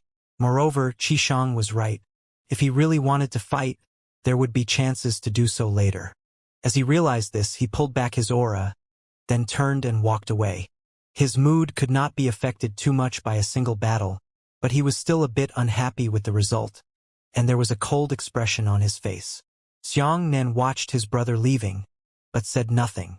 He was also feeling rather gloomy. He had lost to Yifutian. Xianxia returned to his place, and Yifutian naturally pulled back his aura. He walked back to his place. The last few contests had been between Shu Zi and Xiaqing Yuan, Pei Min and Yi Wuchen, and Yifutian and Xianxia. All of them had had people who had received peach invitations taking part. The next battle would naturally not mean too much, and would not be part of the true struggle for the 1,000-word proverb stele. Anyone else taking part in the battle would not mean much. We should not keep bothering Lord Yi. The contestants have only had a short time to perceive the 1,000-word proverb, and each battle drains a lot of their energy. Thus, let us have each combatant split up their fights as much as possible. Let us not have one person fight multiple times in succession, said Qishang. The atmosphere at the peach banquet was relatively relaxed. There were not any set rules, but everyone there was a powerful figure and greatly desired victory. Thus, even though the atmosphere was relaxed, everyone was taking this very seriously. They all wanted to defeat their opponents. However, since they were top figures, they would not deliberately take advantage of each other. When Qishang said this, everyone understood and agreed. Qishang looked at Yu Shifei. Shifei, why don't you fight next? He had asked his beloved to be the first to fight, setting an example. Yu Shifei nodded slightly. She looked at Yin Tianjiao and grinned. Princess Yin, would you like to fight? Yin Tianjiao was the daughter of Emperor Wu, and was thus worthy of being called princess. Shu Zi had already fought with Xiaqing Yuan, so they were the only two women left, so it was expected that they would fight. It was not like Yu Shifei was deliberately targeting Yin Tianjiao. A look of interest came over the faces of everyone on Divine Mountain. I wonder if the future queen of the Crimson Dragon realm can defeat this princess of Emperor Wu's realm, whispered someone with a smile. Everyone knew of what was going on between Qishang and Yu Shifei and was delighted by it. They all blessed them in their hearts. The happy event of their marriage was inevitable. Yushirfei, the daughter of the Yu clan, naturally embodied the Tao. She had been fated to be extraordinary from birth, and would one day inherit the Yu clan. Some of the elders in the palace liked this intelligent and talented woman very much. It was said that even the Crimson Dragon Emperor had no objections. Emperor Wu is skilled in warfare, and the princess of his realm is naturally the same. Her combat ability is outstanding. I wonder if she will make some trouble for our future queen, answered someone with a smile. He thought that Yushirfei would win this battle, even though her opponent was a princess of Emperor Wu's realm and someone who had cultivated at the regional palace. Yin Tianjiao and Yushirfei walked to the center of the battlefield. Both of them were gorgeous women, so it was quite a pleasing sight. Princess, said Yushirfei with a slight smile. Yin Tianjiao nodded. Princess. As they said this, their auras changed. They were no longer as gentle as before. Yin Tianjiao was skilled in using flames, and Yushirfei was just the opposite. She was skilled at using water and ice. The two equal but opposite auras filled the area. A look of surprise came over everyone's faces as the room turned alternately cold and hot. Yifutian stood to the side, watching calmly. He reached out and felt the heat and the cold. But the coldness was a little bit stronger. It seemed cold enough to slow down the blood in one's veins, and even freeze it. This princess of Emperor Wu's realm is facing a great threat, said Yifutian with a smile. Beside him, Xia Qingyuan looked at him, then back to the battlefield. This princess of Emperor Wu's realm helped you in the west. Yifutian was stunned. What did she mean? Where did that come from? It seemed that Yin Tianjiao had indeed helped him. When the Zhu tribe had sought to block him and not let him leave, Duan Wuji and Yin Tianjiao had spoken up in support of him. If you had not said something, I would have forgotten princess. In that case, I hope she wins, said Yifutian with a smile. Xia Qingyuan ignored him, continuing to watch the battlefield. Just as Yifutian had guessed, Yin Tianjiao suffered a certain degree of domination. Yushirfei was on the regional king's ranking, and her strength was beyond all doubt. She defeated Yin Tianjiao, the princess of Emperor Wu's realm. Everyone wished that the battle could keep going. It was a very graceful battle, and many people were watching it with great enjoyment. But Yin Tianjiao had no desire to do so. She walked away discouraged. Once she returned to her original place, she looked over at Yifutian. She seemed to be staring at him. Yifutian was confused. I hope you win, whispered Yin Tianjiao. She had obviously heard what Yifutian had said before. Before the battle had even begun, she had guessed that she would lose. She was a little annoyed. She had lost to Yifutian at Emperor Qua's ruins, and now she had lost to Yushirfei. She had come from Emperor Wu's realm and entered the regional palace to cultivate, but she had lost several times in succession. Thus, it was only natural that she was gloomy. Yifutian smiled and shook his head ruefully. She must be cursing him. He had just wished Yin Tianjiao victory, and yet she had lost. Xia Qingyuan looked over at Yin Tianjiao but said nothing. Once Yushirfei and Yin Tianjiao had stepped down, Duan Wuji stepped up.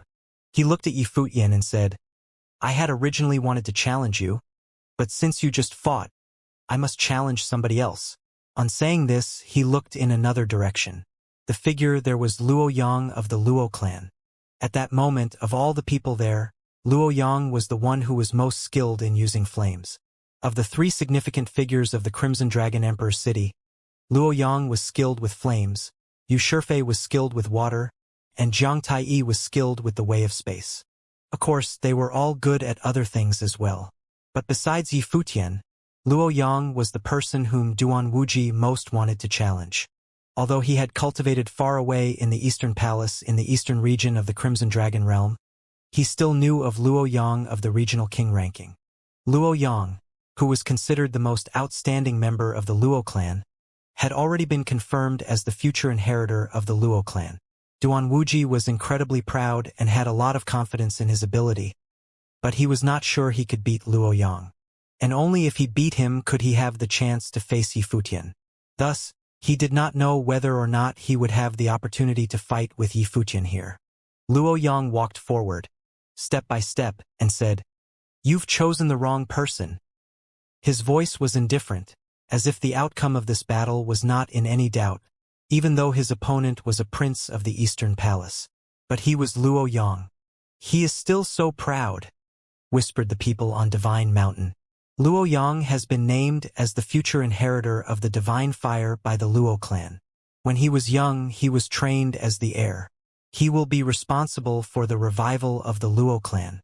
He is also incredibly talented, and has had a hard time finding worthy opponents." He refused an invitation to the regional palace, and yet still entered the regional king ranking. Luo Yang, Xing Kai, Pei Min, and Jiang Taiyi are all worthy of being called the heroes of their generation. They are the future of the Crimson Dragon realm.